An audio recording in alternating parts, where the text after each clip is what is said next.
ಸಾಧಕರೆಲ್ಲ ಸೇರಿಕೊಂಡು ಒಂದು ತಾಳಮದ್ದಲೆ ಕಾರ್ಯಕ್ರಮ ಮಾಡಬೇಕು ಅಂತೇಳುವಂಥ ಆಶಯದಿಂದ ಇಲ್ಲಿವರೆಗೂ ಸಾಧಾರಣ ಹೆಚ್ಚು ಕಡಿಮೆ ನಿತ್ಯ ನಿರಂತರವಾಗಿ ಈ ಕಾರ್ಯಕ್ರಮವನ್ನು ಮಾಡ್ತಾ ಬಂದಿದ್ದೇವೆ. ನಾವು ಈ ಒಂದು ಸ್ವಾತಂತ್ರ್ಯೋತ್ಸವ ತಾಳಮದ್ದಲೆಗೆ ನಾವು ಆಯ್ಕೊಂಡದ್ದು ಬೇರೆ ಬೇರೆ ಸ್ವಲ್ಪ ಅಪರೂಪದ ಪ್ರಸಂಗಗಳು. ಅದು ನಮ್ಮ ಆಮ್ನಾಯ ಯಕ್ಷ ಸಂಸ್ಕೃತಿ ಬಳಗದ ಯಾವತ್ತೂ ಕಾರ್ಯಕ್ರಮದಲ್ಲಿ ನಾವು ಅದನ್ನು ಅಳವಡಿಸಿಕೊಂಡು ಬಂದಿದ್ದೇವೆ. ಇವತ್ತು ವಿಶೇಷ ಅಂತ ಹೇಳಿದರೆ ಸ್ವಾತಂತ್ರ್ಯೋತ್ಸವ ಮತ್ತು ಕೃಷ್ಣ ಜನ್ಮಾಷ್ಟಮಿ, ಹಾಗೆ ನಾವು ಇಲ್ಲಿ ಪಾಕ್ಷಿಕ ತಾಳಮದ್ದಲೆಯ ಕೂಟವನ್ನು ನಾವಿಲ್ಲಿ ಮಾಡ್ತಾ ಇದ್ದೇವೆ. ಅದು ಒಟ್ಟು ಒಂದು ರೀತಿಯಲ್ಲಿ ಇದು ತ್ರಿವೇಣಿ ಸಂಗಮದ ಕಾರ್ಯಕ್ರಮ. ಆ ಹಿನ್ನೆಲೆಯಲ್ಲಿ ಇವತ್ತು ನಾವು ಶ್ರೀದೇವಿ ಮಹಾತ್ಮೆಯ ಕೊನೆಯ ಭಾಗ ಕದಂಬ ಕೌಶಿಕೆ ಅಥವಾ ಶಾಂಭವಿ ವಿಜಯ ಈ ಭಾಗವನ್ನು ನಾವು ಇವತ್ತಿನ ಆಖ್ಯಾನವನ್ನು ಇವತ್ತು ತಾಳಮದ್ದಲೆ ರೂಪದಲ್ಲಿ ಪ್ರಸ್ತುತಪಡಿಸುವುದಂತೂ ನಾವು ತೀರ್ಮಾನ ಮಾಡಿದ್ದೇವೆ. ಆ ಪ್ರಕಾರವಾಗಿ ಆರಂಭದಲ್ಲಿ ಯಾವುದೇ ಕಾರ್ಯಕ್ರಮಕ್ಕೂ ನಾವು ಮೊದಲೊಂದು ಸಣ್ಣ ಸಭಾ ಕಾರ್ಯಕ್ರಮವನ್ನು ಮಾಡಿ ಸೇರಿದಂತಹ ಹಿರಿಯರಿಂದ ಒಂದು ಆಶೀರ್ವಚನವನ್ನು ಪಡೆದು ಈ ಕಾರ್ಯಕ್ರಮಕ್ಕೆ ಅಡಿ ಇಡುವುದು ನಮ್ಮ ಸಂಪ್ರದಾಯ. ಅದೇ ರೀತಿ ಇವತ್ತಿನ ಈ ಕಾರ್ಯಕ್ರಮದಲ್ಲಿ ಈಗಾಗಲೇ ಪರಮ ಪೂಜ್ಯ ಸ್ವಾಮಿಗಳು ವೇದಿಕೆಯಲ್ಲಿ ಆಸೀನರಾಗಿದ್ದಾರೆ. ನಮ್ಮ ಆಮ್ನಾಯ ಯಕ್ಷ ಸಂಸ್ಕೃತಿ ಬಳಗದ ಪ್ರಧಾನ ಸಂಚಾಲಕರು ಶ್ರೀಯುತ ವಿನಾಯಕ್ ಭಟ್ ಗಾಳಿಮನೆಯವರು, ಹಾಗೆ ನಮ್ಮ ಇವತ್ತಿನ ಆಹ್ವಾನಿತ ಗಣ್ಯರಾದಂತಹ ದೇವಾನಂದ ಭಟ್ ಮಿಜಾರು, ಹಾಗೆ ಪುರೋಹಿತ ಜಯಕರ ಆಚಾರ್ಯ, ಹಾಗೆ ಇವರನ್ನು ವೇದಿಕೆಗೆ ಕರ್ಕೊಂಡು ಬರಬೇಕು ಅಂತ ಕೇಳಿಕೊಳ್ತಾ ಇದ್ದೇವೆ. ಹಾಗೆ ಪಾಕ್ಷಿಕ ಕೂಟದ ಸಂಚಾಲಕರಾದಂತಹ ಶಿವಪ್ರಸಾದ್ ಕಾಂತವರ ಇವರು ಕೂಡ ವೇದಿಕೆಗೆ ಬರಬೇಕು ಅಂತೇಳಿ ವಿನಂತಿ ಮಾಡಿಕೊಳ್ತಾ ಇದ್ದೇವೆ.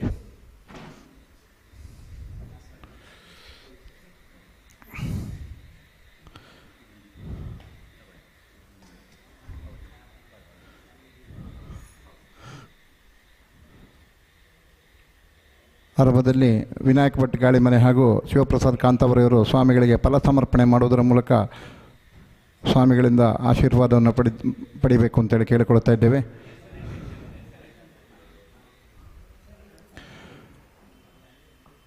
ಯಾವತ್ತು ಒಂದು ಕಾರ್ಯಕ್ರಮದಲ್ಲಿ ಸಾಧಕರನ್ನು ಸನ್ಮಾನಿಸುವುದು ಎಷ್ಟು ಮುಖ್ಯವೋ ಹಾಗೆ ಸಂದವರ ಸಂಸ್ಮರಣೆ ಮಾಡುವುದು ಕೂಡ ಬಹಳ ಮುಖ್ಯವಾದಂತಹ ಕೆಲಸ.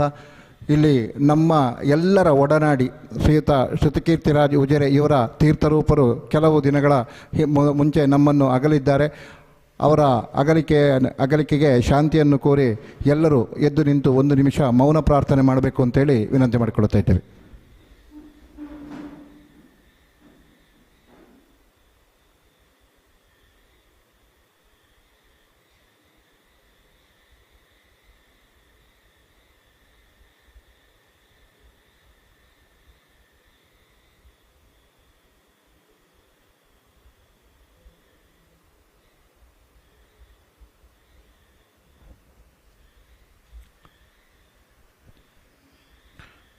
ಓಂ ಶಾಂತಿ.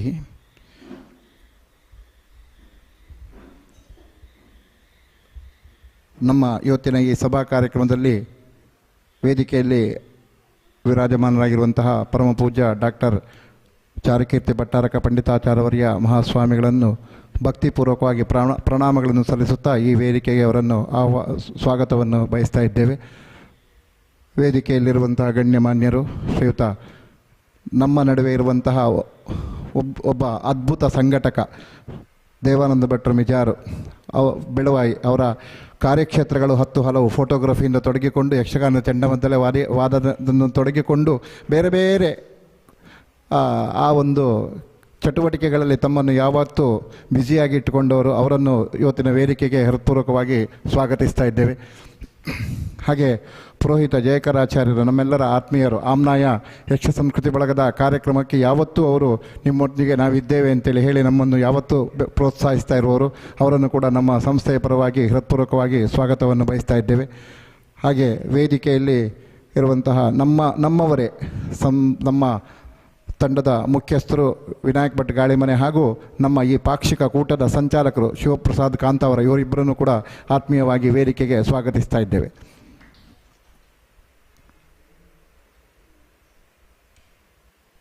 ಈಗಾಗಲೇ ನಾವು ಹೇಳಿದಂತೆ 2017ನೇ ಇಸ್ವಿಯಿಂದ ಈ ಸ್ವಾತಂತ್ರ್ಯೋತ್ಸವ ತಾಳಮದ್ದಲೆಯನ್ನು ನಾವು ನಡೆಸಿಕೊಂಡು ಬರ್ತಾ ಇದ್ದೇವೆ. ಅದಲ್ಲದೆ ನಾವು ಕಳೆದ ವರ್ಷದಿಂದ ಈ ನಮ್ಮ ಸಂಸ್ಥೆಗೆ ಒಂದು ಒಳ್ಳೆಯ ಹೆಸರು ಬೇಕು ಅಂತ ಹೇಳುವಂತಹ ಹಿನ್ನೆಲೆಯಲ್ಲಿ ಆಮ್ನಾಯ ಯಕ್ಷ ಸಂಸ್ಕೃತಿ ಬಳಗ ಗಾಳಿಮನೆ ಈ ಒಂದು ಬ್ಯಾನರ್ ನಡಿಯಲ್ಲಿ ನಾವೊಂದು ಕಾರ್ಯಕ್ರಮವನ್ನು ನಡೆಸ್ತಾ ಇದ್ದೇವೆ. ನಮ್ಮ ಯಾವತ್ತೂ ಕಾರ್ಯಕ್ರಮಗಳಿಗೆ ಜೈನ ಮಠ ಯಾವತ್ತೂ ನಮಗೆ ಆಶ್ರಯವನ್ನು ನೀಡಿ ನಮ್ಮನ್ನು ಪ್ರೋತ್ಸಾಹಿಸ್ತಾ ಇದೆ. ಅದಕ್ಕಾಗಿ ಮತ್ತೊಮ್ಮೆ ಸಂಬಂಧಪಟ್ಟಂತಹ ಎಲ್ಲ ಸ್ವಾಮಿಗಳನ್ನು ಒಳಗೊಂಡಂತೆ ಎಲ್ಲ ವ್ಯವಸ್ಥಾಪಕರಿಗೆ ಈ ಹಿನ್ನೆಲೆಯಲ್ಲಿ ಸಂಸ್ಥೆ ಪರವಾಗಿ ಹೃತ್ಪೂರ್ವಕವಾದ ನಮನಗಳನ್ನು ಸಲ್ಲಿಸ್ತಾ ಇದ್ದೇವೆ. ನಮ್ಮ ಇವತ್ತಿನ ಕಾರ್ಯಕ್ರಮ ಈಗಾಗಲೇ ಹೇಳಿದಂತೆ ಶಾಂಭವಿ ವಿಜಯ ನಡೆಯಲಿಕ್ಕಿದೆ. ಇವತ್ತಿನ ಈ ಕಾರ್ಯಕ್ರಮದಲ್ಲಿ ಈ ಮೊದಲೇ ಇಲ್ಲಿ ನಡೆದಂತಹ ಕಾರ್ಯಕ್ರಮದಲ್ಲಿ ಬೆಳಗಿದಂತಹ ಆ ದೀಪ ಇನ್ನೂ ಉರಿತಾ ಇದೆ. ಹಾಗಾಗಿ ಪುನಃ ಪ್ರತ್ಯೇಕವಾಗಿ ನಾವು ಅದನ್ನು ಅದೇ ದೀಪ ನಮಗೂ ಮುಂದುವರಿತಾ ಇದೆ. ಹಾಗಾಗಿ ಇವತ್ತಿನ ಈ ನಮ್ಮನ್ನು ಉದ್ದೇಶಿಸಿ ಆಶೀರ್ವಚನದ ನುಡಿಗಳನ್ನು ಆಡಬೇಕು ಅಂತೇಳಿ ಪರಮ ಪೂಜ್ಯ ಸ್ವಾಮಿಗಳಲ್ಲಿ ವಿನಂತಿ ಮಾಡಿಕೊಳ್ತಾ ಇದ್ದೇವೆ. ನಮಸ್ತುಭ್ಯಂ ವರದೆ ಕಾಮರೂಪಿಣಿ बहुत में सदा. जय बोलो भारत माता की. ವಂದೇ ವಂದೇ ವಂದೇ. ಯಕ್ಷಗಾನಂ ಗೆಲ್ಗೆ, ಯಕ್ಷಗಾನಂ ಬಾಳ್ಗೆ. ಸ್ವಾತಂತ್ರ್ಯೋತ್ಸವದ ಈ ಸಂಭ್ರಮ, ಈ ಸಂಸ್ಕೃತಿ ಎಲ್ಲ ರೀತಿಯ ವಿಕೃತಿಗಳನ್ನು ದೂರ ಮಾಡಿ ತಮ್ಮ ಜೀವನದ ಹೆಚ್ಚಿನ ಬದುಕನ್ನು ಸ್ವಾತಂತ್ರ್ಯಕ್ಕಾಗಿಯೇ ಹೋರಾಡಿ ಆತ್ಮಾರ್ಪಣೆ ಬಲಿದಾನವನ್ನು ಮಾಡಿದಂಥ ಎಲ್ಲ ಸ್ವಾತಂತ್ರ್ಯ ಹೋರಾಟಗಾರರಿಗೆ, ಸೇನಾನಿಗಳಿಗೆ ಕೃತಜ್ಞತೆಯಿಂದ ಸ್ಮರಿಸಿಕೊಳ್ಳುತ್ತಾ ನಾವು ಬೇರೆ ಏನೂ ಮಾತಾಡುವುದಿಲ್ಲ. ನಮ್ಮ ಸ್ವಾತಂತ್ರ್ಯವನ್ನು ಸರಿಯಾದ ಕ್ರಮದಲ್ಲಿ ಉಪಯೋಗ ಮಾಡುವುದಂದರೆ ಸನಾತನ ಧರ್ಮದ ಅನಾವರಣವನ್ನು ಮಾಡುವುದು. ಸನಾತನ ಧರ್ಮದ ಅನಾವರಣವನ್ನು ಮಾಡಿದ್ದಲ್ಲಿ ವಿವೇಕದ ಉದಯವಾಗಿ ಯುದ್ಧ ಮತ್ತು ಭೀತಿಯಿಂದ ನಲುಗುತ್ತಾ ಇರುವಂಥ ಈ ಜಗತ್ತಿನ ತಲ್ಲಣಗಳಿಗೆ ಸರಿಯಾದ ಪರಿಹಾರ ಸಾಧ್ಯ. ಮನುಷ್ಯನಿಗೆ ಸಂಸ್ಕಾರ ಮತ್ತು ಸಂಸ್ಕೃತಿ ಇದು ಜೀವನದಲ್ಲಿ ಅಳವಡಿಸಿಕೊಳ್ಳಬೇಕಾದರೆ ಸನಾತನ ಪರಂಪರೆಯಲ್ಲಿ ಹೇಳುವ ದೈವಿ ಮಾತುಗಳು ಅಥವಾ ದೈವಿ ಸಂಪತ್ತುಗಳು ಬಹಳ ಅಗತ್ಯ. ಅದು ಅನ್ನದಷ್ಟೇ ಪ್ರಾಮುಖ್ಯತೆ ಹೊಂದಿರುವಂಥದ್ದು. ಈ ನೆಲೆಯಲ್ಲಿ ಮಹಾಮಾಯೆಯಾದಂಥ ದೇವಿ ಬ್ರಹ್ಮ ವಿಷ್ಣು ಮಹೇಶ್ವರರು ಮೂರು ಬಾಲಕರಂತೆ ದಿಟ್ಟ ಕಣ್ಣಿನಿಂದ ದಿಟ್ಟಿಸಿ ನೋಡಿದಾಗ ಆಕಾಶದಲ್ಲೂ ಅಥವಾ ಈ ಬ್ರಹ್ಮಾಂಡದಲ್ಲೂ ಉದ್ಭವವಾಗಿರುವಂಥದ್ದು ಆ ಮಾತೃಸ್ವರೂಪಿ. ಅದು ತನ್ನ ಮಕ್ಕಳಂತೆ ಈ ಲಯ ಮತ್ತು ಸ್ಥಿತಿ ಹಾಗೂ ಸೃಷ್ಟಿ ಇದನ್ನು ಕಂಡವಳು ಆ ಮಹಾತಾಯಿ. ಹಾಗಾಗಿ ಎಂಥದ್ದನ್ನು ಯಾವಾಗ ಲಯ ಮಾಡಬೇಕು, ಎಂಥದ್ದನ್ನು ಪಾಲನೆ ಮಾಡಬೇಕು, ಎಂಥ ಸೃಷ್ಟಿ ಮಾಡಬೇಕು ಇದು ತಾಯಿಗೆ ಚೆನ್ನಾಗಿ ಗೊತ್ತು. ಹಾಗಾಗಿಯೇ ಅಸುರರಾದಂತಹ ಮಧುಕೈಟಪರು, ಶುಂಭ ನಿಶುಂಭರು, ರಕ್ತಬೀಜಾಸುರರು, ಚಂಡಮುಂಡರು, ಆಮೇಲೆ ಕೊನೆಗೆ ಮಹಿಷಾಸುರ ಇವರನ್ನು ಮರ್ದಿಸಿ ದೇವಿಯು ದೈವೀ ಸಂಪತ್ತನ್ನು ನಮಗೆ ಒದಗಿಸಿಕೊಟ್ಟರು.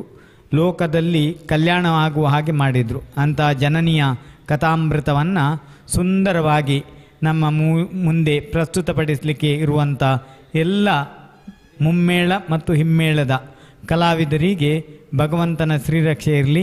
ವಿನಾಯಕ ಭಟ್ರು ಗಾಳಿಮನೆ ಮತ್ತು ಅವರ ಈ ಒಂದು ಸಂಸ್ಥೆಯ ಅಡಿಯಲ್ಲಿ ಅವರಿಗೆ ಬೆಂಗಾವಲಾಗಿ ಸಹಕರಿಸ್ತಾ ಇರುವಂಥ ಎಲ್ಲ ಬಂಧುಗಳಿಗೂ ಅಭಿಮಾನದ ಮಾತುಗಳನ್ನು ಹೇಳ್ತೇವೆ. ಸ್ವಾತಂತ್ರ್ಯೋತ್ಸವದ ನಿಜವಾದ ಆಚರಣೆಯನ್ನು ನೀವು ಆಚರಿಸ್ತಾ ಇದ್ದೀರಿ, ಮುಂದೆಯೂ ಕೂಡ ಆಚರಿಸುವ ಹಾಗೆ ಆಗಲಿ. ಇಲ್ಲಿ ನಿರಂತರವಾಗಿ ಯಕ್ಷಗಾನ, ಸಂಸ್ಕೃತಿ ಮುಂತಾದವುಗಳಿಗೆ ಯಾರು ಉತ್ಸಾಹದಿಂದ ಮುಂದೆ ಬರ್ತಾರೆ ಅವರಿಗೆ ಸಂಪೂರ್ಣವಾದ ಅನುಗ್ರಹ ಆಶೀರ್ವಾದ ಶ್ರೀಮಠದಿಂದ ಬೆಂಬಲವಾಗಿ ನೀಡ್ತೇವೆ, ಮುಂದೆಯೂ ನೀಡಲಿಕ್ಕಿದ್ದೇವೆ ಅನ್ನೋದನ್ನು ಹೇಳ್ತಾ, ಜನರೇ ನಮ್ಮ ಸಂಪತ್ತು. ಈ ಒಂದು ಸಾತ್ವಿಕತೆ, ದೈವಿ ಸಂಪತ್ತು, ಇದರ ಹೂವಾಚ ಇದನ್ನೆಲ್ಲ ಕೊಡೋದು ನಿಮಗಾಗಿ. ಹಾಗಾಗಿ ನೀವು ಬರದಿದ್ದರೂ ತೊಂದರೆ ಇಲ್ಲ, ನಾವು ಯೂಟ್ಯೂಬ್ನಲ್ಲಾದರೂ ಹಾಕಿ ನಿಮಗೆ ಉಣಬಡಿಸ್ತೇವೆ ಅನ್ನುವ ಹಠ ನಮ್ಮದು. ಹಾಗಾಗಿ ಇವತ್ತು ತುಳುವಾರ್ತೆಯ ಮೂಲಕ ಅದ್ಭುತವಾಗಿ ಅದನ್ನು ಚಿತ್ರೀಕರಿಸಿ ಜಗತ್ತಿನಾದ್ಯಂತ ಯಕ್ಷಗಾನ ಅಭಿಮಾನಿಗಳಿಗೆ ಉಣಬಡಿಸುವ ಕೆಲಸವನ್ನು ಮಾಡುವಂಥ ಮಾಧ್ಯಮ ವರ್ಗದವರಿಗೂ ಅಭಿನಂದನೆಗಳನ್ನು ಹೇಳಿ, ನಮ್ಮ ಶ್ರೀಯುತ ಜಯಕರ್ರಿಗೆ ಇವತ್ತು ವಿಶೇಷವಾಗಿ ಕರೆದಿದ್ದಾರೆ. ಅದೇ ರೀತಿಯಾಗಿ ನಮ್ಮವರೇ ಆದಂಥ ದೇವಾನಂದ ಭಟ್ರು, ಅವರು ನಮ್ಮ ಕುಟುಂಬ ಸದಸ್ಯರಿದ್ದ ಹಾಗೆ ವಿನಾಯಕ ಭಟ್ರು ಇವರೆಲ್ಲ. ಅದೇ ರೀತಿಯಾಗಿ ಶ್ರೀಯುತ ಹೆಡ್ ಮಾಸ್ಟರಾದ ಶಿವಪ್ರಸಾದರು ಕೂಡ ಆಗಮಿಸಿದ್ದಾರೆ. ನಿಮಗೆಲ್ರಿಗೂ 79ನೇ ಸ್ವಾತಂತ್ರ್ಯೋತ್ಸವದ ಶುಭಾಶಯಗಳು. ನಮ್ಮ ಯಕ್ಷಗಾನವು ಗೆಲ್ಲಲಿ, ಯಕ್ಷಗಾನ ಉಸಿರಾಗಲಿ, ಸಂಸ್ಕೃತಿಯಲ್ಲಿ ಯಾವುದೇ ರೀತಿಯ ವಿಕೃತಿಗಳಿಗೆ ಅವಕಾಶ ಇಲ್ಲದ ಹಾಗೆ ಇವತ್ತಿನ ಪ್ರಸಂಗವನ್ನು ಕಣ್ಣಿನಿಂದ ನೋಡಿ, ಕಿವಿಯಿಂದ ಕೇಳಿ, ಮನಸ್ಸಿನಿಂದ ಮತಿಸಿ ನಮ್ಮ ಜೀವನವನ್ನು ಪರಿವರ್ತನೆ ಮಾಡಿಕೊಳ್ಳೋಣ. ಓಂ ಶಾಂತಿ ಶಾಂತಿ ಶಾಂತಿ. ಯಾವತ್ತಿನಂತೆ ಬಹಳ ಪ್ರೀತಿಯಿಂದ ಹರಸಿ ಹಾರೈಸಿದ್ದೀರಿ. ನಿಮಗೆ ಮತ್ತೊಮ್ಮೆ ಭಕ್ತಿಪೂರ್ವಕ ಪ್ರಣಾಮಗಳ ಸಹಿತವಾದಂತಹ ನಮನಗಳನ್ನು ಸಲ್ಲಿಸ್ತಾ ಇದ್ದೇವೆ. ನಮ್ಮನ್ನು ಸಭೆಯನ್ನು ಉದ್ದೇಶಿಸಿ ಶುಭಾಶಂಸನೆಯ ನುಡಿಗಳನ್ನಾಡಬೇಕು ಅಂಥೇಳಿ ಪುರೋಹಿತ ಜಯಕರಾಚಾರ್ಯವರಲ್ಲಿ ವಿನಂತಿ ಮಾಡಿಕೊಳ್ತಾ ಇದ್ದೇವೆ. ಶ್ರೀ ಗುರುಭ್ಯೋ ನಮಃ. ಅಜ್ಞಾನತಿಮಿರಾಂಧಸ್ಯ ಜ್ಞಾನಾಂಜನಶಲಾಕಯ ಚಕ್ಷುರುನ್ಮೀಲಿತಮ್ಯೇನ ತಸ್ಮೈ ಶ್ರೀ ಗುರವೇ ನಮಃ. ಪ್ರಥಮವಾಗಿ ಈ ಚಾತುರ್ಮಾಸದ ವಿಶೇಷ ಅನುಷ್ಠಾನದಲ್ಲಿದ್ದಂತಹ ಗುರುಗಳ ಸನ್ನಿಧಾನಕ್ಕೆ ಭಕ್ತಿಪೂರ್ವಕ ಪ್ರಣಾಮಗಳನ್ನು ಸಲ್ಲಿಸ್ತೇನೆ. ಗುರುಗಳ ಆಶೀರ್ವಾದ ಎಲ್ಲರಿಗೂ ಅಗತ್ಯ. ಹಿರಿಯರೊಂದು ಮಾತನ್ನು ಹೇಳಿದ್ದಾರೆ, ಹೋಮಾಂತೇಚ ಜಪಾಂತೇಚ ಭೋಜನಾಂತೇಚ ವೈದಿಕಾ ಯದ್ವದಂತೆ ಸಂತುಷ್ಟಾ ತತ್ ತಥೈವ ಭವಿಷ್ಯತಿ. ಹೋಮದ ಕೊನೆಯಲ್ಲಿ, ಜಪದ ಕೊನೆಯಲ್ಲಿ, ಪೂಜೆಯ ಕೊನೆಯಲ್ಲಿ, ಅನುಷ್ಠಾನದ ಕೊನೆಯಲ್ಲಿ ಗುರುಗಳು ಕೊಟ್ಟಂಥ ಆಶೀರ್ವಾದವು ಅತ್ಯಂತ ಫಲಪ್ರದವಾಗುತ್ತದೆ. ಈ ಚಾತುರ್ಮಾಸದ ವಿಶೇಷ ಪರ್ವಕಾಲದಲ್ಲಿ ಗುರುಗಳು ನಮ್ಮೆಲ್ಲರನ್ನು ಆಶೀರ್ವಾದ ಮಾಡಿದ್ದಕ್ಕೆ ಅವರಿಗೆ ಮನದಾಳದ ಕೃತಜ್ಞತೆಯನ್ನು ಸಲ್ಲಿಸ್ತಾ ಇದ್ದೇನೆ. ವಿಶೇಷವಾಗಿ ಧವಳತ್ರಯ ಜೈನ ಕಾಶಿ ಟ್ರಸ್ಟ್ ಇವರ ಸಹಕಾರದೊಂದಿಗೆ ನಮ್ಮ ಗಾಳಿಮನೆ ವಿನಾಯಕ ಭಟ್ರು ಆಮ್ನಾಯ ಯಕ್ಷ ಸಂಸ್ಕೃತಿ ಬಳಗ ಗಾಳಿಮನೆ ಎಂಬ ಹೆಸರಿನಿಂದ 2017ನೇ ಇಸವಿಯಿಂದ ನಿರಂತರವಾಗಿ ಈ ಒಂದು ಕಲಾಮಾತೆಯ ಸೇವೆಯನ್ನು ಮಾಡ್ತಾ ಇದ್ದಾರೆ. ಇದು ಎಲ್ಲರಿಗೂ ಬರುವುದಿಲ್ಲ. ನಮಗೆ ರಕ್ತಗತವಾಗಿ ಇಂಥದ್ದು ಒಂದು ಸಂಸ್ಕಾರ ಇದ್ರೇ ಇದು ಬರುವುದು. ಆದ್ದರಿಂದ ಅವರಿಗೆ ಕೃತಜ್ಞತೆಗಳು. ಅವರು ನೋಡಲಿಕ್ಕೆ ತುಂಬ ವಿದ್ವಾಂಸ. ಅವರ ವಿದ್ವತ್ತನ್ನು ತಿಳಿಯಲಿಕ್ಕೆ ನಮಗೆ ಸಾಧ್ಯ ಇಲ್ಲ. ಯಾಕೆಂತೇಳಿ ವಿದ್ವಾನೇ ವಿಜಾನಾತಿ ವಿದ್ವಜ್ಜನ ಪರಿಶ್ರಮಂ. ವಿದ್ವಾಂಸನ ಒಂದು ಪರಿಶ್ರಮ ತಿಳಿಬೇಕಿದ್ರೆ ವಿದ್ವಾಂಸರೇ ಅದಕ್ಕೆ ಸಮರ್ಥರು. ನಮಗೆ ಅಷ್ಟು ಗೊತ್ತಾಗುವುದಿಲ್ಲ. ಆದ್ದರಿಂದ ವಿನಾಯಕ ಭಟ್ರು ಕಲಾಮಾತೆಯ ಸೇವೆಯನ್ನು ಮಾಡ್ತಾ ಇದ್ದಾರೆ. ನಮ್ಮ ಕೆಲವರು ಹಿರಿಯರು ಹೇಳ್ತಾರೆ, ಕಲೆಯನ್ನು ಪ್ರೋತ್ಸಾಹಿಸುವುದರ ಜೊತೆಗೆ ಕಲಾವಿದನನ್ನು ನಾವು ಪ್ರೋತ್ಸಾಹ ಮಾಡಬೇಕು. ಯಾಕೆಂದರೆ ಆ ಕಲಾವಿದನು ತುಂಬ ಸೇವೆಗಳನ್ನು ಮಾಡ್ತಾನೆ. ಆದ್ದರಿಂದ ಅವರಿಗೆ ಭವಿಷ್ಯದಲ್ಲಿ ಕೂಡ ಇಂಥ ಅನೇಕ ಸೇವೆಗಳನ್ನು ಮಾಡುವಂಥ ಯೋಗ ಭಾಗ್ಯ, ಆಯುಷ್ಯ, ಆರೋಗ್ಯ ಭಾಗ್ಯವನ್ನು ದೇವರ ಅನುಗ್ರಹ ಮಾಡಲಿ. ಇವತ್ತು ಗುರುಗಳು ಹೇಳಿದಾಗೆ ಬಹಳ ವಿಶೇಷ ದಿನ. ಒಂದನೇದಾಗಿ ಶ್ರಾವಣ ಮಾಸ, ಯತಿಗಳೆಲ್ಲ ಚಾತುರ್ಮಾಸದಲ್ಲಿರುವಂಥ ಪರ್ವಕಾಲ ಮತ್ತು ಅಷ್ಟಮಿ, ಕೃಷ್ಣ ಜನ್ಮಾಷ್ಟಮಿ, ಶುಕ್ರವಾರ ಎಲ್ಲ ವಿಶೇಷ ದಿನಗಳು ಇವತ್ತು ಕೂಡಿ ಬಂದಿದೆ. ಅತ್ಯಂತ ಪವಿತ್ರವಾದಂಥ ದಿನದಲ್ಲಿ ಹಮ್ಮಿಕೊಂಡಂಥ ಈ ಒಂದು ಕಾರ್ಯಕ್ರಮವು ಶುಕ್ಲ ಪಕ್ಷದ ಚಂದ್ರನಂತೆ ದಿನೇ ದಿನೇ ಉತ್ತರೋತ್ತರ ಅಭಿವೃದ್ಧಿಯಾಗಲಿ ಅಂತೇಳಿ ಜಗತ್ತಿಗೆ ಬೆಳಕನ್ನು ಕೊಡುವಂಥ ಭಗವಾನ್ ಭಾಸ್ಕರನನ್ನು ಪ್ರಾರ್ಥಿಸುತ್ತಾ ಎಲ್ಲ ಕಲಾವಿದರಿಗೂ ಮತ್ತು ಎಲ್ಲ ಅಭಿಮಾನಿಗಳಿಗೂ ಗುರುಗಳ ಆಶೀರ್ವಾದದಿಂದ ಉತ್ತರೋತ್ತರ ಅಭಿವೃದ್ಧಿಯಾಗಲಿ ಅಂತೇಳಿ ದೇವರಲ್ಲಿ ಪ್ರಾರ್ಥಿಸುತ್ತಾ ನನ್ನೆರಡು ಮಾತನ್ನು ಮುಗಿಸ್ತಾ ಇದ್ದೇನೆ. ಶುಭ ಆಶಂಸನೆ ನೋಡಿ. ಒಂದು ಮಾದರಿ ಅಂತೇಳಿ ಎನಿಸಿರೋರು ದೇವಾನಂದ ಭಟ್ರು ನಮ್ಮ ಜೊತೆಗೆ ನಾವು ಅಶೋತ್ಪುರದಲ್ಲಿ ಕಾರ್ಯಕ್ರಮ ಮಾಡ್ಬೇಕಾದ್ರೆ ಕೆಲವೊಮ್ಮೆ ಕೊನೆಗಳಿಗೆಯಲ್ಲಿ ಕೇಳಿದ್ದು ಉಂಟು, ದೇವಾನಂದಣ್ಣ ಯಾರೋ ಹೀಗೆ ಬರ್ತೇನೆ, ನಾನಿದ್ದೇನೆ ನಿಮ್ಮ ಜೊತೆಗೆ. ಅಂದರೆ ಯಾವ ಸಂದರ್ಭಕ್ಕಾದರೂ ಈ ಕಲೆಯ ಯಕ್ಷಗಾನದ ವಿಷಯ ಬಂದಾಗ ನಾನಿದ್ದೇನೆ ನಿಮ್ಮ ಜೊತೆಗೆ ಅಂತೇಳಿ ಅವರು ನಮ್ಮ ಬೆನ್ನಿಂದ ನಿಲ್ಲುವವರು. ಅವರು ನಮ್ಮ ಆಪತ್ ಬಾಂಧವರು. ಹೌದು, ದೇವಾನಂದ ಭಟ್ರು ನಮ್ಮನ್ನು ಉದ್ದೇಶಿಸಿ ಎರಡು ಮಾತುಗಳನ್ನು ಆಡಬೇಕು ಅಂತೇಳಿ ವಿನಂತಿ ಮಾಡಿಕೊಳ್ತಾ ಇದ್ದೇವೆ. ಪಾದಾರವಿಂದಕ್ಕೆ ನಮಸ್ತೆ ಹೇಳುತ್ತಾ ಸೇರಿದಂತೆ ಎಲ್ಲರನ್ನು ಕೂಡ ವಂದಿಸಿ, ನಾನು ಮಾತುಕಾರನಲ್ಲ, ಅರ್ಥಧಾರಿ ಅಲ್ಲ. ಇನ್ನು ಮಾತಾಡಲಿಕ್ಕಿಂತಲೇ ಈ ವೇದಿಕೆ ಕೆಲವೇ ಕ್ಷಣಗಳಲ್ಲಿ ಸಿದ್ಧವಾಗ್ತದೆ. ನಾನು ವೇಷ ಹಾಕಿದರೆ ಮಾತ್ರ ಮಾತಾಡೋದು, ತಾಳಮದ್ಲೆ ಅರ್ಥದಲ್ಲಿ ಮಾತಾಡೋದಿಲ್ಲ. ನಾನು ತಾಳಮದ್ಲೆ ಇದ್ದರೆ ಬಡಿಯುವುದು ಹಿಂಬದಿಂದ ಕೂತ್ಕೊಂಡು.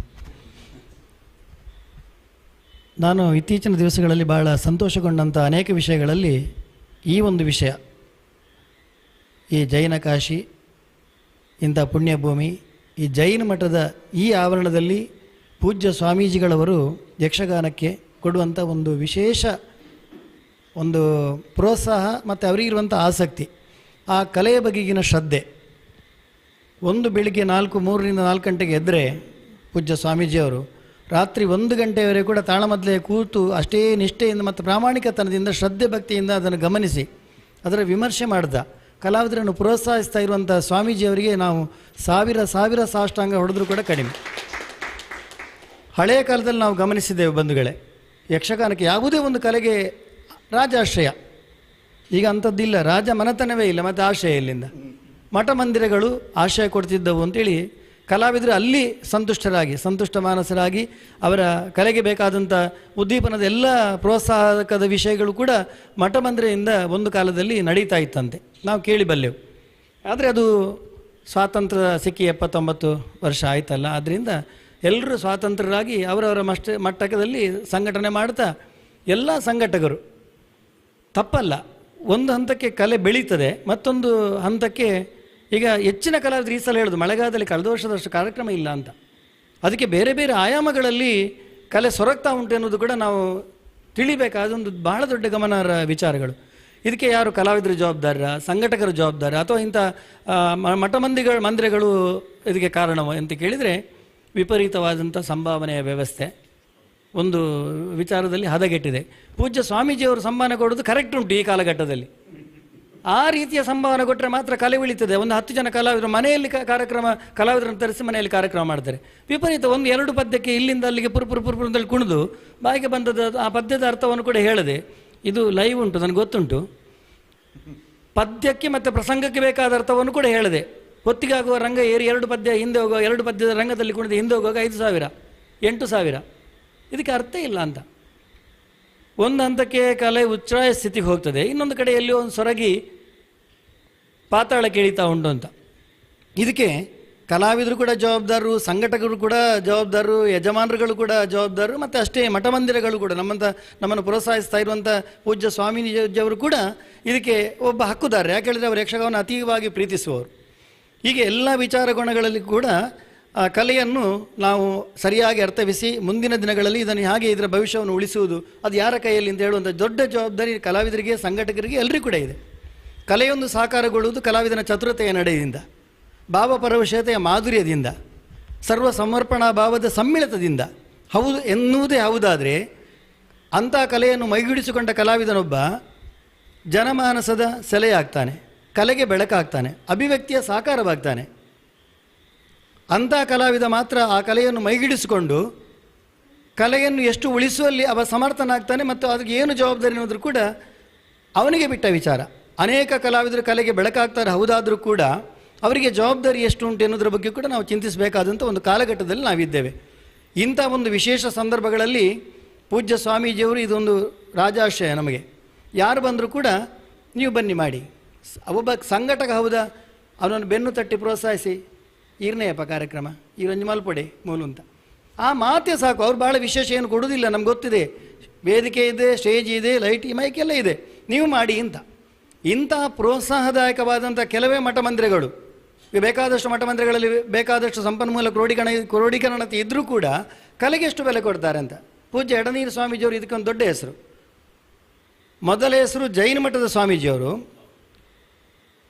ಹಾಗೆ ಆ ಸರದಿಯಲ್ಲಿ ಅನೇಕ ಮಠಮಂದಿರಗಳಲ್ಲಿ ಪ್ರಥಮ ಸ್ಥಾನವನ್ನು ಗಳಿಸುವಂಥ ಜೈನ ಮಠದಲ್ಲಿ ನಮಗೆ ಈ ವೇದಿಕೆ ಏರಿ ಒಂದು ಮಾತಾಡುವಂಥದ್ದು, ಚೆಂಡಮದ್ದಲೆ ಬಾರಿಸುವಂಥದ್ದು, ಅಥವಾ ಒಂದು ತಾಳಮದ್ದಲೆ ಸಂಯೋಜನೆ, ಇನ್ನು ತಾಳಮದ್ದಲೆಲ್ಲ ಗುರುಗಳೇ, ಇನ್ನು ನಾವು ಯಕ್ಷಗಾನವೇ ಮಾಡುವ, ಡ್ರೆಸ್ ಇದ್ದು ಮಾತ್ರ ಒಂದು ಎಕ್ಸ್ಟ್ರಾ ಖರ್ಚು, ಹಾಗಾದರೂ ಜನ ಬರ್ತಾರೆ ನೋಡುವ ಅಂತ. ಇದಕ್ಕೆ ಅನೇಕ ಕಾರಣಗಳಿದೆ. ಯೂಟ್ಯೂಬನ್ನು ಓಪನ್ ಮಾಡಿದ ಕೂಡಲೇ ಬೇಕಾದಷ್ಟು ಸಾವಿರ ಲಕ್ಷ ಕಾರ್ಯಕ್ರಮಗಳು ಕೈಗೆ ಸಿಗುವುದರಿಂದ ಜನ ಇಲ್ಲಿಗೆ ಬರದೆ ಅವರ ಮನೆಯ ಸೋಪದಲ್ಲಿ ಡಾಟಾ ಇದ್ರೆ ಆಯ್ತಲ್ಲ, ಓಪನ್ ಮಾಡಿ ಬೇಕಿದ್ರೆ ಒಮ್ಮೆ ನೋಡಿದ್ರು ಕೂಡ. ಮೊನ್ನೊಂದು ಕಾರ್ಯಕ್ರಮ ಸಂಯೋಜಕರು ಹೇಳ್ತಾರೆ, ನನ್ನ ಹೆಂಗೆ ಇಲ್ಲಿ ಮೂಲಜಾಲ ಜನ ಇದ್ದಾನು, 27-100 ಜನ ಇದ್ರು, ಮರು ದಿವಸ ಬಂದು ನನ್ನ ಹತ್ರ ಹೇಳೋದು 10,000 ಜನ ತೀರಂತ.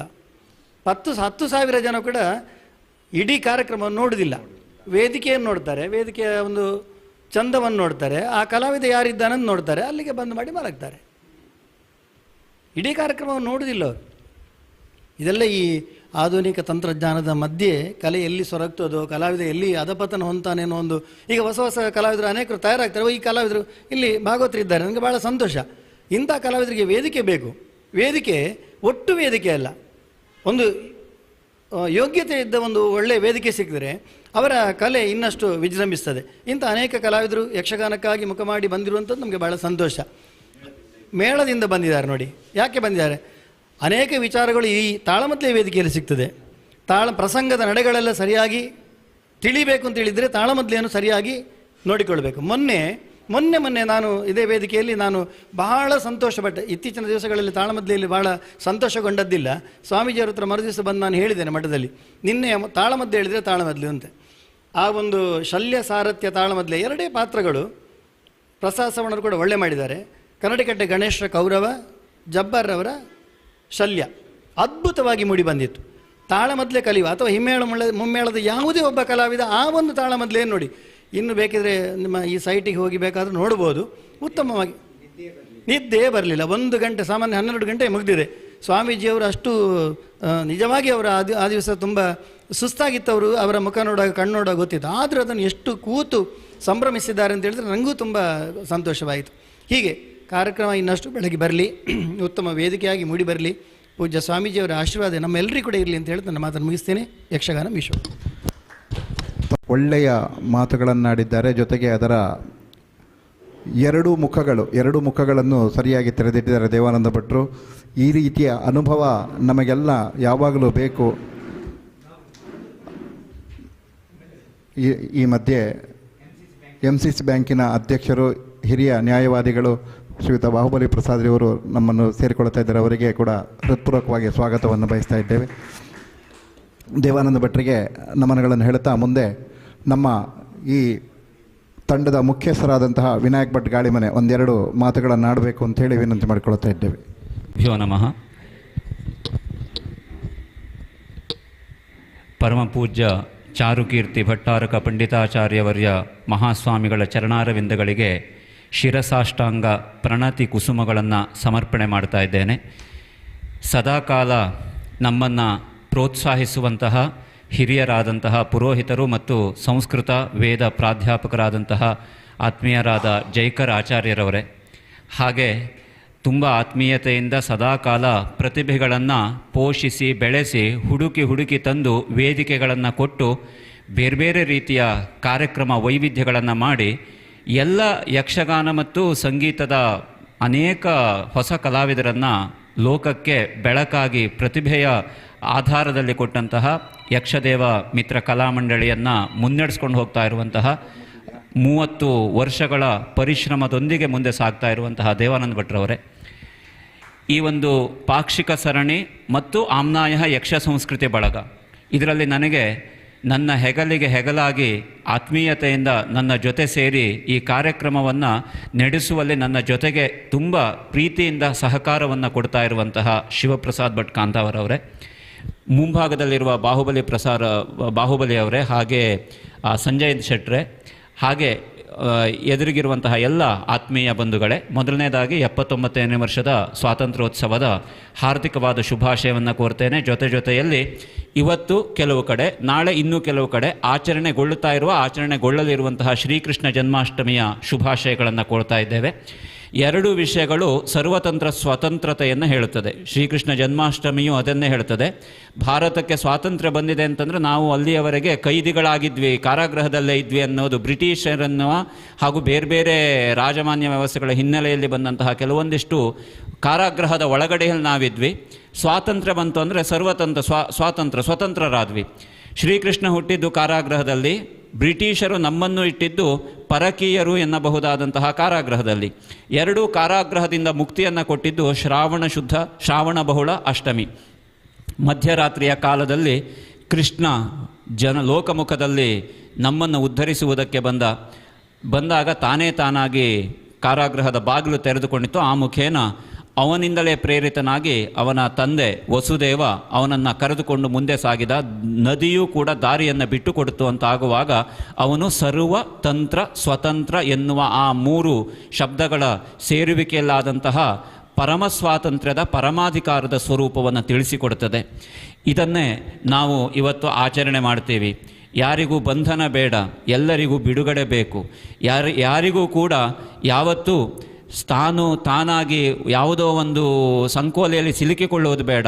ತಾನು ಮುಕ್ತನಾಗಬೇಕು, ನಿರ್ಮುಕ್ತನಾಗಬೇಕು, ಪ್ರಮುಕ್ತನಾಗಬೇಕು, ಪರಿಮುಕ್ತನಾಗಬೇಕು, ಆಮುಕ್ತನಾಗಬೇಕು, ವಿಮುಕ್ತನಾಗಬೇಕು. ಹೀಗೆ ಮುಕ್ತತೆಯಲ್ಲಿರುವ ಬೇರೆ ಬೇರೆ ಅವಸ್ಥೆಗಳನ್ನು ಹೊಂದಬೇಕು ಎನ್ನುವುದನ್ನು ನಾವೆಲ್ಲ ಬಯಸ್ತಾ ಇರ್ತೇವೆ. ಈ ನೆಲೆಯಲ್ಲಿ ಇವತ್ತಿನ ಸುದಿನ ಇದನ್ನೇ ನಾವು ಆಡಂಬಲವಾಗಿಟ್ಟುಕೊಂಡು ಸುಮಾರು 10 ವರ್ಷಗಳ ಹಿಂದೆ ಸಮಾಜ ಮಂದಿರದಲ್ಲಿ ಸ್ವಾತಂತ್ರ್ಯೋತ್ಸವ ತಾಳಮದ್ದಲೆಯನ್ನು ಎಲ್ಲ ನಮ್ಮ ಯಕ್ಷಗಾನದ ಆಸಕ್ತರನ್ನು ಇಟ್ಟುಕೊಂಡು ನಾವೆಲ್ಲ ಸೇರಿ ಮಾಡಿದ್ದೆವು. ಅದನ್ನು ಮುಂದುವರಿಸ್ಕೊಂಡು ಹೋಗುವಲ್ಲಿ ಬೇರೆ ಬೇರೆ ಸಂದರ್ಭದಲ್ಲಿ ಸಮಸ್ಯೆಗಳು ಬಂತು. ಒಂದು ವರ್ಷ 15ನೇ ದಿವಸಕ್ಕೆ ಮಾಡಲಿಕ್ಕಾಗಲಿಲ್ಲ. ಇನ್ನೂ ನೆನಪಿದೆ, 18/8/2018 ಅಂತ ಒಂದು ತಾಳಮದ್ದಲೆ ಮಾಡಿದ್ವಿ. ಅವತ್ತು ಆ ವರ್ಷ ಈಗಲೂ ನೆನಪಿದೆ, 3/8 ಬಂತು. ಹಾಗಾಗಿ 8ರ ನಂಟಿನೊಂದಿಗೆ ನಮ್ಮ ಸ್ವಾತಂತ್ರ್ಯದ ಗಂಟು, ತಾಳಮದ್ದಲೆಯ ಗಂಟು ಸಾಗಲಿ ಅಂತ ಅದನ್ನು ಇಟ್ಕೊಂಡು ಹೋಗಿದ್ದು ನೆನಪಿದೆ ನಮಗೆ. ಹೀಗೆ ಮುಂದುವರಿದು ಬೇರೆ ಬೇರೆ ಸೌಬರಿ ಚರಿತ್ರೆ ಅಂತ ಮಾಡಿದ್ವಿ, ಸತ್ಯವ್ರತ ಚಿತ್ರಕೇತು ಕಾಳಗ ಅಂತ ಮಾಡಿದ್ವಿ. ಹೀಗೆ ಹೊಸ ಬೇರೆ ಬೇರೆ ಪ್ರಸಂಗಗಳನ್ನು ತಂದ್ವಿ. ಅನೇಕ ಕಲಾವಿದರನ್ನು ನಾವು ಕರೆದು ಅನೇಕರನ್ನು ಇಟ್ಟುಕೊಂಡು ಸಮಾಜದ ಏನು ಕೊಡುಗೈ ದಾನಿಗಳಿದ್ದಾರೆ ಅವರ ಸಹಕಾರದಿಂದ ಮಾಡಿದ್ವಿ. ಈ ವರ್ಷ ಯೋಗ ಪಾಕ್ಷಿಕ ಸರಣಿ ಮಾಡಬೇಕು ಅಂತ ಶಿವಪ್ರಸಾದಣ್ಣ, ನಾವು ಮತ್ತು ನನ್ನ ಆಮ್ನಾಯ ಬಳಗದ ವೆಂಕಟರಮಣ ಭಟ್ರು, ಕೇಶವ ಭಟ್ರು, ಕೃಷ್ಣಮೂರ್ತಿ ಅಣ್ಣ, ಸದಾಶಿವರಾಯರು, ಪುರುಷೋತ್ತಮ ತುಳುಪುಳೆ ಅವರು, ಹೀಗೆ ಅನೇಕರಿದ್ದಾರೆ. ಇವರೆಲ್ಲ ಸೇರಿ ನಮಗೊಂದು ಹೀಗೊಂದು ಮಾಡೋಣ ಅಂತ ಬಂದಾಗ ಸ್ವಾಮೀಜಿಯವರೊತ್ತಿಗೆ ಬೆಂಬಲ ಕೊಟ್ಟರು. ಒಂದು ಮಾತನ್ನು ಈ ಸಂದರ್ಭದಲ್ಲಿ ಹೇಳೋದು ಅತ್ಯಂತ ಔಚಿತ್ಯ ಅಂತ ಭಾವಿಸ್ತೇನೆ. ನಮಗೆ ಇಲ್ಲಿ ನಾವು ಕಾರ್ಯಕ್ರಮ ಮಾಡೋದು ಈಗ ಗೊತ್ತಾಗಿದೆ. ನೀವು ಒಂದು ಮುಖವನ್ನು ಹೇಳಿದ್ರಿ, ದೇವಾನಂದ ಭಟ್ರೆ, ಸಂಘಟನೆ ಎಷ್ಟು ಕಷ್ಟ ಅಂತ. ನಮಗೆ ಈಗ ಇರುವಂತಹ ವಾಸ್ತವ ಸ್ಥಿತಿ ಹೇಗಿದೆ ಅಂತಂದರೆ, ನಮ್ಮ ಈ ಕಾರ್ಯಕ್ರಮಗಳಾಗೋದು ಸುತ್ತಮುತ್ತ ಅನೇಕ ಕಡೆಗಳಲ್ಲಿ ಗೊತ್ತಾಗಿದೆ. ಈಗ ಹೇಗಿದ್ದರೂ ಸಾಮಾಜಿಕ ಜಾಲತಾಣದಲ್ಲಿ ಅದು ಪ್ರಸಾರ ಆಗ್ತಾ ಇದೆ. ನಮ್ಮಲ್ಲಿ ಬಂದು ಮಾಡಿ ಅಂತ ಹೇಳ್ತಾ ಇದ್ದಾರೆ. ಸೊ ಇದು ನಮಗೊಂದು ಆಶಾದಾಯಕವಾದ ಬೆಳವಣಿಗೆ. ನೀವು ನಮ್ಮಲ್ಲೂ ಬನ್ನಿ, ನಮ್ಮ ದೇವಸ್ಥಾನದಲ್ಲೋ ನಮ್ಮ ಮನೆಯಲ್ಲೋ ಮಾಡಿ. ನಾವು ಯಾಕೆಂದರೆ ಮನೆ ತಾಳಮದ್ದಳೆಯಿಂದ ಹೊರಟಂತಹದ್ದು ಇದು. ಮಮತಾ ಅಂತ ಮೊದಲಿತ್ತು ನಮ್ಮದು, ಮನೆ ತಾಳಮದ್ದಳೆ ಅಂತ. ಇಲ್ಲಿಂದ ಹೊರಟದ್ರಿಂದ ಇವತ್ತು ಈ ರೀತಿಯ ಒಂದು ಒಳ್ಳೆಯ ಒಂದು ಏನು ಪಾಸಿಟಿವ್ ವೈಬ್, ಒಂದು ಧನಾತ್ಮಕವಾದ ಚಿಂತನೆ ನಮಗಿದ್ರೊಳಗೆ ಸಿಗ್ತಾ ಇದೆ. ಸ್ವಾಮೀಜಿಯವರ ಆಶೀರ್ವಾದದೊಂದಿಗೆ ನಾವು ಸಾಗ್ತೇವೆ. ಈಗ ಬೇರೆ ಎಲ್ಲಿ ನಮಗೆ ಕಾರ್ಯಕ್ರಮ ಮಾಡುವುದಿದ್ರು ನಮ್ಮ ಕರ್ಮಕ್ಷೇತ್ರ ಯಾವುದು ಅಂತಂದರೆ ತಾಳಮದ್ದಳೆಗೆ ಇದೇ ಜೈನ ಮಠವೇ ಆಗಿರ್ತದೆ. ಯಾಕೆಂದರೆ ಅವರು ಇದ್ದ ರೀತಿಯನ್ನು ಈಗ ದೇವಾನಂದ ಭಟ್ರು ಹೇಳಿದರು. ಯಾವುದೇ ಕಲಾವಿದ ಇದ್ದರೂ ಅವರು ಬಂದು ಕುಳಿತು ಕೊನೆಯವರೆಗೆ ಕೇಳಿ ನಮ್ಮನ್ನು ಹಾರೈಸ್ತಾರೆ. ಇಂತಹ ಒಂದು ರೀತಿಯಲ್ಲಿರೋದು, ಅದು ಈ ರೀತಿಯಲ್ಲಿ ಹೊರಗಡೆಯಲ್ಲಿ ನಮ್ಮ ಬಗ್ಗೆ ಹೀಗೆ ಬನ್ನಿ ನಮ್ಮಲ್ಲಿ ಕೂಡ ಮಾಡಿ ಅಂತ ಹೇಳೋದು ಪರಮ ಪೂಜ್ಯರ ಕರುಣೆಯ, ಕೃಪೆಯ ಆಶೀರ್ವಾದ, ಕರುಣಾ ಕಟಾಕ್ಷ ಅಂತ ನಾನು ಭಾವಿಸ್ತೇನೆ. ಈ ರೀತಿಯಲ್ಲಿ ಸ್ವಾತಂತ್ರ್ಯ ತಾಳಮದ್ದಲೆ ಇವತ್ತು ಆಯೋಜನೆ ಆಗಿದೆ. ಕೃಷ್ಣ ಜನ್ಮಾಷ್ಟಮಿಯ ಶುಭ ದಿವಸ ಇವತ್ತು. ಈ ಆಯೋಜನೆಯಲ್ಲಿ ದೇವಿ ಮಾಹಾತ್ಮ್ಯಂ ಎನ್ನುವಂತಹ ಅಗರಿ ಶ್ರೀನಿವಾಸ ಭಾಗವತರು ಬರೆದಂತಹ ಗಿನ್ನಿಸ್ ರೆಕಾರ್ಡನ್ನು ಮೀರಿರುವಂತಹ ಒಂದು ಆಖ್ಯಾನವನ್ನು ನಾವಿಲ್ಲಿ ಆಯೋಜನೆ ಮಾಡಿದ್ದೇವೆ. ದೂರದ ಈಗ ನಾರಾಯಣ ಶರ್ಮಾ ಅವರು ನಮಗೆ ಕೊಡಲಿಕ್ಕೆ ಬಹಳ ಏನಿಲ್ಲ. ನಮ್ಮ ಪರಿಸ್ಥಿತಿ ಈಗ ನೀವು ಹೇಳಿದ್ರು, ಅವರು ಹೇಳಿದರು, ನಾವು ಕೊಡಲಿಕ್ಕೆ ಏನಿಲ್ಲ. ಆದರೆ ಪ್ರೀತಿಯಿಂದ ನಾವು ಕರೆದ್ರೆ ಬರ್ತಾರೆ, ಬಂದು ನಾವು ಪ್ರೀತಿಯಿಂದ ಭಾಗವಹಿಸ್ತಾರೆ. ಕೇಶವ ಭಟ್ರು ನಾವು ಹೇಳಲೇಬೇಕಾದದ್ದು, ಇದು ಮುಖಸ್ತುತಿ ಅಲ್ಲ ಅಥವಾ ಬೇರೆ ಅದರ ಪೂರ್ವಗ್ರಹ ಯಾವುದಿಲ್ಲ. ಅವರು 3 ಕಾರ್ಯಕ್ರಮಕ್ಕೆ ಈಗ ನಮ್ಮ ಜೊತೆಯಲ್ಲಿದ್ದಾರೆ. ಇದೀಗ 3ನೇ ಕಾರ್ಯಕ್ರಮ. 1 ರೂಪಾಯಿನೂ ತೆಗೆದುಕೊಳ್ಳದೆ ನಾನು ಈ ತಾಳಮದ್ದಲೆಗೋಸ್ಕರ ಬರ್ತೇನೆ ಅಂತ ಹೇಳ್ತಾರೆ. ಅಂದರೆ ಇದನ್ನು ಯಾಕೆ ಹೇಳ್ತಾ ಇದ್ದೇನೆ ಅಂತಂದರೆ, ಇಲ್ಲಿದ್ದವರು ಹೇಗಿದ್ದರೂ ಹಾಗೆ ಬರೋದು, ಇದು ಎಲ್ಲ ನಮ್ಮದು ಧರ್ಮಾರ್ಥವೇ.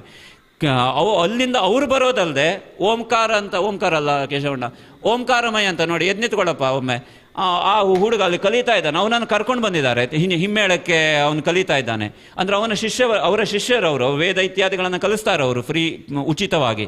ಆ ರೀತಿಯಲ್ಲಿ ತನ್ನ ಶಿಷ್ಯರನ್ನು ಕರೆದುಕೊಂಡು ಬಂದಿದ್ದಾರೆ ಕೇಶವ ಭಟ್ರು. ನಾರಾಯಣ ಶರ್ಮಾರವರು ಹಾಗೆ. ನಾವು ಅವರ ವಾಸ್ತವದಲ್ಲಿ ಆಳ್ವಾಸ್ನಲ್ಲಿ ನಾವು ಕೊಲಿಗೆ ಒಂದು ಕಾಲದಲ್ಲಿ, ಈಗ ಒಂದು 3 ವರ್ಷದ ಹಿಂದೆ ಅಂತ ನೆನಪು. ಆದರೆ ಅವರು ಈ ಶಿಕ್ಷಣ ವೃತ್ತಿಯನ್ನು ಬಿಟ್ಟು ಪೌರೋಹಿತ್ಯಕ್ಕೆ ಹೋದರು. ನಾವು ಪೌರೋಹಿತ್ಯ ಬಿಟ್ಟು ಶಿಕ್ಷಣಕ್ಕೆ ಬಂದವರು. ಶಿಕ್ಷಣ ವೃತ್ತಿಯನ್ನು ಬಿಟ್ಟು ಪೌರೋಹಿತ್ಯಕ್ಕೆ ಹೋದವರು. ನಮಗೆ ಅವರೊಂದು ಸಂಬಂಧ ಇತ್ತು ಆಳ್ವಾಸ್ನಲ್ಲಿ ಇದ್ದಾಗ. ಪುನಃ ನಾವೊಂದು ಸಂದರ್ಭ ಬಂತು ಅಂತ ಕರೆದ್ವಿ, ಇವತ್ತು ಅವರು ಬಂದಿದ್ದಾರೆ.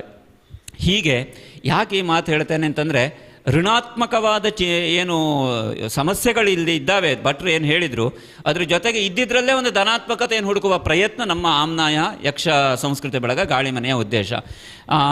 ಇವರು ನಮ್ಮ ಶಿವಪ್ರಸಾದ್ ಅಣ್ಣವ್ರಿಗೆ ಒಂದು ಮಾತು ನಾನು ಹೇಳಬೇಕು. ಅಂದರೆ ಯಾಕೆ ಅಂತಂದರೆ, ಅವರು ಎಕ್ಸಲೆಂಟ್ ಕಾಲೇಜ್ನಲ್ಲಿ HM ಹೆಡ್ ಮಾಸ್ಟ್ರು, ಹೈಸ್ಕೂಲಿನ ಹೆಡ್ ಮಾಸ್ಟ್ರು, ಸರಿಯಲ್ಲ? ಹೈಸ್ಕೂಲಿನ ಹೆಡ್ ಮಾಸ್ಟರ್ ಹೇಗಿರ್ತಾರೆ, ಅವರ ಒತ್ತಡ ಏನಿರ್ತದೆ ಅಂತ ಪ್ರಾಯ ಇಲ್ಲಿದ್ದವ್ರಿಗೆ ಬಹಳಷ್ಟು ಜನರಿಗೆ ಗೊತ್ತಿರ್ಬೋದು. ಅಲ್ಲಿ ಪಶುಪತಿ ಅಣ್ಣ ಬಂದಿದ್ದಾರೆ, ಹೈಸ್ಕೂಲ್ನಲ್ಲಿ ತಮ್ಮ ಬದುಕನ್ನು ಮುಂದುವರಿಸ್ಕೊಂಡು ಹೋದವರು. ವೆಂಕಟರಮಣ ಭಟ್ರು ಇದ್ದಾರೆ, ಹೈಸ್ಕೂಲ್ನಲ್ಲಿ ವೃತ್ತಿ ಜೀವನ ನಡೆಸ್ತಾ ಇರುವವರು. ಬಹಳ ಕಷ್ಟದ, ಬಹಳಷ್ಟು ಏನು ಅಫಿಷಿಯಲ್ ವರ್ಕ್ಗಳು ತುಂಬ ಇರ್ತದೆ, ತುಂಬ ಒತ್ತಡಗಳಿದೆ. ಆ ಎಲ್ಲ ಒತ್ತಡಗಳ ನಡುವೆ ಬಂದಿದ್ದಾರೆ. ಇನ್ನೊಂದು ಇವತ್ತು ಅವರಿಗೆ ನಿಜವಾಗಿ ಹೇಳಬೇಕು ಅಂದರೆ, ಅವರಿಗೆ ಇದು ನಮ್ಮ ಸಂಘಟನೆ, ಬೇರೆ ಕಡೆಯಲ್ಲಿ ಕಾರ್ಯಕ್ರಮ ಇತ್ತು ಅವರಿಗೆ, ನಾವು ಹೇಳೋದಿದ್ರೆ ಈಗ ಭಟ್ರು ಆಗ ಹೇಳಿದ್ರಲ್ಲ ಕವರ್ ತಾಳಮದ್ದಳೆಗಳು, ಕವರ್ ಕಾರ್ಯಕ್ರಮ ಇತ್ತು. ಆದರೆ ಅದನ್ನು ಬಿಟ್ಟು ಅವರು ಇಲ್ಲಿ ನಮ್ಮ ಜೊತೆಯಲ್ಲಿದ್ದಾರೆ. ಯಾಕೆ ಅಂತಂದರೆ ಇದೊಂದು ಒಳ್ಳೆಯ ಕೂಟ, ಇದು ಹೀಗೆ ಮುಂದೆ ಸಾಗಬೇಕು ಎನ್ನುವ ಉದ್ದೇಶ. ಹೀಗೆ ಅನೇಕರಿದ್ದಾರೆ. ಈ ಸಂದರ್ಭ ನಾನು ನೆನಪಿಸ್ಕೊಳ್ಳೋದು ಯಾಕೆ ಅಂತಂದರೆ ಇವತ್ತು ನಮ್ಮನ್ನೇ ನಾವು ಉತ್ತೇಜಿಸಿಕೊಳ್ಳಬೇಕಾದ ಅನಿವಾರ್ಯತೆ ಇದೆ. ಬೇರೆ ದೇವಾನಂದ ಭಟ್ರು ಹೆಗಲನ್ನು ನಾನು ತಟ್ಟಬೇಕು, ನನ್ನ ಹೆಗಲನ್ನು ತಟ್ಟಲಿಕ್ಕೆ ಅವ್ರು ಇವತ್ತು ಬಂದಿದ್ದಾರೆ. ಇಷ್ಟೇ ನಾವು ಮಾಡಬೇಕು, ಪರಸ್ಪರಂ ಭಾವೆಯಂತಹ ಈ ರೀತಿಯಲ್ಲಿ ಈ ಕಲೆ ಮುಂದೆ ಹೋಗಬೇಕು. ನಾವು ಕೊನೆಗೆ ನಮ್ಮ ಈ ಒಂದು ಧ್ಯೇಯವನ್ನು ನಾವು ಇತ್ತೀಚೆಗೆ ನಾವು ಮಾತಾಡ್ತಾ ಅಳವಡಿಸ್ಕೊಂಡಿದ್ದೇನಂತಂದರೆ, ಇದು ಪ್ರೇಕ್ಷಕರ ಕೊರತೆಯನ್ನು ಭಟ್ರು ಹೇಳಿದರು. ನಾವೀಗ ಪ್ರೇಕ್ಷಕರು ಅಂತ ಹೊರಗಡೆ ನೋಡೋದು ಬಿಟ್ಟಿದ್ದೇವೆ. ನಮ್ಮೊಳಗೆ ಒಬ್ಬ ಪ್ರೇಕ್ಷಕ ಇದ್ದಾನೆ, ನೀವೊಬ್ಬರು, ಇವರೆಲ್ಲ ಪ್ರೇಕ್ಷಕರು. ಆತ್ಮತೃಪ್ತಿಗೋಸ್ಕರ ಕಲೆ ಎನ್ನುವಂತಹ ಒಂದು ಭಾವಕ್ಕೆ ಬಂದಿದ್ದೇವೆ. ಯಾಕೆಂದರೆ ಪ್ರೇಕ್ಷಕರು ಇಲ್ಲದೇ ಇದ್ರೂ ನಮಗೆ ಮಾಡದೇ ಇರಲಿಕ್ಕೆ ಆಗೋದಿಲ್ಲ ಅಷ್ಟು ನಮಗೆ ಗೊತ್ತಾಗಿದೆ. ಹಾಗಾಗಿ ನಾವು ಈ ಆತ್ಮತೃಪ್ತಿ, ಸ್ವಾತ್ಮತೃಪ್ತಿಗೋಸ್ಕರ ಈ ಕಲೆ ಎನ್ನುವಂತಹ ಭಾವದಲ್ಲಿ ಬಂದಿದ್ದೇವೆ. ಪ್ರೇಕ್ಷಕರು ಬಂದು ಕುಳಿತುಕೊಂಡ್ರೆ ತುಂಬ ಸಂತೋಷ. ಇವತ್ತು ನಾವು ಹೇಳಿದಾಗೆ ಹವ್ಯಕ ಕಾರ್ಯದರ್ಶಿಗಳು ಬಂದಿದ್ದಾರೆ, ಡಾಕ್ಟರ್ ಬಂದಿದ್ದಾರೆ, ಅವರ ಮಗನನ್ನು ಕರ್ಕೊಂಡು ಬಂದಿದ್ದಾರೆ. ತುಂಬ ಸಲ ನಾನು ಅದನ್ನು ಹೇಳ್ತೇನೆ. ಕೊನೆ ಸಲ ನಮ್ಮ ವೇದಿಕೆಯ ಕಾರ್ಯಕ್ರಮಕ್ಕೆ ಬಂದಾಗ ಕೂಡ ಅವ್ರ ಮಗನನ್ನು ಕರ್ಕೊಂಡು ಬಂದಿದ್ದರು. ಅದು ಯಾಕೆ ಅಂದರೆ ಮುಂದಿನ ತಲೆಮಾರಿಗೆ ತಲುಪಿಸಬೇಕು ಎನ್ನುವ ಉದ್ದೇಶ. ಹಿರಿಯರಾದ ಮಾತೋಶ್ರೀ ಅವರ ತಾಯಿಯವರು ಬಂದಿದ್ದಾರೆ. ಹೀಗೆ ತಮಗೆಲ್ಲರಿಗೆ ಮತ್ತೊಮ್ಮೆ ಈ ಕಾರ್ಯಕ್ರಮದ ಪರವಾಗಿ ನೀವು ಹೀಗೆ ಪ್ರೋತ್ಸಾಹ ಕೊಡ್ತಾ ಇರಿ ಅಂತ ಹೇಳ್ತಾ, ಈ ಒಂದು ಆಯೋಜನೆಯ ಹಿನ್ನೆಲೆಯಲ್ಲಿರುವ 4 ವಿಷಯಗಳನ್ನು ಹೇಳಿದ್ದೇನೆ. ಇದನ್ನೆಲ್ಲ ತಾವು ಸ್ವೀಕಾರ ಮಾಡಿ ನಮ್ಮನ್ನು ಹರಿಸಬೇಕು ಅಂತ ಕೇಳ್ಕೊಳ್ತೇನೆ. ಇದು ಹೆಸರು ಆಮ್ನಾಯ ಅಂದರೆ ಇದೊಂದು ಸಾಂಘಿಕವಾದ ಪ್ರಯತ್ನ. ಇದರೊಳಗೆ ಅನೇಕ ಸಂಘಟನೆಗಳ ಈಗ ಯಕ್ಷ ಚೈತನ್ಯದ ಕೃಷ್ಣಮೂರ್ತಿಯವರು, ಯಕ್ಷಮೇನಕಾದ ಸದಾಶಿವರಾಯರು, ಯಕ್ಷದೇವ ಮಿತ್ರ ಮಂಡಳಿಯ ದೇವಾನಂದ ಭಟ್ರು, ಹಾಗೆ ನಮ್ಮ ಇಡೀ ಕಾಳಿಕಾಂಬದ ವತಿಯಿಂದ ಬಂದರು ಅಂತ ಹೇಳಬಹುದಾದಂತಹ ಜೈಕರ್ ಪುರೋಹಿತರು ಎಲ್ಲ, ಹೀಗೆ ಅನೇಕರಿದ್ದಾರೆ. ಇವರನ್ನೆಲ್ಲರನ್ನೂ ಕೂಡ ನಾನು ಅತ್ಯಂತ ಗೌರವದಿಂದ ಮತ್ತೊಮ್ಮೆ ವಂದಿಸ್ತಾ ನನ್ನ ಈ ಮಾತುಗಳನ್ನು ಮುಗಿಸ್ತೇನೆ. ದೇವಿ ಮಹಾತ್ಮ್ಯಂ ಎನ್ನುವಂತಹ ತಾಳಮದ್ದಳೆಯ ಕಾರ್ಯಕ್ರಮವನ್ನು ತಾವೆಲ್ಲ ಉಪಸ್ಥಿತರಿದ್ದು ನೋಡಿ ನಮ್ಮನ್ನು ಹರಿಸಬೇಕು ಅಂತ ಕೇಳ್ಕೊಳ್ತೇನೆ. ಧನ್ಯವಾದ. ಈ ವೇದಿಕೆಯಲ್ಲಿ ನಾವು ನೀಡುವಂತಹ ತಾಳಮದ್ದಳೆಗೆ ಪ್ರೇಕ್ಷಕರು ನಮ್ಮ ಸಭಾಂಗಣದಲ್ಲಿ ಇಲ್ಲ ಅಂತ ಹೇಳುವಂಥದ್ದು ಅದು ಕೊರತೆಯೇ ಅಲ್ಲ ನಮಗೆ. ಯಾಕೆಂತ ಹೇಳಿದರೆ ಸ್ವಾಮಿಗಳು ಅವರೇ ಹೇಳಿದಂತೆ ಆ ತುಳುನಾಡ ಆ ಒಂದು ಲೈವ್ ಮೂಲಕ ಇದ್ದವರಿಗೆಲ್ಲ ಅದನ್ನು ಕೇಳಿಸಬೇಕು ಅಂತ ಹೇಳುವಂಥದ್ದು ಇದು ಒಂದು ರೀತಿಯಲ್ಲಿ ನಮ್ಮ ಧರ್ಮ ಪ್ರಚಾರ, ನಿಜವಾಗಿ ಮಠಮಾನ್ಯ ಮಾಡಬೇಕಾದಂತಹ ಕೆಲಸಗಳಿದು. ಅದನ್ನು ಅವರು ಸಮರ್ಥವಾಗಿ ನಿರ್ವಹಿಸೋದು ಮಾತ್ರವಲ್ಲ ನಾವು ಎಲ್ಲಿಯೂ ಯಾವ ಕಾರಣಕ್ಕೂ ತಪ್ಪದೇ ಇದ್ದ ಹಾಗೆ ಅವರೇ ಮುಂದುಗಡೆ ಸಾನ್ನಿಧ್ಯವನ್ನು ವಹಿಸಿ ನಮ್ಮ ಇಡೀ ಕಾರ್ಯಕ್ರಮವನ್ನು ನೋಡ್ತಾರೆ. ಆ ಹಿನ್ನೆಲೆಯಲ್ಲೂ ಕೂಡ ನಮಗೆ ಹೆಚ್ಚಿನ ಜವಾಬ್ದಾರಿ ಇದೆ. ಖಂಡಿತ ಹೌದು. ಈ ಹಿನ್ನೆಲೆಯಲ್ಲಿ ವಿನಾಯಕ ಭಟ್ರೆ, ನಮಗೆ ನಮ್ಮ ಸಂಸ್ಥೆಗೆ ಮತ್ತೂ ಒಂದಷ್ಟು ಹೆಚ್ಚಿನ ಜವಾಬ್ದಾರಿಗಳಿದ್ದಾವೆ. ಆ ಒಂದು ಹೊಣೆಗಾರಿಕೆಯನ್ನು ನಿಭಾಯಿಸುವಂಥ ಶಕ್ತಿ ಸಾಮರ್ಥ್ಯವನ್ನು ಭಗವಂತ ನಮಗೆಲ್ಲರಿಗೂ ಕರುಣಿಸಲಿ ಅಂತೇಳಿ ಆಶಿಸ್ತಾ ಕಾರ್ಯಕ್ರಮದ ಕೊನೆಗೆ ಧನ್ಯವಾದಗಳನ್ನು ಆಡಬೇಕು ಅಂತೇಳಿ ನಮ್ಮ ಪಾಕ್ಷಿಕ ಕೂಟದ ಸಂಚಾಲಕರಾದಂತಹ ಶಿವಪ್ರಸಾದ್ ಭಟ್ ಕಾಂತಾವರ ಇವರನ್ನು ಕೇಳಿಕೊಳ್ತಾ ಇದ್ದೇವೆ. ಪೂಜ್ಯ ಸ್ವಾಮೀಜಿಯವರ ಪಾದಪದ್ಮಗಳಿಗೆ ಪೊಡಮಡುತ್ತಾ ವೇದಿಕೆಯಲ್ಲಿರತಕ್ಕಂತಹ ಗೌರವಾನ್ವಿತರೆ, ವೇದಿಕೆಯ ಮುಂಭಾಗದಲ್ಲಿರತಕ್ಕಂತಹ ಸಜ್ಜನ ಸಭಾಸದರೇ, ದೇವಾನಂದ ಭಟ್ರು ಒಂದು ಮಾತು ಹೇಳ್ತಾ ಇದ್ರು, ಕಲಾವಿದರಿಗೆ ಹೇಗಿದ್ದರೂ ಸಂಭಾವನೆ ಕೊಡಬೇಕು. ಈಗಿನ ಕಾಲಘಟ್ಟ ಹೇಗಿದೆ ಅಂತ ಹೇಳಿದರೆ, ನಾವು ಪ್ರೇಕ್ಷಕರನ್ನು ಕರೆಯುವುದು ಇನ್ನೊಂದು ಕಾಲ ಬರ್ಬೋದು, ಅವರಿಗೂ ಸಂಭಾವನೆ ಕೊಟ್ಟು ಬಂದು ಕೂತ್ಕೊಳಿಸಬೇಕಾದ ಪರಿಸ್ಥಿತಿ ಮುಂದೊಂದು ದಿವಸ ಬಂದರೂ ಕೂಡ ತಪ್ಪಲ್ಲ.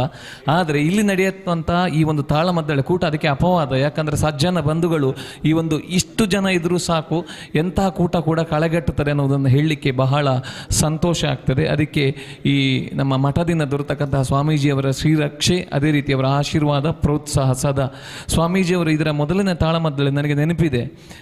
ಅರ್ಥದ ಬಗ್ಗೆ ಅವರು ಈ ಥರ ಅರ್ಥ ಕೊಟ್ಟಿದ್ದರೆ ಇನ್ನೂ ಚೆನ್ನಾಗಿರ್ತಿತ್ತು, ಈ ಥರವನ್ನು ಹೇಳಬಹುದಾಗಿತ್ತು ಅನ್ನುವಂಥದ್ದು ಅವರ ಕೆಲವು ಹಿತನುಡಿಗಳನ್ನು ಕೇಳಿದಾಗ ನನಗೆ ಅನಿಸಿತ್ತು, ಸ್ವಾಮೀಜಿಯವರು ಕೂಡ ಒಬ್ಬರು ಉತ್ತಮ ಅರ್ಥಧಾರಿಗಳಾಗಿರುವಂತಹ ಒಂದು ವಾಕ್ಚಾತುರ್ಯತೆ ಅವರ ಹತ್ರ ಇದೆ, ನಮಗೆಲ್ಲರಿಗೂ ಗೊತ್ತಿದೆ ಅನ್ನುವಂಥದ್ದು. ನಮ್ಮೆಲ್ಲರ ಆಶಯ ಮುಂದಿನ ಒಂದು ದಿವಸಗಳಲ್ಲಿ ಸ್ವಾಮೀಜಿಯವರು ಕೂಡ ಈ ಒಂದು ಸರಣಿ ತಾಳಮದ್ದಳೆಯಲ್ಲಿ ಅರ್ಥವನ್ನು ಹೇಳಬೇಕು ಅನ್ನುವಂಥದ್ದು. ಇವೆಲ್ಲದರ ಜೊತೆಗೆ ಇಂದಿನ ಈ ಒಂದು ಕಾರ್ಯಕ್ರಮಕ್ಕೆ ನಮಗೆ ಮುಖ್ಯ ಈ ಒಂದು ವೇದಿಕೆಯನ್ನು ಇತ್ತು. ಇಂದು ಕಾಲಘಟ್ಟ ಹೇಗಿದೆ ಅಂತ ಹೇಳಿದರೆ, ಯುವಕರಿಗೆ ಬನ್ನಿ 10 ಹಲವು ಸಂಘಟನೆಗಳು, ಯಕ್ಷ ಚೈತನ್ಯ, ಯಕ್ಷದೇವ ಮಿತ್ರ ಕಲಾಮಂಡಳಿ ಎಲ್ಲವೂ ಇದೆ, ಆದರೆ ಬರುವವರು ಇಲ್ಲ. ಬನ್ನಿ, ನಿಮಗೆ ವೇದಿಕೆ ಕಲ್ಪಿಸಿ ಕೊಡ್ತೇವೆ. ಕೇವಲ ನೃತ್ಯ ಅಲ್ಲ, ಯಕ್ಷಗಾನ ಅಂದರೆ ಮಾತು ಕೂಡ ಬೇಕು. ಅದಕ್ಕೆ ತಾಳಮದ್ದಳೆ ಎನ್ನುವಂಥದ್ದು ಇಂಥ ವೇದಿಕೆಗಳು, ಸಂಘಟನೆಗಳು ನಿಮಗೆ ಮುಂದುವರಲಿಕ್ಕೆ ಅವಕಾಶ ಇದೆ ಅಂತ ಹೇಳಿದರೆ ಇಂದು ಯಾರಿಗೂ ಕೂಡ ಪುರುಸೋತಿಲ್ಲ. ಇವತ್ತು ತಾಳಮದ್ದಳೆ ಸ್ವತಂತ್ರ, ಇವತ್ತು ಸ್ವಾತಂತ್ರ್ಯೋತ್ಸವ, ಮನೆಯಲ್ಲಿ ಕೂತ್ಕೊಂಡು ಯೂಟ್ಯೂಬ್ ಇನ್ನೊಂದು ಕಾರ್ಯಕ್ರಮಗಳನ್ನು ನೋಡುವ ಅನ್ನುವಂಥ ಒಂದು ಇದು ಸುಳ್ಳಲ್ಲ, ಇದು ವಾಸ್ತವ ಸಂಗತಿ, ಇದನ್ನು ಹೇಳಲೇಬೇಕು.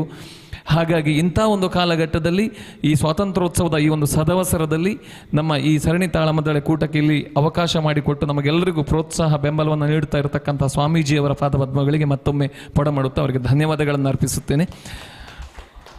ಇಂದು ಈ ಒಂದು ಕಾರ್ಯಕ್ರಮದಲ್ಲಿ ಭಾಗವಹಿಸಿರುವಂತಹ ಎಲ್ಲ ಕಲಾವಿದರಿಗೆ ಅವರು ಶಾಲು ಹಾಕಿ ಅವರು ಗೌರವಿಸಬೇಕು ಅಂತ ಹೇಳಿ ಅವರಲ್ಲಿ ಕೇಳಿಕೊಳ್ಳುತ್ತಾ ಇದ್ದೇನೆ. ಭಾಗವತರಾದಿಯಾಗಿ ಮಾಧವಾಚಾರ್ಯರು, ನಾರಾಯಣ ಶರ್ಮರವರು ದಯವಿಟ್ಟು ವೇದಿಕೆಗೆ ಬರಬೇಕು.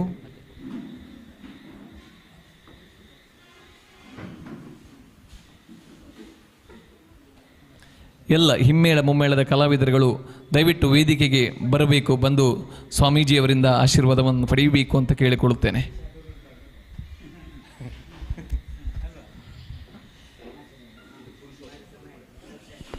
ಶ್ರೀಯುತ ಪುರುಷೋತ್ತಮ ತುಳುಪುಳೆಯವರು, ಪ್ರಮುಖ ತುಳುಪುಳೆ, ಹಾಗೆ ಓಂಕಾರಮಯ್ಯ, ಶ್ರೀಯುತ ವಿದ್ವಾನ್ ವೆಂಕಟರಮಣ ಭಟ್ ಕೆರೆಗದ್ದೆ, ಹಾಗೆ ವಿದ್ವಾನ್ ಕೇಶವ ಭಟ್ ಕೇಕಣಾಜೆ, ಸದಾಶಿವ ನೆಲ್ಲಿಮಾರ್, ಪ್ರಜ್ವಲ್ ಬಿ ಶೆಟ್ಟಿ, ಹಾಗೆ ವಿಘ್ನೇಶ್ ಆಚಾರ್ಯ ಮಾರೂರು,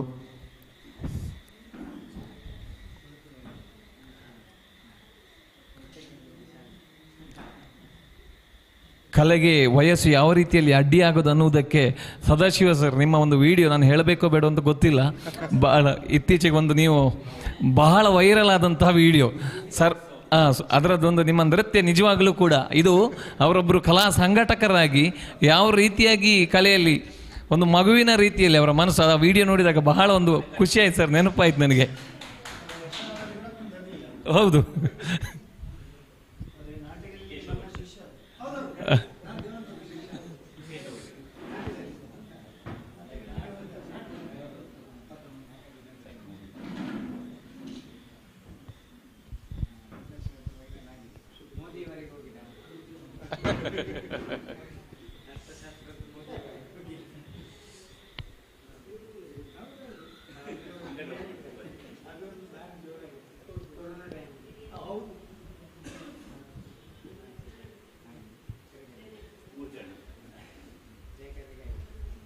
ಇದೆ ಇಲ್ಲಿದೆ.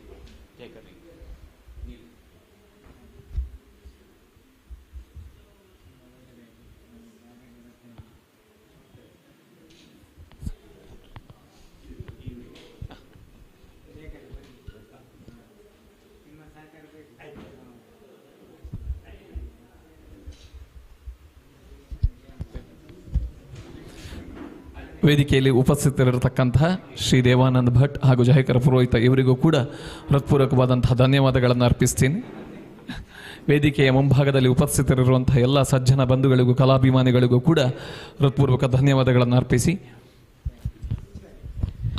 ಇವತ್ತಿನ ಈ ತಾಳಮದ್ದಳೆಗೆ ನಮಗೆ ಜೈಕರ್ ಪುರೋಹಿತರು ನಮಗೊಂದು ಸಹಾಯವನ್ನು ಮಾಡಿದ್ದಾರೆ. ಅವರಿಗೆ ನಾನು ಆ ಹಿನ್ನೆಲೆಯಲ್ಲಿ ವಿಶೇಷ ಕೃತಜ್ಞತೆಗಳನ್ನು ಹೇಳ್ತಾ ಇದ್ದೇನೆ. ಹಾಗೆ ವೇದಮೂರ್ತಿ ಪ್ರಭಾಕರ್ ಭಟ್ ಅಶ್ವತ್ಪುರ ಅವರು ಕೂಡ ನಮ್ಮ ಜೊತೆ ಇದ್ದೇವೆ ಎನ್ನುವ ನೆಲೆಯಲ್ಲಿ ನಮಗೆ ಸಹಕಾರವನ್ನು ಕೊಟ್ಟಿದ್ದಾರೆ. ಅವರನ್ನು ಕೂಡ ಈ ಸಂದರ್ಭದಲ್ಲಿ ನೆನಪಿಸಿಕೊಡ್ತೇನೆ. ಅದೇ ರೀತಿ ಪ್ರಾರಂಭದಿಂದ ನಮಗೆ ಸಹಾಯ ಸಹಕಾರ ಕೊಡ್ತಾ ಇರುವಂತಹ ಎಲ್ಲರನ್ನು ಕೂಡ ಈ ಸಂದರ್ಭದಲ್ಲಿ ಮತ್ತೊಮ್ಮೆ ನೆನಪಿಸಿಕೊಳ್ತಾ ಇದ್ದೇನೆ.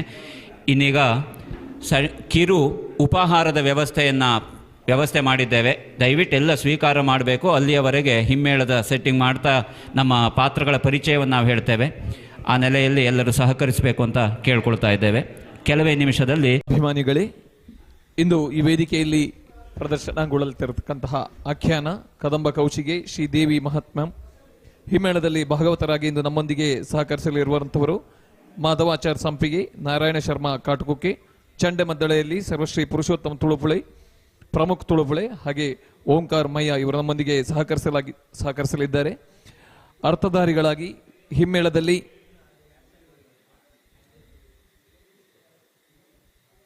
ದೇವೇಂದ್ರನಾಗಿ ಶ್ರೀ ಕೃಷ್ಣಮೂರ್ತಿ ಮಾಯಣ, ಶುಂಭಾಕ್ಯನಾಗಿ ಡಾಕ್ಟರ್ ವಿನಾಯಕ್ ಚಂದ್ರಶೇಖರ್ ಭಟ್ ಗಾಳಿಮನೆ, ಕೌಶಿಕೆಯಾಗಿ ವಿದ್ವಾನ್ ಕೇಶವ ಭಟ್ ಕೇಕಣಾಚಿ, ಚಂಡಮಂಡರಾಗಿ ಪ್ರಜ್ವಲ್ ಬಿ ಶೆಟ್ಟಿ, ವಿಘ್ನೇಶ್ ಆಚಾರ್ಯ ಮಾರೂರು, ಸುಗ್ರೀವನಾಗಿ ಶ್ರೀ ಸದಾಶಿವರಾವ್ ನೆಲ್ಲಿಮರ್, ಹಾಗೆ ರಕ್ತಬೀಜನ ಪಾತ್ರದಲ್ಲಿ ವಿದ್ವಾನ್ ವೆಂಕಟರಮಣ ಭಟ್ ಕೆರೆವದ್ದೆ ಇವರು ಕಾಣಿಸಿಕೊಳ್ಳಲಿದ್ದಾರೆ. ಹಿಮ್ಮೇಳ ಕಲಾವಿದರು ಆದಷ್ಟು ಬೇಗ ಈ ಒಂದು ಕಾರ್ಯಕ್ರಮವು ಆರಂಭಗೊಳ್ಳುವಲ್ಲಿ ನಮ್ಮೊಂದಿಗೆ ಸಹಕರಿಸಬೇಕಾಗಿ ಅವರಲ್ಲಿ ವಿನಂತಿಸಿಕೊಳ್ಳುತ್ತಾ ಇದ್ದೇನೆ.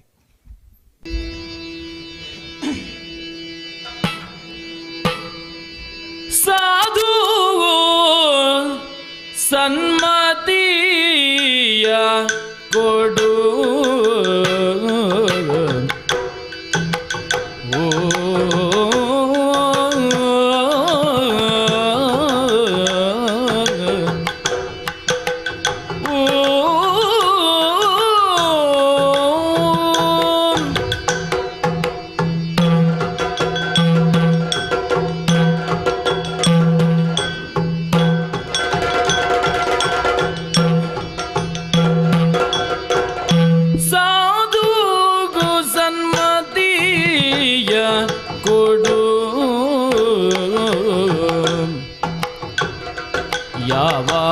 ಯಾವಾಗಲೂ ಮಾಧುರ್ಯ ವಚನ ನೀಡು, ಯಾವಾಗಲೂ ಮಾಧುರ್ಯ ವಚನ ನೀಡು.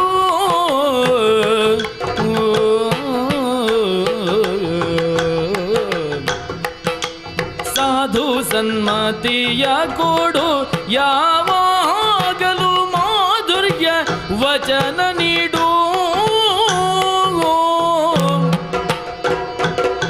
ವಾದ ತರ್ಕದಲ್ಲಿ ಸೋಲದವರವ ದಯ ಮಾಡು.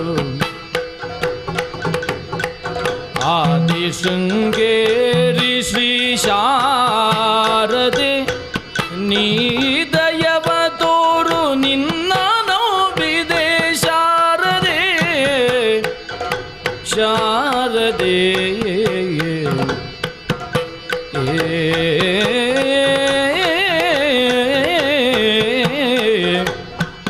ಶಾರದೆ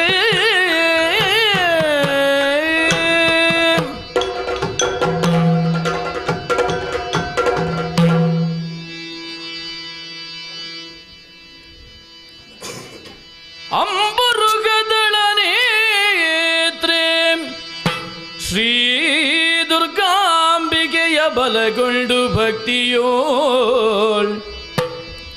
ಭಕ್ತಿಯೊಳಂಬಿಕಾ ಸುತ ವಿಘ್ನರಾಜನ ಹಿಡಿದು ಸಂಸ್ತುತಿಸಿ. ಅಂಬುನಿಧಿಯಾತ್ಮಜೆಗೆ ಕೈ ಮುಗಿದು ಅಂಬುಜಾಸನವಾಣಿಯರ ಪಾದಾಂಬುಜಕ್ಕೆ ಪೊಡಮಡುತ ವರ್ಣಿಪೆ ನೀ ಕಥಾಮೃತವ.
ನಾಕದೋಳು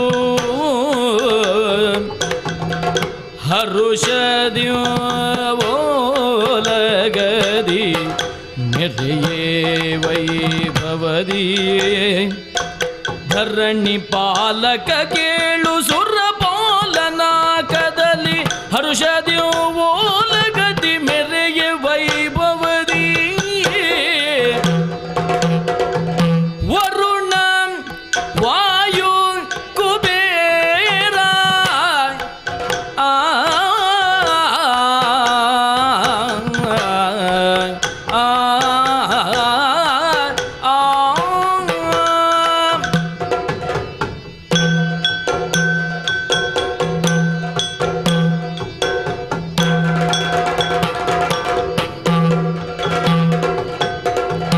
ವರುಣ ವಾಯು ಕುಬೇರ ನಿರತಿ ಮೊದಲಾದವರ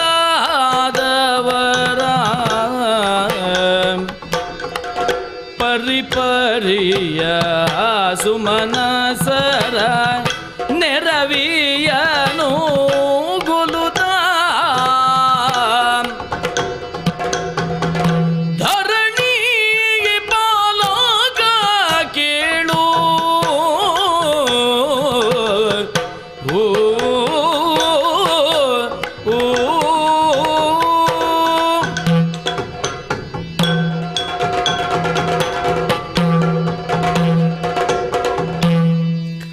ತಂದೆ ಜಗತ್ರಕ್ಷಕನೇ ಕಾಪಾಡು.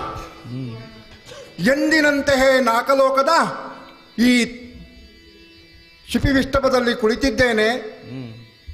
ಬೇಕಾದಷ್ಟು ಜನ ದಿಕ್ಪಾಲಕರೆಲ್ಲ ಜಯ ಜಯ ಜಯ ಜಯ ಅಂತ ಸ್ತುತಿಸುವಂತಹ ಕಾಲ. ಎಲ್ಲರೂ ಹೇಳುವುದನ್ನೇ ಸುರಪ ನಾಕಲೋಕದಿ ಮೆರೆಯೇ ವೈಭವದಿ. ಏನು ವೈಭವ ಅಂತ ಹೇಳುವಂಥದ್ದು ಹೌದು ಬೇಕು, ನಾಕಲೋಕಕ್ಕೆ ಅದೊಂದು ಲಕ್ಷಣ, ಅದು ವೈಭವ ಅಂತ ಹೇಳುವಂಥದ್ದು. ಆದರೆ ಆ ವೈಭವವನ್ನು ಅನುಭವಿಸುವಂಥದ್ದು ದೇವೇಂದ್ರನಿಗೆ ಇದೆಯೋ? ಅಲ್ಲವೇ ಅಲ್ಲ. ಯಾಕೆ? ಎಲ್ಲವನ್ನು ಬೇಡ ಬೇಡ ಅಂತೇಳಿ ತ್ಯಾಗ ಮಾಡಿ ಮಾಡಿ ಮಾಡಿ ಮಾಡಿ ಇದನ್ನ ಮಮ ಇದನ್ನ ಮಮ ಇದನ್ನ ಮಮ ಅಂತ ಹೇಳಿದಾಗ ಸಿಕ್ಕಿದಂತಹ ಪೀಠ ಇದು. ಮೂರು ಮೂರ್ತಿಗಳು ಅನುಗ್ರಹಿಸಿಕೊಟ್ಟಂತಹ ಪೀಠ ಇದು. ಅದನ್ನೆಲ್ಲ ನೆನೆಸಿ ಮಾಡಿಕೊಳ್ಳುವಾಗ ಒಮ್ಮೆ ನಮಗೆ ಮನಸ್ಸಿಗೆ ಬರುವುದು ಏನು, ಯಾವತ್ತಿದ್ರೂ ಎಲ್ಲ ಜೀವಿಗಳಿಗೂ ಬೇಕಾಗುವಂಥದ್ದು ಸಂಸ್ಕಾರ. ಸಂಸ್ಕಾರ ಒಂದು ಸರಿಯಾಗಿ ಅವನಲ್ಲಿ ಉಂಟು ಅಂಥೇಳಿ ಆದರೆ ಎಷ್ಟು ಎತ್ತರಕ್ಕೂ ಅವನನ್ನು ಏರಿಸಬಹುದು ಅಂತೇಳುವಂಥದ್ದಕ್ಕೆ ನಮ್ಮ ಆ ಭೂಲೋಕದ ಜೀವನವೇ ಸಾಕ್ಷಿ. ಅದಿತಿ ಕಶ್ಯಪರ ಮಗನಾಗಿ ಪುರಂದರ ನಾಮಕನಾದಂತಹ ನಾನು ಈ ದೇವೇಂದ್ರನಾಗಿ ಇಲ್ಲಿಗೆ ಏರುವುದಕ್ಕೆ ನಾವು ಅಲ್ಲಿ ಮಾಡಿದಂತಹ ತ್ಯಾಗ, ಆ ತ್ಯಾಗಕ್ಕೆ ಬೇಕಾದಂತಹ ಸಂಸ್ಕಾರ ನಮ್ಮ ತಾಯಿ ತಂದೆಯರು ನಮಗೆ ಕೊಟ್ಟಂಥದ್ದು. ಯಾವತ್ತೂ ಹಾಗೆ ಹಾಲು ಮನೆಗೆ ತಂದ ಬಳಿಕ ಕೆಲವು ಗಂಟೆಗಳಷ್ಟು ಅದಕ್ಕೆ ಇರುವಂತಹದ್ದು ಆಯಸ್ಸು. ಅದಕ್ಕೆ ಒಂದು ಅಗ್ನಿ ಸಂಸ್ಕಾರವನ್ನು ಕೊಟ್ಟದನ್ನು ಬಿಸಿ ಮಾಡಿತು ಅಂಥೇಳಿ ಆದರೆ ಆ ಗಂಟೆಗಳಿರುವಂತಹದ್ದು ಒಂದು ದಿನದ ಆಯಸ್ಸು ಅದಕ್ಕೆ ಸಿಗ್ತದೆ. ಅದಕ್ಕೆ ಸ್ವಲ್ಪ ಹೆಪ್ಪಿಕ್ಕಿ ಮೊಸರನ್ನು ಮಾಡಿತು ಅಂಥೇಳಿ ಆದರೆ ಮತ್ತೊಂದು ಸಂಸ್ಕಾರವನ್ನು ಕೊಟ್ಟರೆ ಆ ಸಂಸ್ಕಾರದಿಂದ ಆ ಮೊಸರು ಮತ್ತೊಂದೆರಡು ದಿನಗಳ ಕಾಲ ಅದಕ್ಕೆ ಆಯಸ್ಸು ವೃದ್ಧಿ ಆಗ್ತದೆ. ಆ ಬಳಿಕ ಅದನ್ನು ಮತಿಸಿ ತೆಗೆದಂತಹ ಬೆಣ್ಣೆಯಿಂದ ಬೆಣ್ಣೆಗೆ ಮತ್ತೊಂದು ಸಂಸ್ಕಾರವನ್ನು ಕೊಡುವುದರ ಮೂಲಕವಾದಂತಹ ತುಪ್ಪ, ಇಂತಹ ಆ ತುಪ್ಪ ಒಂದಷ್ಟು ಮಾಸಗಳ ವರ್ಷಗಳ ಕಾಲವು ಅದಕ್ಕೆ ಆಯಸ್ಸಿದೆ. ತುಪ್ಪ ಎಷ್ಟು ಹಳೇದಾಯ್ತೋ ಅದಕ್ಕೆ ಔಷಧೀಯ ಒಂದಷ್ಟು ಗುಣಗಳು ಸೇರಿಕೊಂಡು ಔಷಧಿಗೆ ಬಹಳ ಯೋಗ್ಯ ಅಂತ ಅನಿಸಿಕೊಳ್ಳುತ್ತದೆ ಆ ತುಪ್ಪ. ಅದಕ್ಕೆ ಸಿಕ್ಕಂತಹ ಸಂಸ್ಕಾರದಿಂದ ತಾನು ಹೊಂದಿದಂತಹ ಒಂದು ಮೇಲ್ಪಂಕ್ತಿ ಅದು. ಭತ್ತವನ್ನು ಬೆಳೆದಂತಹ ಭತ್ತವದು, ಅದಕ್ಕೆ ಬೇಕಾದಂತಹ ಅಗ್ನಿ ಸಂಸ್ಕಾರವು ಮತ್ತೊಂದು ಕೊಡುವುದರ ಮೂಲಕವಾಗಿ ಅದು ಅಕ್ಕಿಯನ್ನಾಗಿಸಿದಾಗ ನಮಗೆ ಅದು ಸೇವಿಸಲು ಯೋಗ್ಯವಾಗ್ತದೆ.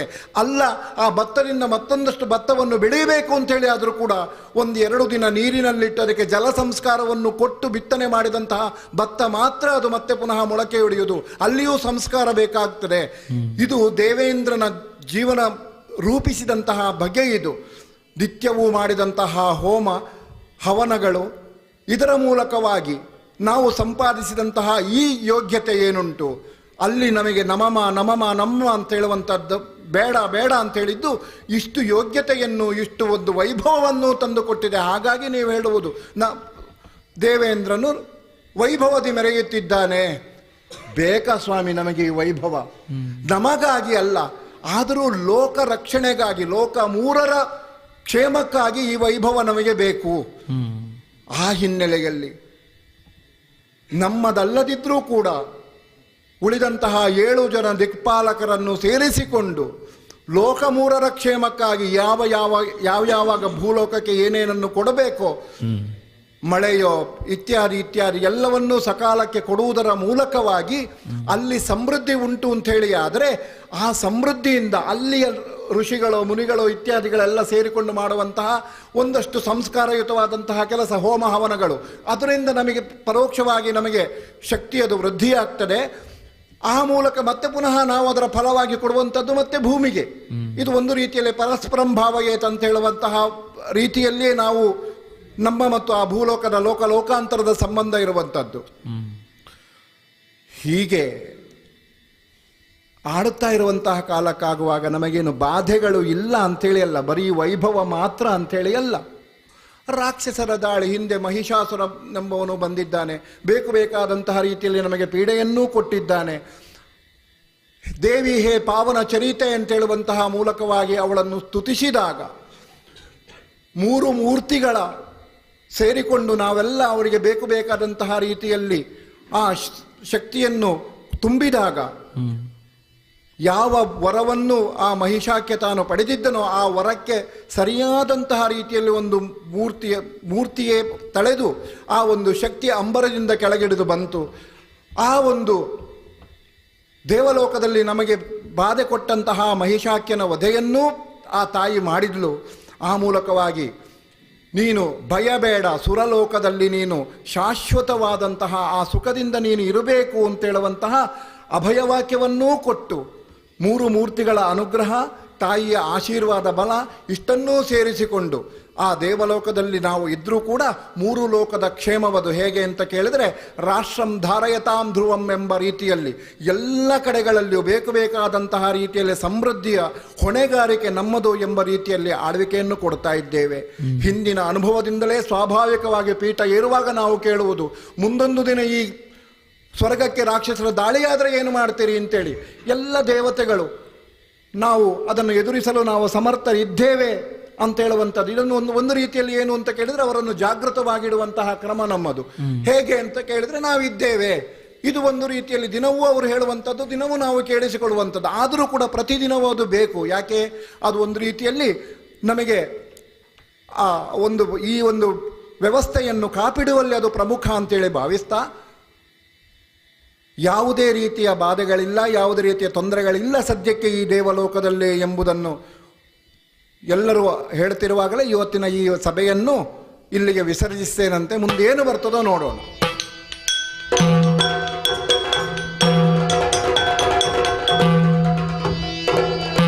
ಪೃಥ್ವಿಪಾಲಕ ವೈಶರಾಲಿಜಿ ಮತ್ತೆ ಕಾಲಾಂತರಕ್ಕೆ ಶೋಣಿತ ಪಟ್ಟಣವನ ಶುಂಭದಾನವ ಅಧಿಕ ವಿಭವದಲ್ಲಿ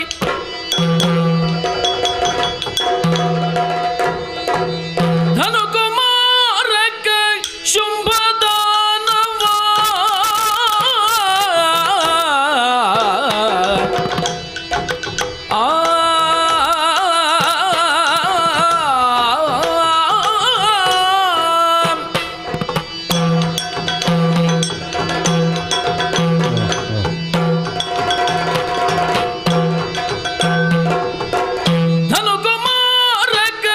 ಶುಂಭದಾನವ ಅನುಜನಾದ ನಿಶೋಭ ಸಹಿತಲೆಯೇ ಘನಪರಾಕ್ರಮದಿಂದ ಶೋಣಿತ ಜನಪದದಲ್ಲಿ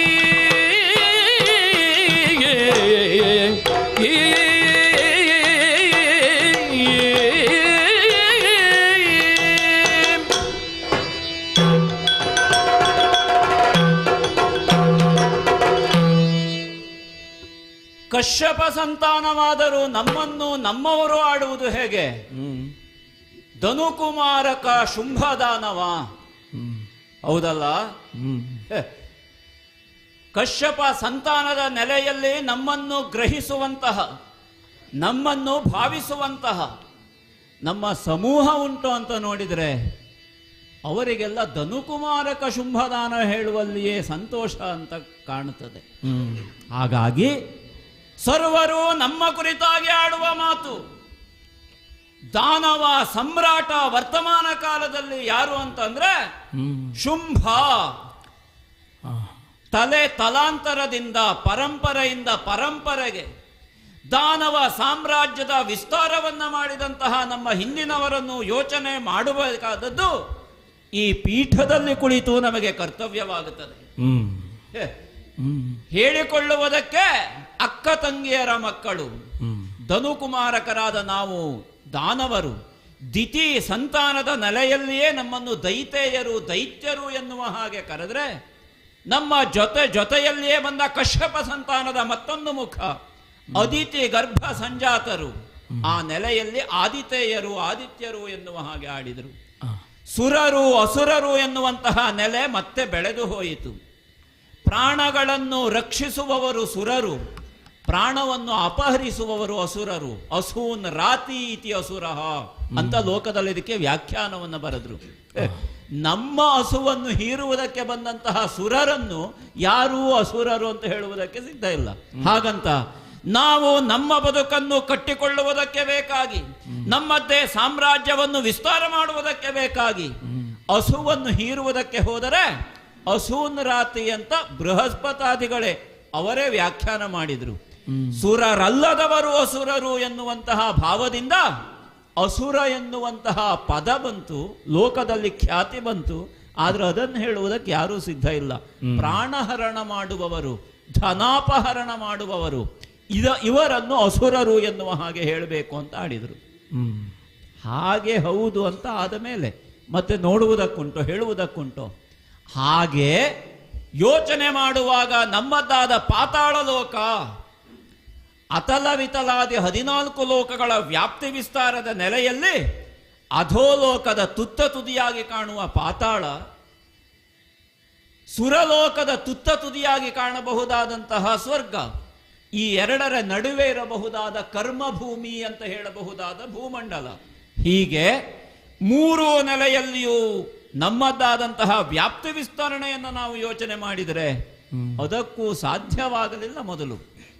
ಆಗ ಬಂದದ್ದು ನೋಡಿ, ನಮ್ಮವರನ್ನೆಲ್ಲ ಸೇರಿಸಿಕೊಂಡು ಅವರನ್ನೆಲ್ಲ ಒಂದು ಮೊತ್ತವಾಗಿ ಮೌಲ್ಯವಾಗಿ ಪರಿಗಣಿಸುವ ಹಾಗೆ ಮಾಡಿದೆ.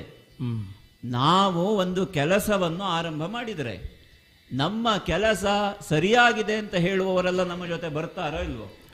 ಸಂಘಟನೆ ಅಂತ ಮಾಡುವುದು ಹಾಗೆ ಹೌದೋ ಅಲ್ವೋ? ಸಾಂಘಿಕವಾದಂತಹ ಪ್ರಯತ್ನ ಅಂತ ಹೇಳುವುದು ಅದನ್ನೇ ಹೌದೋ ಅಲ್ವೋ? ಅದು ಹೌದು ಅಂತ ಆದ್ರೆ ಇವತ್ತು ನಮ್ಮ ಜೊತೆಯಲ್ಲಿ ಇರಬಹುದಾದಂತಹ ಸಂಖ್ಯೆ ಅಸಂಖ್ಯ, ಲೆಕ್ಕಕ್ಕೆ ಸಿಗುವುದಿಲ್ಲ. ಧರ್ಮ ಜಾಗೃತಿ, ಧರ್ಮ ರಕ್ಷಣೆ ಎನ್ನಬಹುದಾದ ಭಾವದಲ್ಲಿ ಆಡುವವರಲ್ಲಿಯೂ ಒಂದರ್ಥದಲ್ಲಿ ಪ್ರಶ್ನೆ ಮೂಡುವ ಹಾಗೆ ಮಾಡಿದ್ದೇವೆ ನಾವು. ನಮ್ಮ ಈ ಸ್ಥಾನ ಇದು ಧರ್ಮಸ್ಥಾನ ಅಂತ ನಾವು ಹೇಳುವುದಕ್ಕೆ ಹೊರಟ್ರೆ ಇದು ಧರ್ಮಸ್ಥಾನ ಅಲ್ಲ ಅಂತ ಹೇಳುವವರು ಮತ್ತೊಂದು ವರ್ಗ ಉಂಟು ಅಂತ ಆಯ್ತಲ್ಲ. ಧರ್ಮ ಯಾವುದು ಅಧರ್ಮ ಯಾವುದು ಹೇಳುವಲ್ಲಿ ಯಾರಿಗೂ ಇದಮಿತ್ತಂ ಎನ್ನಬಹುದಾದಂತಹ ಒಂದು ನೆಲೆ ಬೆಲೆ ಇವತ್ತಿಗೂ ಸಿದ್ಧವಾಗಿಲ್ಲ, ಸಾಧ್ಯವಾಗಿಲ್ಲ ಅಂತ ಆಗುವಾಗ ಧಾರ್ಮಿಕವಾದಂತಹ ನೆಲೆಯ ಯಜ್ಞಯಾಗಾದಿಗಳು, ಧಾರ್ಮಿಕವಾದಂತಹ ನೆಲೆಯಲ್ಲಿ ಮಾಡಬಹುದಾದ ಜಪ ತಪ ಉಪವಾಸಾದಿಗಳು, ಇದನ್ನು ನಮ್ಮ ಬದುಕಿನ ಉಪಾಂಗವಾಗಿ ನಾವು ಬಳಸಿಕೊಂಡೆವು. ಹೀಗಾಗಿ ಸೇರಿರಬಹುದಾದ ಎಲ್ಲರನ್ನು ನಾವು ಒಟ್ಟಾಗಿ ಗ್ರಹಿಸಿಕೊಂಡು ಮುಂದೆ ಸಾಗುವಾಗ ನಮ್ಮ ವ್ಯಾಪ್ತಿ ಎನ್ನುವುದನ್ನು ವಿಸ್ತಾರ ಮಾಡಬೇಕು ಎನ್ನುವುದೇ ಮುಖ್ಯ ಆಗಿ ಹೋಯಿತು ನೋಡಿ. ಯಾಕೆ? 2 ತತ್ವಗಳು ಲೋಕಮುಖದಲ್ಲಿ ಸಹಜವಾಗಿರುವುದು. ಪಾತಾಳದಲ್ಲಿರುವಂತಹದ್ದು ತತ್ವ, ಅದು ತಮಸ್ಸು, ಕತ್ತಲು. ಸ್ವರ್ಗದಲ್ಲಿ ಒಂದು ತತ್ವ ಇದೆ, ಅದಕ್ಕೆ ಬೆಳಕು ಅಂತ ಹೆಸರು. ಇದರ 2ರ ಮಧ್ಯದಲ್ಲಿ ಒಂದು ತತ್ವ ಇದೆ, ಅದಕ್ಕೆ ಕರ್ಮಭೂಮಿ ಅಂತ ಆಡ್ತಾರೆ. ಅಲ್ಲಿ ಬೆಳಕು ಇದೆ, ಕತ್ತಲು ಇದೆ. ಕತ್ತಲಿನಿಂದ ಬೆಳಕಿನೆಡೆಗೆ ಹೋಗುತ್ತೀಯೋ ಇಲ್ಲ ಬೆಳಕಿನಿಂದ ಕತ್ತಲೆಡೆಗೆ ಸರಿದು ಬಿಡುತ್ತೀಯೋ ನಿನ್ನದ್ದಾದಂತಹ ಪ್ರಯತ್ನದಿಂದ ಸಿದ್ಧವಾಗುತ್ತದೆ. ಆ ಕಾರಣಕ್ಕೆ ಅದು ಕರ್ಮಭೂಮಿ, ಕ್ರಿಯಾಶೀಲವಾದ ಭೂಮಿ ಅಂತ ಲೋಕ ಆಡಿತು. ನಾವು ಹಾಗೆ ಪಾತಾಳದಲ್ಲಿ ಕತ್ತಲಲ್ಲಿದ್ದು ಬೆಳಕು ಹುಡುಕುವಂತಹ ಆ ಪರಿಪಾಠ ಬಿಟ್ಟಿದ್ದೇವೆ. ಬೆಳಕನ್ನು ಅರಸಬೇಕು, ಕತ್ತಲಿನಿಂದ ಹೊರಗಡೆ ಬರಬೇಕು ಎನ್ನುವುದು ಸತ್ಯವಾಗಿದೆ. ಲೋಕ ನೆಲೆಯೆಲ್ಲ ಆಡಿದ್ದು ಹೇಗೆ? ಬೆಳಕು ಬಂತು, ಕತ್ತಲು ಹೋಯಿತು. ತೇಜಸ್ಸು ಮತ್ತು ತಮಸ್ಸಿನ ನಡುವೆ ಒಂದು ದ್ವಂದ್ವ ಇದೆ ಲೋಕದಲ್ಲಿ. ಅಂತರಂಗದಲ್ಲಿಯೂ ಇರುವ ದ್ವಂದ್ವ ಅದೇ, ಕತ್ತಲು ಮತ್ತು ಬೆಳಕಿನ ನಡುವಿನ ದ್ವಂದ್ವ. ಧರ್ಮ, ಅರ್ಥ, ಕಾಮ, ಮೋಕ್ಷ ಬೆಳಕಿನ ಸಮೂಹ. ಕಾಮ, ಕ್ರೋಧ, ಲೋಭ, ಮೋಹ, ಮದ, ಮತ್ಸರ ಕತ್ತಲಿನ ಸಮೂಹ. ಈ ಎರಡರ ನಡುವಿನ ಸಂಘರ್ಷಕ್ಕೆ ವೇದಿಕೆ ಯಾವುದು, ವೇದಿ ಯಾವುದು ಅಂತಂದ್ರೆ, ಯಜ್ಞವೇದಿಯ ಹಾಗೆ ಜ್ವಾಜ್ವಲ್ಯಮಾನವಾಗಿ ಯಜ್ಞಾಗ್ನಿ ಉರಿಯುವ ಹಾಗೆ ನಮ್ಮ ಮನಸ್ಸಿನ ಒಳಗೊಂದು ಉರಿತದೆಯಲ್ಲ, ಆಸೆ ಆಕಾಂಕ್ಷೆಗಳೆನ್ನಬಹುದಾದಂತಹ ಬೆಂಕಿ. ಆ ಬೆಂಕಿ ನಮ್ಮನ್ನು ಸುಡುತ್ತದೋ ನಾವು ಬೆಂಕಿಯನ್ನು ಸುಡುತ್ತೇವೋ ಎನ್ನುವುದಿರುವುದು. ಶುಂಭದಾನವ ಎತ್ತರಕ್ಕೆ ಬೆಳೆದಿದ್ದಾನೆ ಈ ಕಾಲಕ್ಕಾಗುವಾಗ. ಇವತ್ತಿಗಾದರೂ ನಾವು ಹೀಗೆ ಈ ರೀತಿಯಲ್ಲಿ ಆಡುವುದಕ್ಕೆ ಇರಬಹುದಾದಂತಹ ಕಾರಣ ಯಾವುದು ಅಂತಂದ್ರೆ, ಬೆಳಕನ್ನು ಎಷ್ಟಕ್ಕಿದೆ ಅಂತ ಪ್ರಶ್ನಿಸುವಂತಹ ಎತ್ತರಕ್ಕೆ ನಾವು ಬೆಳೆದಿದ್ದೇವೆ. ನೋಡುವುದಕ್ಕೆ ನಮ್ಮ ಕಿರೀಟ ದೊಡ್ಡದಿದೆ, ಮುಖದಲ್ಲಿ ಮೂಡಿದಂತಹ ಗೆರೆಗಳು ನಿಮಗೆ ಅರ್ಥ ಆಗುವುದಕ್ಕಿಲ್ಲ, ದೈತ್ಯರು ಎನ್ನುವ ಹಾಗೆ ಬರೆದು ಬಿಡ್ತಾರೆ. ನಮ್ಮಲ್ಲಿ ಇರಬಹುದಾದಂತಹ ಪ್ರಸಾಧನ ಎನ್ನುವುದೇ ಹಾಗೆ. ಪ್ರಸನ್ನತೆಗೆ ಬೇಕಾಗಿ ಅಲ್ಲ, ನೋಡಿದ ತಕ್ಷಣ ಅವಾಕ್ ಎನ್ನುವ ಒಂದು ಸೃಷ್ಟಿಯಾಗಬೇಕು. ಹಾಗಾಗಿ ಇಲ್ಲಿ ಬೆಳೆದಂತಹ ಬಿಳಿಯ ಗೆರೆಗೋ ಇಲ್ಲಿ ಬರದಂತಹ ಕಪ್ಪು ಗೆರೆಗೋ ಮಧ್ಯದಲ್ಲಿ ಇರಬಹುದಾದಂತಹ ಬೇರೆ ಬೇರೆ ವರ್ಣ ವಿನ್ಯಾಸಗಳಿಗೋ ಇರಬಹುದಾದಂತಹ ಮೌಲ್ಯ ಯಾವುದು? ಹಾಗಿದ್ರೆ ಬದುಕಿನಲ್ಲಿ ಶುಂಭದಾನವ ಸಾಧಿಸಿದ ಎತ್ತರ ಏನು ಎನ್ನುವುದನ್ನು ತೋರಿಸ್ತದೆ ಅದು. ಹಾಗಾಗಿಯೇ ಉಳಿದವರಿಗಾದರೆ ಗೆರೆ ಮೂಡುತ್ತದೆ, ನಮಗಾದರೆ ಗೆರೆ ತಾನಾಗಿ ಮೂಡಿ ಬರುತ್ತದೆ, ಲೋಕಕ್ಕೆ ಕಾಣುತ್ತದೆ. ಅದು ಶುಂಭದಾನವ ಎನ್ನಬಹುದಾದಂತಹ ನೆಲೆ. ಹೀಗೆ ಸಿದ್ಧವಾದಂತಹ ನಮ್ಮ ಬದುಕು ಒಂದು ಮಾನ್ಯವಾದಂತಹ ಎತ್ತರಕ್ಕೆ ಏರಬೇಕು ಅಂತಾದಾಗ ಸಾಕಾಗುವುದಿಲ್ಲ ಅಂತ ಅರ್ಥ ಆಯಿತು. ಹಿಂದೆ ಕಾಲಾಂತರದಲ್ಲಿದ್ದಂತಹ ಮಹಿಷನಿಂದ ನಾವು ಪಾಠ ಕಲಿತಿದ್ದೇವೆ. ಮಹಿಷಾಖ್ಯ ಎಂತಹ ರೀತಿಯಲ್ಲಿ ಇಡೀ ಪ್ರಪಂಚವನ್ನು ಆಳಿದ, ಸಮಗ್ರವಾದಂತಹ ಪ್ರಾಪಂಚಿಕರನ್ನು ಹೇಗೆ ಅವನು ನೋಡಿಕೊಂಡ, ಕೊನೆಯಲ್ಲಿ ಅವನಿಗಾದಂತಹ ಪರಿಸ್ಥಿತಿ ಏನು ಎನ್ನುವುದನ್ನು ನಾವು ಅರ್ಥ ಮಾಡಿಕೊಂಡೆವು. ಹಾಗಾಗಿ ನಾವು ಬೆಳಕಿನ ನೆಲೆಯನ್ನೇ ಹೊಂದುವುದು ಹೌದಾದರೂ ನಾವಿರುವಂತಹ ನೆಲೆ ಕತ್ತಲೆಯದ್ದು ಎನ್ನುವುದನ್ನು ತರ್ಕಿಸಿಕೊಂಡು ಬೆಳಕನ್ನು ಆರಾಧಿಸಬೇಕು ಅಂತ ಹೊರಟಾಗ ವರಗಳನ್ನು ಪಡೆದುಕೊಂಡೆವು. ಸರಸಿಜೋದ್ಭವನನ್ನು ಮೆಚ್ಚಿಸಿ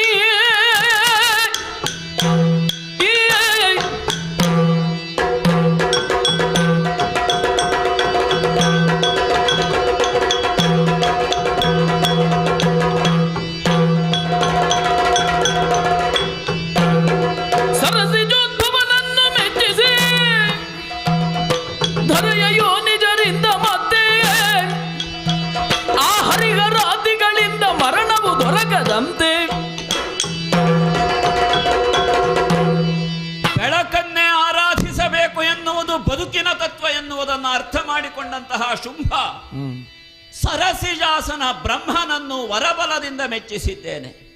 ಮೆಚ್ಚಿಸಿದ್ದು ಮಾತ್ರವಲ್ಲ, ಅವನೇ ಒಂದು ಕ್ಷಣಕ್ಕೆ ಯೋಚನೆ ಮಾಡಬಹುದಾದಂತಹ ಎತ್ತರದ ವರವನ್ನು ಅವನಿಂದ ಪಡೆದುಕೊಂಡೆ.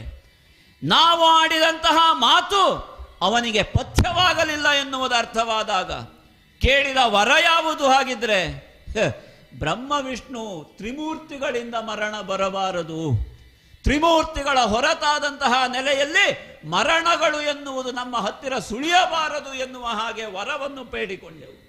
ಆ ವರವನ್ನು ಕೇಳುವಾಗ ಮರಣ ಅಂತ ಹೇಳಿದ ತಕ್ಷಣ ಬ್ರಹ್ಮನ ಮುಖ, ನಾಲ್ಕು ಮುಖದಲ್ಲಿ ಸ್ವಲ್ಪ ಕಪ್ಪಡರಿದ್ದನ್ನು ನಾನು ಗಮನಿಸಿದೆ, ಗ್ರಹಿಸಿದೆ. ಅವನಿಗೂ ಆಶ್ಚರ್ಯ ಆಯಿತು. ಇಲ್ಲ, ಅವನಿಗೂ ಇದಕ್ಕೆ ತಾನು ವರವನ್ನು ಕೊಡುವಂತಹ ಅರ್ಹತೆಯಲ್ಲಿ ಇಲ್ಲ ಅಂತ ಭಾವಿಸಿದನೋ ಗೊತ್ತಾಗಲಿಲ್ಲ. ಹುಟ್ಟಿದ ಮೇಲೆ ಸಾಯಲೇಬೇಕು, ಬೇರೆ ವರ ಕೇಳಿಕೊ ಅಂತ ಹೇಳಿದ. ಹಾಗಾದ್ರೆ ಬೆಳಕಿನಲ್ಲಿದ್ದವರಿಗೂ ಕತ್ತಲು ಬಾಧಿಸ್ತದೆ ಎನ್ನುವುದಕ್ಕೆ ಇದಕ್ಕಿಂತ ಬೇರೆ ದೃಷ್ಟಾಂತ ಬೇಡ ಅಂತ ಆಯ್ತೋ ಇಲ್ವೋ?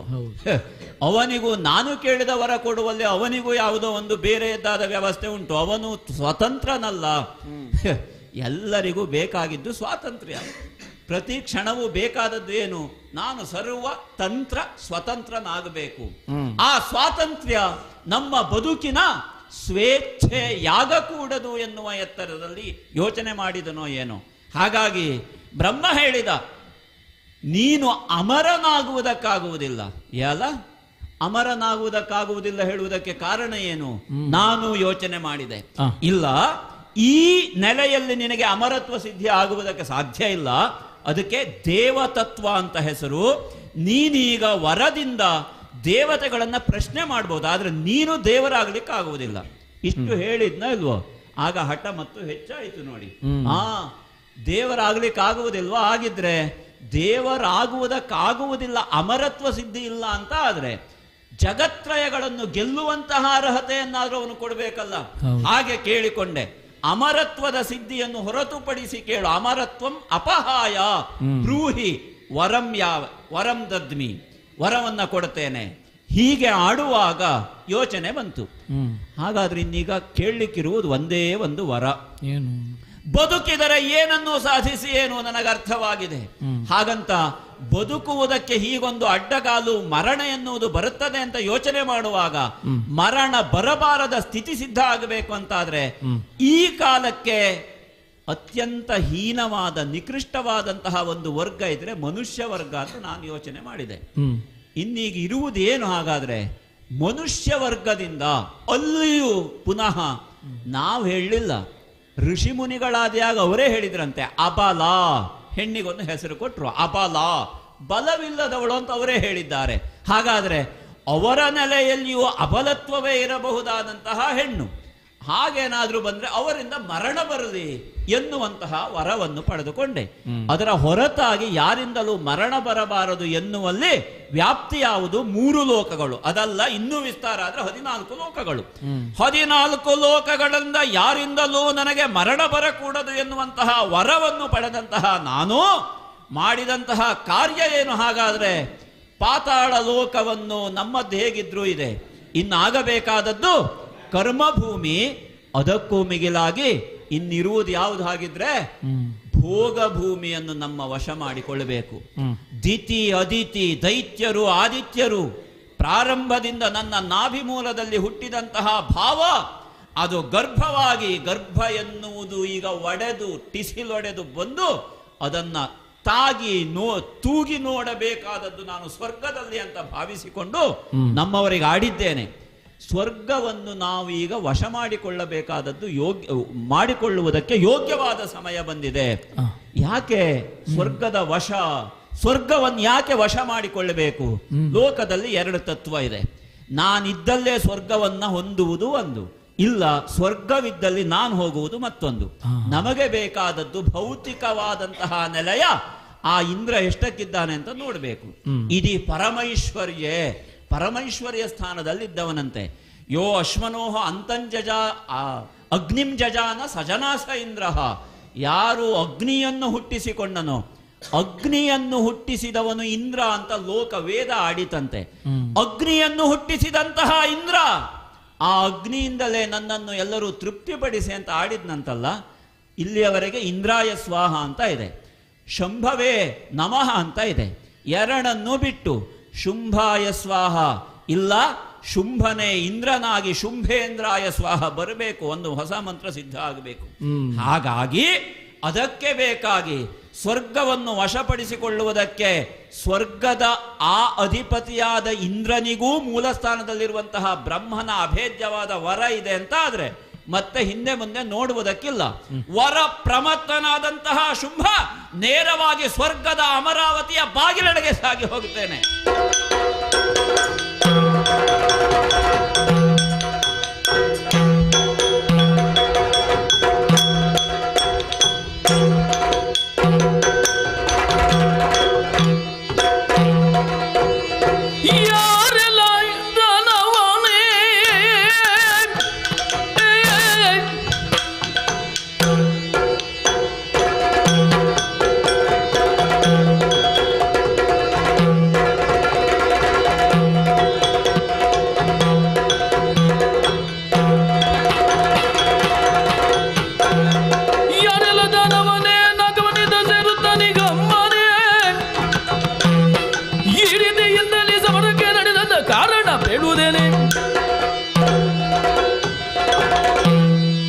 ಚರರು ಬಂದು ಹೇಳಿದ ಕ್ಷಣ ಇನ್ನು ತಡ ಮಾಡುವುದಲ್ಲ ಎಂಬುದನ್ನು ಮನಗಂಡು ನೇರವಾಗಿ ಅವರು ಸೂಚಿಸಿದಂತಹ ಸ್ಥಳಕ್ಕೆ ಬಂದು ನೋಡ್ತೇನೆ. ಹೋ ಹೋ ಹೋ ಹೋ ಹೋ, ಯಾರೋ ನೀನು? ವಿಶೇಷವಾದಂತಹ ಕಿರೀಟ, ಅದಕ್ಕೊಪ್ಪುವ ಮುಖದಲ್ಲಿ ವಿಕಾರ ಭಾವ ಏನನ್ನು ಸೂಚಿಸ್ತದೆ? ಮುಖ ಮನಸ್ಸಿನ ಕೈಗನ್ನಡಿ ಅಂತ ಹೇಳ್ತಾರೆ ಪ್ರಾಜ್ಞರು. ನಿನ್ನಲ್ಲಿರುವಂತಹ ಮುಖದಲ್ಲಿರುವಂತಹ ಭಾವವೇ ನಿನ್ನ ಮನಸ್ಸು ಎಷ್ಟು ವಿಕಾರವಾಗಿದೆ ಅಂತ ಸೂಚಿಸ್ತಾ ಇದೆ. ಯಾವ ಧೈರ್ಯದಿಂದ ಅಥವಾ ಯಾವ ಬಲದಿಂದ ಇಲ್ಲಿಯವರೆಗೆ ಬಂದೆ ನೀನು? ನಿಮಗೆಲ್ಲ ಒಂದು ಅಭ್ಯಾಸ ಆಗಿ ಹೋಗಿದೆ ಅಲ್ವಾ? ಎಲ್ಲಿಯೋ ಒಂದು ತಪಸ್ಸನ್ನು ಮಾಡುವುದು, ಯಾವುದೋ ಒಂದು ಬೇಕಾದಂತಹ ವಿಶೇಷವಾದಂತಹ ವರ ಅಂತ ನೀವು ಭಾವಿಸಿದ್ದು, ಅದನ್ನು ಕೇಳುವುದು. ಕೇಳಿದ ತಕ್ಷಣದಲ್ಲಿ ಮತ್ತೆ ಬೇರೆ ಎಲ್ಲಿಯೂ ನಿಮ್ಮ ಲಕ್ಷ್ಯವೇ ಇಲ್ಲ. ನೇರವಾಗಿ ಲಕ್ಷ್ಯ ಇರುವುದನ್ನು ಎಲ್ಲಿಗೆ ಕೇಳಿದ್ರೆ ಸ್ವರ್ಗಕ್ಕೆ. ಸ್ವರ್ಗ ಅಂತ ಹೇಳುವಂಥದ್ದು ನಿಮಗೊಂದು ಅದು ಎಂಥದ್ದು ಆಟಿಕೆಯ ಮೈದಾನ ಅಂತೇಳಿ ಭಾವಿಸಿದ್ರು ನೀವು. ಈ ಸ್ವರ್ಗದ್ದೇ ಆದಂತಹ ಒಂದು ಪಾವಿತ್ರ್ಯ, ಇದಕ್ಕೆ ಇದದ್ದೇ ಆದಂತಹ ಒಂದು ವಿಶೇಷವಾದಂತಹ ಸ್ಥಾನಮಾನಗಳು ಇಷ್ಟೆಲ್ಲ ಇರುವಾಗ ನೇರವಾಗಿ ಬಂದು ಸ್ವರ್ಗಕ್ಕೆ ದಾಳಿ ಮಾಡುವುದು ಏನು ಎದುರಿಸುವ ಸಾಮರ್ಥ್ಯ ಇಲ್ಲ ಅಂತ ಭಾವಿಸಿದರೆ ಸ್ವರ್ಗಲೋಕದವರಲ್ಲಿ ನಿಮಗೆ ಏನು ಉಂಟು, ನಿಮ್ಮ ಯಾವ ಬಲ ಉಂಟು ಅಂತೇಳಿ ಬಂದರು. ಆ ಎಲ್ಲವನ್ನು ಎದುರಿಸಲು ಸರ್ವ ಸಮರ್ಥನಾಗಿ ನಿನ್ನ ಮುಂದೆ ಬಂದು ನಿಂತವನಿದ್ದೇನೆ. ಏನಿದ್ದರೂ ಬಾ ಮುಂದೆ, ಯುದ್ಧವೋ ಅಥವಾ ಏನಾದರೂ ಮಾತುಂಟೋ, ಮಾತುಗಳಿದ್ದಲ್ಲಿ ಮಾತುಗಳು, ಇಲ್ಲದಿದ್ದರೆ ಯುದ್ಧಕ್ಕೆ ಸನ್ನದ್ಧರಾಗಿ ಬಂದಿದ್ದು ಅಂತ ಹೇಳಿದ್ರೆ ಅದಕ್ಕೂ ನಾವು ಸಿದ್ಧ. ಏನು ಅಂತ ಹೇಳಬೇಕು. ಇಂದ್ರ, ನಿನ್ನ ಉಳಿದ ದಿಕ್ಪಾಲಕರನ್ನೆಲ್ಲ ಈಗಾಗಲೇ ಮುಗಿಸಿ ಬಂದವನಿದ್ದೆ. ಸರಿ, ದೇವತಾ ಗಣ ಅಂತ ಯಾವುದುಂಟು, ಮುಕ್ಕೋಟಿ ದೇವತೆಗಳು ಅಂತ ನೀವೇನಾಡುತ್ತೀರಿ. ದ್ವಾದಶ ಆದಿತ್ಯರೋ, ಏಕಾದಶ ರುದ್ರರೋ ಮತ್ತು ಇತ್ಯಾದಿಗಳು, ಅವರನ್ನೆಲ್ಲ ಎಷ್ಟಕ್ಕಿದ್ದಾರೆ ಅಂತ ಬಗ್ಗು ಬಡಿಯುವ ಮೂಲಕ ತೋರಿಕೊಟ್ಟವನಿದ್ದೇನೆ. ಎಲ್ಲ ಧರಾಶಾಯಿಗಳಾಗಿದ್ದಾರೆ. ಹಾಗಾದ್ರೆ ಇಷ್ಟು ಆದ ಮೇಲೆ ಸ್ವರ್ಗಕ್ಕೆ ಬಂದಂತಹ ನನ್ನನ್ನು ಪ್ರಶ್ನೆ ಮಾಡುವಂತಹ ಇಂದ್ರ ಹೀಗೆ ಮಾತನಾಡ್ತಾನೆ ಅಂತ ಆದ್ರೆ ಎರಡು ಮಾತನ್ನು ಅದ್ರ ಕುರಿತು ಆಡ್ಬೇಕು. ಬರುವುದಕ್ಕೆ ಇರಬಹುದಾದ ಅರ್ಹತೆ ಏನು ಅಂತ ಕೇಳ್ತೀಯಲ್ಲ, ಅದರ ಕುರಿತಾಗಿ ಏನು ನಿನಗೆ ಗೊತ್ತಿಲ್ವಾ? ಶೋಣಿತಾಧಿಪ ಶುಂಭನೋ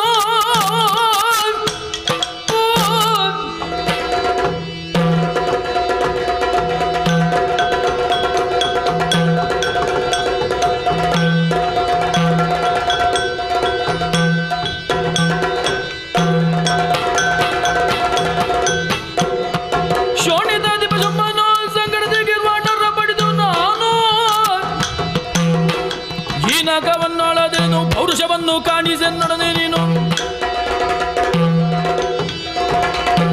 ಶೋಣಿತಾಧಿಪ ಶುಂಭದಾನವ ನೀನು. ಈಗ ನೀನು ಕೇಳುವುದಲ್ಲ, ನಿನ್ನವರನ್ನು ಯಾವಾಗ ನಾನು ಸೋಲಿಸಿದ್ದೇನೋ ಆಗ್ಲೇ ನಿನಗೆ ಇದು ಅರ್ಥವಾಗಬೇಕಾದಂತಹ ವಿಷಯ. ಶೋಣಿತಾಧಿಪ ಶುಂಭದಾನವ ಎನ್ನುವ ಮಾತಿನಲ್ಲಿ ನೀನು ಗ್ರಹಿಸಬೇಕಾದ ಭಾವ ಇದೆ. ಏನು? ರಕ್ತವನ್ನು ಬಸಿದು ರಕ್ತವನ್ನು ಚೆಲ್ಲಿ ಇಲ್ಲಿಯವರೆಗೆ ನಾವು ಬಂದವರಿದ್ದೇವೆ. ನೀನು ಆಡುತ್ತಾ ಇದ್ದಿ, ಇಲ್ಲಿಗೆ ಬರುವುದಕ್ಕಿರಬಹುದಾದ ಅರ್ಹತೆ ಏನು ಅಂತ. ಶೋಣಿತಾಧಿಪ ಶುಂಭ ದಾನವನಿಗೆ ಇರಬಹುದಾದ ಅರ್ಹತೆಗಳನ್ನ ಎರಡು ಮುಖದಲ್ಲಿ ನೀನು ಯೋಚನೆ ಮಾಡಬೇಕಾಗಿತ್ತು. ಒಂದು ವರ ಬಲ ಎನ್ನುವುದು. ಆ ವರಬಲ ಎನ್ನುವುದು ಬಂದದ್ದು ಹೇಗೆ? ನೀವು ಯಾರಿಗೆ ಕೈ ಮುಗಿತೀರೋ ಅವನೇ ನಮಗೆ ಕೊಟ್ಟದ್ದು. ಹಾಗಾಗಿ ನೀನು ನಿಜವಾಗಿ ವಿವೇಚನೆ ಮಾಡುವಂತಹ ಆ ಮನಸ್ಥಿತಿ ಉಳ್ಳವನು ಹೌದು ಅಂತ ಆದ್ರೆ ನೀನು ನನ್ನಲ್ಲಿ ಕೇಳುವ ಮೊದಲು ವರ ಕೊಟ್ಟಂತಹ ಬ್ರಹ್ಮನಲ್ಲಿ ಕೇಳಬೇಕಿತ್ತು. ಮಹಾರಾಯ, ಅವನಿಗೆ ಹೋಗಿ ವರ ಕೊಟ್ಟಿದ್ದಿ, ನಾವೇನು ಮಾಡುವುದು ಅಂತ. ನಿನಗೆ ಅದು ಅರ್ಥ ಆಗ್ಲಿಲ್ಲ.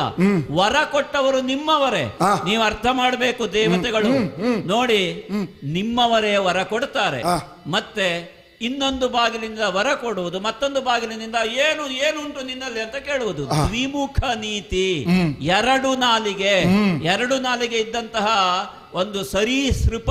ಅದಕ್ಕೆ ಹೇಳುವುದೇನು ಹೇಳು? ಉರಗ ದ್ವಿಜಿಹ್ವ. ಮತ್ತೆ ನಮ್ಮಲ್ಲಿ ಲೋಕದಲ್ಲಿ ಮಾತುಂಟು. ಈಗ ಹೇಳಿದ ಮಾತನ್ನು ಮತ್ತೆ ಕೆಲವು ಕ್ಷಣ ಕಳೆದ ಮೇಲೆ ಆ ಮಾತು ನಾನು ಹೇಳಲಿಲ್ಲ ಅಂತ ಹೇಳುವವನಿಗೂ ಎರಡು ನಾಲಿಗೆ ಉಳ್ಳವನು ಅಂತಲೇ ಆಡುವುದು. ಈಗ ಇಂದ್ರನ ಅರ್ಹತೆ ಏನುಂಟೋ ಆ ಅರ್ಹತೆಯನ್ನು ಪ್ರಶ್ನೆ ಮಾಡುವುದಕ್ಕೆ ಬಂದಿದ್ದೇನೆ. ನಿನಗಿರಬಹುದಾದ ಅರ್ಹತೆ ಏನು ಹಾಗಿದ್ರೆ? ನೀನು ಮಾಡಿದಂತಹ ಯಜ್ಞಯಾಗಾದಿಗಳು ಅಂತ ನೀನು ಆಡುತ್ತಿ ಅಲ್ವೋ? ಶತಕ್ರತು ಶಕ್ರ ಎನ್ನಬಹುದಾದ ನೆಲೆ ನಿನ್ನದ್ದು. ಇವತ್ತಿಗೆ ಆ ಶಕ್ರನ ಶಕ್ರತ್ವ ಎಷ್ಟಿದೆ ಅಂತ ನೋಡುವುದಕ್ಕೆ ಬಂದವನಿದ್ದೇನೆ. ನಿಜವಾಗಿ ನಿನ್ನಲ್ಲಿ ಅರ್ಹತೆ ಇದ್ದದ್ದು ಅದು ನಿಜವಾಗಿ ಅಭೇದ್ಯವಾಗಿದೆ ಅಂತಾದ್ರೆ ಅಲ್ಲ, ಆ 100 ಯಾಗಗಳಿಂದ ಪರ್ಯವಸಿತವಾದಂತಹ ಈ ಪೀಠ, ಇಂದ್ರಪೀಠ, ಇದು ತಾನಾಗಿ ಹಾಗೆಯೇ ರಕ್ಷಿತವಾಗುತ್ತದೆ ಅಂತ ಆದ್ರೆ ಎಷ್ಟಕ್ಕಿದ್ದೆ ಅಂತ ಕೇಳುವುದಕ್ಕೆ ನೀನು ಬರಬೇಕಾದ ಅಗತ್ಯ ಇಲ್ಲ, ತಾನಾಗಿಯೇ ಸುರಕ್ಷಿತವಾಗಿರ್ತದೆ. ಅದಲ್ಲ ಅಂತಾದಾಗ ಈ ರೀತಿಯಲ್ಲಿ ಬಂದವರು ಎಷ್ಟಕ್ಕಿದ್ದಾರೆ ಅಂತ ನೀನು ನೋಡಬೇಕಾಗುತ್ತದೆ. ಇದು ಒಂದು ಮುಖ. ಇನ್ನೊಂದು ಮುಖ ಯಾವುದು? ಶುಂಭದಾನವ ಶೋಣಿತದ ಅಧಿಪ ಎನ್ನುವುದು ಎರಡನೇ ಮುಖ. ಏನು ವಿಶೇಷತೆಯಲ್ಲಿ? ಏನು ವಿಶೇಷ? ಶುಂಭದಾನವನ ಹಿನ್ನೆಲೆಯಲ್ಲಿ ಇರಬಹುದಾದ ವಿಶೇಷ ಯಾವುದು? ದ್ವಿತೀಯ ಸಂತಾನದಿಂದ ಬಂದ ದೈತ್ಯರು ನಾವು. ದೈತ್ಯರು ಮತ್ತು ಆದಿತ್ಯರ ನಡುವೆ ಒಂದು ಸಂಬಂಧ ಇದೆ. ಆ ಸಂಬಂಧ ಅನೂರ್ಜಿತ, ಈಗ ಊರ್ಜಿತ ಇಲ್ಲ ಅಂದುಕೊಳ್ಳುವ, ಆದ್ರೆ ನಮ್ಮ ಹಿನ್ನೆಲೆ ಇರುವುದು ಒಂದೇ ಅಲ್ವೋ? ಹಾಗಾದ್ರೆ ನಿನ್ನ ಮನೆಗೋ, ಅರ್ಥಾತ್ ಈ ಸ್ವರ್ಗಕ್ಕೆ ನಾನು ಬರುವಲ್ಲಿ ನನಗೆ ಯಾರು ಹೇಳಬೇಕು ಕೇಳಬೇಕು ಅಂತಿಲ್ಲ, ಅಕ್ಕ ತಂಗಿಯರ ಮಕ್ಕಳು ಅನ್ನುವುದು ಹೌದು ಅಂತ ಆದ್ರೆ, ಕಶ್ಯಪ ಸಂತಾನದ ತಂದೆಯ ನೆಲೆಯಲ್ಲಿ ಇರುವವನು ಓರ್ವನೇ ಹೌದು ಅಂತ ಆದ್ರೆ ಮತ್ತೆ ಕೇಳುವುದೇನು? ಪಾತಾಳವೂ ನಮ್ಮ ಮನೆ, ಸ್ವರ್ಗವೂ ನಮ್ಮ ಮನೆ. ಆಗ ಅನಿಸುವುದೇನು ಹೇಳು? ಏನು? ಇಲ್ಲಿರುವುದು ಸುಮ್ಮನೆ, ಅಲ್ಲಿರುವುದು ನಮ್ಮನೆ. ಮೇಲೆ ಬಂದಿದ್ದೇವೆ. ಪಾತಾಳದಲ್ಲಿ ಹೇಳಿದ ಮಾತು, ಇಲ್ಲಿರುವುದು ಸುಮ್ಮನೆ, ಅಲ್ಲಿರುವುದು ನಮ್ಮನೆ. ನಮ್ಮ ಮನೆಗೆ ನಾವು ಬರುವಲ್ಲಿ ನೀನಾಡುವಂತಹ ಈ ಮಾತುಗಳನ್ನು ಕೇಳುವುದಕ್ಕಿಲ್ಲ. ಹಾಗಾಗಿ ನೀನು ಮಾಡಿದಂತಹ ಯಜ್ಞದಿಂದ ನಿನಗೆ ಸಂಪೂರ್ಣವಾದಂತಹ ಫಲ ಪ್ರಾಪ್ತಿ ಆಗಿ ನೀನು ಅದನ್ನೇ ವಿನಿಯೋಗಿಸ್ತಿ ಅಂತ ಆದ್ರೆ ಅದಾದರೂ ಎಷ್ಟಕ್ಕುಂಟು ಅಂತ ಕೇಳುವ ಅರ್ಹತೆ ಇದ್ದು ಬಂದಿದ್ದೇನೆ ನಾನು ವರಬಲದಿಂದ. ಅದಲ್ಲ, ಅಕ್ಕ ತಂಗಿಯರ ಮಕ್ಕಳು ಎನ್ನುವಂತಹ ನೆಲೆಯನ್ನು ನೀನು ಪ್ರಶ್ನೆ ಮಾಡುತ್ತೆ ಅಂತ ಆದ್ರೆ ಯುದ್ಧಕ್ಕಾದ್ರೂ ಸಿದ್ಧವಾಗಿಯೇ ಬಂದವನಿದ್ದಾನೆ ಶುಂಭದಾನವ. ಏನು ಮಾಡ್ತೀಯ? ಎಲ್ಲವೋ ಶುಂಭದಾನವನೇ. ಇದಕ್ಕಿಂತ ಮೊದಲೇ ಎಲ್ಲರನ್ನೂ ಉರುಳಿಸಿ ಬಂದಿದ್ದೇನೆ, ಒರಗಿಸಿ ಬಂದಿದ್ದೇನೆ. ಆಡ್ತಿ ನೀನು. ನಿನಗಿಂತ ಮೊದಲೇ ಒಬ್ಬ ಬಂದಿದ್ದ, ಬಿಡುಗಣ್ಣಾಧಿಪ ಕೇಳು ಅಂತ ಹೇಳಿಕೊಂಡೆ ನನ್ನ ಮುಂದೆ ಬಂದವನಿದ್ದ. ಅವನನ್ನು ಕೂಡ ನೀನು ಬರುವಕ್ಕಿಂತ ಮೊದಲು ಅವನನ್ನು ಉಳಿಸಿದ ಮೇಲೆಯೇ ನೀನು ನನ್ನ ಎದುರು ಬಂದದ್ದು ಅಂತ ಹೇಳಿ ಆಗುವಾಗ ಇಲ್ಲಿ ಇರುವವರೇನು ಶಕ್ತಿಹೀನರಲ್ಲ ಅಂತ ಹೇಳುವಂಥದ್ದನ್ನು ನೀನು ಅರ್ಥ ಮಾಡಿಕೊಳ್ಬೇಕು, ಮನಗಾಣಬೇಕು. ಅಷ್ಟು ಮಾತ್ರವಲ್ಲ, ಆಡ್ತಿ ನೀನು ತಪಸ್ಸಿನ ಪ್ರಭಾವದಿಂದ ವರವನ್ನು ಪಡೆದುಕೊಂಡೇ ನಾವು ಇಲ್ಲಿ ಬಂದದ್ದು ಅಂತ ಹೇಳಿ. ಆದರೆ ನಿಮ್ಮ ಹಾಗೆ ಯಾವುದೋ ಒಂದು ಕ್ಷಣಿಕವಾದಂತಹ ಆ ಒಂದು ವಿಶೇಷ ಬಲದಿಂದ ನಾವು ಇಲ್ಲಿ ಬಂದದ್ದಲ್ಲ. ನಾವು ಬಂದದ್ದು ಹೇಗೆ ಬಲ್ಲೆಯೋ?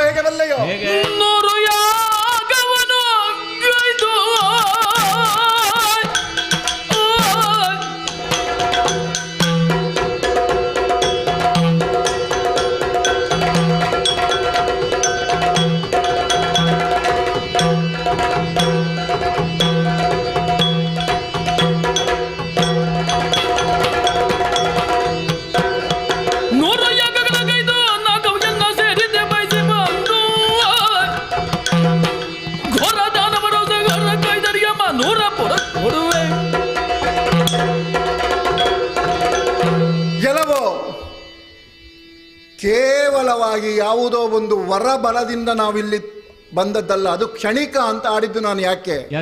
ಯಾಕೆ ಅಂತ ಕೇಳಿದ್ರೆ, ಈ ಹಿಂದೆ ನಿನ್ನ ಹಾಗೇನೆ ನೀನೇ ಆಡಿದಂತೆ ನಿನ್ನದೇ ಚಿಕ್ಕಮ್ಮನ ಮಕ್ಕಳಾಗಿ ನಾವು ಭೂಮಿಯಲ್ಲಿ ಹುಟ್ಟಿದವರೇ. ನಾವು ನಮ್ಮ ಮೊದಲಿನ ಜೀವನವನ್ನು ನಾವು ಭೂಮಿಯಲ್ಲಿ ಕಳೆದವರೇ. ಹೌದೇ ಹೌದು.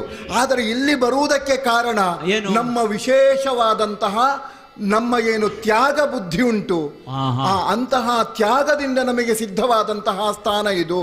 ನಿಮ್ಮ ಬುದ್ಧಿ ಇದ್ದದ್ದು ಹೌದು ಅಂತ ಆದ್ರೆ ನೀನೀಗ ಹೆಚ್ಚು ಮಾತನಾಡುವುದು ಬೇಡ. ತ್ಯಾಗ ಮಾಡಿದ್ರಾಯ್ತು. ಅಲ್ಲವೇ ಅಲ್ಲ. ಯಾಕೆ ತ್ಯಾಗವನ್ನೇ ನಾನು ಪ್ರಧಾನವಾಗಿಸಿ ನಾನು ಆಡ್ತಾ ಇದ್ದೇನೆ. ನೀನು ಸಾಧ್ಯ ಇದ್ರೆ ಅದನ್ನು ಮಾಡಬಹುದು. ಒಂದಲ್ಲ, ಎರಡಲ್ಲ, 100 ವಿಧವಾದಂತಹ 100 ವಿಶೇಷಣವಿರುವಂತಹ ಅಶ್ವಮೇಧವನ್ನು ಮಾಡುವುದರ ಮೂಲಕವಾಗಿ ವಿಶೇಷವಾದಂತಹ ಅರ್ಹತೆಯನ್ನು ಸಂಪಾದಿಸುವುದರ ಮೂಲಕವಾಗಿ ನಾನು ಈ ಹಿಂದೆ ಅಲ್ಲಿ ಭೂಮಿಯಲ್ಲಿದ್ದಾಗ ನಾನು ಯಾಗ ಮಾಡುವಾಗಲೂ ಪ್ರಥಮಾವಿ ಕೊಡ್ತಾ ಇದ್ದಂತಹ ಆಹುತಿ ಯಾವುದು ಕೇಳಿದ್ರೆ ಇಂದ್ರಾಯ ಸ್ವಾಹ ಅಂತ ಹೇಳಿದೆ. ಹಾಗಿದ್ರೆ ಯಾರು ಆ ಇಂದ್ರ ಕೇಳಿದ್ರೆ ನನಗಿಂತ ಮೊದಲು ಪೂರ್ವದಲ್ಲಿ ಈ ಸ್ಥಾನದಲ್ಲಿ ಯಾರು ಕೂತ್ಕೊಂಡಿದ್ದ? ಮಂತ್ರದ್ರುಮ ಎಂಬಂತಹ ಹೆಸರಿನ ಒಬ್ಬ ಇಂದ್ರನೇ ಇಲ್ಲಿ ಇದ್ದ. ಆ ಹಿನ್ನೆಲೆಯಲ್ಲಿ ನೀನಾಡಿದೆಯಲ್ಲ ಈಗ, ನನ್ನೇ ಅದಿತಿಯ ಸಂತಾನದ ಮಕ್ಕಳು ನಾವು, ಅಥವಾ ದ್ವಿತೀಯ ಸಂತಾನದ ಮಕ್ಕಳು ನಾವು, ಅದಿತಿಯ ಸಂತಾನದವರು ನೀವು. ಇಬ್ಬರಿಗೂ ಅಪ್ಪ ಒಬ್ಬರೇ ಅಲ್ವಾ? ಅದು ಕಶ್ಯಪರ ಒಂದು ಪಿತ್ರಾರ್ಜಿತ ಆಸ್ತಿಯಾಗಿದ್ರೆ ನೀವು ಅದರಲ್ಲಿ ಪಾಲು ಕೇಳುವುದರಲ್ಲಿ ಸಮಂಜಸ ಹಕ್ಕು ಉಂಟು ಅಂತ ನಾವು ಆಡಬಹುದು. ಮತ್ತೆ ಇದು ಹಾಗಲ್ಲ, ನಮ್ಮದೇ ಸ್ವಯಾರ್ಜಿತ ಈಗ ನಿನ್ನ ಅಪ್ಪ ಕಶ್ಯಪ ಹೌದಾ ಅಲ್ವಾ? ಅಪ್ಪ ಕಶ್ಯಪ ಹೌದಪ್ಪ, ಅಪ್ಪ ಕಶ್ಯಪ ಹೌದು ಅಂತ ಹೇಳಿ ಆದ್ರೆ ಅಪ್ಪನಿಗೆ ಈ ಆಸ್ತಿಗೆ ಸಂಬಂಧಪಟ್ಟ ಹಾಗೆ ಅಥವಾ ಅವರಿಗೂ ಯಾವುದೇ ನೇರ ಸಂಬಂಧ ಇಲ್ಲ. ನೀನು ಹುಟ್ಟಿದ ಮೇಲೆ ಮಾಡಿದ ಅವರ ಯಾವುದು?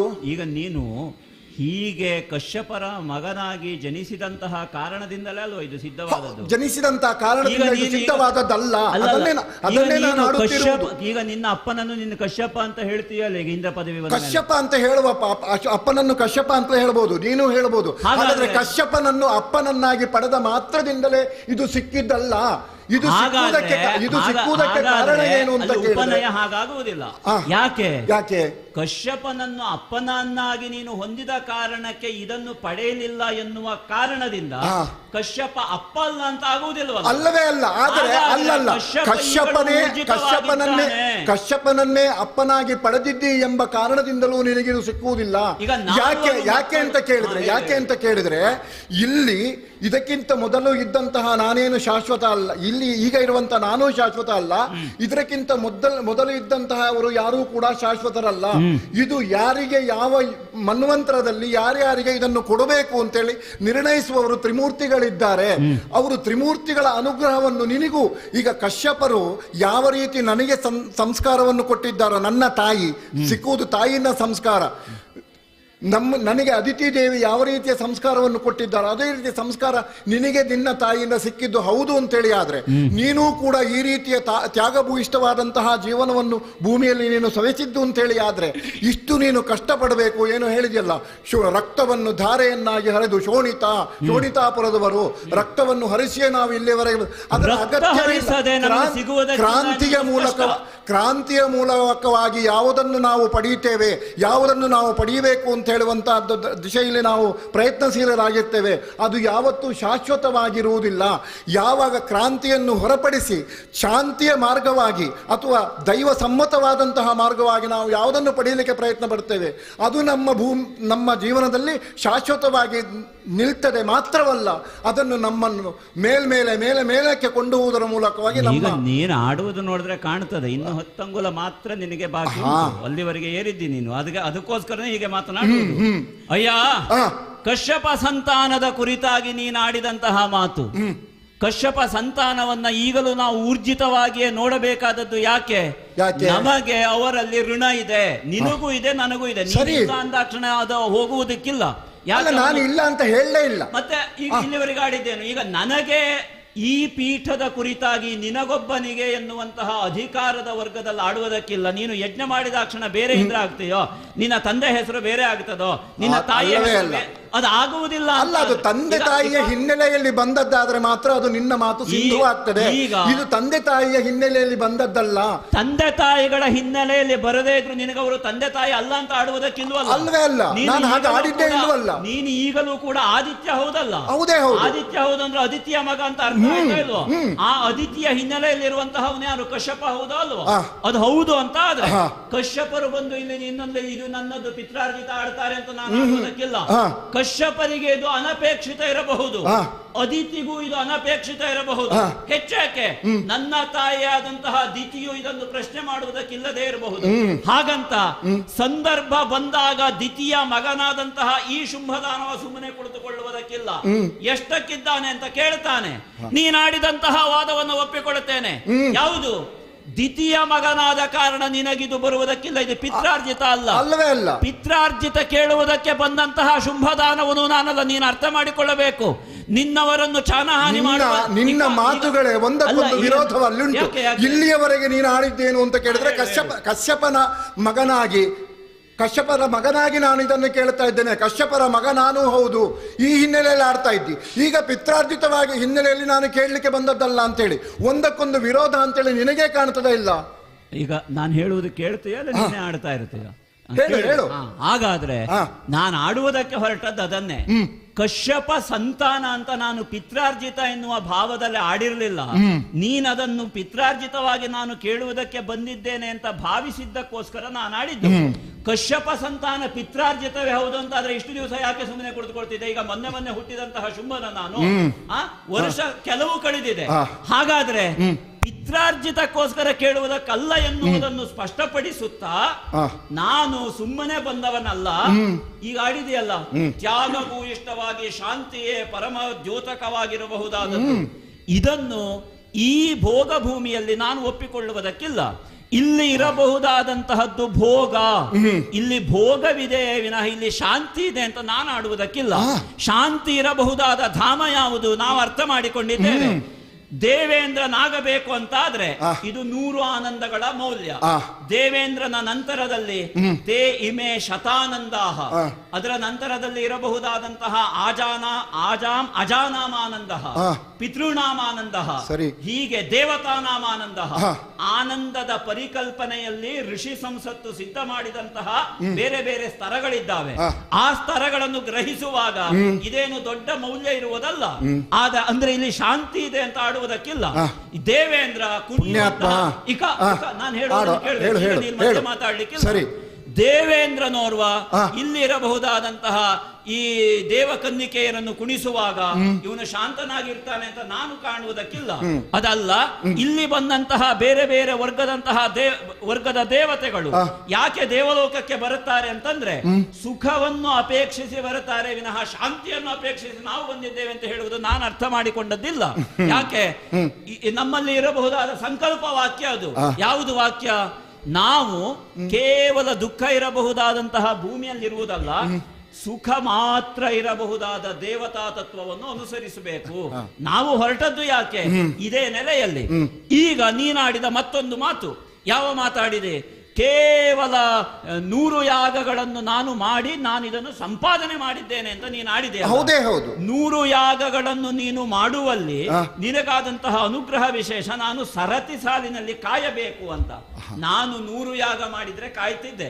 ನನಗೋ ನಮ್ಮವರಿಗೋ 100 ಯಾಗ ಮಾಡುವಷ್ಟು ವ್ಯವಧಾನ ಇಲ್ಲ.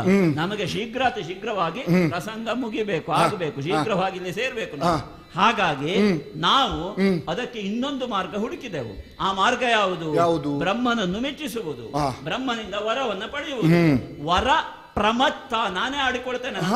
ವರದಿಂದ ಉನ್ಮತ್ತನಾಗಿದ್ದೇನೆ. ಆ ಉನ್ಮತ್ತತೆಯ ಮಾತನಾಡಿಸ್ತಾ ಇರುವುದು. ಅಂದರೆ ಈಗ ಆಡುತ್ತಿರುವುದು ಶುಂಭದಾನವ ಅಲ್ಲ, ಶುಂಭನಿಗೆ ವರವನ್ನು ಕೊಟ್ಟಂತಹ ಬ್ರಹ್ಮನಿಂದ ಪ್ರೇರಿತನಾಗಿ ಆಡ್ತಾ ಇರುವಂತಹ ಮಾತು. ಅದೌದು ಅಂತ ಆದ್ರೆ ತ್ರಿಮೂರ್ತಿಗಳಿಂದ ಅಜೇಯತ್ವವನ್ನು ಸಾಧಿಸಿದಂತಹ ಶುಂಭನನ್ನು ನೀನೀಗ ಪ್ರಶ್ನೆ ಮಾಡ್ತಾ ಇದ್ದೀಯಲ್ಲ, 100 ಯಾಗಗಳು ಮೇಲೋ ನಿಮ್ಮದ್ದೇ ಆದಂತಹ ಚತುರ್ಮುಖ ಬ್ರಹ್ಮ ಕೊಟ್ಟಂತಹ ವರ ಮೇಲೋ ಅಂತ ಈಗ ನೋಡಬೇಕಾಗುತ್ತದೆ. ವರ ಎನ್ನುವುದು ಪಡೆದಂತಹ ನಾನು ನಿನ್ನಲ್ಲಿ ಬಂದದ್ದು ಇದನ್ನು ಬಿಟ್ಟು ಕೊಡು ಅಂತ ಭಿಕ್ಷೆ ಬೇಡಲಿಕ್ಕೆ ಬಂದದ್ದಲ್ಲ. ನಿನ್ನದಾದ ಅಧಟ್ ಏನಿದೆ, ನಿನ್ನ ಶಕ್ತಿ ಏನಿದೆ, ಪರಾಕ್ರಮ ಏನಿದೆ ಅದಲ್ಲ. ಲೋಕಕ್ಕೆ ಇನ್ನೊಂದು ಅರ್ಥ ಆಗಬೇಕು. ಪೌರುಷಂ ಹಿ ಪರಮ್ಮನ್ಯೇ ದೈವಂ ನಿಶ್ಚಿತ ಮುಚ್ಚತೆ ಅಂತ ಒಂದು ಲೋಕದಲ್ಲಿ ಮಾತುಂಟು. ದೈವ ಎನ್ನುವುದು, ಅದೃಷ್ಟ ಎನ್ನುವುದು ನಿಶ್ಚಿತ.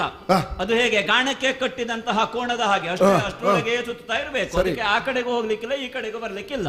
ಆದ್ರೆ ಪೌರುಷಕ್ಕೆ ಅದಕ್ಕಿಂತ ಮಿಗಿಲಾದಂತಹ ಅರ್ಹತೆ ಇದೆ. ಗಾಣದ ಹಿಂದೆ ಒಬ್ಬ ನಿಲ್ತಾನಲ್ಲ, ಆ ಕೋಣದ ಹಿಂದೆ ಹೋಗ್ಲಿಕ್ಕೆ, ಅವನು ಕೆಲವೊಮ್ಮೆ ಹೋಗಿ ಅಲ್ಲಿರಬಹುದಾದ ಇಕ್ಷುದಂಡ ಸರಿ ಉಂಟು ಅಂತ ನೋಡ್ತಾನೆ. ಇನ್ನೊಮ್ಮೆ ಹೇಗೆ ಗಾಣಕ್ಕೆ ಎಣ್ಣೆ ತೈಲ ಕಡಿಮೆ ಆಗಿದೆಯೋ ಅಂತ ನೋಡ್ತಾನೆ. ಯಾರೋ 4 ಜನ ಬಂದ್ರು ಅಂತ ಆದ್ರೆ ಅವ್ರಿಗೆ ಬೇಕಾದ ವ್ಯವಸ್ಥೆ ಮಾಡ್ಲಿಕ್ಕೆ ಅವನು ಸ್ವತಂತ್ರ ನಿಲ್ತಾನೆ. ಹಾಗೆ ನಾವು ಆ ಸ್ವಾತಂತ್ರ್ಯವನ್ನು ಪಡೆದುಕೊಂಡು ಬಂದವರಿದ್ದೇವೆ. ನೀವು ಇಲ್ಲಿಯವರೆಗೆ ಹೇಳಿದ್ದೀರಿ ನಮ್ಮನ್ನು ನೀವು ನಿಮ್ಮ ದಾಸ್ಯದಲ್ಲಿ ಇಟ್ಟುಕೊಂಡಿದ್ದೇವೆ. ಇವತ್ತು ದಾಸ್ಯ ಇಲ್ಲ, ಏನಿಲ್ಲ. ಇವತ್ತು ನೀವು ದಾಸರಾಗುವ ಸ್ಥಿತಿ ಬರ್ತದೆ ಈಗ. ಹಾಗಾಗಿ ನೀನು ದಾಸನಾಗುತ್ತೀಯೋ ಇಲ್ಲ ನಿನ್ನನ್ನು ಓಡಿಸಿ ನಾವೇ ನಿನ್ನನ್ನು ದಾಸ್ಯಕ್ಕೆ ಒಳಪಡಿಸಬೇಕು ಅಂತ ಇಷ್ಟೇ ಇರುವುದು. ಇಂದ್ರ, ಆ ನೆಲೆಯಲ್ಲಿ ನೀನು ಯೋಚನೆ ಮಾಡಬೇಕಾದದ್ದು ನೋಡು. ನಿನ್ನ 100 ಯಾಗಗಳನ್ನ ನೀನು ಮೌಲ್ಯಕ್ಕೆ ಮುಂದಿಟ್ಟೆ ಅಂತ ಆದ್ರೆ ನಾನು ನನ್ನ ವರವನ್ನು ಪಣಕ್ಕಿಡುತ್ತೇನೆ. ನೋಡೋಣ, ವರ ಹೆಚ್ಚೋ ನಿನ್ನ 100 ಯಾಗ ಹೆಚ್ಚೋ ಅಂತ ಸಿದ್ಧವಾಗಲಿ. ಆಗ ನೀನೇ ಆಡುತ್ತಿ. ಲೋಕದಲ್ಲೊಂದು ಸಾಮಾನ್ಯ ನೀತಿ ನಿನಗೂ ಗೊತ್ತಿರುವುದೇ ಇಲ್ಲ ಅಂತ ಅಲ್ಲ. ಯಾವತ್ತು ವಿಶೇಷ ಸನ್ನಿವೇಶಗಳು, ವಿಶೇಷ ನಿಯಮಗಳು ಬರುವುದು ಹೇಗೆ ಹೇಳು? ಸಾಮಾನ್ಯ ನಿಯಮವನ್ನು ಹೊಡೆದೇ ಬರುವುದು. ಪ್ರತಿ ದಿವಸ ನಾವು ಮಾಡುವಂತಹ ಬೇರೆ ಬೇರೆ ಯಜ್ಞಯಾಗಾದಿ ಕಾರ್ಯಗಳು ಅಂದ್ರೆ ನೀವು ಋಷಿಮುನಿಗಳು ಮಾಡುವುದು ಯಜ್ಞಯಾಗಾದಿಗಳನ್ನು ಮಾಡುವಂತಹ ಸನ್ನಿವೇಶದಲ್ಲಿಯೇ ಸಂಧ್ಯಾ ವಂದನೆಯ ಸನ್ನಿವೇಶವೂ ಬಂತು ಅಂತಾದ್ರೆ ಅವತ್ತು ಯಜ್ಞ ಮಾಡುವುದೋ ಸಂಧ್ಯಾ ವಂದನೆ ಮಾಡುವುದು ಅವತ್ತಿಗೆ ಆಡಿತು. ಏನ್ ಹೇಳಿತು? ಉದಿತೆ ಜುಹೋತಿ ಅನುದಿತೆ ಜುಹೋತಿ ಎನ್ನುವಂತಹ ಬ್ರಾಹ್ಮಣದ ವಾಕ್ಯಗಳು ಆಡುತ್ತವೆ. ಅವತ್ತಿಗೆ ನೀನು ಸಂಧ್ಯಾ ವಂದನೆ ಬಿಟ್ಟರು ಆಗುತ್ತದೆ. ಇದು ಯಜ್ಞವೇ ಮುಖ್ಯ. ವಿಶೇಷ ನಿಯಮ ಸಾಮಾನ್ಯ ನಿಯಮವನ್ನು ಹೊಡೆದು ಹಾಕಿತು. ಹಾಗೆ ನಿನ್ನದು ಸಾಮಾನ್ಯ ನಿಯಮ ಯಾವುದು? ತ್ಯಾಗದಿಂದ ಈ ಇಂದ್ರಲೋಕವನ್ನ ಪಡೆಯುವುದು. ನೀನು ಹಾಗೆ ಪಡೆದಿದ್ದಿ. ಮುಂದೆ ಹಿಂದೆ ಇದ್ದಂತಹ ಇಂದ್ರನ ಕುರಿತಾಗಿ ಆಡಿದ್ದಿ. ಆದರೆ ಯೋಚನೆ ಮಾಡಬೇಕು, ನೀನು ತ್ಯಾಗದಿಂದ ಪಡೆದಿರಬಹುದಯ್ಯ, ಇಲ್ಲ ಅಂತ ಆಡುವುದಕ್ಕಿಲ್ಲ. ಕೆಳಗೆ ಇರಬಹುದಾದ ಶೋಣಿತದ ಅಧಿಪನಾದ ಶುಂಭನಿಗೆ ಕಣ್ಣು ಕೋರೈಸುವಂತಹ ಬೆಳಕಾಗಿ ಕಂಡದ್ದು ನಿನ್ನ ಪೀಠ. ಆ ಪೀಠ ಹಾಗೆ ಕಂಡಿದೆ ಅಂತ ಆಗುವಾಗ ಸುಮ್ಮನೆ ಕುಳಿತುಕೊಳ್ಳಿಕ್ಕೆ ಆಗುವುದಿಲ್ಲ. ಆಗ ಯೋಚನೆ ಮಾಡಿದ್ದೇನು? ಇಲ್ಲ, ಇದು ವರ ಪಡೆದಾದ್ರೂ ನಾವು ಮಾಡಲೇಬೇಕು. ಅಮರತ್ವವನ್ನು ಹೊಂದುವುದಕ್ಕೆ ಬೇಕಾದಂತಹ ಸಿದ್ಧತೆಯಲ್ಲಿದ್ದಂತಹ ನಮಗೆ ಕೊನೆಯ ಪಕ್ಷ ಇದನ್ನಾದರೂ ಪಡೆದುಕೊಳ್ಳಲೇಬೇಕು ಎನ್ನುವ ಮಹತ್ವಾಕಾಂಕ್ಷೆ. ನೀನು ಹೊಂದಿದ್ದು ಕಾಂಕ್ಷೆ, ಲೋಕ ಹೊಂದಿದ್ದು ಆಕಾಂಕ್ಷೆ, ಈ ಶುಂಭ ಹೊಂದಿದ್ದು ಮಹತ್ವಾಕಾಂಕ್ಷೆ. ನೀನು ನೆನಪಿಡಬೇಕು, ಆ ಮಹತ್ವಾಕಾಂಕ್ಷೆಯನ್ನೇ ಹೊಂದಿದವನಾಗಿ ಬಂದವನಿದ್ದೇನೆ. ಹಾಗಾಗಿ ಕೈಯಲ್ಲೇನು ಉಂಟಲ್ಲ ನಿನ್ನೊಂದು ದಂಡ ನಿನ್ನದ್ದು. ಅಯ್ಯ ಪ್ರಮುಖವಾಗಿ ಎರಡು ವಿಷಯಗಳನ್ನು ನಿನ್ನ ಮಾತಿನಲ್ಲಿ ನಾಡಿದವನಿದ್ದಿ. ಒಂದು, ಈ ಲೋಕದಲ್ಲಿರುವಂತದ್ದು ಶಾಂತಿಯಲ್ಲ, ಭೋಗ. ಹೌದು, ಅದನ್ನು ನೀನು ಯಾಕೆ ಆಡಿದೆಯೋ ಗೊತ್ತಿಲ್ಲ. ನಾನು ಆಡಿದ್ದೇನು, ಈ ಲೋಕವನ್ನು ನಾವು ಹೊಂದಲು ಬಳಸಿದಂತಹ ಮಾರ್ಗ ಕ್ರಾಂತಿಯದ್ದಲ್ಲ, ಶಾಂತಿಯದ್ದು ಅನ್ನೋ ಹಿನ್ನೆಲೆಯಲ್ಲಿ ಇಲ್ಲಿ ಶಾಂತಿ ಇದೆ ಅಂತ ನಾನು ಆಡಿದ್ದೇ ಅಲ್ಲ. ನಿನ್ನ ಗ್ರಹಿಕೆ ನಾನು ಆಡ್ತಾ ಇರುವುದು ಇದು ಶಾಂತಿಯ ಲೋಕ. ಹೇಗೆ ಗ್ರಹಿಸಿದೆ ನನ್ನ ಮಾತಿನಲ್ಲಿ ನೀನು? ಆಯ್ತು, ಈಗ ಅದನ್ನೇ ಇಟ್ಟುಕೊಳ್ಳುವ ಅಲ್ವಾ? ಆ ಮಾತನ್ನೇ ಇಟ್ಟುಕೊಳ್ಳುವ. ಶಾಂತಿ ಸಾಧನದಿಂದ ನೀನು ಈ ಒಂದು ಪೀಠವನ್ನ ಏರಿದೆ. ಹೌದು, ನಾವು ಮಾಡಿದಂತಹ ತಪಸ್ಸು ಶಾಂತಿ ಅಲ್ವಾಗಿದ್ರೆ ನಾವೇನು ಹೊಡೆದಾಟ ಮಾಡಿಯೇ ಬಂದದ್ದು? ಶಾಂತಿಯಿಂದ ತಪಸ್ಸನ್ನು ಮಾಡಿದ ಕಾರಣಕ್ಕೆ ಇವತ್ತು ನೀನ್ ಎಷ್ಟಕ್ಕಿದ್ದೆ ಅಂತ ಕೇಳುವಂತಹ ಅರ್ಹತೆ ಬಂದಿದೆ. ಹಾಗಾದ್ರೆ ನಾವು ಬಂದಿದ್ದು ಶಾಂತಿಯ ಮಾರ್ಗಾಂತರ ಆಯ್ತಲ್ಲ. ನಿಮಗೆ ಬೇಕಾದ್ರೆ ಇಟ್ಟುಕೋ ನೀನು ಅದನ್ನು.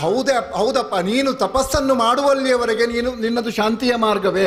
ತಪಸ್ಸನ್ನು ಮಾಡಿದ ಬಳಿಕ, ತಪಸ್ಸಿನಿಂದ ವಿಮುಖನಾದ ಬಳಿಕ ನೀನು ಅನುಸರಿಸಿದ್ದೇನು? ನೀನೇ ಆಡಿದಂತೆ ನೆತ್ತರವನ್ನು ಹರಿಸಿ ನಾವು ಬಂದಿದ್ದೇವೆ. ಶಾಂತಿಯಲ್ಲಿ ಅಶ್ವಮೇಧಾದಿ ಯಾಗಗಳನ್ನು ಮಾಡಿ ಬಂದವನು ನೀನು ಹೌದು ಅಂತ ಆದ್ರೆ ಅಲ್ಲಿಯೂ ರಕ್ತ ಸುರಿತದೆ. ಅದಿಲ್ಲದೇನು ಮಾಡ್ಲಿಕ್ಕಾಗುವುದಿಲ್ಲ. ನೀನು ಇದನ್ನೆಲ್ಲ ಆಡುವುದಕ್ಕಿಲ್ಲ. ಏನು ಅಶ್ವಮೇಧ ಯಾಗದಲ್ಲಿ ಏನು ಶಾಂತಿ ಇರ್ತದೆ? ರಕ್ತ ಸುರಿಯುವುದಿಲ್ಲ ಅಂತ ಸುರಿಯುವ ಬಗೆ ಹೇಗೆ? ರಕ್ತವನ್ನು ಕೊಡುವುದು ಅನಿವಾರ್ಯ ಅಂತ. ಹೌದು, ಸುರಿಯುವ ಬಗೆ ಹೇಗೆ ಅಂತೇಳಿ ನಾವು ಸುರಿಸಬಹುದಾದ, ನಾವು ಹರಿಸಿದ ರಕ್ತ ಹೆಚ್ಚಿರಬಹುದು. ನೀನು ರಕ್ತ ಕ್ರಾಂತಿ ಇಲ್ಲದೆ ನಿನಗೂ ಬರ್ಲಿಕ್ಕೆ ಆಗ್ಲಿಲ್ವಲ್ಲ. ನೀನು ಮಾಡಿದ್ದು ಅದನ್ನೇ ಅಲ್ವಾ? ಹೌದು, ಅಜಾಪುತ್ರಂ ಬಲಿಂ ದದ್ಯಾತ್ ದುರ್ಬಲಘಾತಕ. ಅದಕ್ಕೆ ಹಿನ್ನೆಲೆಗಿದ್ದೆ ಒಂದು ಹೀಗೆ ಅಂತ ಮಾದರಿ ಇದ್ದು. ಹೇಗೆ ನನಗಿಲ್ಲಿ ಆಡಳಿತವನ್ನು ಕೊಡುವಲ್ಲಿ ಯಜ್ಞನಿಂದ ತೊಡಗಿಕೊಂಡು ನನ್ನ ಪೂರ್ವಾಧಿಕಾರಿಯವರೆಗೆ ಎಲ್ಲರೂ ನನಗೆ ಆದರ್ಶರಾಗಿ ಇರ್ತಾರೋ, ನಾನು ಮಾಡುವಂತಹ ಅಶ್ವಮೇಧಕ್ಕೂ ಒಂದು ಹೀಗೆ ಅಂತ ಒಂದು ಮಾರ್ಗದರ್ಶನ ಕೊಡುವ ಪುರೋಹಿತರಿದ್ದಾರೆ. ಅದಕ್ಕೊಂದು ಹೀಗೆ ಅಂತ ಆದರ್ಶ ಉಂಟು. ನಾನು ಅದನ್ನು ಹೊಸದಾಗಿ ಇದನ್ನು ಹೀಗೆ ನಾನು ಮಾಡ್ತೇನೆ ಅದಲ್ಲ. ಒಂದು ಮಾಡಿದ್ದಕ್ಕೆ ಅದಕ್ಕೆ ವೇದಗಳಲ್ಲಿ ಆಧಾರ ಸಹಿತವಾಗಿರುವಂತದ್ದನ್ನೇ ನಾನು ಮಾಡಿದ್ದು.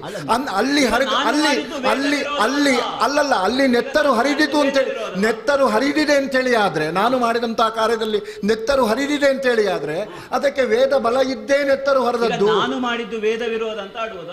ತಪಸ್ಸಿನ ಅಲ್ಲಿಯವರೆಗೆ ವೇದ ವಿರೋಧ ಅಲ್ಲ. ಕೇಳಿದ್ದೇನು? ತಪಸ್ಸಿನಿಂದ ವಿಮುಖನಾದ ಮೇಲೆ ಮಾಡಿದ್ದನ್ನು ಇದು ಅಂತ ವೇದ ವಿರೋಧ. ಏನನ್ನು ಕೇಳಿದ್ದೆ? ಇಂದ್ರ ಪದವಿ. ನೋಡು, ನೀನು ಕೇಳಿದ್ದು ಏನು? ನೀನೇ ಆಡಿದಂತೆ.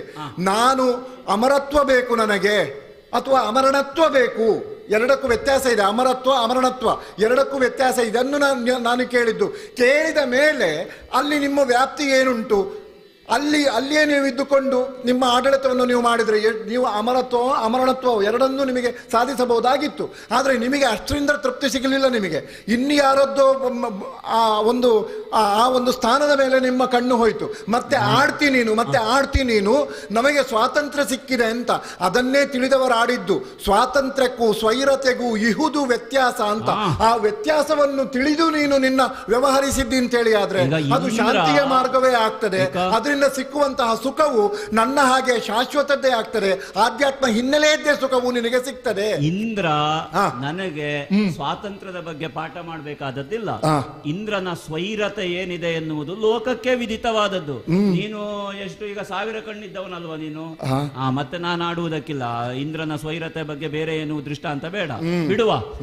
ಆದರೆ ಆಡಿದೆಯಲ್ಲ, ಸ್ವಾತಂತ್ರ್ಯದ ಪೂರ್ವಭಾವಿಯಾಗಿ ಆಡಿದೆಯಲ್ಲ ನೀನು. ನಾನಾಡಿದಂತಹ ಮಾತಿನಲ್ಲೇ ವಿರೋಧ ಉಂಟು ಅಂತ.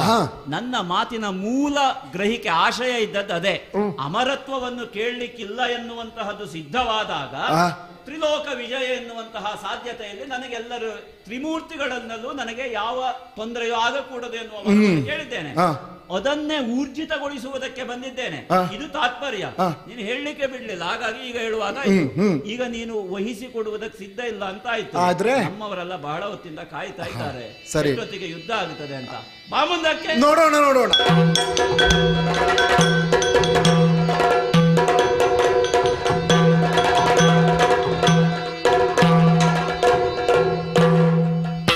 ದೇವೇಂದ್ರನನ್ನು ಚಾನಹಾನಿ ಮಾಡಿದ್ದಾಯಿತು.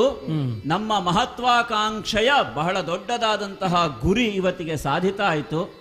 ನೀವೆಲ್ಲ ಸ್ವತಂತ್ರರಾಗಿದ್ದೀರಿ, ಇನ್ನೇನು ಯೋಚನೆ ಮಾಡುವುದಕ್ಕಿಲ್ಲ. ಇನ್ನೇನಿದ್ರು ನಮ್ಮದೇ ಆಳ್ವಿಕೆ, ಮಧ್ಯರಾತ್ರಿಯಲ್ಲಿ ಬಂದ ಆಳ್ವಿಕೆ ಅಂತ ಭಾವಿಸಿ. ಭೂಮಿಯಲ್ಲಿ ಮಧ್ಯರಾತ್ರಿ, ಈಗ ಇರುವುದು ಬೆಳಕಿನ ಲೋಕ.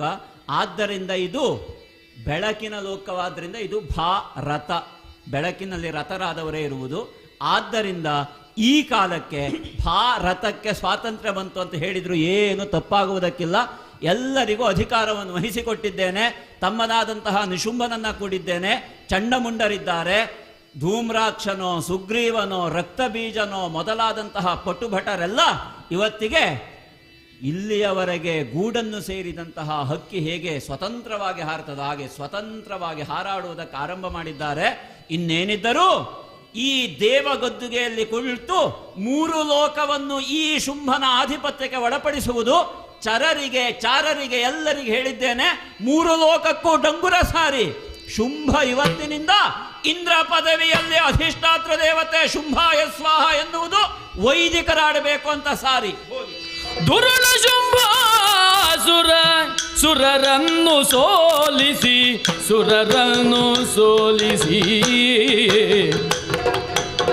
ಮೆರೆಯುತ್ತಲಿರಲಿ ಕಾದಿನದಿ ಮರುಗುತ್ತ ಸುಮನಸ ನೆರವಿಯ ಒಡಗೊಂಡು ಮರುಗುತ್ತ ಸುಮನಸ ನೆರವಿಯ ಒಡಗೊಂಡು ಪುರುಗೂತ ತೊಳಲಿದ ವನದಿ ಈ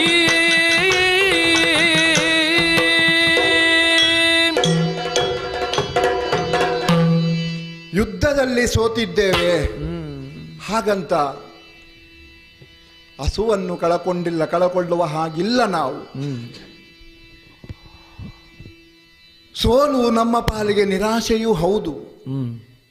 ಈ ವ್ಯವಸ್ಥೆ ಹೀಗಿರುವಾಗ 3 ಮೂರ್ತಿಗಳು ಅನುಗ್ರಹಿಸಿಕೊಟ್ಟಂತಹ ಈ ಪೀಠದಲ್ಲಿ ಪೀಠವದು ನಿನಗೆ ಅಂತ ಅನುಗ್ರಹ ಇರುವಾಗ ಹೀಗೆ ಯಾಕೆ ಆಯಿತು ಒಮ್ಮೊಮ್ಮೆ ಯೋಚನೆಯೂ ಬರುವುದುಂಟು. ಹಾಗಂತ ಸೋಲು ನಮಗೆ ಹೊಸತೂ ಅಲ್ಲ, ಸೋಲು ನನ್ನ ಸೋಲಲ್ಲ. ಈ ಪೀಠದಲ್ಲಿ ಕುಳಿತವನ ಸೋಲಾಯಿತು ಅಂತೇಳಿ ಆದರೆ ಇಡೀ 3 ಲೋಕದ ವ್ಯವಸ್ಥೆಯ ಸೋಲು ಅಂತ ಭಾವಿಸ್ತೇನೆ. ಆ ಹಿನ್ನೆಲೆಯಲ್ಲಿ ಸೇರಿದವರಿಗೆಲ್ಲ, ಎಲ್ಲ ದೇವತೆಗಳಿಗೆ ಧೈರ್ಯವನ್ನು ಹೇಳಿದವನಿದ್ದೇನೆ. ಏನು ಮಾಡುವುದು ಹೌದು, ವರ ಬಲಾನ್ವಿತರಾಗಿ ಹೀಗೆ ಬಂದಿದ್ದಾರೆ. ವರವನ್ನು ಕೊಟ್ಟವ ಪ್ರಶ್ನೆ ಮಾಡಬಹುದಿತ್ತು, ಆದರೆ ಅಲ್ಲ. ಹಿಂದೊಮ್ಮೆ ಮಹಿಷಾಕ್ಯನ ವಧೆ ಆದಾಗ ಆ ಬಳಿಕ ಧೈರ್ಯದಿಂದ ಇರಿ, ನೀವು ಲೋಕವನ್ನು ಆಳಿಕೊಂಡಿರಿ, 4 ಲೋಕವನ್ನು ಸುಖದಿಂದ ಆಳ್ತಾ ಇರಿ ಅಂತ ತಾಯಿ ಅಭಯವನ್ನು ಕೊಟ್ಟದ್ದು ನಮಗೆ. ಸಹಜವಾಗಿಯೇ ನನ್ನ ಮನಸ್ಸಿನಲ್ಲಿ ಮೂಡಿದಂತಹ ಪ್ರಶ್ನೆ, ಮುಂದೊಂದು ದಿನ ಇಂತಹ ಪರಿಸ್ಥಿತಿ ಮತ್ತೆ ಮರುಕಳಿಸಿದರೆ ಏನು ಮಾಡಲಮ್ಮ? ಆಗ ತಾಯಿ ಆಡಿದ್ದು, ತುಹಿನಗಿರಿಗೆ ಬಂದು ನನ್ನನ್ನು ಪ್ರಾರ್ಥನೆ ಮಾಡಿ ನಿಮ್ಮ ಕಷ್ಟ ಏನುಂಟು ಅದನ್ನು ನಾನು ಪರಿಹರಿಸ್ತೇನೆ ಅಂತ ಆಡಿದ್ದು. ಎಲ್ಲರನ್ನೂ ಸೇರಿಸಿಕೊಂಡು ಬಂದು ನಿಂತದ್ದು ತುಹಿನಗಿರಿಯ ತಪ್ಪಲು. ಇಲ್ಲಿಯೇ ಆ ತಾಯಿಯನ್ನು ಕುರಿತು ನೇರವಾಗಿ ತಾಯಿಯನ್ನೇ ಕುರಿತು ಎಲ್ಲರೂ ಸ್ತುತಿ ಮಾಡ್ತೇವಂತೆ, ಸ್ತುತಿ ಮಾಡುತ್ತೇವಂತೆ. ಸರ್ವಮಂಗಳ ಮಾಂಗಲ್ಯೆ ಶಿವೇ ಸರ್ವಾರ್ಥ ಸಾಧಿಕೆ ಶರಣ್ಯೇ ತ್ರ್ಯಂಬಕೆ ಗೌರಿ ನಾರಾಯಣೇ ನಮೋಸ್ತುತೆ. ಅಮ್ಮ ಸಲಹಬೇಕು, ಕಾಪಾಡಬೇಕು ತಾಯಿ.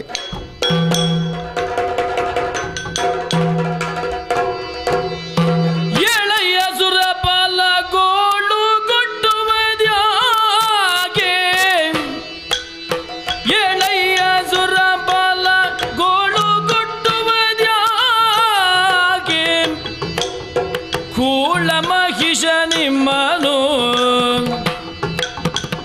ಸೋಲಿಸಿ ನಾಕವ ಆಡುತ್ತಿರಲು, ನಿಮ್ಮನು ಸೋಲಿಸಿ ನಾಕವ ಆಡುತ್ತಿರಲು ಕಾಲನಾಲಯ ಕಟ್ಟಿದೆನು ಸುರಪಾಲ.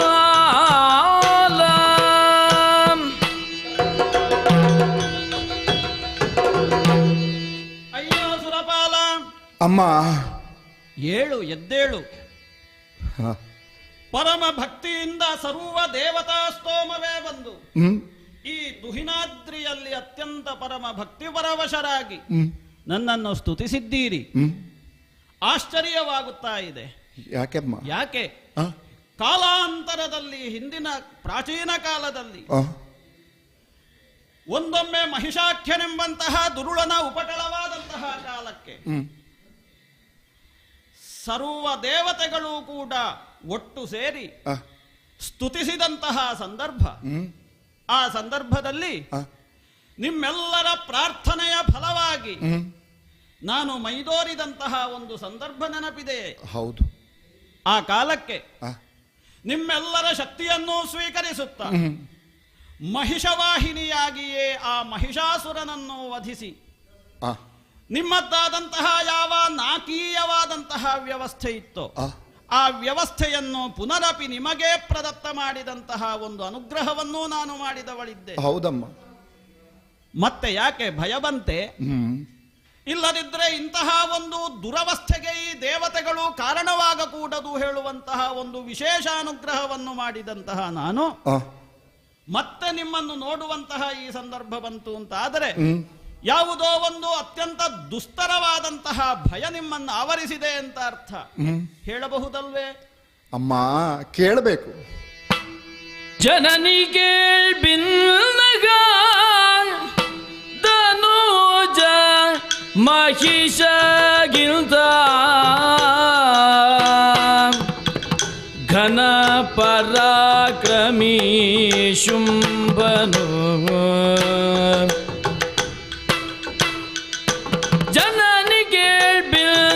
ಧನುಜ ಮಹಿಷಗಿಂತ ಘನ ಪರಾಕ್ರಮಿ ಶುಂಭನು ಅನುವರದಲ್ಲಿ ಸುರರನು ಸೋಲಿಸುತ್ತಲೀ. ಹೌದಮ್ಮ. ಅನುವರದಲ್ಲಿ ಸುರರನು ಸೋಲಿಸುತ್ತ ನಾಕವನು ಪಾಲಿಸುವ ಖಳನು ಆ ಖಳನು ಜನನೀ ಕೇಳು.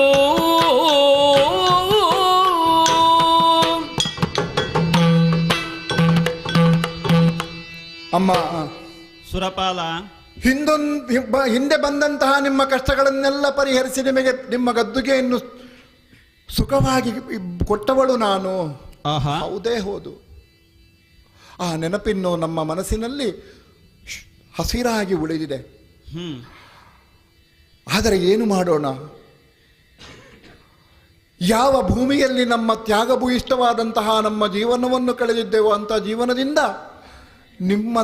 ನಿನ್ನ ಮಾತ್ರ ಅಲ್ಲ ಆ ತ್ರಿಮೂರ್ತಿಗಳ ಅನುಗ್ರಹಕ್ಕೂ ಪಾತ್ರರಾಗಿ ನಮಗೆ ಸಿಕ್ಕಿತ್ತಲ್ಲ ಇಂತಹ ಸ್ಥಾನ.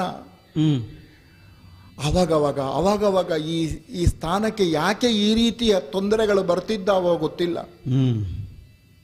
ಯಾವ ತ್ರಿಮೂರ್ತಿಗಳು ಒಟ್ಟಾಗಿ ಅನುಗ್ರಹಿಸಿ ನಮಗೆ ಈ ಪೀಠವನ್ನು ಅನುಗ್ರಹಿಸಿದ್ದಾರೋ ಅಂತಹದ್ದೇ ತ್ರಿಮೂರ್ತಿಗಳಲ್ಲಿ ಒಬ್ಬೊಬ್ಬರೊಮ್ಮೊಮ್ಮೆ ಪರಮೇಷ್ಠಿಯೋ ಅಥವಾ ಈ ಕಡೆಯಿಂದ ಈಶ್ವರನು ತಪಸ್ಸನ್ನು ಮಾಡಿದಂತಹ ದಾನವರಿಗೆ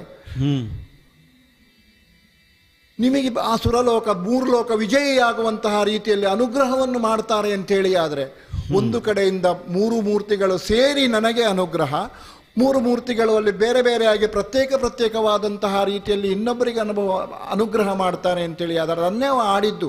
ನಿನಗೆ ಯಾರು ವರವನ್ನು ಕೊಟ್ಟಿದ್ದಾರೋ ಅವರೇ ಅನುಗ್ರಹ ಮಾಡಿದ್ದಾರೋ ಅವರೇ ನನಗೆ ವರವನ್ನು ಕೊಟ್ಟಿದ್ದಾರೆ. ಕೇಳುವುದಕ್ಕೆ ಒಂದು ರೀತಿಯಲ್ಲಿ ಕಠೋರವಾದಂತಹ ಮಾತು ಆತನದ್ದು. ಹಾಗಂತ ಅಲ್ಲಗಳೆಯುವಂತಹ ಸ್ಥಾನವೂ ನಮ್ಮದಲ್ಲ, ವಿಷಯ ಹೌದಲ್ವಾ? ಅಂತಹ ವರದಿಂದ ಬಲಾನ್ವಿತರಾಗಿ ಇಲ್ಲಿ ಬಂದು ಮೊದಲಿಗೆ ದಾಳಿ ಹಿಡಿದೇ ಸ್ವರ್ಗಕ್ಕೆ ನಮ್ಮನ್ನು ಬೇಕಾದಂತಹ ರೀತಿಯಲ್ಲಿ ಮಾತಿನ ಮೂಲಕವೋ ಅಲ್ಲ ಆಯುಧಗಳ ಮೂಲಕವೋ ನಮ್ಮನ್ನು ಚಾನಾಹಾನಿ ಮಾಡಿ ಇನ್ನಿಲ್ಲದ ರೀತಿಯಲ್ಲಿ ನಮ್ಮನ್ನು ಗೋಳುಗುಟ್ಟಿಸಿ ಏನು ಅಂತ ಹೇಳಿದ್ರೆ ಸಾಯುವುದಕ್ಕೆ ನಮಗೆ ಅವಕಾಶ ಇಲ್ಲ. ಆ ಹಿನ್ನೆಲೆಯಲ್ಲಿ ಸಾಯಲಿಲ್ಲ, ಬದುಕಿದ್ದು ಸತ್ತಂತೆ. ಮತ್ತೆ ಈ ಕಾಲಾಂತರದಲ್ಲಿ ಒಬ್ಬ ವರಬಲಾನ್ವಿತನಾಗಿ ನಿನ್ನೊಡನೆ ಯುದ್ಧಕ್ಕೆ ಬಂದಿದ್ದಾನೆ ಅಂತಾದ್ರೆ ಹೌದು. ಎಲ್ಲರೂ ಬರುವುದು ಎಲ್ಲಿಂದ ಅಂತ ಕೇಳಿದ್ರೆ ಶೋಣಿತ. ಇದು ಹೇಳಲಿಕ್ಕೆ ಒಂದೇ ಊರು, ಯಾವ ಕಾಲಕ್ಕೆ ಯಾರೇ ಬರಲಿ ಶೋಣಿತಾಪುರ. ಶೋಣಿತಾಪುರವಂತೆ ಶುಂಭ ಎಂಬಂತಹ ನಾಮವನ್ನು ಹೊಂದಿದವನಂತೆ. ಒಂದು ರೀತಿಯಲ್ಲಿ ನಾವು ಆ ಮಾಡಿದಂತಹ ಹೋರಾಟದ ಹಿನ್ನೆಲೆಯಲ್ಲಿ ಹೇಳುವುದಾದರೆ ಹಿಂದೆ ಬಂದಿದ್ದನಲ್ಲ ಮಹಿಷಾಖ್ಯ, ಅವನಿಗಿಂತಲೂ ಅತಿ ಬಲಾನ್ವಿತನಿದ್ದಾನೆ. ಅಂಥವನು ಬಂದು ಬೇಕಾದಂತಹ ರೀತಿಯಲ್ಲಿ ನಮ್ಮನ್ನು ಗೋಳುಗುಟ್ಟಿಸಿ ಈ ಅಲ್ಲಿಯ ಆ ಸ್ಥಾನದಿಂದ ನಮ್ಮನ್ನು ಚ್ಯುತರನ್ನಾಗಿ ಮಾಡಿ ಏನೇನೋ ಹೇಳಿದ. ಇನ್ನು ಮುಂದೆ ಭೂಮಿಯಲ್ಲಿ ನಡೆಯುವಂತಹ ಯಾಗಗಳೆಲ್ಲ ಹಾಗಿರಬೇಕು ಹೀಗಿರಬೇಕು ಅಂತ ಹೇಳುವಂಥದ್ದು ಕೇಳಲಿಕ್ಕೆ ಅಷ್ಟು ವ್ಯವಧಾನ ನಮ್ಮಲ್ಲಿಲ್ಲ. ಒಂದು ಮಾತನ್ನು ಅಮ್ಮನ ಮುಂದೆ ಆಡಬೇಕು ನಾವು. ಬಂದಂತಹ ಸೋಲು ದೇವೇಂದ್ರನಿಗೆ ಬಂದಂತಹ ವೈಯಕ್ತಿಕ ಸೋಲಲ್ಲ, 3 ಲೋಕದ ವ್ಯವಸ್ಥೆಯ ಮೇಲೆ ಬಂದಂತಹ ಸೋಲು. ಆ ಹಿನ್ನೆಲೆಯಲ್ಲಿ ಆ 3 ಲೋಕದ ವ್ಯವಸ್ಥೆಯನ್ನು ಕಾಪಿಡುವಲ್ಲಿ ನನಗೆ ಆ ಸ್ಥಾನದ ಹೊಣೆಗಾರಿಕೆಯನ್ನು ನೀನು ಪುನಃ ನಮಗೆ ಹೊಂದಿಸಿ ಕೊಡಬೇಕು ಅಂತ ಪ್ರಾರ್ಥನೆ ತಾಯಿ. ಅತ್ಯಂತ ಪ್ರೀತಿವಶನಾಗಿ ಪರಮ ಭಕ್ತಿಯಿಂದ ನನ್ನನ್ನು ನಿರತವಾಗಿ ಸ್ತುತಿ ಮಾಡಿದವರು ನೀವಿದ್ದೀರಿ ಅಂತ ಆಗುವಾಗ ಭಯರಹಿತರಾಗಿರಿ. ಕರುಣಿಸುತ್ತಲ ಭಯವನ್ನು ನುಡಿದಳು, ಯಾವ ಕಾರಣಕ್ಕೂ ಭಯಬೇಡ. ಕರುಣಿಸುತ್ತ ಅಭಯವನ್ನು ನುಡಿದಳು,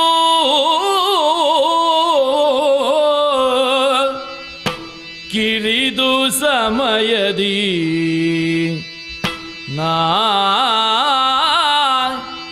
ಕಿರಿದು ಸಮಯದಿ ತರಿದು ದೈತ್ಯರ ಆ ದೈತ್ಯರನ್ನು ಕಿರಿದು ಸಮಯದಿ ತರಿದು ದೈತ್ಯರ ನೆರವಿಯನು ಪೊರೆಯುವೆನು ನಿಮ್ಮನು ಮರೆಯ ಮಾತಲ್ಲ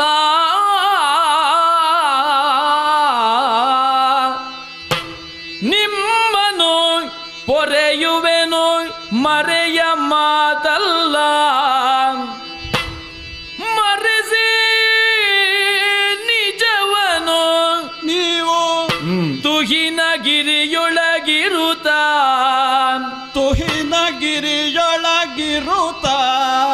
ನೋಡುವುದೆನ್ನಲೀಲೆಯ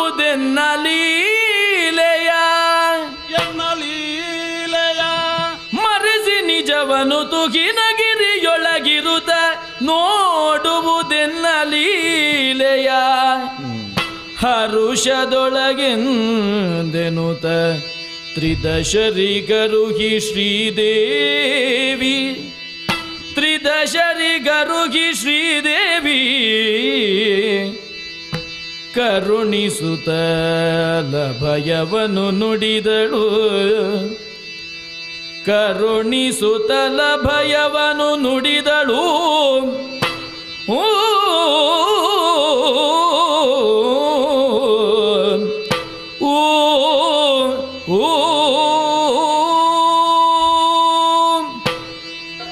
ಅಯ್ಯ ಸುರಪಾಲ, ಅಮ್ಮ, ಏನು ಪ್ರಾರ್ಥನೆ, ಏನು ಸ್ತುತಿ, ಏನು ಪ್ರಣತಿಗಳು. ಬಹಳ ಆನಂದವಾಗ್ತಾ ಉಂಟು. ಆದರೆ ನೀನು ದುಃಖದಿಂದ ಪ್ರಾರ್ಥಿಸಿದ್ದಲ್ಲ. ಆದ ಕಾರಣ ಭಯರಹಿತರಾಗಬೇಕು ನೀವೆಲ್ಲರೂ ಕೂಡ. ಸುರಪಾಲ, ಅಮ್ಮ, ಈ ಕಾಲಘಟ್ಟದಲ್ಲಿ ನೀನಂದಂತಹ ಯಾವ ಶುಂಭಾಸುರನಿದ್ದಾನೆ ಅವನದ್ದೇ ಕಾಲ ಈಗ. ನಾವು ಯಾವತ್ತೂ ಕೂಡ ಕಾಲದ ಪ್ರತೀಕ್ಷೆಯಲ್ಲಿರಬೇಕು ಅಂತಾಗುವಾಗ ಕೆಲವೊಂದಷ್ಟು ಸಂದರ್ಭದಲ್ಲಿ ಆ ದೈತ್ಯರೇ ಮೇಲು ರೀತಿಯಲ್ಲಿ ಮೇಲುಗೈಯಾಗುವಂತಹ ಸಂದರ್ಭ ಬರ್ತದೆ.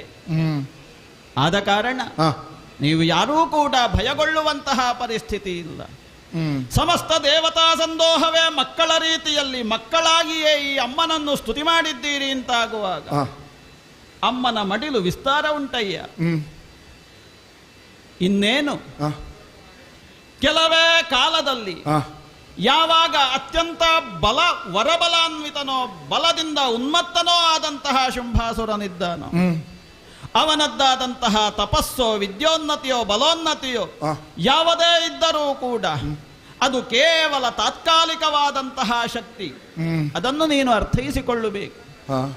ಮುಂದಿನ ಒಂದು ದಿನಕ್ಕೆ ಯಾವುದೇ ದಾಕ್ಷಿಣ್ಯವಿಲ್ಲದೆ ನಿರ್ದಾಕ್ಷಿಣ್ಯವಾಗಿ ಆ ಸಪರಿವಾರನಾಗಿರುವಂತಹ ಶುಂಭಾಸುರನನ್ನು ವಧಿಸಿ ನಿಮ್ಮನ್ನು ಪೊರೆಯುತ್ತೇನೆ. ಅಮ್ಮ, ಇದು ಕೇವಲ ಯಾವುದೋ ಒಂದು ಸ್ತ್ರೀ ಮಾತಾಡುವಂತಹ ಮಾತಲ್ಲ ಎನ್ನುವುದನ್ನು ನೀನು ಸ್ಪಷ್ಟ ಮಾಡಿಕೊಳ್ಳಬೇಕು. ಇದು ಒಬ್ಬ ಮಗನಿಗಾಗಿ ಅಮ್ಮನಾಡುವಂತಹ ಮಾತು. ಆದ ಕಾರಣ ನೀವೆಲ್ಲ ಅಲ್ಲಿಯವರೆಗೆ ಏನು ಮಾಡಬೇಕು? ಎಲ್ಲಿ ಇರಬೇಕು? ಮೂರು ಲೋಕವೂ ಅವನ ಅಧೀನದಲ್ಲಿದೆ. ನಮಗಿರುವುದಕ್ಕೆ ಸ್ಥಳ ಎಲ್ಲಿ? ಮೂರು ಲೋಕವೂ ಕೂಡ ಆ ಶುಂಭನ ಅಧೀನದಲ್ಲಿದ್ದರೂ ಕೂಡ ಅದೆಲ್ಲವೂ ಕೂಡ ನನ್ನಾಧೀನ ಹೇಳುವುದನ್ನು ನೀನು ಅರಿತಿರಬೇಕು. ಆದ ಕಾರಣ ಇದೇ ತುಹಿನಗಿರಿಯಲ್ಲಿ ನಿಮ್ಮದ್ದಾದಂತಹ ನೈಜ ಸ್ವರೂಪ ಏನುಂಟು ಆ ಸ್ವರೂಪವನ್ನು ಮರೆಮಾಚಿ ನಿಮ್ಮ ನೈಜವನ್ನು ಮರೆಮಾಚಿ ನಿಮ್ಮದ್ದಾದಂತಹ ಕಪಟ ರೂಪದಲ್ಲಿ ನೀವು ನಿಮಗೆ ಅಭಿಲಷಿತವಾದಂತಹ ಯಾವ ರೂಪ ಸೌಂದರ್ಯಗಳು ಬೇಕು ಅಂತಹ ರೂಪ ಸೌಂದರ್ಯಕ್ಕೆ ನೀವು ಆಂತುಕೊಂಡು ಆ ರೂಪವನ್ನು ಧರಿಸಿ ನನ್ನದ್ದಾದಂತಹ ಯಾವ ಅಸುರ ಹನನವೆಂಬಂತಹ ಲೀಲೆಯುಂಟು ಆ ಲೀಲೆಯನ್ನು ನೀವೆಲ್ಲರೂ ಕೂಡ ಇಲ್ಲಿ ಅಸ್ವರೂಪರಾಗಿದ್ದುಕೊಂಡು ನನ್ನ ಈ ವಿಶಿಷ್ಟವಾದಂತಹ ರೂಪವನ್ನು ನೋಡುವವರಾಗಿ ಅಭಯದಿಂದಿರಿ. ಅಮ್ಮ, ನೀನಂದಂತೆ ಇಲ್ಲಿ ನಿನ್ನದೇ ಧ್ಯಾನದಲ್ಲಿ ಅಂತಹ ಶುಭ ಪ್ರತೀಕ್ಷೆಯ ನಿರೀಕ್ಷೆಯಲ್ಲಿ ನಾವು ಇರ್ತೇವಂತೆ. ಅಳುವ ಸುಮನಸರಿಂಗೆ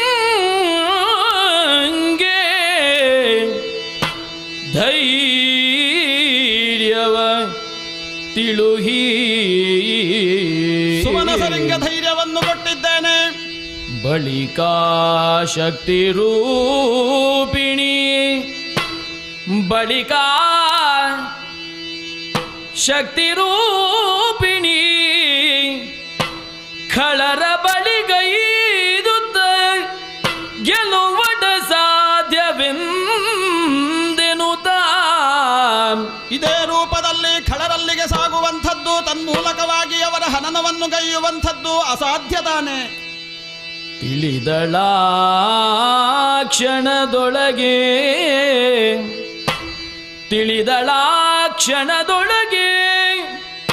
ಮೋಗದ ಬಲೆಗೆ ಸಿಲುಕಿಸಿ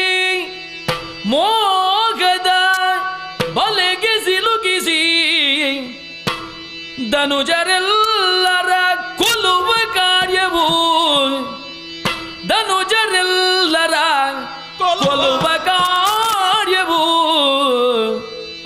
ಸುಲಭವೆನುತ್ತಲೇ ತನ್ನ ಮನದೊಳಗೆ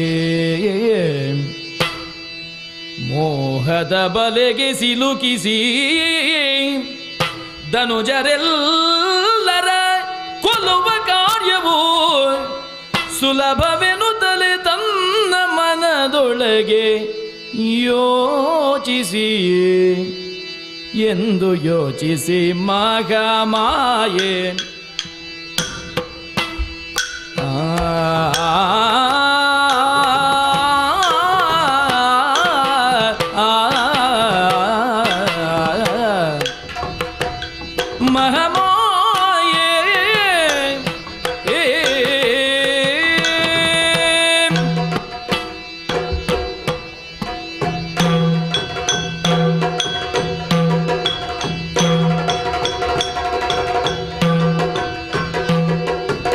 ಎಂದು ಯೋಚಿಸಿ ಮಗಮಾಯೆ ದೈತ್ಯ ವೃಂದವ ಮೋಹಿಸಿ ತರಿಗೆ ದೈತ್ಯ ವೃಂದವ ಮೋಹಿಸಿ ತರಿಗೆ ಮಗಮಾಯೆ ಸುಂದರಾಂಗವ ತಳೆದಂದು ಕೌಶಿಕೆಯಾಗಿ ಸುಂದರಾಂಗವ ತಳೆದಂದು ಕೌಶಿಕೆಯಾಗಿ ನಿಂದಳು ಮೆರೆವ ಕದಂಬವನದುಳ್ಳಂದು ಸುಂದರಾಂಗವ ತಳೆದಂದು ಕೌಶಿಕೆಯಾಗಿ ನಿಂದಳು ಮೆರೆವ ಕದಂಬವನದುಳ್ಳಂದು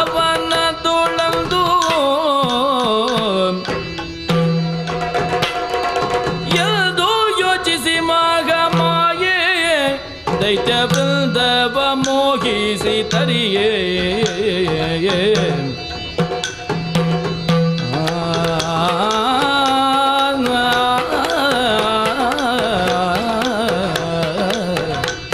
ಮಗಮಾಯೆ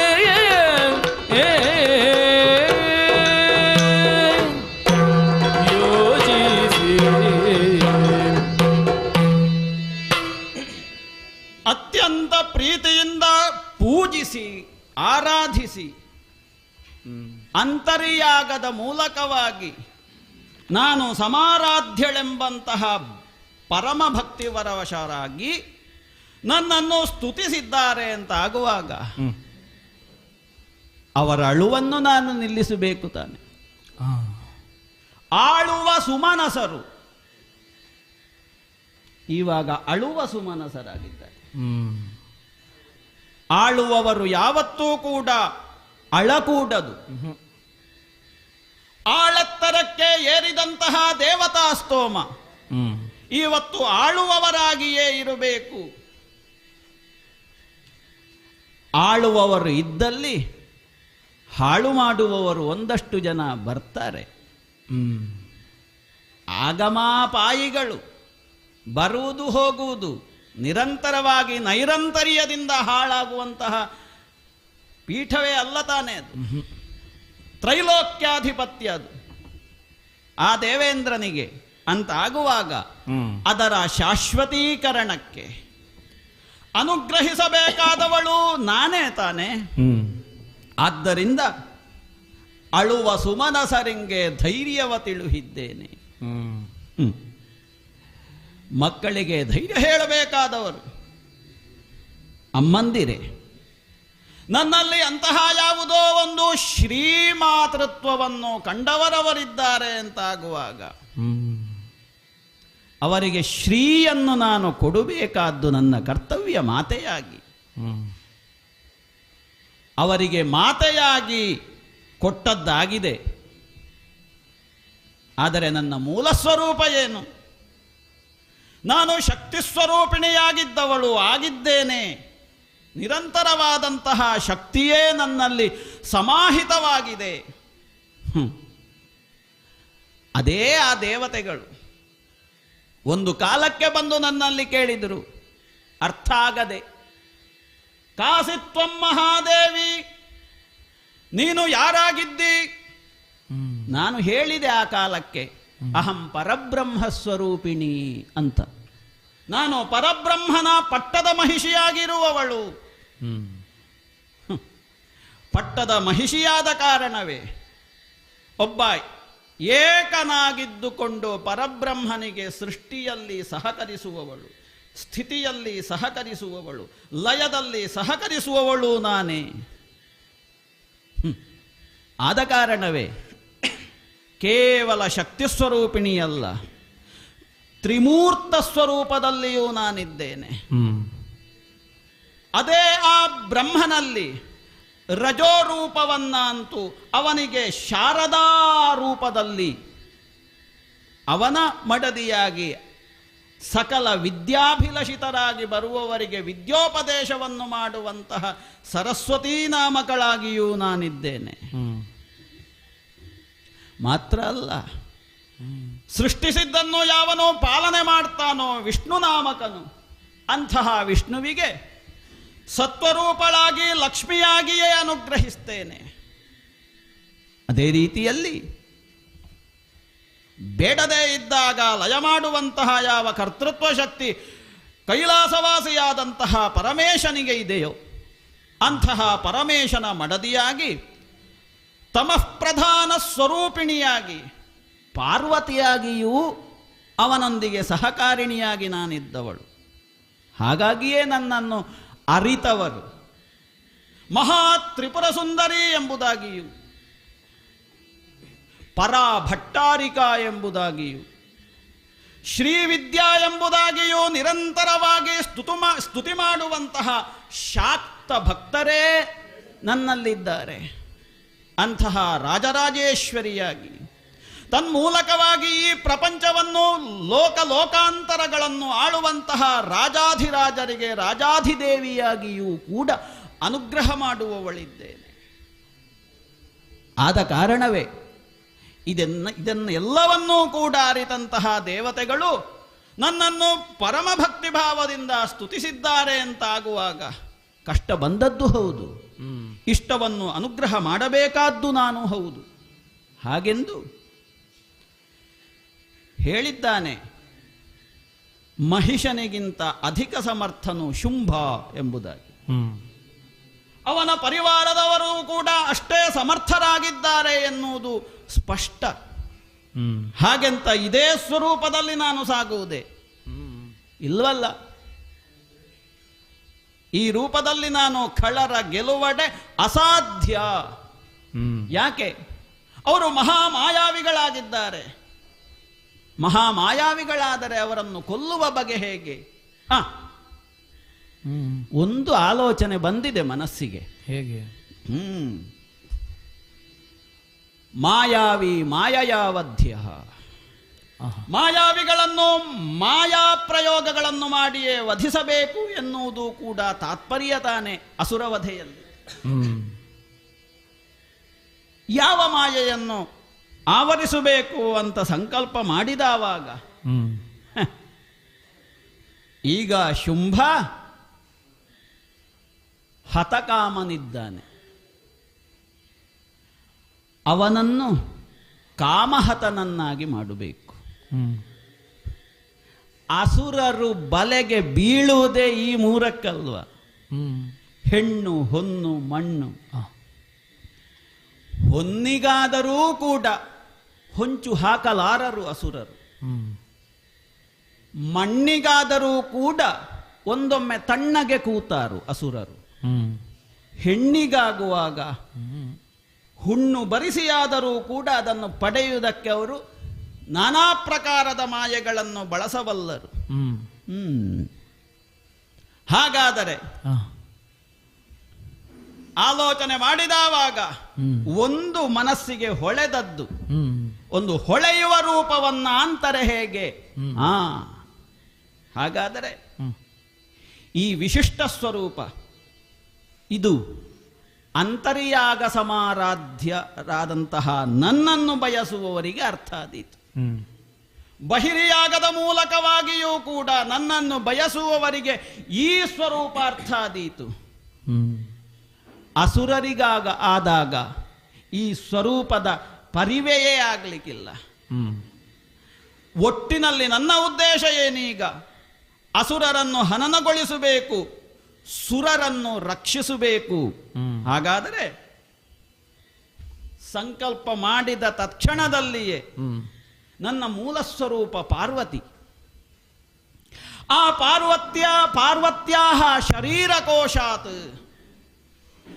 ಪಾರ್ವತೀ ದೇವಿ ಹೇಳುವಂತಹ ಯಾವ ನನ್ನ ಮೂಲ ಶಕ್ತಿ ಇದೆ, ಆ ಶಕ್ತಿಯ ಕೋಶಗಳಿಂದ, ಶರೀರ ಕೋಶಗಳಿಂದ ಒಂದು ಸ್ವರೂಪ ಬಂತು ನೋಡಿ.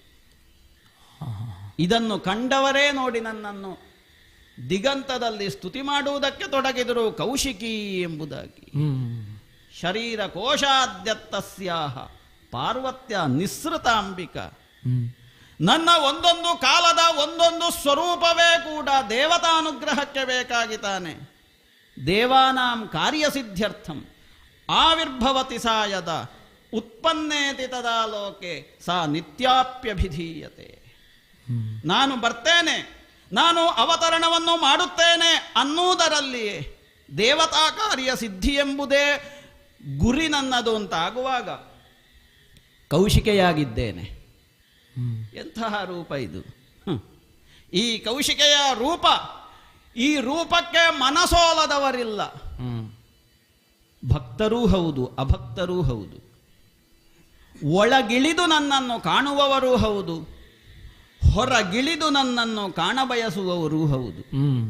ಅಂತಹ ಎರಡೂ ವರ್ಗದ ಭಕ್ತರಿಗೆ ನಾನು ಈ ಸ್ವರೂಪವನ್ನು ತೋರಿಸಬೇಕು. ಹಾಗೆಂತ ಇದು ಇಲ್ಲಿಯೇ ಇದ್ದುಕೊಂಡಾಗುವುದಕ್ಕೆ ಸಾಧ್ಯವೇ? ಮತ್ತೆ ನೇರವಾಗಿ ನನ್ನದ್ದೇ ಆದಂತಹ ಒಂದು ವನ ಪ್ರದೇಶ, ಕದಂಬವನ. ಬೇರೆ ವನವೇ ಸಿಕ್ಕಲಿಲ್ವೋ? ಅಲ್ಲ, ಕದಂಬವನ ಅನ್ನುವುದೇ ಇಂದ್ರಿಯ ನಿಗ್ರಹವನ್ನು ಮಾಡಿಕೊಂಡಂತಹ ತತ್ವಜ್ಞಾನಿಗಳಿಗೆ ಆರಾಧ್ಯವಾದಂತಹ ಸ್ಥಾನ. ಪ್ರಜಾಪತ್ಯಧಿಷ್ಠಾತೃಕಂ ಔಪಸ್ಥೇಂದ್ರಿಯಂ. ಅದನ್ನು ಬಯಸುವವರು ಯಾರಿದ್ದಾರೆ, ಅದರ ಜಯವನ್ನು ಬಯಸುವವರು, ಅಂಥವರಿಗೆ, ತತ್ವಜ್ಞಾನಿಗಳಿಗೆ ಇದೊಂದು ವಿಶಿಷ್ಟವಾದಂತಹ ಸ್ವರೂಪ. ಆ ಸ್ವರೂಪ ಈ ವನದಲ್ಲಿ ಕಾಣ್ತದೆ. ಅವರಿಗೇನು ಪ್ರಯೋಜನ? ಶುಂಭಾದಿಗಳಿಗೆ. ಶುಂಭಾದಿಗಳು ಬೀಳಬೇಕು ಬಲೆಗೆ ಅಂತಾದರೆ ಇದೇ ವನಕ್ಕೆ ಬರಬೇಕು. ಬೇರೆ ಯಾವ ವನವನ್ನು ನಾವು ಪ್ರವೇಶಿಸಿದರೂ ಕೂಡ ಅಲ್ಲಿ ಅವರು ಯಾವ ಕಾಲಕ್ಕೂ ಬೀಳಲಾರರು. ಈಗ ಅವರು ಕಾಮಹತರಾಗಬೇಕು ಅಂತಾದರೆ ಕದಂಬವನವನ್ನು ಪ್ರವೇಶ ಮಾಡಬೇಕು. ಕದ್ಯತೆ ದರ್ಶನಾತ್ ಚಿತ್ತವೈಕ್ಲವ್ಯಂ ವಿಹರಿಣಾಂ ಜಾಯತೆ ಅನೇನ ಇತಿ ಕದಂಬ. ಅಂತಹ ಯಾವ ಕಾಮ ಹತಕಾಮರಿದ್ದಾರೆ, ಹತಕಾಮರು ಒಂದು ವೇಳೆ ಈ ಕದಂಬ ವನವನ್ನು ಪ್ರವೇಶ ಮಾಡಿದೊಡನೆ ಅವರು ಕಾಮಹತರಾಗಿ ಬಿಡ್ತಾರೆ. ವಿರಹಿಗಳಾಗಿ ಮನಸ್ಸು ಹಾಳಾಗಿ ಹೋಗ್ತದೆ. ಹಾಳಾದಂತಹ ಮನಸ್ಸಿಗೆ ಮೊದಲು ಪ್ರವೇಶ ಮಾಡುವುದೇ ಕಾಮ. ಆ ಕಾಮ ಏನು? ಅದೊಂದು ವಿಚಿತ್ರವಾದಂತಹ ಕಾಮ. ತನ್ನ ಇಂದ್ರಿಯಗಳನ್ನು ಉಪಶಮಿಸಬೇಕು ಅನ್ನುವ ಭಾವದ ಕಾಮ ಅಲ್ಲ. ತನ್ನ ಇಂದ್ರಿಯಗಳನ್ನು ಮತ್ತೆ ಮತ್ತೆ ಕೆದಕಬೇಕು ಹೇಳುವಂತಹ ಪ್ರೇರಣೆಯನ್ನು ಕೊಡುವಂತಹ ಕಾಮ. ಆ ಕಾಮ ಈ ಕದಂಬವನದಲ್ಲಿ ಉಂಟಾಗ್ತದೆ. ಆದ ಕಾರಣವೇ ಈ ಕದಂಬವನವನ್ನು ಪ್ರವೇಶ ಮಾಡಿದ್ದೇನೆ. ಇಲ್ಲೊಂದು ಸ್ಥಳವನ್ನು ನಾನು ನಿರ್ಣಯಿಸಿಕೊಳ್ಳಬೇಕು ತಾನೆ. ಅದಕ್ಕೋಸ್ಕರ ಕದಂಬವನದ ಮಧ್ಯಭಾಗದಲ್ಲಿ ಇದ್ದೇನೆ. ಎಂತಹ ವನ ಪ್ರದೇಶ ಇದು! ಸುತ್ತಲೂ ಇರುವಂತಹ ಮಣಿಮಯವಾದಂತಹ ಮಂಟಪಗಳು. ಕದಂಬವನ ಸ್ವಭಾವತವೇ ಕತ್ತಲು, ಎತ್ತ ನೋಡಿದರೂ ಕತ್ತಲು. ಹಾಗೆಂತ ನಾನಿರುವಂತಹ ಈ ಮಣಿಮಯಗಳಿಂದ ನಿರ್ಮಿತವಾದಂತಹ ಯಾವ ಮಂಟಪ ವಿಶೇಷಗಳಿವೆ, ಆ ಮಂಟಪ ವಿಶೇಷವೇ ಇಡೀ ವನವನ್ನೇ ಬೆಳಗುವಂಥದ್ದು. ಅದರ ಮಧ್ಯದಲ್ಲಿ ಚಿಂತಾಮಣಿ ಗೃಹ, ನನ್ನ ಮನೆಯದು. ಚಿಂತಾಮಣಿ ಹೇಳುವಂತಹ ಮನೆಯೊಳಗಡೆ ಚಿಂತಿಸುವವರಿಗೆ ಮಣಿಯ ರೂಪದಲ್ಲಿ ನಾ ದೊರಕುವವಳು ಅನ್ನುವ ಅರ್ಥದಲ್ಲಿ ಅದೇ ಜಾಗವನ್ನು, ಅದೇ ಸ್ಥಳವನ್ನು ನಾನು ಆರಿಸಿಕೊಂಡವಳಿದ್ದೇನೆ. ಈ ಚಿಂತಾಮಣಿ ಗೃಹದೊಳಗೆ ಇರುವಂತಹ ಸ್ಥಾನ ಇಷ್ಟು ಸಾಕೆ. ಕೇವಲವಾದಂತಹ ಈ ಕಾಂತಿ ಮಾತ್ರ ಸಾಲದು, ಮಣಿಮಂಟಪಗಳ ಕಾಂತಿ ಅಲ್ಲ, ಅದಕ್ಕಿಂತಲೂ ಹೆಚ್ಚದ್ದೇನದು? ದಿನಕರ ಕೋಟಿ ತೇಜದಲ್ಲಿ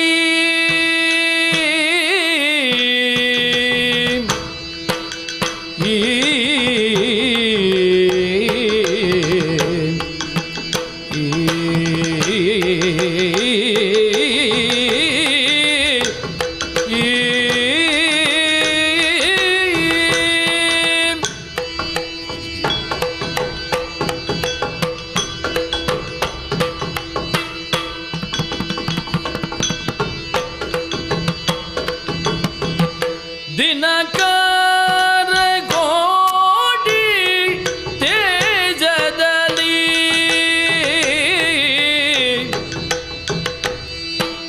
ತನ್ನ ತನು ಕಾಂತಿಯನ್ನು ಬೀರುತ್ತಲಿ, ತನ್ನ ತನು ಕಾಂತಿಯನ್ನು ಬೀರುತ್ತಲಿ.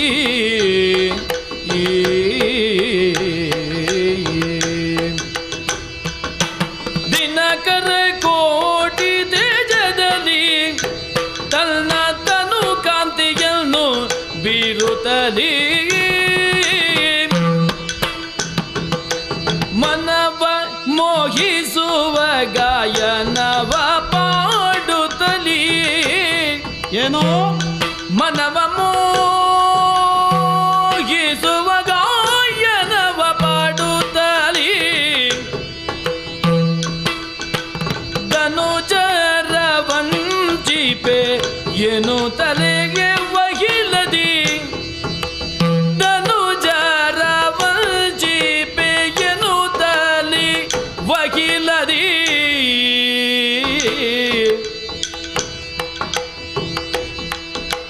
ಮನಮ ಒಗಿಸುವ ಗಾಯನವ ಪಡುತ್ತಲೆ. ಧನುಜರ ವಂಚಿಪೆ ಏನು ತಲೆ ಒಗಿಲದಿ. ದಿನಕರ ಕೋಟಿ ತೇಜದಲ್ಲಿ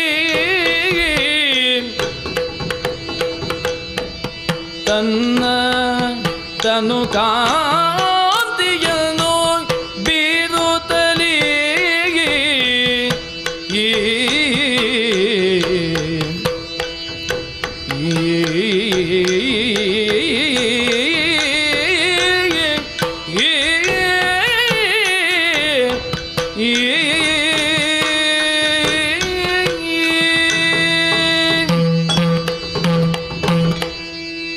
ಕೇವಲವಾದಂತಹ ಈ ಹೆಣ್ಣಿನ ಸೌಂದರ್ಯವು ಯಾವತ್ತೂ ಕೂಡ ಶುಂಭಾಸುರನಿಗೆ ಸಾಲದು. ಅದಕ್ಕಿಂತಲೂ ಕೂಡ ಉನ್ನತವಾದಂತಹ ಪ್ರಕಾಶ ಅವನಿಗೆ ಬರಬೇಕು. ಅವನ ಚಿತ್ತದಲ್ಲಿ ಈ ಪ್ರಕಾಶ ಹೋಗಿ ಕಿಚ್ಚಾಗಬೇಕು. ಅದುವೇ ನನ್ನ ಇಚ್ಛೆ. ಹಾಗೆಂದು ಆ ಕಿಚ್ಚು ಅವನನ್ನೇ ಉರಿಸುವಂತಹ ಕಿಚ್ಚಾಗಿ ಅದು ಪರಿಣಮಿಸಬೇಕು. ಹಾಗಾದರೆ ಕೌಶಿಕೆಯಾದಂತಹ ಯಾವ ಈ ಸೌಂದರ್ಯ ಅತಿಶಯವಾದಂತಹ ರೂಪ ಉಂಟು, ಈ ರೂಪಕ್ಕೆ ಒಂದು ಪರಿಮಳ ಬರಬೇಕು. ಯಾವುದನ್ನು ಹಚ್ಚಲಿ? ಹಚ್ಚುವುದು ಯಾವುದೂ ಬೇಡ. ನನ್ನೊಳಗಡೆ ಇರುವಂತಹ ಶರೀರದ ಕಾಂತಿಯೇ ಇದು ಸುವಾಸನಾಪೂರಿತವಾದ್ದು ಮಾತ್ರ ಅಲ್ಲ, ಮಣಿಮಯ ಮಂಟಪಗಳಿಗಿಂತಲೂ ಕೂಡ ಅತಿಶಯವಾದಂತಹ ಪ್ರಕಾಶವನ್ನು ಬೀರುವಂತಹ ಶರೀರ ಇದಾಗಬೇಕು. ಅದನ್ನು ಸಂಕಲ್ಪಿಸಿದ ಕಾಲಕ್ಕೆ ಅದು ಆ ಮಂಟಪಗಳಿಗಿಂತ ಅತಿಶಯವಾದಂತಹ ಪ್ರಕಾಶವನ್ನೇ ಈ ತನೂಕರಿಸಿದೆ, ವಿಸ್ತರಿಸಿದೆ ಈ ವನದಲ್ಲಿ. ಯಾಕೆ ಇದೆಲ್ಲ? ಅವರು ಬರಬರುತ್ತಾ ಹತರಾಗಬೇಕು. ನನ್ನದ್ದಾದಂತಹ ಈ ಕಾಂತಿ ಸಕಲ ವನ ಪ್ರದೇಶವನ್ನೂ ಕೂಡ ಬೆಳಗಿಸುವಂತಾಗಬೇಕು ಅನ್ನುವ ಸಂಕಲ್ಪದಲ್ಲಿ ಅತಿ ಪ್ರಖರವಾದಂತಹ ತೇಜಸ್ಸನ್ನು ಬೀರಿದವಳಿದ್ದೇನೆ. ತೇಜಸ್ಸು ಬೀರಿದರೂ ಕೂಡ ಸಮತೇಜಸ್ಕನಾದಂತಹ ಶುಂಭನಿಗದು ಸಾಲದು ತಾನೆ. ಮತ್ತೊಂದು ಆಲೋಚನೆ ಉಂಟು. ಸಾಮಾನ್ಯತಃ ದೈತ್ಯರು, ಅಸುರರು ಇತ್ಯಾದಿ ದೌರ್ಜನ್ಯವನ್ನೆಸಗುವಂತಹ ದುರುಳರು ಮೋಹಗೊಳ್ಳುವುದು ಸಂಗೀತಕ್ಕೆ. ಜೀವ ಇಲ್ಲದ ಒಂದು ವಸ್ತುವೂ ಕೂಡ ಸಂಗೀತಕ್ಕೆ ಸ್ಪಂದಿಸ್ತದೆ.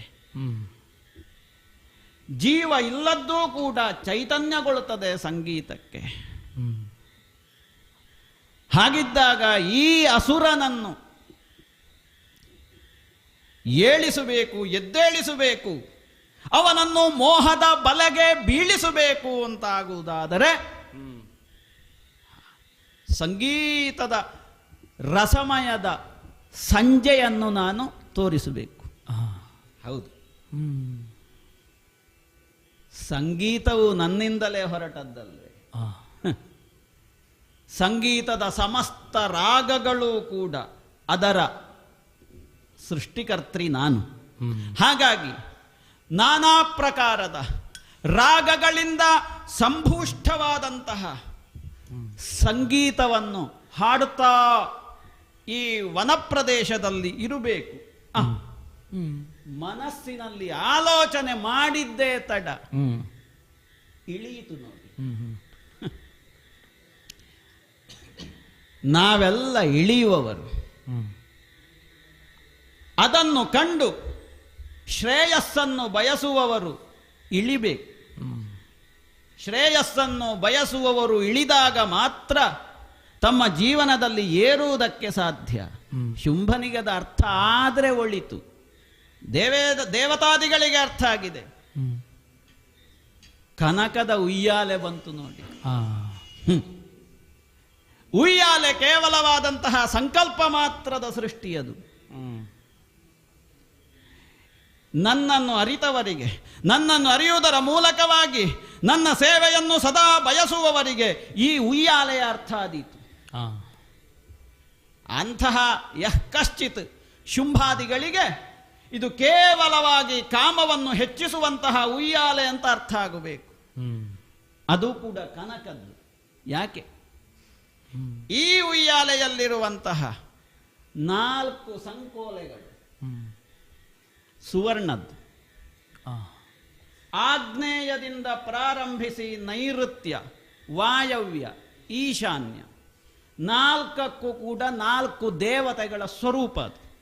ಬ್ರಹ್ಮ, ವಿಷ್ಣು, ರುದ್ರ, ಈಶ್ವರ. ಈ 4 ಸ್ವರೂಪಗಳು ಕೂಡ ನನ್ನಲ್ಲಿ ಆಹಿತರಾಗಿದ್ದಾರೆ ಅನ್ನೋದು ಸುಮನಸರಿಗೆ ಅರ್ಥ ಆದಿತ್ತು. ಅಂತಹ ಕನಕ ಗರ್ಭನಿಂದಲೇ ಉಂಟಾದಂತಹ ಪ್ರಾರಂಭವಾದಂತಹ ಉಯ್ಯಾಲೆ ಇದು. ಆದ ಕಾರಣ ಕನಕದ ಉಯ್ಯಾಲೆ. ಆ 4 ತತ್ವಗಳು ಕೂಡ ನನ್ನಲ್ಲಿಯೇ ಇರುವಂತಹ ಕಾರಣ ನನ್ನ ಸಂಕಲ್ಪ ಮಾತ್ರದ ಸೃಷ್ಟಿ ಇದು. ಈ 4 ಬ್ರಹ್ಮ, ವಿಷ್ಣು, ರುದ್ರ, ಈಶ್ವರ ಹೇಳುವಂತಹ 4 ಸಂಕೊಲೆಗಳಿಂದ ಬದ್ಧವಾದಂತಹ ಈ ಫಲಕ ಇದು ಸದಾಶಿವನ ಸ್ವರೂಪ. ಯಾಕೆ? ಅದೇ ಸದಾಶಿವನೇ ನನ್ನ ಅಧಿಪತಿ ಅಂತ ಆಗುವಾಗ ಸದಾಶಿವ ಮಹಿಷಿಯೂ ನಾನಾದ ಕಾರಣ ಅವನೊಡನೆ ಇರುವಂಥವಳು ನಾನಾಗಬೇಕು ಹೇಳುವಂತಹ ಸಂಕಲ್ಪದಲ್ಲಿಯೂ ಕೂಡ ಸದಾಶಿವಾತ್ಮಕವಾದಂತಹ ಈ ಮಂಚದಲ್ಲಿ ಕುಳಿತವಳಿದ್ದೇನೆ. ಪಂಚಬ್ರಹ್ಮಾಸನ ಸ್ಥಿತ ನಾನು. ಪಂಚಬ್ರಹ್ಮರೇ ನನ್ನ ಆಸನಗಳು. ಹಾಗಾಗಿ ಅಂತಹ ಒಂದು ಊರ್ಧ್ವಮುಖವಾದಂತಹ ಈ ಉಯ್ಯಾಲೆಯಲ್ಲಿ ನಾನಿದ್ದೇನೆ ಅಂತ ಆಗುವಾಗ ಅದರಷ್ಟಕ್ಕೆ ಸ್ವಪ್ರೇರಣೆಯಿಂದ ಅತ್ತಿಂದ ಇತ್ತ, ಇತ್ತಂದ ಅತ್ತ ತೂಗಾಡ್ತಾ ಇದೆ. ತೂಗಾಡುವುದೇ ಏನನ್ನು ಸೂಚಿಸ್ತದೆ? ಏನು? ಕಾಮಹತರಾದವರು ನಿರಂತರವಾಗಿ ತೂಗಾಡುತ್ತಾ ತೂಗಾಡುತ್ತಾ ತೂಗಾಡುತ್ತಾ ಕಾಮವೆಂಬಂತಹ ಕಿಚ್ಚಿನಿಂದಲೇ ಅವರು ಹತರಾಗಬೇಕು ಅನ್ನುವಂತಹ ಉದ್ದೇಶ ಶುಂಭಾದಿಗಳಿಗೆ. ಅದೇ ಸುಮನಸರಿಗಾಗುವಾಗ ನಿರಂತರವಾಗಿ ನನ್ನನ್ನು ಕಾಣಬೇಕು ಅಂತಾದರೆ ಶರೀರವನ್ನು ದಂಡಿಸಬೇಕು. ಒಂದೊಮ್ಮೆ ತಪೋಭಂಗವಾದರೂ ಕೂಡ ಮತ್ತೆ ಅದರಿಂದ ಹಿಂಜರಿಯದೆ ಪ್ರವೃತ್ತನಾಗಬೇಕು ಅನ್ನುವಂತಹ ಸಂದೇಶವನ್ನು ಲೋಕಕ್ಕೆ ತೋರಿಸಬೇಕು.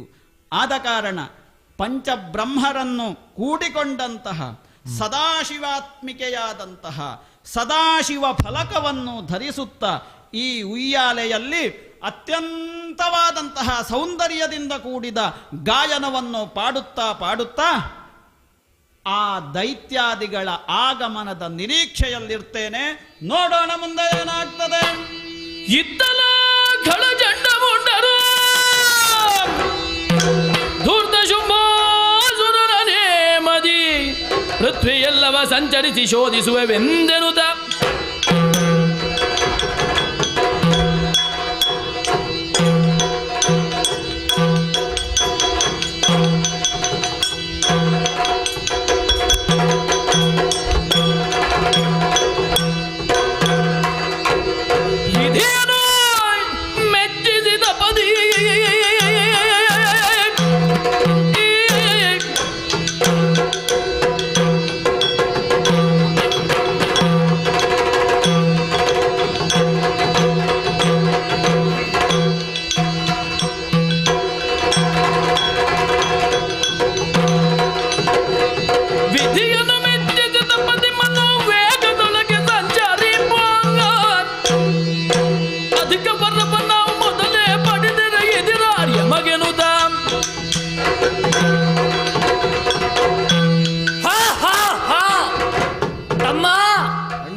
ಚಂಡಾಸುರ ಕ್ರೋಧಾದೇವಿಯ ಗರ್ಭಾಂಬುದಿಯನ್ನು ಪಾವನಗೊಳಿಸಿ ಲೋಕದ ಬೆಳಕನ್ನು ಕಂಡವರು ನಾವು. ನಿಜ. ಚಂಡಮುಂಡರು ಗಂಡುಗಳಿಗಳು ಅಲ್ವೇ? ದೇಹ ಎರಡಾದರೇನಂತೆ, ಒಂದೇ ದೇಹದ ಎರಡು ಕಣ್ಣುಗಳಿದ್ದಂತೆ ಈ ಚಂಡಮುಂಡರು. ಒಂದು ವೇಳೆ ನಮ್ಮ ಹೆಸರಿಡುವುದಾದ್ರೆ ಒಂದು ಚಂಡ ಪ್ರಚಂಡರು ಅಂತ ಇಡಬೇಕಿತ್ತು ಅಲ್ವೇ? ಅಲ್ವೋ ಮುಂಡಮುಂಡರು ಅಂತ ಇಡಬೇಕಿತ್ತು. ಸತ್ಯ.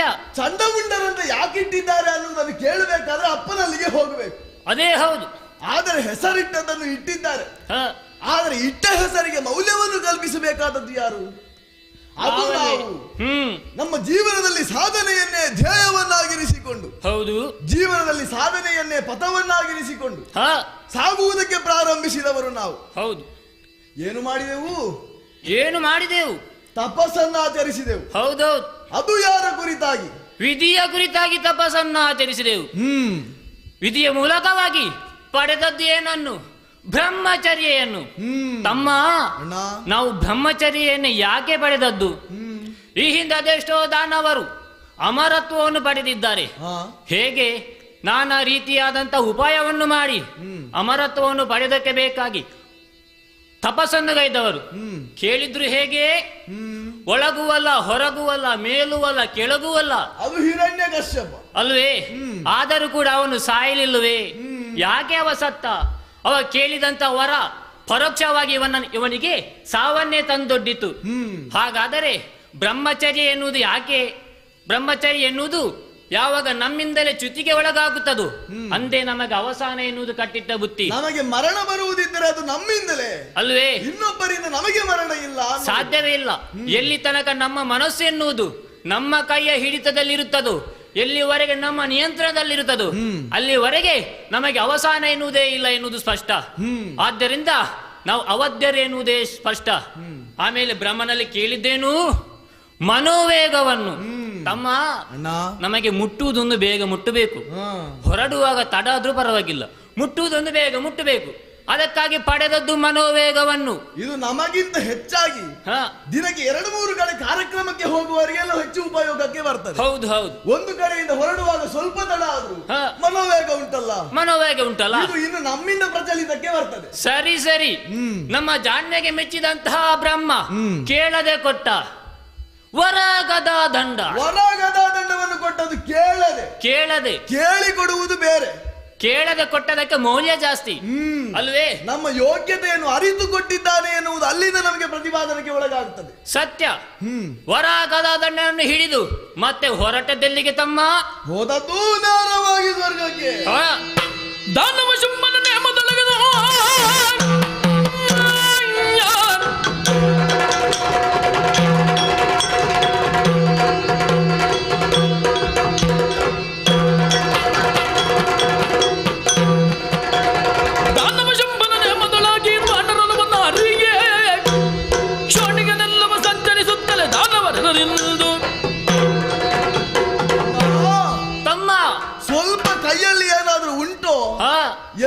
ಮತ್ತೆ ಅವರ ತಲೆ ಮೇಲೆ. ಹೌದು. ಆದ್ರೆ ನಾವು ಹಾಗೆ ಮಾಡಿದ್ದಲ್ಲ. ಆಹಾ. ಮೊದಲಾಗಿ ನೋಡಿದ್ದು ಕೆಳಗೆ ಕೆಳಗೆ ನಾಗಾದಿಗಳ ಊರನ್ನು ಪ್ರವೇಶ ಮಾಡಿದೆವು. ಸತ್ಯ. ಅವರ ಹೆಳೆಯನ್ನು ಮೆಟ್ಟಿ ನರ್ತಿಸಿದ್ದೇವೆ. ಹಾ. ನಂತರ ಬಂದದ್ದು ಭೂಲೋಕಕ್ಕೆ. ಹೌದು. ಭೂಮಿಪಾಲರ ದರ್ಪವನ್ನು ನಾಶ ಮಾಡಿದ್ದೇವೆ. ಹಾ. ನಂತರ ನಮ್ಮದ್ದು ಕಣ್ಣು ಬಿದ್ದದ್ದು ಸ್ವರ್ಗಲೋಕಕ್ಕೆ. ಸ್ವರ್ಗಲೋಕವನ್ನು ಏರಿದೆವು. ನಮ್ಮ ನಿರೀಕ್ಷೆ ಇದ್ದದ್ದು ಹೇಗೆ? ಹೇಗೆ? ಅಲ್ಲಿ ದೇವೇಂದ್ರ ಇರ್ತಾನೆ, ಹಾ, ಒಂದು ಬೆಟ್ಟಿನಿಂದ ಓಡಿ ಹೋಗ್ತಾನೆ ಎಂಬ ಹಾಗೆ. ಹೌದು. ಅಲ್ಲಿ ಹೋಗಿ ನೋಡಿದ್ರೆ ವಿಪರ್ಯಾಸ. ಹೌದು. ಅಲ್ಲಿದ್ದದ್ದು ಶುಂಭರು, ಶುಂಭಾಕ್ಯ, ಬೇರಾರೂ ಅಲ್ಲ. ಶುಂಭನಾಗಲಿ ಶಂಭುವಾಗಲಿ ಹೊಡೆದು ಬಡಿದೋಡಿಸೋನೆನ್ನುವ ಹಾಗೆ ನಮ್ಮವನೇ. ಕಶ್ಯಪ ಬ್ರಹ್ಮರ 13 ಮಂದಿ ಮಡದಿಯರಲ್ಲಿ ಒಬ್ಬಾಕೆ ಧನುದೇವಿ. ನಮಗೂ ಸಂಬಂಧದಲ್ಲಿ ಅಣ್ಣ ಆಗಬೇಕು. ಅದನ್ನೆಲ್ಲ ನೋಡಿದೆವು, ಕಾದಾಡುವುದಕ್ಕೆ ಮುಂದಾಡಿದೆವು. ಆದರೆ ಬಂದ್ರಲ್ಲ ನಾರದರು, ದೇವ ಋಷಿಗಳು ಬಂದ ನಿಲ್ಲಿಸಿದರಲ್ಲ. ನಾರದರೊಂದು ಬಂದು ನಮಗೆ ಉಪಕಾರ ಮಾಡ್ತಾರೆ ಅಂತ ಗೊತ್ತಿತ್ತು ನನಗೆ. ಹೌದು, ನಾವು ಯಾರ ಮಾತು ಕೇಳದಿದ್ರು ನಾರದರ ಮಾತು ಕೇಳ್ತೇವೆ. ಈವರೆಗಾದ್ರೂ ದಾನವರಿಗೆ ಹೆಚ್ಚು ಉಪಕಾರ ಮಾಡಿದವರು, ಬೆಂಬಲ ಕೊಟ್ಟದ್ದು ಅವರೇ. ನಮ್ಮವರಲ್ಲಿ ನಾವು ಹೇಳುವುದು ಮಾತ್ರ ನಮ್ಮವರು ಅಂತ. ಹೌದು. ಆದ್ರೆ ನಾರದರಷ್ಟು ನಮಗೆ ಉಪಕಾರ ಬೇರೆ ಯಾರು ಮಾಡಿದ್ದೇ ಇಲ್ಲ. ಹಾಗಾಗಿ ನಾರದರ ಸಂಧಾನವಾಯಿತು, ಶುಂಭನಲ್ಲಿ ಸಖ್ಯವೂ ಆಯಿತು. ಹೌದು. ಶುಂಭನ ಸೇನಾಧಿಪತಿಗಳಾಗಿ ನೇಮಕವನ್ನು ಮಾಡಿಬಿಟ್ಟ. ನಮ್ಮ ಯೋಗ್ಯತೆ ಅರ್ಹತೆಯನ್ನು ತಿಳಿದಂತ ಶುಂಭಾಕ್ಯ ಅಮಾತ್ಯರನ್ನಾಗಿ ನೇಮಿಸಿಬಿಟ್ಟ. ಇದರಿಂದ ನಮಗೂ ಹೆಸರು, ನಮ್ಮ ಹೆತ್ತವರಿಗೂ ಹೆಸರು. ಅದೌದು. ಈ ಕೆಲವರಲ್ಲಿ ಉಂಟು ಏನು, ತಂದೆ ತಾಯಿಯಿಂದ ಮಕ್ಕಳಿಗೆ ಹೆಸರು. ಇದು ಲೋಕದಲ್ಲಿ ಪ್ರಚಲಿತವಾಗಿರುವುದು. ಹೌದು. ಆದ್ರೆ ನಮ್ಮಲ್ಲಿ ಹಾಗಲ್ಲ, ನಮ್ಮಿಂದ ತಂದೆ ತಾಯಿಗೆ ಈ ರೀತಿಯಾಗಿ ಲೋಕ ಮುಖದಲ್ಲಿ ಕ್ರೋಧಾವಶಾದೇವಿ ಎಂಬ ಹಾಗೆ ಯಾರಾದ್ರೂ ಕೇಳಿದ್ರೆ ಆಗ ನಮ್ಮ ತಾಯಿ ಅಂತ ಹೇಳ್ತಾರೆ. ಚಂಡ ಮುಂಡರ ತಾಯಿ ಎನ್ನುವ ಹಾಗೆ ಮೊದಲು ಬರುದಲ್ವೇ? ಸೇನಾಧಿಪತಿಗಳಾದ್ರೆ ಆಯ್ತೆ, ಕೆಲಸ ಇಲ್ವೇ? ಸ್ವರ್ಗ ಸಿಗದಿದ್ದರೇನಂತೆ, ಪಟ್ಟ ಸಿಕ್ಕಿತಲ್ಲ. ಸ್ವರ್ಗದಲ್ಲೇ ಒಂದು ಪಟ್ಟ ಸಿಕ್ಕಿತು. ನಂತರ ಶುಂಭ ಹೇಳಿದ್ದೇನು, ಸಿಕ್ಕಿತಲ್ಲ ನೇಮ. ಲೋಕಮುಖ ಸಂಚಾರವನ್ನು ಮಾಡಿ ನನ್ನನ್ನು ಯಾರಾದರೂ ದ್ವೇಷಿಸುತ್ತಾರೋ ಅಲ್ಲ, ನನ್ನ ಬಗ್ಗೆ ಎಲ್ಲರಲ್ಲೂ ಒಳ್ಳೆ ಅಭಿಪ್ರಾಯ ಉಂಟೋ ಎನ್ನುವುದನ್ನು ನೀವು ತಿಳಿದುಕೊಂಡು ಬನ್ನಿ ಎಂಬ ಹಾಗೆ ಗುಪ್ತಾಚಾರಿಗಳಾಗಿ ನಮ್ಮನ್ನು ಕಳುಹಿಸಿದವನಿದ್ದಾನೆ. ದಿವಕಾಸವ್ರಾತವನ್ನು ಹುಡುಕಿಕೊಂಡು ಹೊರಟೆವು, ಎಲ್ಲೂ ಸುಳಿವೇ ಇಲ್ಲ. ಆ ದೇವತೆಗಳದ್ದು ಸುದ್ದಿಯೇ ಇಲ್ಲ. ಅವರದ್ದು 2 ಪದ್ಯಕ್ಕೆ 2 ಅರ್ಥ ಮಾತ್ರ, ಅದಕ್ಕಿಂತ ಮೇಲೆ ಅವರು ಹೋಗುವುದೇ ಇಲ್ಲ. ಹಾಗೆ ಓಡಿದವರದ್ದು ಸುದ್ದಿಯೇ ಇಲ್ಲ. ಹಾಗಂತ ಬೇರೆಯವರಲ್ಲಿ ನಾವು ಕಂಡ್ರೆ ನಮ್ಮವರಲ್ಲಿಯೂ ಒಳ್ಳೆ ವಿಚಾರವೇ ಉಂಟು, ಬೇರೆಯವರಲ್ಲಿಯೂ ಅವನ ಬಗ್ಗೆ ಒಳ್ಳೆ ಅಭಿಪ್ರಾಯವೇ ಉಂಟು. ಹೀಗಾಗುವಾಗ ಲೋಕಮುಖ ಸಂಚಾರವನ್ನು ಮಾಡಿದೆವು, ತಿರುಗಾಟ ಒಂದು ಒಳ್ಳೆಯದರಲ್ಲಿ ಆಯ್ತು. ಅದೌದು ತಮ್ಮ, ಈ ತಿರುಗಾಟದ ಹುಚ್ಚು ಸ್ವಲ್ಪ ಹೆಚ್ಚೇ ಆಯ್ತೇನೋ. ಈ ಕೆಲವರಿಗೆ ತಿರುಗಾಟ ಮಾಡುವಾಗ ಅನಿಸುವುದು ಇದೊಂದು ಯಾವಾಗ ಮುಗೀತದಪ್ಪ ಅಂತ. ಹೌದು. ತಿರುಗಾಟ ಮುಗ್ದ ಮೇಲೆ ಇದು ಯಾವಾಗ ಪ್ರಾರಂಭವಾಗ್ತದಪ್ಪ ಅಂತ. ಹೌದು. ಕೆಲವರಲ್ಲಿ ಹುಮ್ಮಸ್ಸಿರುವಾಗ ತಿರುಗಾಟ ಇರುವುದಿಲ್ಲ, ತಿರುಗಾಟ ಇರುವಾಗ ಹುಮ್ಮಸ್ಸು ಇರುವುದಿಲ್ಲ. ಆದ್ರೆ ನಮ್ಮ ವಿಚಾರದಲ್ಲಿ ಹಾಗಲ್ಲ, ಹುಮ್ಮಸ್ಸು ತಿರುಗಾಟವು ಎಲ್ಲವೂ ಒಟ್ಟಿಗೆ ಸಿಕ್ಕಿದೆ. ಹೌದು. ಹಾಗಂತ ಹೇಳಿ ತಿರುಗಾಟವನ್ನು ಮಾಡಿದೆವು, ನಮ್ಮ ದೇಹಕ್ಕೆ ಬೇಕಾದದ್ದನ್ನು ನಾವು ನೋಡಲಿಲ್ಲ. ಆದ್ರೂ ನಮಗೆ ಮತ್ತೆ ಬಾಧಿಸುತ್ತಿರುವುದೇನು, ಹಸಿವೆ. ಏನು ಮಾಡಬೇಕು? ಮೃಗಮಾಂಸ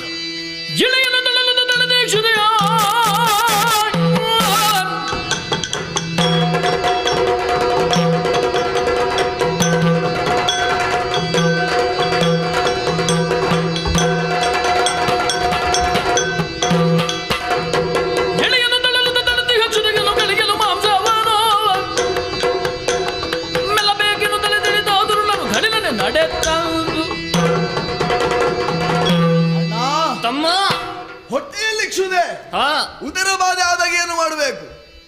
ಬೇಟೆ ಆಡಬೇಕು. ಆಡುವ ಬೇಟೆಯಿಂದಾಗಿ ನಮ್ಮ ಉದರದ ಬಾಧೆ ನೀಗುತ್ತದೆ. ಸತ್ಯ. ಚಂಡಮುಂಡರ ಬೇಟೆ ಏನು ಅಂತಿಂತದ್ದು? ಒಂದೊಮ್ಮೆಗೆ ಹಿಡಿದ್ರೆ ಭರ್ಜರಿಯಾಗಿ ಬಾರಿಸುವುದೇ ಅಂತ ಲೆಕ್ಕ. ಕೇಸರಿ, ಆನೆ, ಕೋಣ ಇತ್ಯಾದಿ ತಿಂದು ಮುಗಿಸುವುದು. ಈ ಸಲ ಕೇಸರಿಯನ್ನು ಬಿಡುವುದಕ್ಕಿಲ್ಲ, ಮತ್ತೆ ಯಾವುದನ್ನು ಬಿಡುವುದಕ್ಕಿಲ್ಲ. ಇಬ್ಬರು ಒಟ್ಟಾಗಿದ್ದೇ ಬೇಟೆ ಆಡುವ. ಹೊರಡು.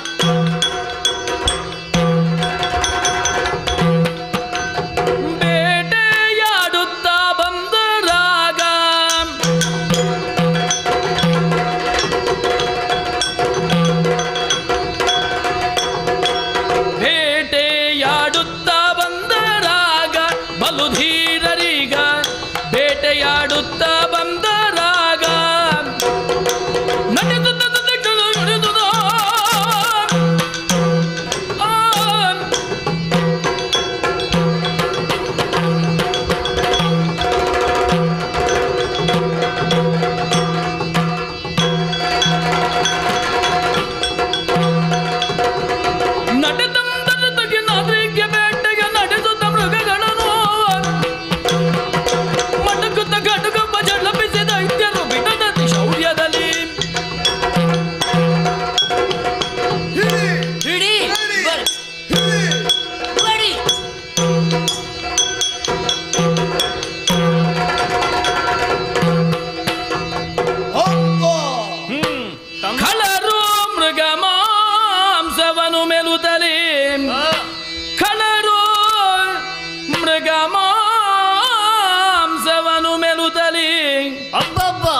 ಎಲ್ಲರಿಗೊಡ್ಡುತ್ತ ತನುವ ಶ್ರಮವನು ಕಳೆವೆವೆಲ್ದೆನು ತಾಗ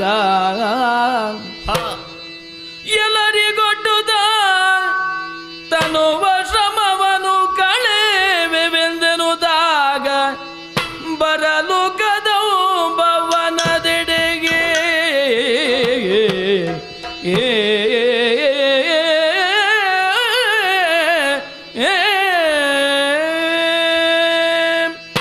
ತಮ್ಮ ಅಣ್ಣ ಭರ್ಜರಿ ಬೇಟೆ ನಿಜ ನಿಜ. ಮೃಗ ಮಾಂಸವನ್ನು ಮೆದ್ದು ಮೈಯೆಲ್ಲ ಜಾಡ್ಯವೇ ಆವರಿಸಿದೆ.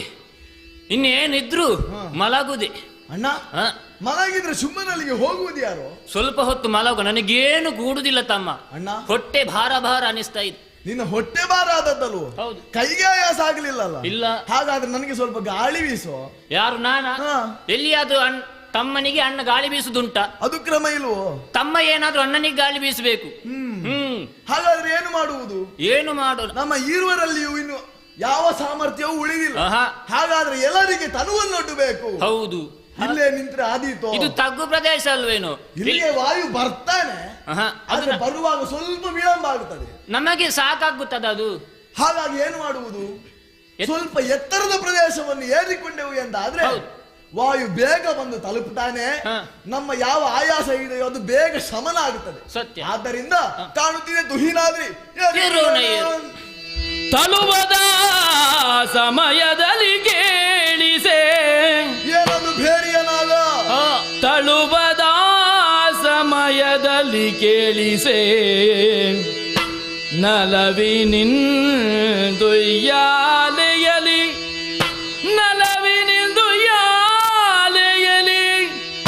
ತಾ ಕುಳಿತು ದೇವಿಯು ಪಾಡುತಿಹ ಗಾಯನ.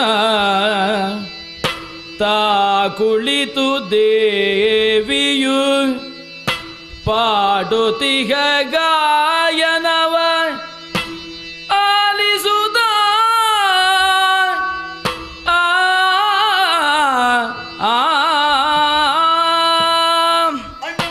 ತಮ್ಮ. ಯಾಕೆ ತಮ್ಮ ನೀನು ಇಷ್ಟು ಚಂದ ಹಾಡುತ್ತಿ ಅಂತ ಇವತ್ತೇ ಗೊತ್ತಾದದಣ್ಣ. ಯಾರು ನಾನ? ಇದು ನಾನು ಹಾಡಿದಲ್ಲಲ್ಲ ತಮ್ಮ, ನೀನು ಹಾಡಿದ್ದಲ್ವೋ? ಹಾಗಾದ್ರೆ ಇದು ಯಾವ ಭೇರಿಯ ಸ್ವರ? ಯಾವುದೋ ಎಲ್ಲಿಂದಲೋ ಬರುತ್ತಾ ಇದೆ ಅಂತ ನನಗೂ ಕೂಡ ಅರ್ಥ ಆಗುತ್ತಿಲ್ಲ ತಮ್ಮ. ಅಣ್ಣ ಏನು ಇದು ಕಾಡಲ್ವೋ? ಕಾಡಿನಲ್ಲಿ ಹಾಡು ಕೇಳುವುದಂತ ಯಾರದ್ದಾಗಿರಬಹುದು? ಇದು ಬೇರೆ ಯಾವುದ್ರದ್ದೂ ಅಲ್ಲ. ಯಾವುದು? ಇದು ಪ್ರಕೃತಿ ದತ್ತವಾದಂತಹ ಸಂಗೀತ. ಹಾಗಿರಬಹುದಾ? ಬಿದಿರು ಬಿದಿರು ಘರ್ಷಣೆ ಆಗುವಾಗ ಸ್ವರವೊಂದು ಮೂಡುತ್ತದೆ ಅಂತೆ. ಆ ಸ್ವರದಲ್ಲೂ ಸಂಗೀತ ಬರ್ತದಂತೆ. ಅದು ವೇಣು ಊದಿದಾಗೆ ಕೇಳುವುದು, ಹಾಗೆ ಅಲ್ವಲ್ಲ ತಮ್ಮ. ಹಾಗಾದ್ರೆ ಯಾವುದೋ ಪ್ರಾಣಿಗಳೋ ಪಕ್ಷಿಗಳೋ ತಮ್ಮ ಗೂಡಿನಲ್ಲಿ ಅಥವಾ ಬಿಲದಲ್ಲಿ ಚೀರಿಡ್ತಾ ಇರಬೇಕು. ಅದು ಕರ್ಕಶವಾಗಿರ್ತದೆ, ಇದು ಇಂಪಾಗಿದೆ.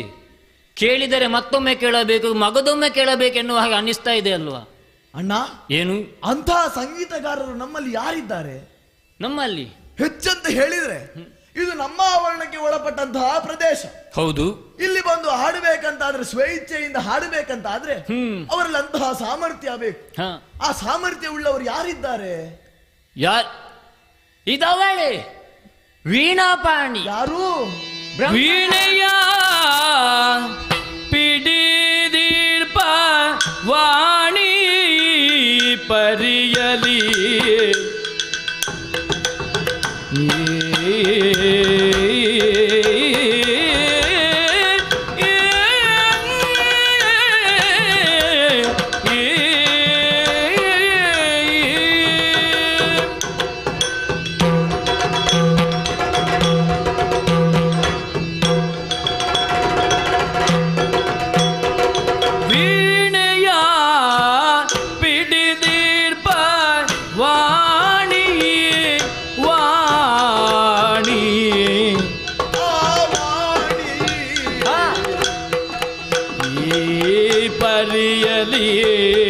ಕಾನನ ಎಡೆಗಾಗಿ ಬಂದು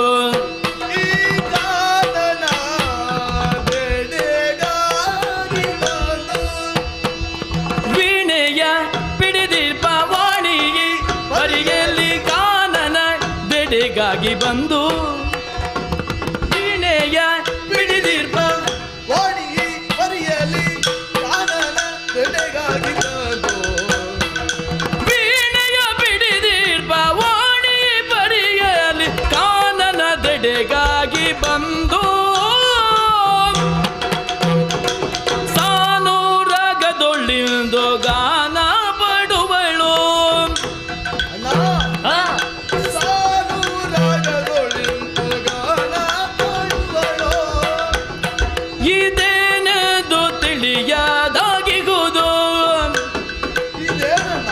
ಏನು ಇದೇನೆಂದು ತಿಳಿಯದಾಗಿಹುದು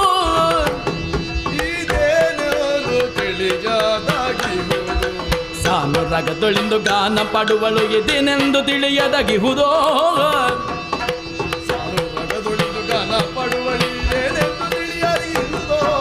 ಸಾನುರಗದೊಳಿಂದು ಗಾನ ಪಡುವಳು ಇದೇನೆಂದು ತಿಳಿಯದಾಗಿಹುದೋ ವೀಣೆಯ ಪಿಡಿದಿರ್ಪವಾಣಿ ಈ ಪರಿಯಲಿ ಕಾನನದೆಡೆಗಾಗಿ ಬಂದು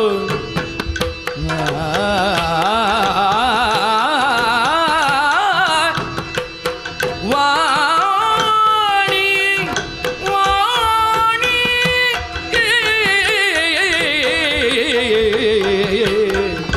ವಾಣಿ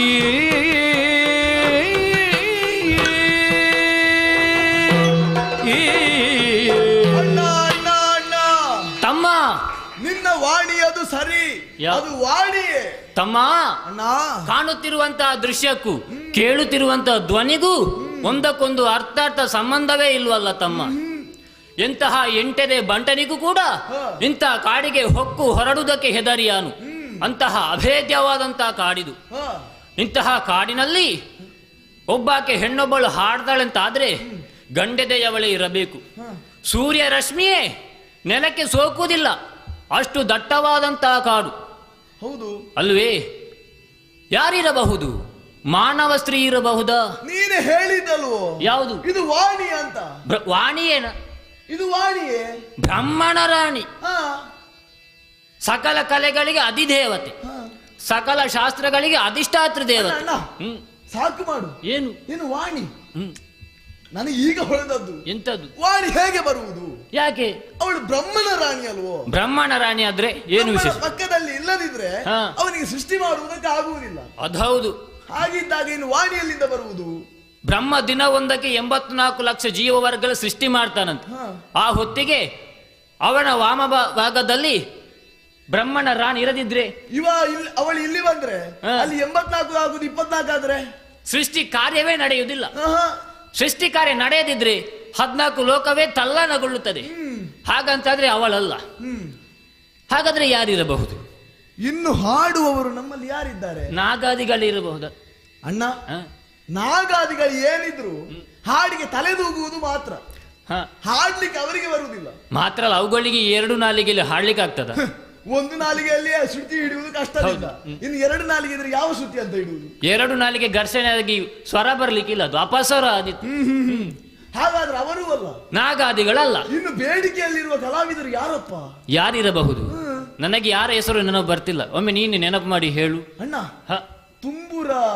ತುಂಬುರಲ್ಲ, ಕುದುರೆ ಮುಖದವ ಅವನಲ್ಲವು. ಯಾಕೆ? ತುಂಬುರ ನಮ್ಮ ಆಸ್ಥಾನ ಗಾಯಕ. ಅವ ಇಲ್ಲಿ ಬಂದ್ರೆ ನಮ್ಮ ಆಸ್ಥಾನದಲ್ಲಿ ಗಾಯನ ಮಾಡುವವರು ಯಾರು? ಅಲ್ಲಿ ಶುಂಭನಿಗೂ ಪದ್ಯ ಹೇಳಬೇಕು. ಮತ್ತೆ ಅವನೇ ಆಗುದಾದ್ರೆ ಅಲ್ಲಿ ಹೇಳ್ತಿದ್ದ, ಅವನ ಪದ್ಯ ನಾವು ಕೇಳುವವರು. ಮತ್ತೆ ಅದರಲ್ಲಿ ವಿಚಿತ್ರ ಏನೋ ಅನುಭವಿಸುವುದಕ್ಕಿಲ್ಲ. ಹಾಗಾದ್ರೆ ಇನ್ನೊಬ್ಬ ಇದ್ದಾನೆ. ಯಾರು? ನಾರದ. ನಾರದ ಬೇರೆ ಇದ್ದಾನಲ್ಲ. ಅವ ವೀಣೆಯನ್ನು ಹಿಡಿದು ಮಾತಾಡಿದ್ದು ಹೆಚ್ಚು, ಹಾಡಿದ್ದು ಕಡಿಮೆ. ಅಣ್ಣ, ಅವ ಮಾತಾಡಿದ್ದಕ್ಕೆ ನಾವು ಹೇಳಬಾರ್ದು. ಯಾಕೆ? ಅವ ಮಾತಾಡ್ಲಿಕ್ಕೆ ಇರುವವ. ಹೌದು. ಯಾವ ಪ್ರಸಂಗದಲ್ಲಿ ಬಂದ್ರು ಅವನಿಗೆ ಮಾತಾಡ್ಲಿಕ್ಕೆ ಇರುವುದು. ಅವನಿಗೆ ಕೆಲಸ ಕಡಿಮೆ. ಅವ ಹಾಡುವ ಪ್ರಸಂಗ ಎಲ್ಲಿಯಾದ್ರೂ ನೋಡಿದ್ದೆ ನೀನು? ನಾನು ನೋಡ್ಲಿಲ್ಲ. ವೀಣೆಯನ್ನು ಹಿಡಿದು ತಿರುಗಡಿದೆ ಹೆಚ್ಚು ಬಿಟ್ರೆ ಮಾತಾಡಿದ್ದು ಕಡಿಮೆ. ಅವ ಮಾತಾಡಿದ್ದು ಹೆಚ್ಚು, ಹಾಡಿದ್ದು ಕಡಿಮೆ. ಹೌದು ಅಣ್ಣ. ಹಾಗಾದ್ರೆ ಅವರು ಯಾರೂ ಅಲ್ಲ, ಇನ್ನು ಯಾರಿರಬಹುದು? ಯಾರಿರಬಹುದು ನಾವು ನಮ್ಮೊಳಗೆ ತರ್ಕ ಮಾಡೋದು ಯಾಕೆ? ಗಾಯನದ ಮೂಲವನ್ನು ಹಿಡಿದು ಹೊರಡುವ. ಇದು ನಿನಗೆ ಈಗ ಹೊರದದ್ದ? ಯಾಕೆ? ನೀನು ಬುದ್ಧಿವಂತ ಆದ್ರೆ ಆಗ್ಲೇ ಹಿಡಿಬೇಕಿತ್ತು. ತಡ ಆಗ್ಲಿ, ನಿನ್ನ ಕೂಡ ಹೊರಡುವ. ಹಿಡಿಯುವ. ಸ್ವರ ಬಿಡಿದು ನಡೆತರಲು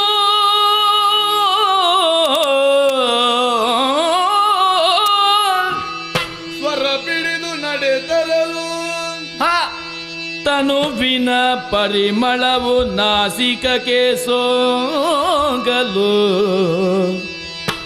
ತನುವಿನ ಪರಿಮಳವು ನಾಸಿಕಕ್ಕೆ ಸೋಂಕಲು. ಅಣ್ಣ, ಏನು? ಬೇರೆ ಏನಾದ್ರು ತಂದು ಬೂಸಿದ್ದೀಯಾ? ಮತ್ತೆ ಏನದು? ಹರರೇ ಅಣ್ಣ, ಕೌತುಕವೆಂದು ಏನಿದು? ಪರಿಮಳವಿ ಮುಂಬರಿಯೇ ಈಗ ಬಂದದ್ದು ಪರಿಮಳ, ಅದನ್ನು ಹಿಡಿಯುವುದಕ್ಕಾಗುವುದಿಲ್ಲ, ಆಗ್ರಾಣಿಸುತ್ತ ನಡೆಯೋಣ. ಅರರೆ ಕೌತುಕವಿದು ಪರಿಮಳವಿಡಿದು ಮುಂಬರಿಯೇ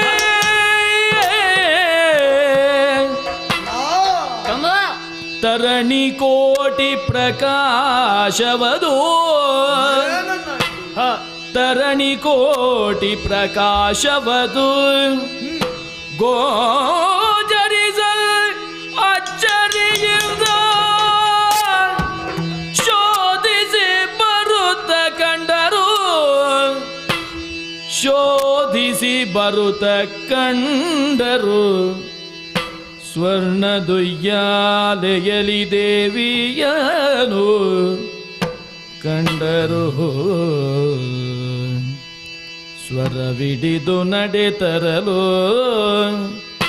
ತನುವಿನ ಪರಿಮಳವು ನಾಸಿಕಕ್ಕೆ ಸೋಂಕಲು, ಹರರೆ ಕೌತುಕವೆದು ಪರಿಮಳವಿಡಿದು ಮುಂಬರಿಗೆ ತರಣಿ ಕೋಟಿ ಪ್ರಕಾಶವದು ಗೋಚರಿಸಲಚ್ಚರಿಯಿಂದ ಶೋಧಿಸಿ ಬರುತ್ತ ಕಂಡರು ಸ್ವರ್ಣದುಯ್ಯಾಲೆಯಲಿ ದೇವಿಯನು ಕಂಡರು.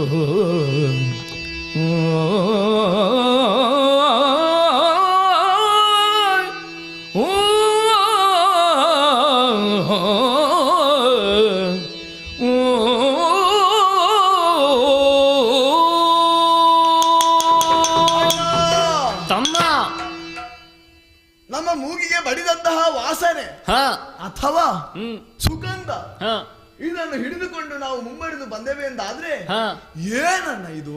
ಏನಾಯ್ತು? ತರಣಿ ಕೋಟಿ ಪ್ರಕಾಶ. ಹೌದು, ಏನಾಗಿರಬಹುದು ತಮ್ಮ? ಈ ಒಂದು ಸ್ವರವನ್ನು ನಮ್ಮ ಕಿವಿಗೆ ಬೀಳದಿರ್ತಿದ್ರೆ ನಾವಿಲ್ಲಿಗೆ ಬರ್ಲಿಕ್ಕೆ ಸಾಧ್ಯನೇ ಆಗ್ತಿರ್ಲಿಲ್ಲ. ನಿಜ. ಹಾಗಂತ ಹೇಳಿ ಮೊದಲು ಸ್ವರ ಹಿಡಿದೆವು, ಹೌದು, ನಂತರ ಸುಗಂಧವನ್ನು ಆಘ್ರಾಣಿಸಿದೆವು. ಸುಗಂಧ? ಏನು ಸುಗಂಧ ತಮ್ಮ? ಈಗೇನು ಮಳೆ ಬಂತ? ಅಣ್ಣ, ಇದು ಭೂಮಿಯ ಪರಿಮಳ ಅಂತ ನೀನು ಹೇಳುವುದಾ? ಹಾಗೆ ಕೇಳ್ತುಂಟು. ಇದು ತನುಗಂಧ. ತನುಗಂಧ? ತನುಗಂಧ ಅಂದ್ರೆ ಈಗ ಬೆವರಿನ ಗಂಧವ? ಅದು ಹೌದು, ಬೆವರಾದ್ರೆ ವಾಸನೆ ಬರಬೇಕಿತ್ತು. ಹೌದು, ಇದು ಸುಗಂಧ ಪರಿಮಳ. ಹಾಗಾದ್ರೆ ನಾವು ಯಾಕೆ ಇಲ್ಲಿ ತಡೆದು ನಿಂತದ್ದು? ಇನ್ನು ಇಲ್ಲಿ ನಿಲ್ಲುವುದಕ್ಕೆ ಪ್ರಶ್ನೆಯೇ ಇಲ್ಲ. ಏನಿದ್ರು ಯಾರಂತ ಪರೀಕ್ಷಿಸೋಣ. ಅರರೆ ಅರರೆ ಅರರೆ ಇನ್ನಿವಳೆಂತ ಬಿಟಗಾರೆ, ಅರರೆ ಇನ್ನಿವಳೆಂತ ಬಿಟಗಾರೆ, ಆ ಆ ಆ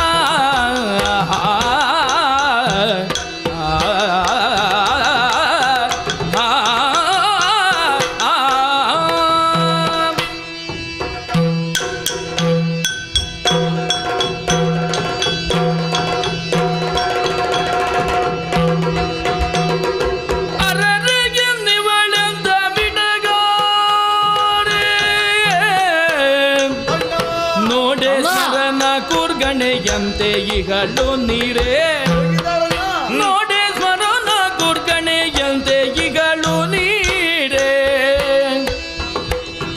ಶರದಿಂದು ವದನೆ ಹರಿಣ ನೇತ್ರೇ, ಶರದಿಂದು ವದನೆ ಹರಿಣ ನೇತ್ರೇ, ಚೆಲ್ವ ತರುಣಿ ಮಣಿಯು ಸುವೆ ಮಲಗಾತ್ರೆ,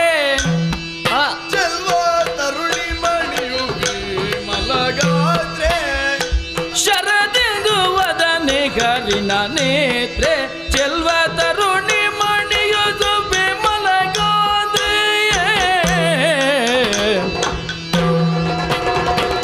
ಅರರೆ ಇನ್ನಿವಳೆಂದ ಬಿಟಗಾರೆ, ನೋಡೆ ಸ್ಮರಣ ಕುರ್ಗಣೆಯಂತೆ ಇಗಳು ನೀರೆ, ನೋಡೆ ಸ್ಮರಣ ಕುರ್ಗಣೆಯಂತೆ ಇಗಳು ನೀರೆ,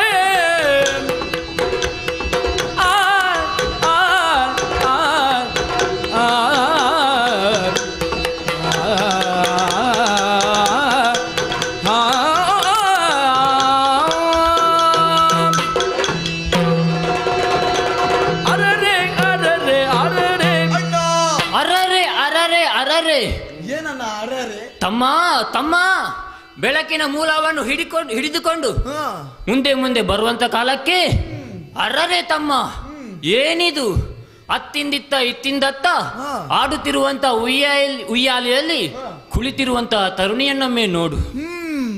ಶರತ್ಕಾಲದ ರಜನೆಯಲ್ಲಿ ನಿರಭ್ರವಾದಂತಹ ಆಕಾಶದಲ್ಲಿ ತೊಳಗುವ ಬೆಳಗುವ ಹೊಂಬಟ್ಟಲಂತೆ ಕಂಗೊಳಿಸುತ್ತಿರುವ ಚಂದ್ರನ ಕಾಂತಿಯಂತೆ ಕಾಣುತ್ತಿಲ್ಲವೇ ತಮ್ಮ? ಒಂದೊಮ್ಮೆಗೆ ಆ ತರುಣಿಮಣಿಯನ್ನೊತ್ತ ದಿಟ್ಟಿಯ ನೆಟ್ಟರೆ ಬಿಚ್ಚಿ ಹರಹಿದ ಕೇಶರಾಶಿಯಲ್ಲಿ ಕಾರಿರುಳ ಆಕಾಶದ ಕಪ್ಪೆಲ್ಲವೂ ಕಾಣುತ್ತಾ ಇದೆ. ಇರುಳ ಬಾಣಂಗಳದಲ್ಲಿ ಬೆಳಗುವ ನಕ್ಷತ್ರದ ಕಾಂತಿಯೆಲ್ಲವೂ ಇವಳ ಎರಡು ಕಣ್ಣುಗಳಲ್ಲಿ ಪ್ರಜ್ವಲಿಸುತ್ತಾ ಇದೆ. ಅರುಣ ರಾಗವನ್ನು ಸೂಸುತ್ತಿರುವ ಮೂಡಣ ಅಥವಾ ಪಡುವಣ ಆಕಾಶದ ಕೆಂಪೆಲ್ಲವೂ ಈಕೆಯ ಕೆನ್ನೆಯಲ್ಲಿ ಕಾಣುತ್ತಾ ಇದೆ. ಧೀರೆಯಾಗಿ ಗಂಭೀರೆಯಾಗಿ ಶರದಿಯ ಗಾಂಭೀರ್ಯ ಎಲ್ಲ ಈಕೆಯ ತನ್ನುವಲ್ಲಿ ಈಕೆಯ ನಡೆಯಲ್ಲಿ ಕಾಣುತ್ತಾ ಇದೆ.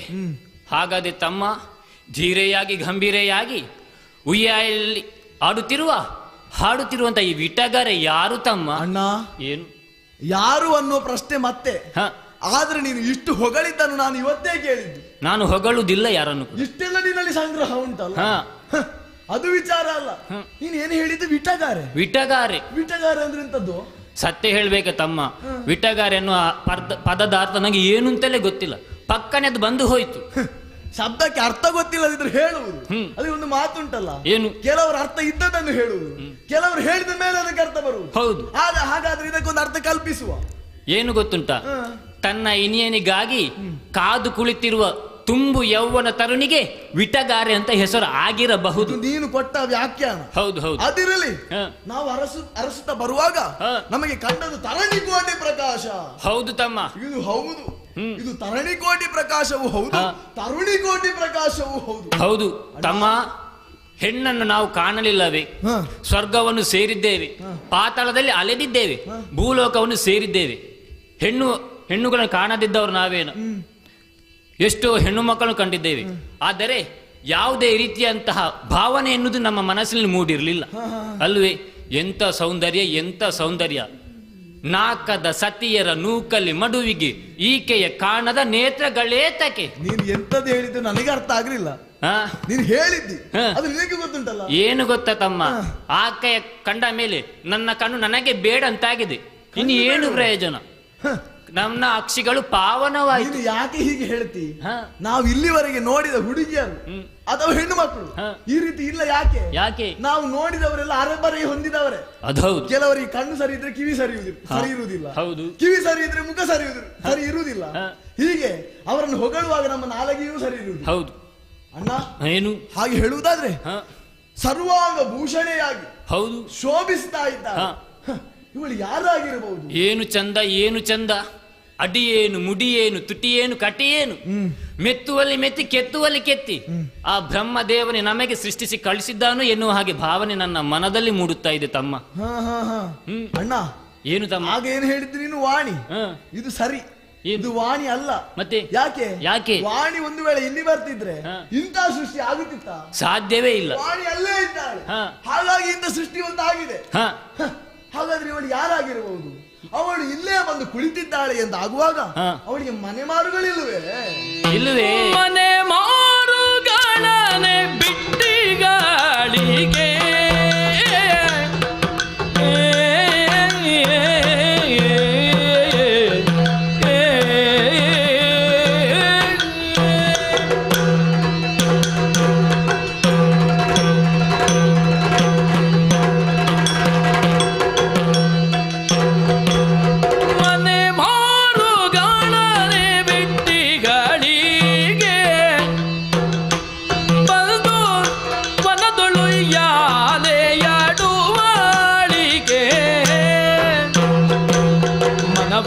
ಏನೆಂಬುದ ಕೇಳಬೇಕೆಂದು ಜಗ ಜನನಿಯ ನುಡಿಸಿದರು ಅವರಂದು. ಮನೆ ಮಾರುಗಳನೆ ಬಿಟ್ಟಿಗಳಿಗೆ. ಅಣ್ಣ ತಮ್ಮ, ಮನೆ ಅನ್ನುವ ಒಂದು ಪ್ರದೇಶ ಇರ್ತಿದ್ರೆ ಹೆಣ್ಣು ಮಕ್ಕಳು ಅದರಿಂದ ಹೊರಗೆ ಬರ್ತಾರಾ? ಸಾಧ್ಯವೇ ಇಲ್ಲ. ಇದ್ದಷ್ಟು ಹೊತ್ತು ಮನೆ ಒಳಗೆ ಇರುವವರು. ಒಂದು ವೇಳೆ ಬರಬೇಕು ಅಂತಂದ್ರೆ ಒಂದು ಗಂಡನ ಹಿಂದೆ ಬರಬೇಕು, ಅಥವಾ ಅಣ್ಣನ ಹಿಂದೆ, ಅಲ್ಲದಿದ್ರೆ ಅಪ್ಪನ ಹಿಂದೆ. ಅದು ಹಾಗೆ ಅಲ್ವ? ಅವುಗಳ ಮಾನವ ಲೋಕದ ಸ್ತ್ರೀಯರಿಗೆ ಸ್ವಾತಂತ್ರ್ಯ ಅನ್ನುವುದೇ ಇಲ್ಲ. ಸ್ವಾತಂತ್ರ್ಯ ಇಲ್ಲ. ಹಾಗಂತ ಹೇಳಿದ್ರೆ ಇವಳು ಮಾನವ ಲೋಕದ ಸ್ತ್ರೀಯೇ ಅಲ್ಲ. ಹಾಗಾದ್ರೆ ಇವಳು ಮನೆ ಮಾರುಗಳನ್ನು ಬಿಟ್ಟಿಹಳೆ, ಅಥವಾ ನೆರೆ ಬಂದು ಕೊಚ್ಚಿ ಹೋಗಿರಬಹುದಾ? ಮನೆಯನ್ನು ಮಾರಿಹಳೆ ಮಾರುವಂತಹ ದರಿದ್ರ ಇವಳಿಗೆ ಯಾವುದು ಬಂದದ್ದು? ದಾರಿದ್ರ್ಯ ಇರುವಂತೆ ಇವಳು ಕಾಣುದಿಲ್ವಲ್ಲ ತಮ್ಮ. ದಾರಿದ್ರ್ಯ ಬಂದ್ರು ಈ ರೀತಿಯಾಗಿ ಸಂಗೀತ ಹಾಡುವವಳು ಅದರಿಂದಲೇ ಬೇಕಾದದನ್ನು ಸಂಪಾದಿಸಿಕೊಳ್ಳಬಹುದಿತ್ತು. ಅದು ಸತ್ಯ. ಹಾಗಾದ್ರೆ ಇವಳು ಹಾಗೆ ಮನೆ ಬಿಟ್ಟು ಬಂದವಳಲ್ಲ, ಇಲ್ಲಿ ಬೇಕೆಂಬ ಹಾಗೆ ಉದ್ದೇಶ ಪೂರ್ವಕವಾಗಿಯೇ ಕುಳಿತುಕೊಂಡವಳು ಎಂಬ ಹಾಗೆ ನಾನು ತಿಳಿದೆ. ಸತ್ಯ. ನಾವು ಮಾತಾಡಿದ್ರೆ, ಅವಳನ್ನು ಹೊಗಳಿದ್ರೆ ನಮಗೇನು ಪ್ರಯೋಜನ ಇಲ್ಲ. ಬದಲಾಗಿ ಅವಳಲ್ಲಿಯೇ ಹೋಗಿ ಅವಳಲ್ಲೇ ಪ್ರಶ್ನಿಸಿದ್ರೆ ಅವಳು ಯಾರು ಅನ್ನೋದು ನಮಗೆ ತಿಳಿಯುತ್ತದೆ. ಹಾಗಾದ್ರೆ ಅಣ್ಣ, ನನಗೆ ಮಾತಾಡ್ಲಿಕ್ಕೆ ಬರುವುದಿಲ್ಲ ಹುಡುಗಿಯರ ಹತ್ರ. ಹೌದಾ? ನೀನೇ ಪ್ರಯತ್ನ ಮಾಡಬೇಕು. ನಾನೇ ಪ್ರಯತ್ನ ಮಾಡ್ಬೇಕಾ? ಒಂದು ಸೂಚನೆ ಕೊಡ್ತೇನೆ. ಏನು? ನಾವು ಬಂದದ್ದು ಯಾವುದನ್ನ ಅರಸಿ? ಒಂದು ಗಂಧವನ್ನ ಅರಸಿ. ಗಂಧವನ್ನ ಅರಸಿ. ಯಾವುದರ ಗಂಧ? ಕಮಲ ಗಂಧ. ವಾರಿಜ ಗಂಧ. ವಾರಿಜ ಗಂಧಿನಿ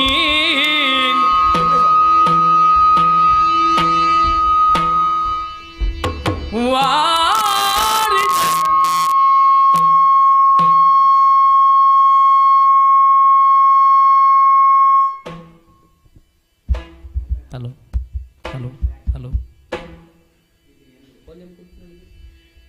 ಹಲೋ ಹಲೋ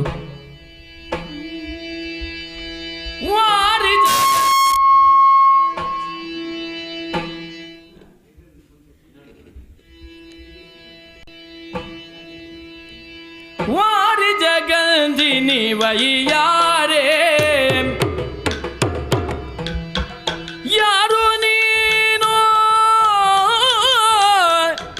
ವೈಯಾರೆ ವೈಯಾರೆ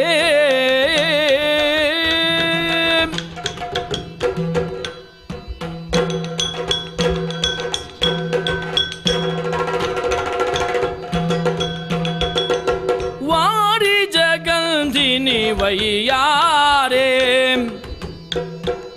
ಯಾರು ನೀನು ಮೊದಲೋಳು ಸುರೇ ಓರ್ವಳೆ ಇವನದೋಳಿಪ ಕಾರಣ ಏನೇ ಓರ್ವಳೆ ಇವನದೊಳಿಪ ಕಾರಣವೇನೇ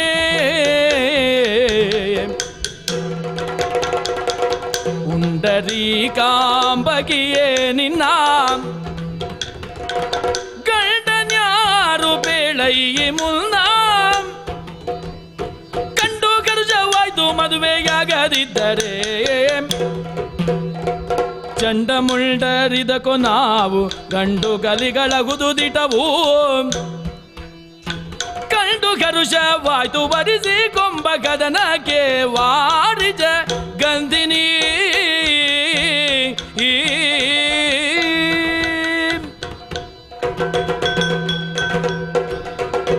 ಓ ಹೆಣ್ಣೆ, ಅಪರಿಚಿತ ದಾನವರು. ಅದು ಬೇಡ, ಸ್ವಲ್ಪ ಅದನ್ನು ಒರೆಸು. ಇದು ಹೆಣ್ಣು ಮಕ್ಕಳ ಜೊತೆ ಮಾತಾಡದೆ ಅಭ್ಯಾಸ ಇಲ್ವಾ ನೋಡು. ಅದಕ್ಕಾಗಿ ತೊಡಗುವಾಗ ಒಂದು ಒಳ್ಳೆ ಪದವನ್ನು ಬಳಸುವ ಅಂತ ಅಂದುಕೊಂಡಿದ್ದೆ. ನಡುಗಿದ್ದು ಹೆಚ್ಚಾಯ್ತಾ? ಅದು ಯಾಕೆ ಗೊತ್ತಾ ತಮ್ಮ, ಇಷ್ಟರ ತನಕ ಇಲ್ಲಿ ಬಂದು ಮಾತಾಡದಿಲ್ವಲ್ಲ ತಮ್ಮ. ಮಾತಾಡೋದೇ ಅದೇ ನಮ್ಮ ಜೀವನ ಪ್ರಸಂಗದಲ್ಲಿ ಈ ಪ್ರಕರಣ ಇವತ್ತೇ ತಗೊಂಡದ್ದು. ಅದೌದು. ಮಾತ್ರ ಅಲ್ಲ, ಹೆಣ್ಣು ಮಕ್ಕಳ ಜೊತೆ ಮಾತಾಡದೆ ಅದಕ್ಕೆ ಸ್ವಲ್ಪ ನಡುಕ. ಹಾಗಾದ್ರೆ ನೀನು ಏನು ಹೇಳಿದ್ದು? ಓ ಹೆಣ್ಣೆ ಅಂತ ತೊಡಗಿದ್ದು ಅದಲ್ಲ. ಓ ತರುಣಿ ಮಣಿ, ನಿನ್ನ ಅಂದವನ್ನು ಹೊಗಳುವುದಕ್ಕೆ ನನಗೆ ಶಬ್ದದ ದಾರಿದೆ ಎನ್ನುವುದು ಕಂಡು ಬರ್ತಾ ಇದೆ. ಶಬ್ದಕೋಶವೇ ವಿವರಿಸುವಂಥದ್ದಿಲ್ಲ ನಿನ್ನಲ್ಲಿ.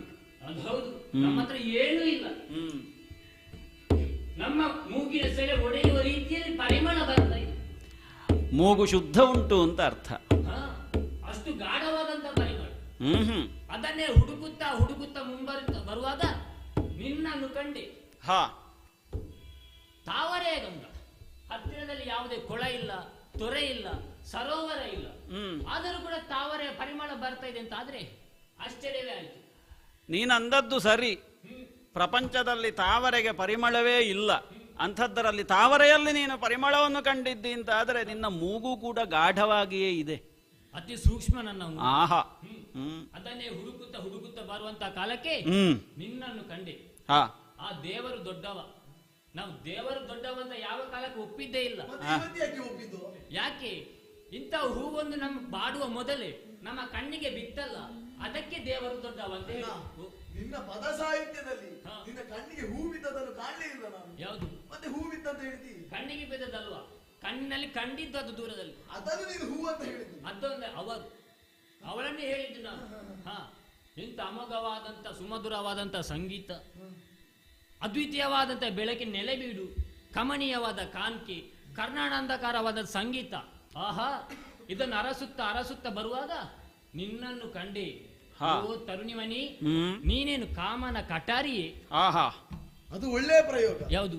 ಅದೇ ಕಾಮನ ಕಟಾರಿ. ಯಾಕೆ? ಕಾಮನ ತಿರುವುದು ಬಿಲ್ಲಲ್ವೋ? ಹೌದು. ಬಿಲ್ಲಲ್ಲಿ ಯಾರನ್ನಾದ್ರೂ ತಿವಿಯುವುದಕ್ಕಾಗುತ್ತದ? ಇಲ್ಲ. ಇವಳು ಕಾಮನ ಕಠಾರಿ, ಅದಕ್ಕೆ ಅದನ್ನು ಹೇಳಿದ್ದು. ಅವಳದ್ದಾದಂತಹ ಗುಣವಿಶೇಷತೆಗಳ ಮೂಲಕ ನಮ್ಮನ್ನು ತಿವಿಯುತ್ತಾ ಇದ್ದಾಳೆ.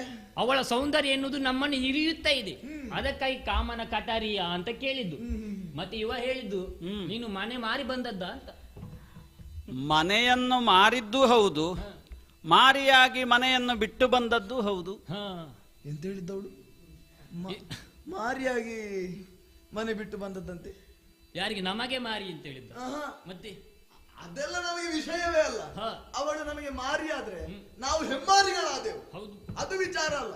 ಅವಳಲ್ಲಿ ಬಂದ ವಿಚಾರ ಹೇಳು. ನಮ್ಮನ್ನು ಕಂಡರೆ ನಿನಗೆ ಆಶ್ಚರ್ಯವಾಗಿರಬಹುದು. ಸರಿಯಾಗಿ ಪಾಠ ಆಗಿದೆ ಅಂತ ಹೇಳುವಂಥದ್ದು ಸ್ಪಷ್ಟ.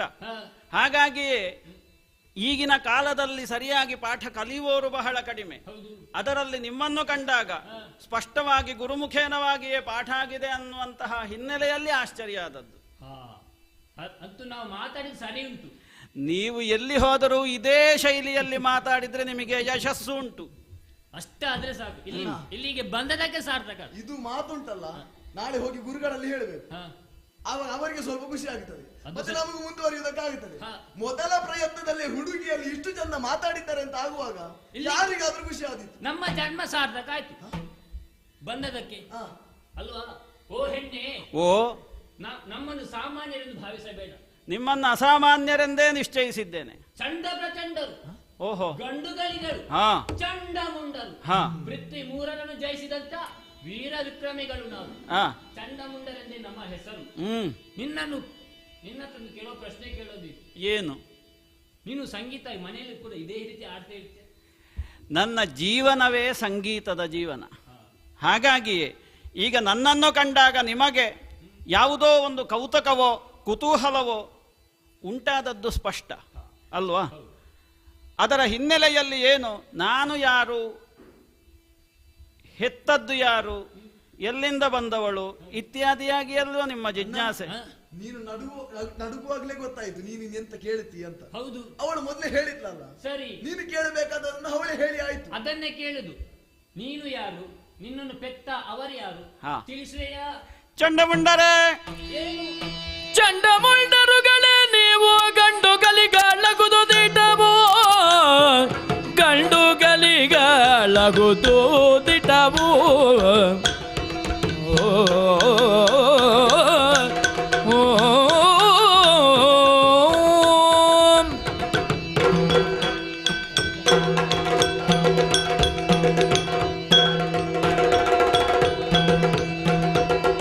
ಚಂಡಮುಂಡರುಗಳೇ ನೀವು ಗಂಡುಗಲಿಗಳಗುದು ದಿಟವು, ಗಂಡುಗಲಿಗಳಗುದು ದಿಟವು. ಕಂಡು ಹರುಷವಾಯ್ತು ನಿಮ್ಮ ಕಂಡು ಹರುಷವಾಯ್ತು, ವರಿಸಿಕೊಂಬ ಹದನಗೆ ಚಂಡಮುಂಡರುಗಳೇ ನೀವು ಗಂಡುಗಲಿಗಳಗುದು ದಿಟವು, ಕಂಡು ಹರುಷವಾಯ್ತು ವರಿಸಿಕೊಂಬ ಹದನಗೆ.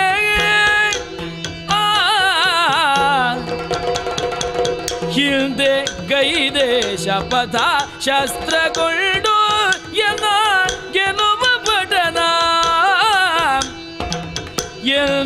ಯುದ್ಧದಲ್ಲಿ ಜಯಿಸಲಂದು ವರಿಪೆನು. ಆ, ಆ, ಆ, ಆ, ಆ.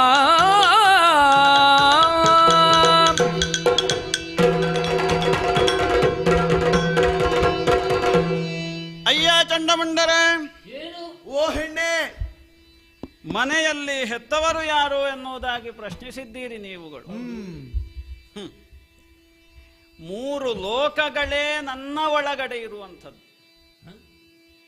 ಮೂರು ಲೋಕ ಅವಳೊಳಗಡೆ, ನಾವು ಮೂರು ಲೋಕದೊಳಗಡೆ. ಹಾಗಾದ್ರೆ ನಾವೆಲ್ಲಿರುವುದು? ಮೂರು ಲೋಕವನ್ನು ಗೆದ್ದವರು ನಾವಲ್ವ ತಮ್ಮ? ಹಾಗಾದ್ರೆ ಅವಳನ್ನು ಗೆದ್ದವರು ನಾವಂತಾಗಬೇಕಲ್ಲ. ಹೌದೇ ಹೌದು.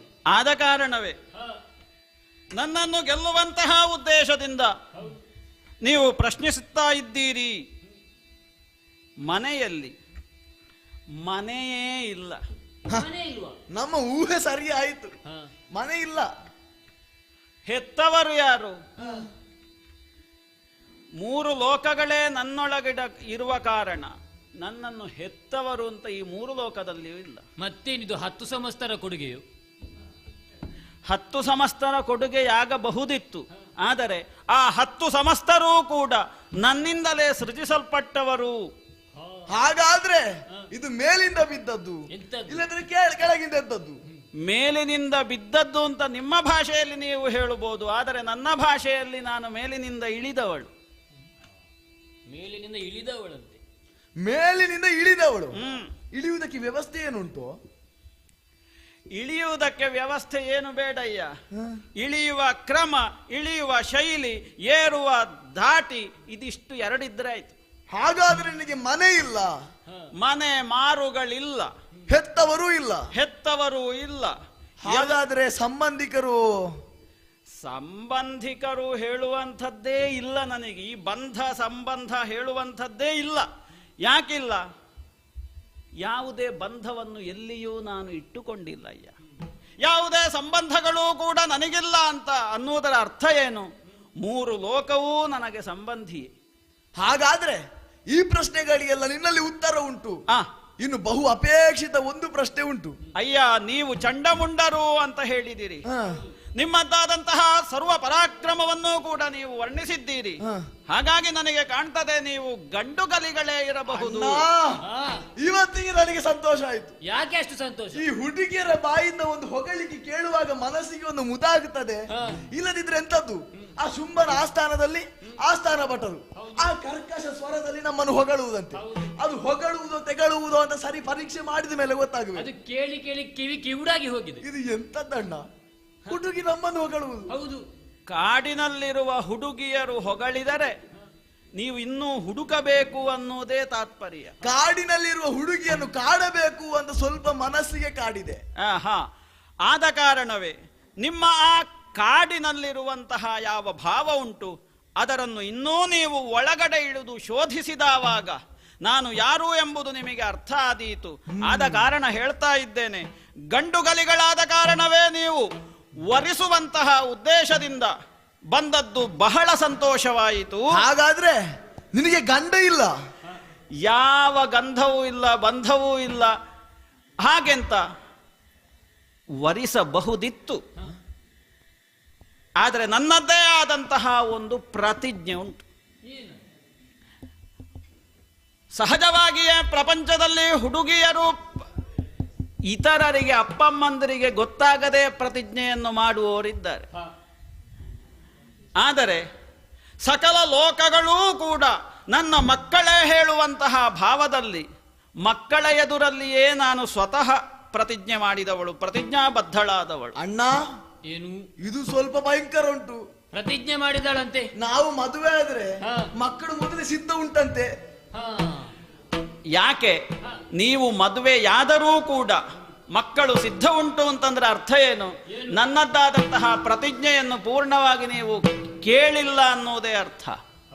ಅಯ್ಯ, ಯೋ ಮಾಂ ವಿಧುನುತೆ ಯುದ್ಧೆ, ನನ್ನನ್ನು ಯಾರು ಯುದ್ಧದಲ್ಲಿ ಜಯಿಸುವವರಿದ್ದಾರೆ, ಯೋ ಮಾಂ ಜಯತಿ ಸಂಗರೆ, ಲೀಲಾಜಾಲವಾಗಿ ನನ್ನನ್ನು ಸರ್ವ ಪರಾಕ್ರಮವನ್ನು ಪ್ರದರ್ಶನ ಮಾಡುವುದರ ಮೂಲಕವಾಗಿ ಜಯಿಸುವವರು ಯಾರಿದ್ದಾರೆ. ಮಾತ್ರ ಅಲ್ಲ, ನನ್ನದ್ದಾದಂತಹ ಯಾವ ಆಂತರಿಕವಾದಂತಹ ದರ್ಪ ಇದೆ, ಆ ದರ್ಪವನ್ನು ಸರ್ವನಾಶ ಮಾಡುವುದರ ಮೂಲಕವಾಗಿ ಯಾರು ನನ್ನನ್ನು ಜಯಿಸ್ತಾರೆ ಅಂಥವರನ್ನೇ ನಾನು ವರಿಸುವಂತಹ ಪ್ರತಿಜ್ಞೆಯನ್ನು ಹೇಳಿ ಕೇಳಿ ಮಾಡಿ ಆಗಿದೆಯ್ಯ. ಅಣ್ಣ, ಏನು ಈಗಿನ ಹುಡುಗಿಯರಿಗೊಂದು ಏರಿದ ಅಹಂಕಾರ ನೋಡಂತೆ. ಮತ್ತೆ ಅಂತಿಂತ ಹುಡುಗರಾಗುವುದಿಲ್ಲ ಇವರಿಗೆ. ಆಹಾ. ನಮ್ಮಲ್ಲಿ ಏನಿಲ್ಲ, ಏನು ಕಡಿಮೆ ಆಗಿದೆ. ಮನೋವೇಗ ಬೇಕೋ, ಅವಳಿಗೆ ಎಲ್ಲಿ ಬೇಕೋ ಅಲ್ಲಿ ನಾವು ಮುಟ್ಟಿಸ್ತೇವೆ. ಅಷ್ಟು ಬೇಗದ ಮುಟ್ಟಿಸ್ತೇವೆ ನಾವು. ಗದಾದಂಡ ಬೇಕೋ, ಮತ್ತೆ ಅವಳಿಗೆ ಕೊಟ್ಟು ಬಿಡುವ. ಹಾ. ಅಣ್ಣ, ಏನ ಇನ್ನು ಉಳಿದದ್ದೆಂತದ್ದು? ಬ್ರಹ್ಮಚರ್ಯ. ಅಯ್ಯೋ ದೇವರೇ, ಏನಾಯ್ತು ತಮ್ಮ? ಬ್ರಹ್ಮಚರ್ಯ. ಹಾ. ಇವಳನ್ನು ಮದುವೆ ಆದ್ರೆ ಅದು ಉಳಿತದ? ಇವಳನ್ನು ಮದುವೆ ಆದ್ರೆ ಅದು ಉಳಿತದ? ಬ್ರಹ್ಮಚರ್ಯನ್ನು ಬಿಟ್ಟೆ ಅಂತಾದ್ರೆ ನಮಗೆ ಅದು ಯಾವ ಅವಸಾನವನ್ನು ಕಂಡುಕೊಡ್ತದೆ. ಹೌದು. ಹಾಗಾದ್ರೆ ನಾವು ಮದುವೆ ಆಗುವುದಕ್ಕಾಗುವುದಿಲ್ಲ. ಆಹಾ. ಒಂದು ಒಳ್ಳೆಯದಾಯ್ತು, ಏನು ಈಗ ನೆನಪಾದದ್ದು ಒಳ್ಳೆಯದಾಯ್ತು ಅಂತ. ಇಲ್ಲದಿದ್ದರೆ ನಮ್ಮ ರುಂಡ ಮುಂಡಗಳು ಬೀಳ್ತಿದ್ದವು. ಅಯ್ಯ ಚಂಡಮುಂಡರೆ, ಮದುವೆಯಾದ ಮಾತ್ರಕ್ಕೆ ಬ್ರಹ್ಮಚರ್ಯ ನಷ್ಟ ಆಗುವುದಿಲ್ಲ. ಬ್ರಹ್ಮಚರ್ಯವನ್ನು ಉಳಿಸಿಕೊಳ್ಳುವುದಕ್ಕೆ ತಾವು ಸಮರ್ಥರಾಗಬೇಕು. ಮದುವೆಯಾದರು ಅಂತ ಆದರೆ ನನ್ನನ್ನು ಯುದ್ಧದಲ್ಲಿ ನೀವು ಜಯಿಸಿ ಆ ಕಾರಣದಿಂದಾಗಿ ಮದುವೆಯಾಗಿ ಆಮೇಲೆ ನೀವು ಗೃಹಸ್ಥ ಜೀವನದಲ್ಲಿ ಬ್ರಹ್ಮಚರ್ಯವನ್ನು ಕಾಪಿಟ್ಟುಕೊಳ್ಳಬಹುದು. ಓ ಹೆಣ್ಣೆ, ಓ ಆ ರೀತಿಯಾಗಿ ನಾವು ಮಾಡಬಹುದಿತ್ತು. ನಿನ್ನನ್ನು ಯುದ್ಧದಲ್ಲಿ ಗೆಲ್ಲುವುದು ನಮಗೇನು ದೊಡ್ಡದಲ್ಲ. ಆಹಾ. ಆದ್ರೆ ನಿನ್ನ ಕುತ್ತಿಗೆ ಕೈ ಹಿಡಿದು ಎಳೆದು ಬರ್ತಿದ್ರು. ಅಣ್ಣ, ಏನು ಮಾಡೋಣ? ಹುಡುಗಿಯರ ಹತ್ರ ಹಾಗೆ ಮಾತಾಡಬಾರ್ದು. ಮತ್ತೆ ಸ್ವಲ್ಪ ನಯ ವಿನಯದಿಂದ ಮಾತಾಡಬೇಕು. ನಯ ವಿನಯವ ಹಾಗಂತ ಹೇಳಿದ್ರೆ ನಮ್ಮ ಪರಾಕ್ರಮ ನಷ್ಟ ಆಗಬಾರದು. ಸರಿ ಸರಿ, ನಿನ್ನ ಮಾತಿನಲ್ಲಿಯೂ ವಿನಯ ತಪ್ಪಬಾರದು. ನಿನ್ನ ನಯ ವಿನಯ ಸ್ವಲ್ಪ ತೋರಿಸು. ಹೆಣ್ಣೆ, ಓ ನಿನ್ನನ್ನು ನಮಗೆ ಗೆಲ್ಲಬಹುದಿತ್ತು. ಆದ್ರೆ ನಮಗೆ ಈರುವರೆಗೂ ಅಣ್ಣನೆನಿಸಿಕೊಂಡವನೊಬ್ಬ ಇದ್ದಾನೆ. ನಿಮಗೂ ಅಣ್ಣ ಒಬ್ಬ ಇದ್ದಾನೆ. ಅಣ್ಣನಿಗೆ ಮದುವೆ ಆಗಲಿ ತಮ್ಮ ಮದುವೆ ಆದ್ರೆ ಅದು ಪಾಪ ಅಲ್ವೋ? ಪಾಪ ಮಾತ್ರ ಅಲ್ಲ, ಅಪರಾಧವೂ ಹೌದು. ಹಾಗಾಗಿ ನಮಗಿಂತ ಮೊದಲಾಗಿ ಅವ ವರಿಸಬೇಕು. ಹಾಗಾಗಿ ಅವನಿಗೆ ಒಂದು ಮದುವೆ ಆದ್ರೆ ಇವತ್ತು ಇವಳು, ನಾಳೆ ಮತ್ತೊಬ್ಬಳು ಯಾರಾದ್ರೂ ಹಾಡಿಕೊಂಡು ಕುಣಿದುಕೊಂಡು ಸಿಗುವುದಿಲ್ವೋ? ಸಿಕ್ಕೇ ಸಿಕ್ಕ. ಹಾಗಾಗಿ ನಾವು ಅದನ್ನು ನೋಡಿಕೊಳ್ಳುವ.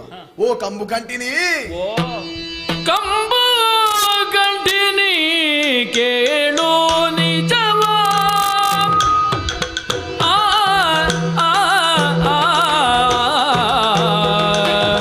ಕೇಳು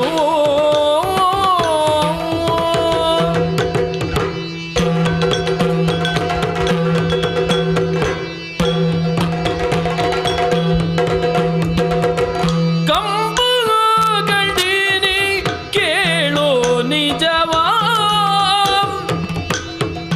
ಹಂಬಲಿಸುವೆ ಯಾಕೆ ರಣವಾ, ನೀನು ಹಂಬಲಿಸುವೆ ಯಾಕೆ ರಣವಾ. ಶುಂಭನು ನಮ್ಮಣ್ಣ ಗೆಲ್ಲಿದ ಮೂರು ಲೋಕವಾ. ಶುಂಭನು ನಮ್ಮಣ್ಣ ಗೆಲ್ಲಿದ ಮೂರು ಲೋಕವಾ.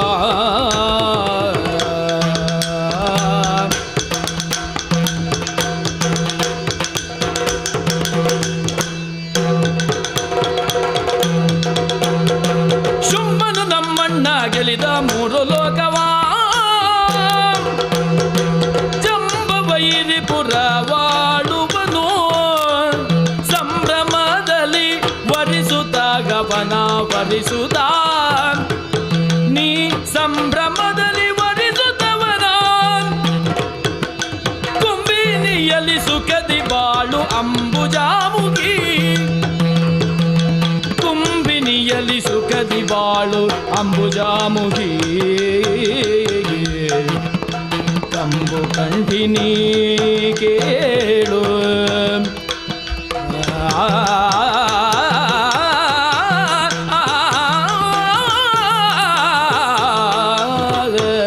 ಕೇಳು.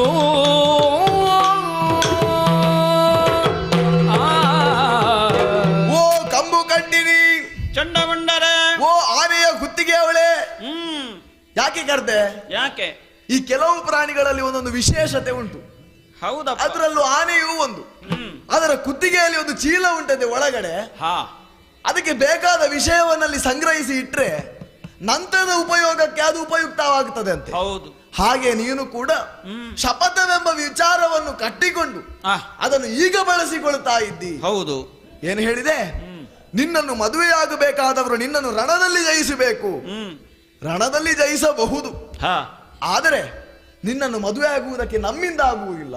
ನಿಮ್ಮಿಂದ ಈಗ ನೀವು ಮದುವೆ ಆಗುವುದಲ್ಲ. ನಮಗೊಬ್ಬ ಅಣ್ಣ ಇದ್ದಾನೆ. ಅಣ್ಣ ಅಂತ ಹೇಳಿದ್ದೇನೆ. ಈ ಅಣ್ಣ ಹೆಸರು ಕೂಡ ಹೇಳಿದ. ನೀವು ಇಬ್ಬರೂ ಕೂಡ ಒಂದಕ್ಕೊಂದು ಸಮನ್ವಯವನ್ನು ಮಾಡುತ್ತಾ ಮಾತಾಡುವ ಕಲೆ ಅತ್ಯಂತ ಪ್ರಶಂಸನೀಯ. ಅವಳ ಅದ್ಲು ಒಂದು ಪ್ರಶಂಸೆ ಕೊಟ್ಲು. ಇದಿರ್ಲಿ, ಅಣ್ಣ ಅಂತ ಹೇಳಿದೆ. ಯಾರದು?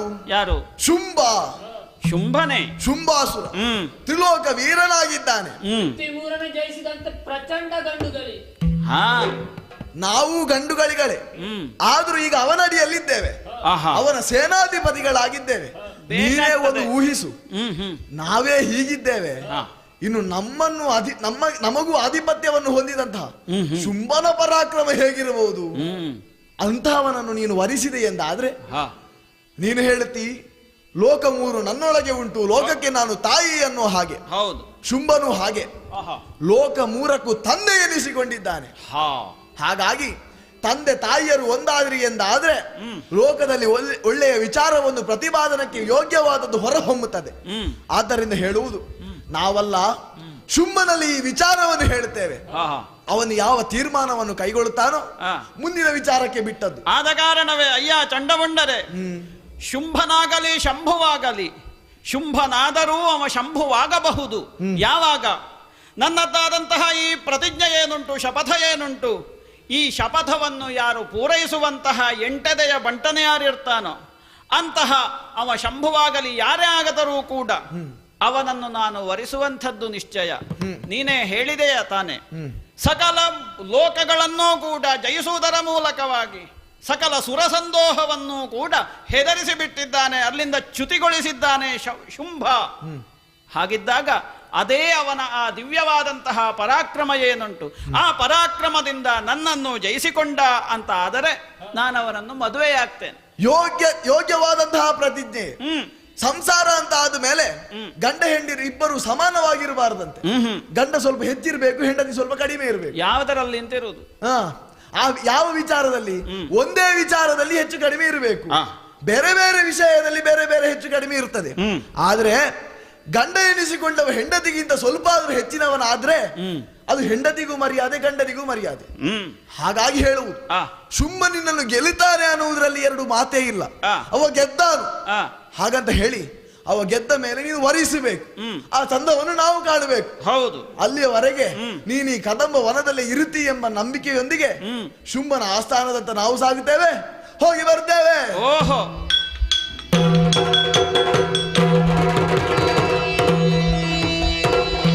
ಶುಂಭನಾಜ್ಞೆಯುಳೈರಿ, ಶುಂಭನಾಜ್ಞೆಯುಳೈರಿ,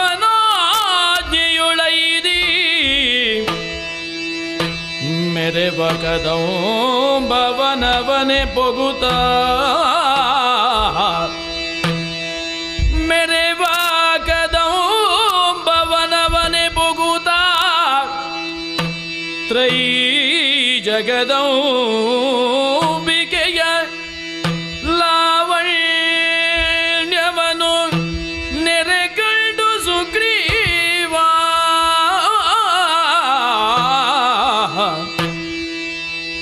ಹಂಬಲಿಸಿದನು ಹಂಬಲಿಸಿದನು ಶಿವ ಶಿವ,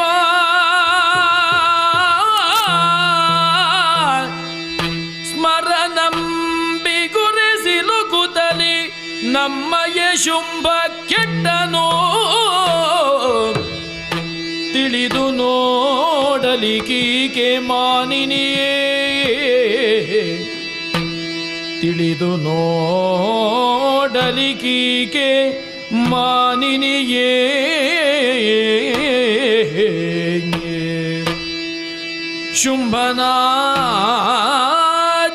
ಶುಂಭನಾಜ್ಞೆಯೊಳೈದಿ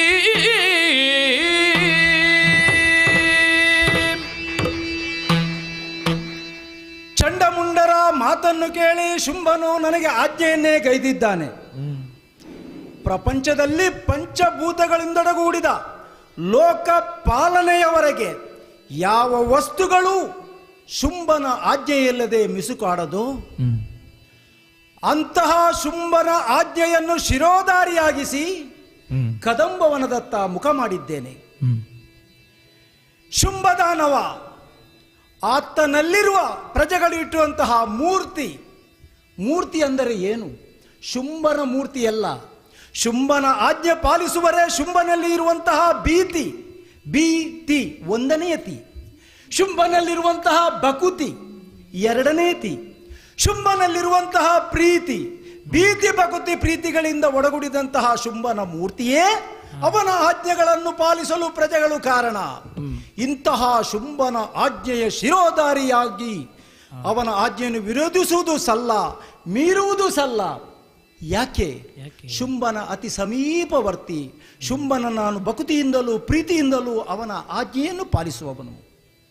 ಇತ್ತೀಚೆಗೆ ಕಾಂತಾರ ಎಂಬಂತಹ ಶಬ್ದ ಬಲು ಜನಪ್ರಿಯವಾಗಿದೆ. ಯಾಕೆಂದರೆ ಶೋಣಿತಾಪುರದ ಹಿಮಾಲಯದ ತಪ್ಪಲಲ್ಲಿರುವಂತಹ ಕದಂಬ ಕಾಂತಾರ, ಸೂರ್ಯನ ಕಿರಣಗಳು ಒಳಹಕ್ಕದಂತಹ ಈ ಕಾಂತಾರದಲ್ಲಿ ತನ್ನಿಂದ ತಾನೇ ಬೆಳಕು ಬಂದಿದೆ. ಬೆಳಕು ಬರಬೇಕಾದರೆ ಕತ್ತಲೆಯನ್ನು ಹೋಗಲಾಡಿಸಬೇಕಲ್ಲ. ಇಲ್ಲಿವರೆಗೆ ಕತ್ತಲೆಯನ್ನೇ ತನ್ನದನ್ನಾಗಿಸಿಕೊಂಡಂತಹ ಶುಂಭ ಈಗ ಆ ಕತ್ತಲೆಯನ್ನು ಹೊಡೆದೋಡಿಸಲು ಒಂದು ಬೆಳಕು ಕಾಣುತ್ತಿದೆ. ಈ ವನಕ್ಕೆ ಹೊಕ್ಕೊಡನೆ ಜನ್ಮತ ವೈರಿಗಳಾದಂತಹ ಹುಲ್ಲೆಯು ಎಷ್ಟು ಲಾಸ್ಯವಾಡುತ್ತಿದೆ. ಜನ್ಮತ ವೈರಿಗಳಾದಂತಹ ಆನೆಯು ಸಿಂಹವು, ಅದೇ ರೀತಿ ಮಾರ್ಜಾಲವು ಮೂಷಿಕವು, ಅದೇ ರೀತಿ ಗರುಡವು ಸರ್ಪವು. ಆಹಾ ಎಲ್ಲಿದೆ ವೈರ? ಮನುಷ್ಯರಿಗೆ ಪಾಠ ಮಾಡ್ತಾ ಇದೆ ಎಲ್ಲ. ಪ್ರಾಣಿಗಳಾದಂತಹ ನಾವು, ಖಗ ಸಂತತಿಗಳಂತಹ ನಾವು ಇಷ್ಟೊಂದು ಅನ್ಯೋನ್ಯವಿರಬೇಕಾದರೆ ಅಕ್ಕ ತಂಗಿಯರ ಮಕ್ಕಳಾದಂಥ ನೀವು ದಾನವರು ದೇವರುಗಳು ಯಾಕೆ ವೈರತ್ವವನ್ನು ಪಾಲಿಸ್ತಾ ಇದ್ದೀರಿ, ಯಾಕೆ ವೈರತ್ವವನ್ನು ಮಾಡುತ್ತಾ ಇದ್ದೀರಿ ಎಂಬಂತಹ ಪಾಠವನ್ನು ನಮಗೆ ಬೋಧಿಸ್ತಾ ಇವೆ. ಈ ಪ್ರಾಣಿಗಳು ಖಗ ಸಂತತಿಗಳು ಯಾವ ಗುರುಕುಲಕ್ಕೆ ಹೋಗಿವೆ? ಹೀಗಿರಬೇಕಾದರೂ ನಮ್ಮ ಶುಂಭ ಮನವನ್ನು ಬೇರೆಯೇ ಆಲೋಚನೆ ಮಾಡಿದ್ದಾನೆ. ಏನೆಂದರೆ ಹೇಳಿದಂತಹ ಮಾತು ಚಂಡಮುಂಡರಲ್ಲಿ ತಾಯಿ ಹೇಳಿದ್ದಾಳಲ್ಲ, ಜಗದಂಬೆ ಹೇಳಿದ್ದಾಳಲ್ಲ, ಏನು ತನ್ನನ್ನು ಜಯಿಸಿದರೆ ಮಾತ್ರ ನಾ ಬರುವೆ ಎಂದು. ಹಾಗಾದರೆ ಇಲ್ಲಿ ಕುಳಿತಂತಹ ಈ ತಾಯಿಯಲ್ಲಿ ನಾನು ಮಾತನಾಡಬೇಕಲ್ಲ. ಅಮ್ಮ ತಾಯೇ ಜಗದಂಬೆ, ಜನನೀ ಕೇಳ್ ಬಿನ್ನಗವನು ಕರುಣದೊಳಿಂದು, ಜನನೀ ಕೇಳ್ ಬಿನ್ನಗವನು ಕರುಣದೊಳಿಂದು, ವನದಲ್ಲಿ ಕುಳಿತಿಗುದ್ಯಾಕೆ ಸನುಮತವಲ್ಲಿದು ನಿನಗೆ ಪೇಳುವೆನುದ, ಸನುಮತವಲ್ಲಿದು ನಿನಗೆ ಪೇಳುವೆನುದ, ಧನುಜೇಶ ಶುಂಭನ ಬಯಗೆ ಜನನೀ ಕೇಳು.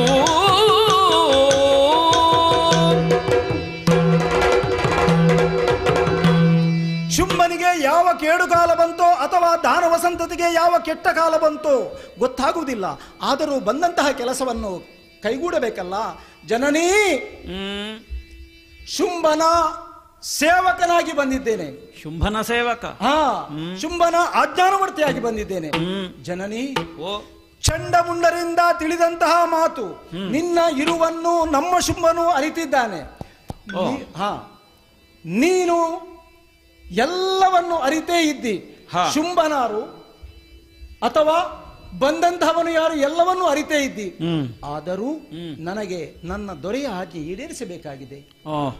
ನೀನು ಈ ಘೋರವಾದ ಕದಂಬ ಕಾಂತಾರದಲ್ಲಿ ಕುಳಿತಿದ್ಯಲ್ಲವೇ? ಹೌದು. ಇದು ಸಾಧುವಲ್ಲ.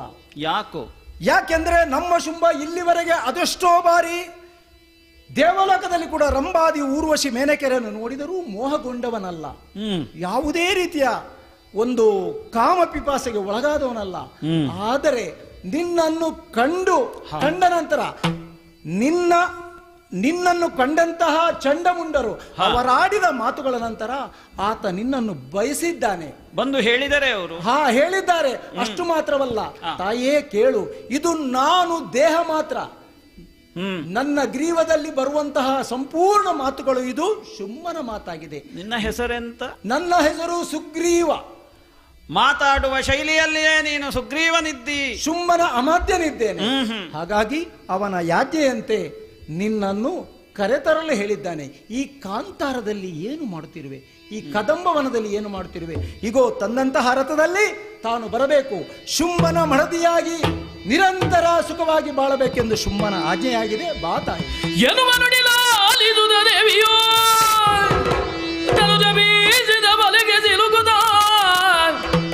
ಹನನಗೊಳಿಸುವ ಕಾರ್ಯವದು ನೆರೆ ಸುಲಭವಾಯ್ದೆನುದ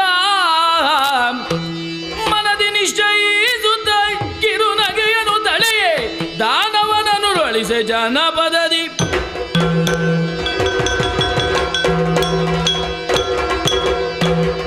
ಸುಗ್ರೀವನೆಂದಂತಹ ಸಕಲ ವಾಕ್ಯಗಳನ್ನು ಕೇಳಿದ್ದೇನೆ. ನಾ ಬೀಸಿದಂತಹ ಆ ಮೋಹದ ಬಲೆಗೆ ಇವನ ಅಗ್ರೇಸರನಾದಂತಹ ಶುಂಭಾಸುರ ಸಿಕ್ಕಿದ್ದಾನೆ ಅನ್ನುವುದು ಸ್ಪಷ್ಟ. ಹಾಗಾಗಿ ಇವನದ್ದಾದಂತಹ ಯಾವ ಉದ್ದೇಶ ಉಂಟು ಅದನ್ನು ಇಲ್ಲಿ ಬಂದು ಹೇಳಿದ್ದಾನೆ. ಶುಂಭನ ವಾಂಗ್ಮುಖವಾಗಿಯೇ ಇಲ್ಲಿ ವಿಸ್ತರಿಸಿದ್ದಾನೆ ಅಂತ ಆಗುವಾಗ ನನ್ನ ಯಾವ ಘನವಾದಂತಹ ಉದ್ದೇಶ ಉಂಟು ಆ ಉದ್ದೇಶ ಸಫಲವಾಗುವಂತಹ ಕಾರ್ಯ ಬಂತು ಅಂತ ಆಗುವಾಗ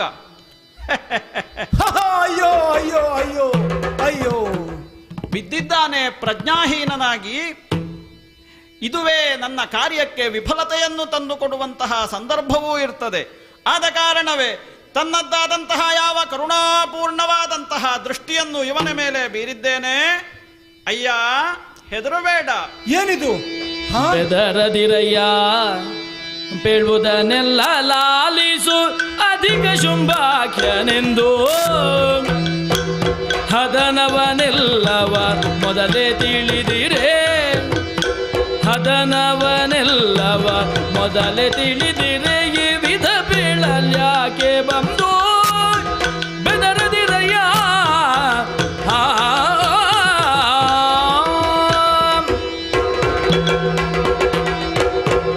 ಅಯ್ಯ ಸುಗ್ರೀವ, ತಾಯೇ ಯಾವ ಕಾರಣಕ್ಕೂ ಕೂಡ ಭಯಗೊಳ್ಳಬೇಡ.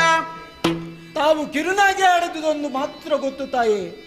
ನಾನು ಸೀದಾ ಸ್ವರ್ಗಕ್ಕೆ ಹೋಗಿ ನನ್ನವರೆಲ್ಲರನ್ನು ಕಂಡು ಬಂದು ಮತ್ತೆ ಇಲ್ಲಿ ಇದ್ದೇನೆ. ಏನಿದು ಮಾಯ ತಾಯೇ? ಅದುವೇ ನಿನ್ನದ್ದಾದಂತಹ ಒಂದು ಯೋಗ ಅನ್ನುವುದನ್ನು ತಿಳ್ಕೊಳ್ಳಬೇಕು. ಈವರೆಗೆ ಯಾರೂ ಕೂಡ ಸ್ವರ್ಗಕ್ಕೆ ಹೋಗಿ ಬಂದವರಿಲ್ಲ, ಹೋದವರು ಮಾತ್ರ. ಹಾಗೆಂತ ಬಂದವರೂ ಇದ್ದಾರೆ ದೇಹಾಂತರವನ್ನು ಪಡೆದು. ನೀನು ಹೋಗಿ ಮತ್ತೆ ಬಂದಿದ್ದಿ ಅಂತ ಆಗುವಾಗ ನಾನೇ ನಿನ್ನನ್ನಿಲ್ಲಿ ಬರಿಸಿದವಳಿದ್ದೇನೆ. ಅಯ್ಯ ನೀನು ಹೇಳಿದೆ, ಚಂಡಮುಂಡರು ಹೇಳಿದ್ದಾರೆ ಹಾಗೆಂತ ಆ ಮಾತನ್ನು ಕೇಳದೆ ಶುಂಭ ನಿನ್ನನ್ನು ಇಲ್ಲಿ ಕರೆದುಕೊಂಡು ಬಾ ಅವಳನ್ನು ಎಂಬುದಾಗಿ ಯಥಾ ಚಾಭ್ಯೇತಿ ಸಂಪ್ರೀತ್ಯ, ಸಂಪ್ರೀತಿಯಿಂದಾಗಿ ಅವಳನ್ನು ಕರೆದುಕೊಂಡು ಬಾ ಎನ್ನುವಂತಹ ಉದ್ದೇಶದಿಂದ ಮನೀಷಿಯಾದಂತಹ ನಿನ್ನನ್ನು ಇಲ್ಲಿಗೆ ಕಳುಹಿಸಿದ್ದಾನೆ. ಈ ಮಾತನ್ನು ನಾನು ನನ್ನದ್ದಾದಂತಹ ಪ್ರತಿಜ್ಞಾವಾಕ್ಯವನ್ನು ಈ ಹಿಂದೆ ಚಂಡಮುಂಡರಿಗೆ ಹೇಳಿದವಳಿದ್ದೇನೆ ಅಂತ ಆಗುವಾಗ ಆ ಮಾತನ್ನು ಕೇವಲವಾಗಿ ತಿರಸ್ಕರಿಸಿ ನಿನ್ನನ್ನು ಕಳುಹಿಸಿದ್ದಾನೆ ಅಂತ ಆಗುವಾಗ ಅಯ್ಯ ಸುಗ್ರೀವ, ನೀನು ನೇರವಾಗಿ ಆ ಶುಂಭ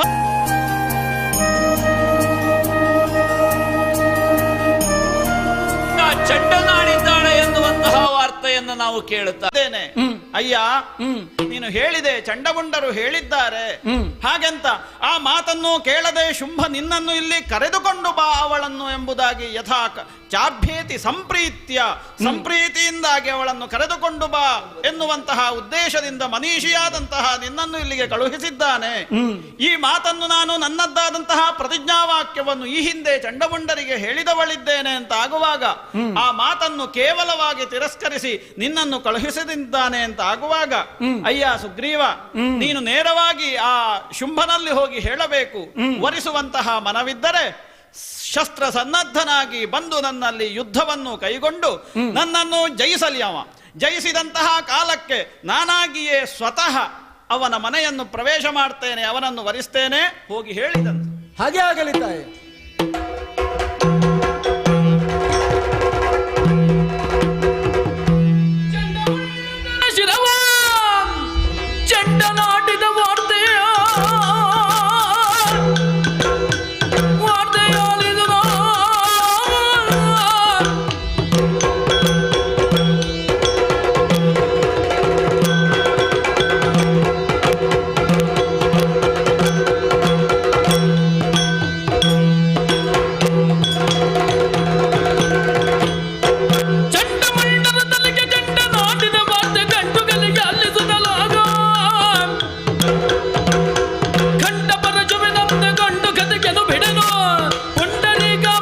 ಎನ್ನುತ್ತ ಅಬ್ಬ ಹೆಣ್ಣಿನ ಸೊಕ್ಕೆ ನಮ್ಮ ಸೇನಾನಿಗಳಾದಂತಹ ಬ್ರಹ್ಮಚರ್ಯವನ್ನೇ ಬದುಕಾಗಿಸಿಕೊಂಡಂತಹ ಚಂಡಮುಂಡರನ್ನ ಚಂಡನಾಡಿದ್ದಾಳೆ ಎನ್ನುವಂತಹ ವಾರ್ತೆಯನ್ನು ನಾವು ಕೇಳುತ್ತಾ ಇದ್ದೇವೆ. ಹಾಗಾದ್ರೆ ಸುಗ್ರೀವನಲ್ಲಿ ಸಂಧಾನಕ್ಕೆ ಕಳುಹಿಸಿದ್ದು ವಿಫಲವಾದದ್ದು ಯಾಕೆ ಎನ್ನುವುದು ಈಗ ಅರ್ಥವಾಗುತ್ತಾ ಇದೆ. ಆಡಿದಂತಹದ್ದು ಚಂಡಮುಂಡರು ಬಂದು ನನ್ನಲ್ಲಿ ಆಡಿದಂತಹ ಸನ್ನಿವೇಶದಲ್ಲಿ ನಾನು ಗ್ರಹಿಸಿದ್ದು ಹೇಗೆ, ಇವಳು ನನಗೆ ಒದಗಿ ಬರಬಹುದಾದ ಹೆಣ್ಣಾಗುತ್ತಾಳೆ ಎನ್ನುವ ಹಾಗೆ. ಇವಳನ್ನು ನಾನು ನನ್ನವಳನ್ನಾಗಿಸಿಕೊಂಡೆ ಅಂತಾದ್ರೆ ಈ ಪೀಠ ಎನ್ನುವುದು ಸ್ಥಿರವಾಗಿರುತ್ತದೆ. ಆ ಮುಖೇನ ಲೋಕದಲ್ಲಿ ಶುಂಭ ಸ್ಥಿರನಾಗುತ್ತಾನೆ. ಶುಂಭನ ಮನಸ್ಸಿನಲ್ಲಿ ಹುಟ್ಟಿದಂತಹ ಆಸೆಗಳು ಸ್ಥಿರವಾಗಿರುತ್ತದೆ ಅಂತ ನಾನು ಭಾವಿಸಿದ್ದು. ಇದಕ್ಕೆ ಯಾವುದಕ್ಕೂ ಎಳ್ಳಿನಿತು ತನ್ನದಾದಂತಹ ಭಾವವನ್ನು ಸೇರಿಸುವಲ್ಲಿ ಮುಂದಾಗದೇ ಇದ್ದಂತಹವಳು ಈ ಕಾಲಕ್ಕೆ ಮಾಡಿದ್ದೇನು, ನನ್ನ ಸೇನಾಧಿಪತಿಗಳನ್ನೇ ನಾಶ ಮಾಡಿದ್ದಾಳೆ ಎನ್ನುವುದು ಅರ್ಥವಾಗುತ್ತಾ ಇದೆ. ಹಾಗಾದರೆ ಸುಗ್ರೀವ ಸಂಧಾನ ಎನ್ನುವುದು ವಿಫಲವಾಗಿ ಚಂಡಮುಂಡರನ್ನು ಚೆಂಡಾಡಿದ್ದಾಳೆ ಎನ್ನುವುದನ್ನು ಗ್ರಹಿಸಿಕೊಳ್ಳುವಾಗ ಇನ್ನಿರುವುದೇನೋ, ಇನ್ನು ಹೀಗೆ ಕುಳಿತುಕೊಳ್ಳುವುದಕ್ಕಿಲ್ಲ. ನಾವು ಸಾಮದಲ್ಲಿ ಹೇಳಿದಂತಹ ಮಾತು ಇವಳಿಗೆ ಪಥ್ಯವಾಗಲಿಲ್ಲ. ರೋಷಾವೇಶದಿಂದಲೇ ಇವಳನ್ನು ಕರೆದುಕೊಂಡು ಬರುತ್ತೇನೆ ಅಂತ ಹೋದಂತಹ ಚಂಡಮುಂಡರ ಬ್ರಹ್ಮಚರ್ಯವನ್ನು ಚೆಂಡಾಡಿದ್ದಾಳೆ ಎನ್ನುವುದು ಸ್ಪಷ್ಟ. ಇನ್ನು ವ್ಯಕ್ತಿಗತವಾಗಿ ನನಗೆ ಒದಗಿ ಬರಬೇಕಾದಂತಹ ಸತ್ವವಾಗಿರುವ ಕಾರಣ ನನ್ನ ಜಂಘೆಯಲ್ಲಿಯೇ ಕುಳಿತುಕೊಂಡು ಬದುಕನ್ನು ಸವಿಸಬೇಕಾದ ಹೆಣ್ಣಾದ ಕಾರಣ ನಾನೇ ಹೋಗಬೇಕು ಅಂತ ಸಿದ್ಧನಾಗಿದ್ದೇನೆ. ಎಲ್ಲ ಸೇನೆಗಳನ್ನು ಸಿದ್ಧಪಡಿಸಿಕೊಂಡು ಮುಂದೆ ಸಾಗುವುದಕ್ಕೆ ಆ ಕಡೆಗೆ ಹೋಗ್ತೇನೆ.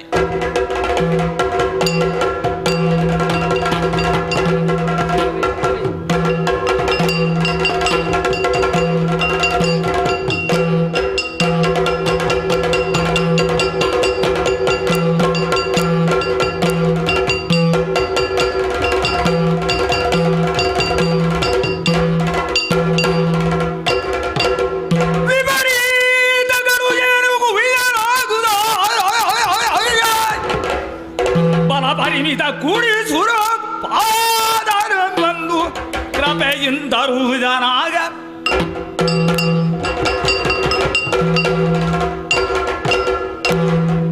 ಆಕಾಶದಲ್ಲಿ ಮೋಡಗಳು ಕಾಣ್ತಾ ಇಲ್ಲ, ಆದರೆ ಗುಡುಗಿನ ಶಬ್ದಗಳು ಕೇಳ್ತಾ ಇದೆ. ಎಲ್ಲಿ ನೋಡಿದರೂ ಮಿಂಚುಗಳು ಕಾಣ್ತಾ ಇದೆ. ಹಾಗಾದ್ರೆ ಕಾರಣ ಇಲ್ಲದೇನೆ ಕಾರ್ಯ ಆಗ್ತಾ ಇದೆ ಅಂತೇಳಿ ಆದ್ರೆ ಏನಿದು? ಇದು ಸರಿಯಾದದ್ದಲ್ಲ, ಇದು ವಿಪರೀತವಾದದ್ದು. ಹಾಗಾದ್ರೆ ಈ ಶೋಣಿತಾಪುರದಲ್ಲಿ ಎಲ್ಲವೂ ಕ್ರಮವಾಗಿ ನಡೀತಾ ಇರುವಾಗ ಈ ಒಂದು ಕ್ಷಣದಲ್ಲಿ ವಿಪರೀತವಾದಂತಹ ಒಂದು ಕಾರ್ಯ ನಡೆಯುತ್ತಾ ಇದೆ ಅಂತೇಳಿ ಆದಾಗ ಅದನ್ನು ನೋಡಿದಂತಹ ನಾನು ನೋಡಿಯೇ ಕುಳಿತುಕೊಳ್ಳುವುದರಲ್ಲಿ ಅರ್ಥ ಇಲ್ಲ. ಹಾಗಾದ್ರೆ ಅದು ಏಕಾಯಿತು, ಹೇಗಾಯಿತು ಎನ್ನುವುದನ್ನ ತಿಳಿದುಕೊಳ್ಳಬೇಕು, ಪ್ರಶ್ನಿಸಬೇಕು. ಉತ್ತರವನ್ನು ಪಡೆಯಬೇಕಾದವನು ಪ್ರಶ್ನೆಯನ್ನ ಮಾಡಬೇಕಲ್ವೇ? ಹಾಗಾದ್ರೆ ಪ್ರಶ್ನೆಯನ್ನ ಮಾಡಬೇಕು. ನೋಡ್ತಾ ಇದ್ದೇನೆ, ಮಿಂಚು ಅಲ್ಲ, ಗುಡುಗು ಅಲ್ಲ, ಶಬ್ದ ಬಂದದ್ದು ಹೌದು. ಹೊರಟದ್ದು ನಮ್ಮ ಧನುಜ ಸೇನೆ. ಅದು ಹೊರಡುವಂತಹ ವೈಭವದ ಟಿವಿ ಢೇಂಕಾರವನ್ನ ನೋಡಿದ್ರೆ ಹೀಗೆ ಕಾಣ್ತಾ ಉಂಟಲ್ಲ. ಯಾರೊಂದಿಗೆ ಹೋಗುತ್ತಾ ಉಂಟು ಸೇನೆ? ಶುಂಭದಾನವ. ಹಾಗಾದ್ರೆ ಇದಕ್ಕೆ ಪ್ರಶ್ನೆಗೆ ಉತ್ತರವನ್ನ ಪಡೆಯುವುದಿದ್ರೆ ಉತ್ತರ ಇದ್ದಲ್ಲೇ ಕೇಳಬೇಕಲ್ವೇ? ಅಲ್ವೇ? ದೊರೆಯೇ ಯಾರು? ರಕ್ತ ಬೀಜಾಕ್ಷ ಧನುಜೇಶ. ಓ ಧನುಜೇಶ, ಕೇಳನ್ನ ಮಾತ.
ಧನುಜೇಶ ಎನ್ನುವಂತಹ ಪದ ಕೇವಲವಾದಂತಹ ಒಂದು ಮಾತನಾಡ್ಲಿಕ್ಕಿರುವಂತಹ ಪದ ಅಲ್ಲ ಅದು. ನೀನಂತೂ ಹಾಗೆ ಬಳಸುವುದಕ್ಕಿಲ್ಲವಲ್ಲ ರಕ್ತಬೀಜ. ಯಾಕೆ ಯಾಕೆ? ಧನುಜರಿಗೆ ಈಶನಾದವ ನೀನು. ಕೇವಲ ಅಪ್ಪ ಕೊಟ್ಟ ಅಧಿಕಾರದಿಂದ ಅಲ್ಲವೇ ಅಲ್ಲ, ಆಹಾ, ತನ್ನಲ್ಲಿರುವಂತಹ ಭುಜಬಲದ ಪರಾಕ್ರಮದಿಂದ ಧನುಜ ಪತಿಯಾಗಿ ಮೆರೆದವನು. ಅಲ್ಲಿಗೆ ನಿಂತ್ಯೋ? ಆಹಾ, ನಿಲ್ಲಲಿಲ್ಲ. ಆಹಾ, ಸ್ವಾಮಿ, ಓ, ಅಮಾತ್ಯ, ಸುರತ್, ಕೋಶ, ರಾಷ್ಟ್ರ ದುರ್ಗಗಳನ್ನ ಸರಿಯಾದ ನೆಲೆಯಲ್ಲಿ ಯೋಜಿಸಿ ಯೋಚಿಸಿ ನಿರ್ವಹಿಸಿದವನು ನೀನು. ಯಾವಾತ ಈ ಷಡಂಗಗಳನ್ನು ಯೋಚಿಸದೇನೆ ನಿರ್ವಹಿಸ್ತಾನೋ ಅವನಿಗೆ ಪೂರ್ಣತ್ವವನ್ನ ಸಾಧಿಸ್ಲಿಕ್ಕೆ ಆಗುವುದಿಲ್ಲ. ಆದರೆ ಶುಂಭ ಹಾಗಲ್ಲ. ಶೋಣಿತಪುರವನ್ನೇ ತನ್ನ ಪೂರ್ಣತ್ವದ ಸಂಕೇತವನ್ನಾಗಿ ಗುರುತಿಸಿಕೊಂಡವನೂ ಅಲ್ಲ.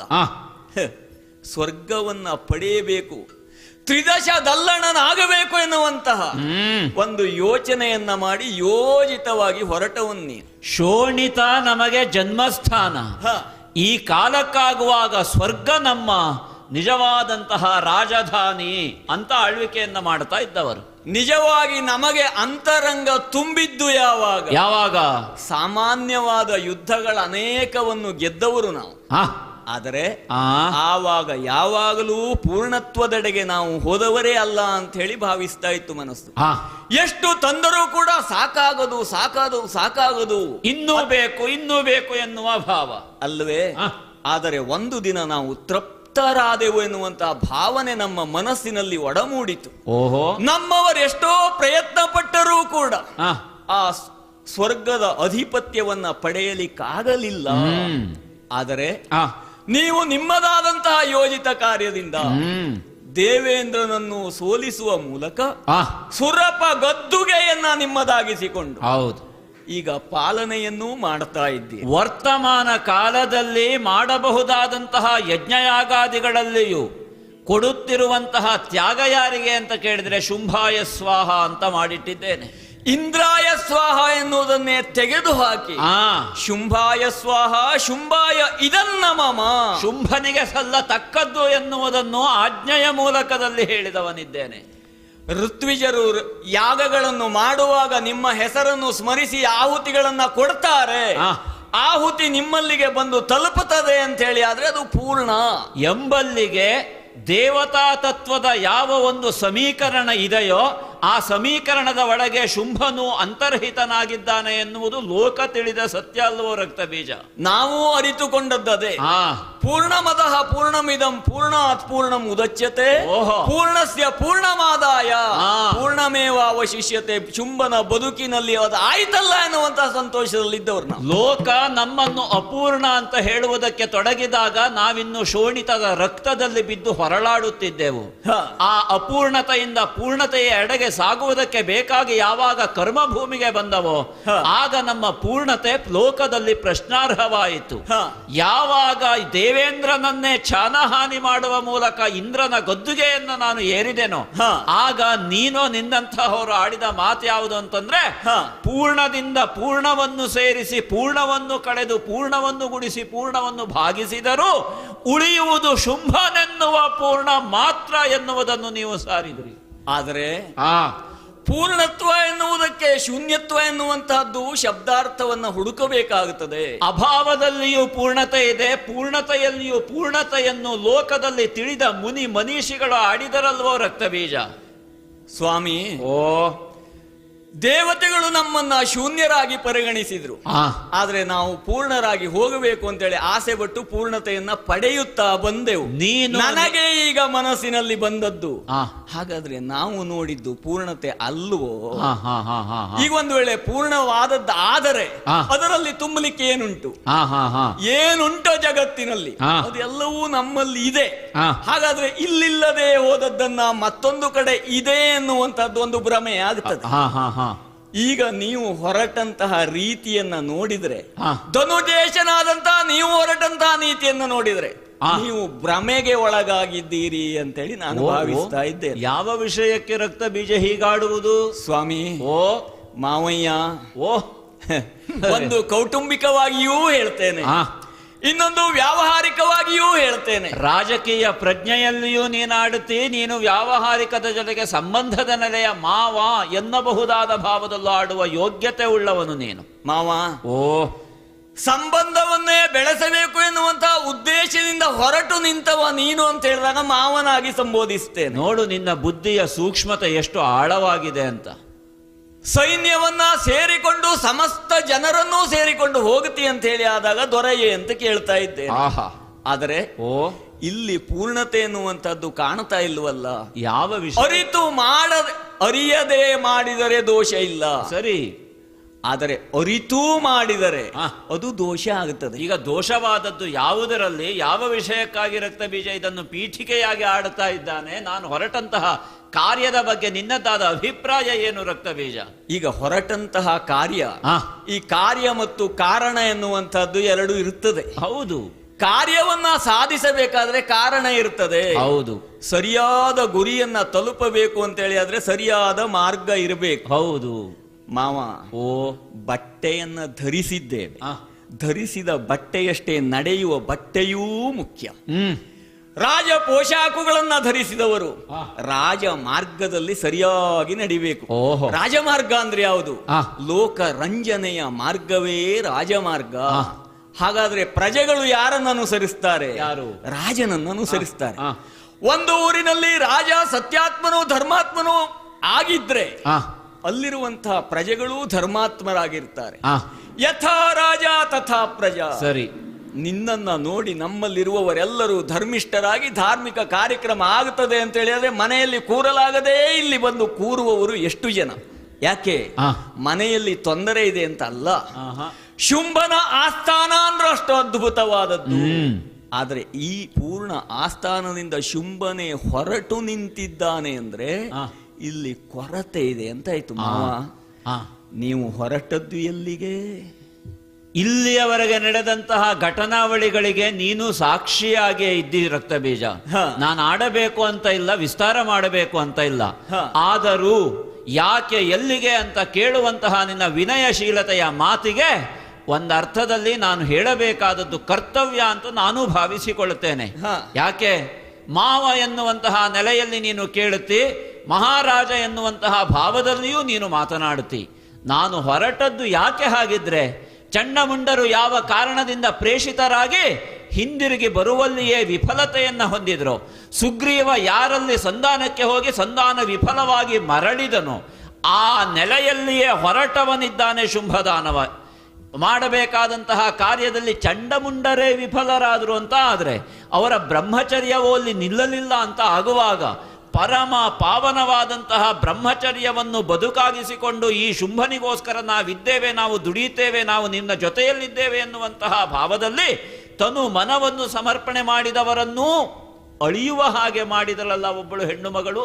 ಅಂತಾಗುವಾಗ ಇನ್ನಿವರು ಯಾರೂ ಸಾಗುವುದಕ್ಕಿಲ್ಲ, ನಾನೇ ಹೋಗಬೇಕಾದದ್ದು. ಹೋಗಿ ಅವಳನ್ನು ಎಷ್ಟಕ್ಕಿದ್ದಾಳೆ ಅಂತ ನೋಡಬೇಕು ಅಂತ ಸಿದ್ಧನಾದವನಿದ್ದೇನೆ. ಸತ್ಯಕ್ಕೂ ಸುಳ್ಳಿಗೂ 4 ಅಂಗುಲದಷ್ಟು ವ್ಯತ್ಯಾಸ. ಹೇಗೆ? ಕಿವಿಯಿಂದ ಕೇಳಿದ್ದೆಲ್ಲ ಸತ್ಯ ಆಗುತ್ತದೆ ಅಂತ ಹೇಳಲಿಕ್ಕಾಗುವುದಿಲ್ಲ. ಮತ್ತೆ ಕಣ್ಣಿನಿಂದ ನೋಡಿದ್ದು ಸತ್ಯವಾಗಿರುತ್ತದೆ. ಕೆಲವು ಸಲ ಕಣ್ಣಿನಿಂದ ನೋಡಿದ್ದೂ ಸತ್ಯವಾಗಿರುವುದಿಲ್ಲ.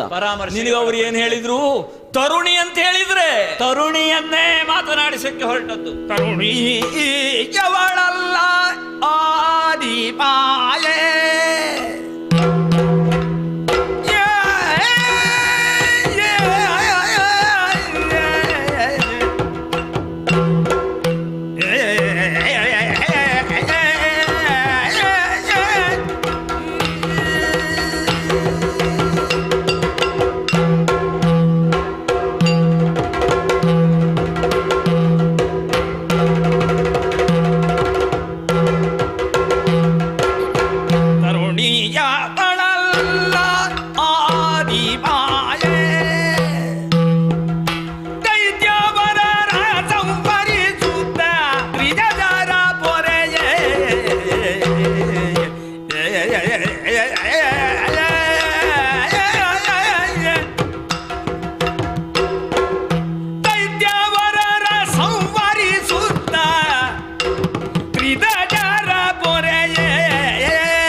ಬೀಜ ಕೆಲವು ಜನರಿಗೆ ಕಾಣ್ತದೆ ಒಂದು ಪಾತ್ರೆಯಲ್ಲಿ ಅರ್ಧ ನೀರಿದೆ, ಕೆಲವು ಜನರಿಗೆ ಕಾಣ್ತದೆ ಏನು ಅದರಲ್ಲಿ ಅರ್ಧ ನೀರಿಲ್ಲ ಅಂತ. ಹಾ ಒಂದು ಪಾತ್ರೆಯನ್ನ ತೋರಿಸಿದಾಗ ನೋಡುಗನ ದೃಷ್ಟಿಗೆ ಬಿಟ್ಟದ್ದು.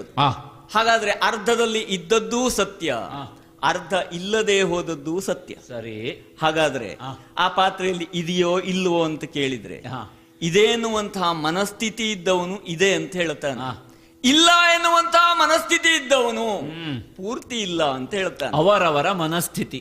ನಾವು ಏನು ತಿಳ್ಕೊಂಡಿದ್ದೆವು, ಏನು ಶುಂಭ ಪೂರ್ಣತೆಯ ಸಂಕೇತ ಅಂತ ತಿಳಿದುಕೊಂಡಿದ್ದೆವು. ಆದ್ರೆ ಈಗ ನಮ್ಮವರೆಲ್ಲ ಹೋಗಿದ್ದಾರೆ, ಹೋದವರು ಬರಲಿಲ್ಲ. ಹೀಗೆ ನೋಡ್ತಾ ಹೋದ್ರೆ ಅಲ್ಲಿದ್ದವಳು ಒಬ್ಬಳು ತರುಣಿ, ಹೌದು, ಅವಳನ್ನ ನೀವು ಬಯಸಿದ್ದ. ಬ್ರಹ್ಮಚರ್ಯದಿಂದ ಸಾಧನೆಯನ್ನು ಮಾಡಿದ ಶುಂಭ. ಬ್ರಹ್ಮಚರ್ಯ ಅಂದ್ರೆ ಇಂದ್ರಿಯ ನಿಗ್ರಹ. ಇಂದ್ರಿಯಗಳನ್ನ ಯಾವಾತ ನಿಗ್ರಹಿಸಿಕೊಳ್ತಾನೋ ಅವನು ಸಾಧನೆಯ ಪಥದಲ್ಲಿ ಮುನ್ನುಗ್ಗುತ್ತಾ ಹೋಗ್ತಾನೆ. ಸರಿ. ಒಂದು ವೇಳೆ ಇಂದ್ರಿಯ ನಿಗ್ರಹ ಶಿಥಿಲವಾಗುತ್ತಾ ಬಂದಾಗ ಅಧಪಾತ ಆಗುತ್ತದೆ. ಸರಿ ಸ್ವಾಮಿ, ನಾವು ಮೇಲೇರಿ ಹೋದದ್ದು ಅತ್ಯುನ್ನತಿ ಆಯ್ತು. ಹೌದು. ಅತ್ಯುನ್ನತಿಯಾಗಿರುವಂತಹ ವ್ಯಕ್ತಿಯೊಬ್ಬ ಯೋಚಿಸದೇನೆ ತಪ್ಪು ಮಾಡಿದ್ರೆ ಏರಿದಷ್ಟೇ ಎತ್ತರದಿಂದ ಪ್ರಪಾತಕ್ಕೆ ಬೀಳ್ತಾನೆ, ಅಷ್ಟೇ ವೇಗವಾಗಿ ಜಾರಿ ಬೀಳ್ತಾನೆ. ಬೀಳುವುದು ಹೇಗೆ? ಹೇಗೆ? ಸ್ವಲ್ಪ ಕೆಳಗಿಂದ ಬಿದ್ದವನಾದ್ರೂ ಬದುಕಬಹುದು, ಆದರೆ ಅವನು ಬದುಕಲಿಕ್ಕೆ ಸಾಧ್ಯವೇ ಇಲ್ಲ. ಆ ರೀತಿಯ ಮೇಲಿಂದ ಬಿದ್ದ ಅದು ಗೊತ್ತಿಲ್ಲದೆ ಬಿದ್ದವನಾದ್ರೆ ದೊಡ್ಡ ವಿಷಯ ಅಲ್ಲ, ತಿಳಿದು ಬಿದ್ದ ಅಂತೇಳಿ ಅದು ದೋಷವಾಗ್ತದೆ. ಈಗ ಅವಳು ಯಾರು ಎನ್ನುವಂಥದ್ದು ನನಗೆ ಗೊತ್ತಾಗಿದೆ. ಯಾರು? ನೀನು ಭ್ರಮಿಸಿದ್ದಿ. ಕೆಲವೊಂದನ್ನ ನಾವು ಯೋಚನೆ ಮಾಡಬೇಕಾಗ್ತದೆ. ಅನುಮಾನ, ಪ್ರತ್ಯಕ್ಷ, ಶಾಬ್ದ, ಉಪಮಾನ. ಸರಿ. 4 ಪ್ರಮಾಣಗಳ ಚರ್ಚೆಯನ್ನ ಆಸ್ಥಾನದಲ್ಲಿ ಮಾಡುತ್ತಾ ವಿಷಯ ವಸ್ತುಗಳನ್ನ ನಿರ್ಧರಿಸ್ತಾ ಇರುವವನು ನೀನು. ಸರಿ. ಪರಿಮಳ ಬಂತು ಅಂತ ಹೇಳಿ ಆದ್ರೆ ಪೃಥಿವೀತ್ವ ಇದೆ, ಹೌದು, ಸುಡುವಂತಹ ಶಕ್ತಿ ಇದೆ ಅಂದ್ರೆ ಅಲ್ಲಿ ಅಗ್ನಿ ತತ್ವ ಇದೆ.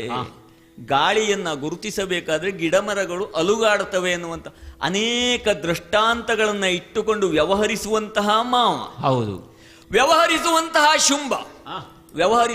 ಶುಂಭ ಮಾವ ಈಗ ಹೊರಟಿದ್ದಾನೆ ಅಂತ ಹೇಳಿ ಆದ್ರೆ ಯೋಚಿಸಬೇಕಾದ ವಿಷಯ ಅಲ್ಲ. ಅವಳು ತರುಣಿ ಅಲ್ಲ. ಈಗ ಶುಂಭನ ಮನಸ್ಸಿನಲ್ಲಿ ತರುಣಿಗೋಸ್ಕರ, ಸಾಮಾನ್ಯವಾದಂತಹ ಕಾಮಕ್ಕೋಸ್ಕರ ಈ ರೀತಿಯಾದಂತಹ ವ್ಯವಸ್ಥೆಯನ್ನ ಇಷ್ಟು ದಿನ ಮಾಡಿದವನಲ್ಲ. ಈ ರಕ್ತಬೀಜ ಬದುಕಿದ್ದು ಇದೇ ಶೋಣಿತಪುರದಲ್ಲಿ, ನನ್ನ ಆಯುರ್ಮಾನದಲ್ಲಿ ನಾನು ನೋಡಿದ ಹಾಗೆ. ಸರಿ. ಇಂಥ ಸಣ್ಣ ವಿಷಯಕ್ಕೆಲ್ಲ ಶುಂಭ ಹೋಗಿ ದೊಡ್ಡತನವನ್ನ ಕಳೆದುಕೊಂಡವನಲ್ಲ. ಅವಳು ನಿಜವಾಗಿ ತರುಣಿ ಅಲ್ಲ. ಈಗ ಒಂದು ವೇಳೆ ತರುಣಿಯೇ ಅಂತ ಹೇಳಿ ಆದ್ರೆ ಎಲ್ಲಿರಬೇಕಿತ್ತು, ಹೇಗಿರಬೇಕಿತ್ತು? ಒಬ್ಬಳು ತರುಣಿ ಹೋಗಿ ಕಾಡಿನ ಮಧ್ಯದಲ್ಲಿ ಕುಳಿತಿದ್ದಾಳೆ ಅಂತ ಹೇಳಿ ಆದಾಗ ಅದನ್ನ ಒಪ್ಪಲಿಕ್ಕೆ ಆಗ್ತದೆಯೇ? ತರುಣಿಯಾದವರು ನಮ್ಮ ಅರಮನೆಯಲ್ಲಿ ಎಷ್ಟು ಜನ ಇಲ್ಲ. ಲಜ್ಜಾವತಿಯರು. ಪಿತಾ ರಕ್ಷತಿ ಕೌಮಾರೆ, ಭರ್ತಾ ರಕ್ಷತಿ ಯೌವನೆ, ರಕ್ಷಂತಿ ಸ್ಥವಿರೇ ವೃದ್ಧಾಹ. ಸ್ತ್ರೀಯರು ಸ್ವತಂತ್ರವಾಗಿ ಎಲ್ಲಿ ಬೇಕಲ್ಲಿ ಸ್ವಚ್ಛಂದವಾಗಿ ವಿಹರಿಸಬಾರದು. ಯಾಕೆ? ಇದು ಅವರು ಅಬಲೆಯರಾಗಿರ್ತಾರೆ. ತಮ್ಮನ್ನು ತಾವು ರಕ್ಷಿಸಿಕೊಳ್ಳುವಂತಹ ಸಾಮರ್ಥ್ಯ ಅವರಿಗಿರುವುದಿಲ್ಲ. ಮಾವ, ಬೆಂಕಿಗೆ ಪತಂಗ ಬಿದ್ರು, ಪತಂಗಕ್ಕೆ ಬೆಂಕಿ ಬಿದ್ರು ಸುಡುವುದು ಪತಂಗವೇ ಹೊರತು ಬೆಂಕಿ ಅಲ್ಲ. ಆದ್ದರಿಂದ ತರುಣಿಯರನ್ನ, ಸ್ತ್ರೀಯರನ್ನ ರಕ್ಷಿಸುವ ವಿಷಯದಲ್ಲಿ ನಿಮ್ಮಂತವರು ಮಾಡಿದಂತಹ ನ್ಯಾಯಸಮ್ಮತವಾದ ವಿಚಾರ. ಗೊಂಡಾರಣ್ಯದ ಕಾಡಿನಲ್ಲಿ ತರುಣಿಯೊಬ್ಬಳೇ ಇದ್ದಾಳೆ ಅಂತೇಳಿ ಆದ್ರೆ, ಅವಳು ತರುಣಿ ಅಂತ ನೀನು ಕಲ್ಪಿಸ್ತಿ ಅಂತೇಳಿ ಆದ್ರೆ ಊಹಾಪೋಹಗಳನ್ನು ಶುಂಭ ಮರೆತನೆ ಎನ್ನುವುದು ಬರ್ತದೆ. ಅವಳು ತರುಣಿಯಲ್ಲ, ಅವಳು ಮಾಯೆ. ಮಾಯಾ ಎನ್ನುವವಳು. ನೋಡು, ಅಲ್ಲಿ ಅವಳಿದ್ದಾಳೆ ಎನ್ನುವುದನ್ನ ನಾವು ಇಲ್ಲಿ ಭಾವಿಸುವುದು, ಆದ್ರೆ ಅವಳು ಇಲ್ಲಿ ಬಂದಾಗಿದೆ. ಅವಳು ಅಲ್ಲಿದ್ದಾಳೆ ಅಂತ ನೀನು ಭಾವಿಸ್ತಾ ಇದ್ದಿ, ಅವಳು ಇಲ್ಲಿ ಬಂದಾಗಿದೆ. ಯಾಕೆ? ನಿನ್ನ ಮನಸ್ಸಿನಲ್ಲಿ ಕುಳಿತಾಗಿದೆ ಅವಳು. ಯಾಮ. ಸರಿ. ಯಾವ ಮಾತೆ ಇದ್ದಾಳೋ ಅವಳೇ ಮಾಯಾ. ಅವಳು ಮಾಯೆಯಾಗಿದ್ದಾಳೆ, ಅವಳು ತರುಣಿಯಲ್ಲ. ಅವಳನ್ನ ಬಯಸಿಕೊಂಡು ನೀನು ಕಟ್ಟಿದ ಸಾಮ್ರಾಜ್ಯವನ್ನ ನೀನು ಹೀಗೆ ಇಂತಹ ಒಂದು ಕ್ಷುಲ್ಲಕ ವಿಚಾರಕ್ಕೆಲ್ಲ ಬಲಿ ಕೊಡುವಂತಹದ್ದು, ಅಥವಾ ದಾನವ ಸಾಮ್ರಾಜ್ಯವನ್ನ ನಾವು ಹೇಳಲಿಕ್ಕೆ ಆಗುದಿಲ್ಲ ಮಾವ ಆ ಶಬ್ದವನ್ನ. ಹಾಗಾದ್ರೆ ಅಂತಹ ವಿಷಯಕ್ಕೆ ನೀನು ತೊಡಗುತ್ತಿ ಅಂತ ಹೇಳಿ ಆದ್ರೆ ನನಗೇನು ಸರಿಯಾಗಿ ಕಾಣುವುದಿಲ್ಲ. ಮಾವನಿಗೆ ಬುದ್ಧಿ ಹೇಳಲಿಕ್ಕಾಗ್ತದೋ, ರಾಜನಿಗೆ ಬುದ್ಧಿ ಹೇಳಲಿಕ್ಕಾಗ್ತದೋ, ಆದ್ರೆ ಗೊತ್ತಿದ್ದು ಹೇಳದೆ ಹೋದ್ರೆ ತಪ್ಪಾಗುದಿಲ್ವೋ? ಆದ್ರಿಂದ ಅದು ಬೇಡ. ಯಾಕೆ? ಇದಕ್ಕೆ ಪುರಾವೆ ಇದೆ. ಏನು? ನಮ್ಮಲ್ಲಿ ಹೋದಂತಹ ವ್ಯಕ್ತಿಗಳು ಸಾಮಾನ್ಯರೇ. ನಮ್ಮಲ್ಲಿದ್ದಂತಹ ಧೂಮ್ರಾಕ್ಷಿ ಅಂತವನು ಅಲ್ಪನೇ ಧೂಮ್ರ ಲೋಚನಾನು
ಬೀಜ ಸಾಧನೆಯನ್ನ ಮಾಡಬೇಕು. ಕೆಲಸಕ್ಕೆ ಕೆಲವು ವಸ್ತುಗಳು ಬೇಕಾಗುತ್ತದೆ. ಒಬ್ಬನಿಗೆ ಜಗತ್ತಿನಲ್ಲಿ ಮಸಿ ಬೇಕಾಗುತ್ತದೆ. ಕಬ್ಬಿಣದ ಕೆಲಸ ಮಾಡುವಂತಹ ಒಬ್ಬ ವ್ಯಕ್ತಿ ಮಸಿಯನ್ನ ನಿರೀಕ್ಷೆ ಮಾಡ್ತಾರೆ. ಆದ್ರೆ ಯಾವುದರಿಂದ ಮಸಿ ಮಾಡಬೇಕು ಎನ್ನುವಂಥದ್ದನ್ನು ಅವನು ನೋಡಬೇಕು. ಅವನಿಗೆ ಇದ್ದಿಲು ಎನ್ನುವಂಥದ್ದು ಬೇಕು ಅಂತ ಹೇಳಿ ಹೋಗಿ ತನ್ನ ಮನೆಗೇ ಬೆಂಕಿಯನ್ನ ಕೊಟ್ಟು ಇದ್ದಿಲನ್ನ ಮಾಡುವಂಥದ್ದಲ್ಲ. ಯಾವುದೋ ಸತ್ತ ಮರ ಇದ್ರೆ ಆ ಮರವನ್ನ ಸುಟ್ಟು ಇದ್ದಿಲು ಮಾಡಿಕೊಳ್ಳಬಹುದು. ಒಂದು ವೇಳೆ ಮನೆಯನ್ನೇ ಸುಟ್ಟು ಇದ್ದಿಲು ಮಾಡಿದ ಅಂತೇಳಿ ಆದ್ರೆ ಮೂಲೇ ಚಿನ್ನ, ಮೂಲವನ್ನೇ ಕತ್ತರಿಸಿ ಬಿಟ್ರೆ ಮತ್ತೆ ಯಾವ ಆಸೆಗಳಿಗೂ ಅಲ್ಲಿ ಅವಕಾಶ ಎನ್ನುವಂಥದ್ದು ಇರುವುದಿಲ್ಲ. ಮೂಲೆ ಕುಠಾರ ಆದ ಹಾಗೆ ಆಗ್ತದೆ ಅಲ್ವೇ? ಹಾಗೆ ಕುಠಾರ ಆಗಿಬಿಟ್ರೆ ನೈವ ಪತ್ರಂ ನ ಶಾಖ. ಸರಿ, ಮರದ ಬುಡವನ್ನೇ ಕತ್ತರಿಸಿ ಬಿಟ್ಟೆವು ಅಂತೇಳಿ ಆದ್ರೆ ಆ ಮರಕ್ಕೆ ಯಾವುದೇ ಪತ್ರವೂ ಇಲ್ಲ, ಶಾಖೆಯೂ ಇಲ್ಲ, ಎಲೆಗಳು ಇಲ್ಲ, ರೆಂಬೆ ಕೊಂಬೆಗಳು ಇಲ್ಲ, ಅಲ್ವೇ? ಹೀಗಿರುವಾಗ ಇವಳನ್ನ ನಾವು ನೋಡಿದಾಗ, ಅವಳ ಗುಣ ಸ್ವಭಾವವನ್ನ, ಅವಳ ಸಾಮರ್ಥ್ಯವನ್ನ ನಿರೀಕ್ಷಿಸಿದಾಗ ನಮ್ಮವರನ್ನೂ ನೋಡಬೇಕ ಬೇಡುವ? ನಮ್ಮವರನ್ನು ನೋಡಬೇಕು. ಧನುಜ ಸೇನೆ ಅಷ್ಟು ದುರ್ಬಲವಾದದ್ದು ಅಂತ ಒಪ್ಪಿಕೊಳ್ತೀಯ ನೀನು? ನಮ್ಮಲ್ಲಿದ್ದಂತಹ ಧೂಮ್ರಾಕ್ಷ, ಅವನ ಪರಾಕ್ರಮ ಏನು? ಧೂಮ್ರಾಕ್ಷ ಎದುರಿಗೆ ಹೋದ ಅಂತ ಹೇಳಿ ಆದ್ರೆ ನಮಗೆಲ್ಲ ಕೆಲಸವೇ ಇಲ್ಲ. ಹೌದು. ಹಾಗಂತ ವಿಜಯಶ್ರೀ ನಮಗೆ ಬರ್ತದೋ ಇಲ್ವೋ? ಬಂದಿದೆ. ಹೌದು. ಅಂದ್ರೆ ಧೂಮ್ರಾಕ್ಷ ಹೋದಲ್ಲಿ ಯಾವತ್ತೂ ನಮಗೆ ಸೋಲು ಎನ್ನುವಂತಹದ್ದಿಲ್ಲ. ಗೆದ್ದೇ ಬಂದವನು.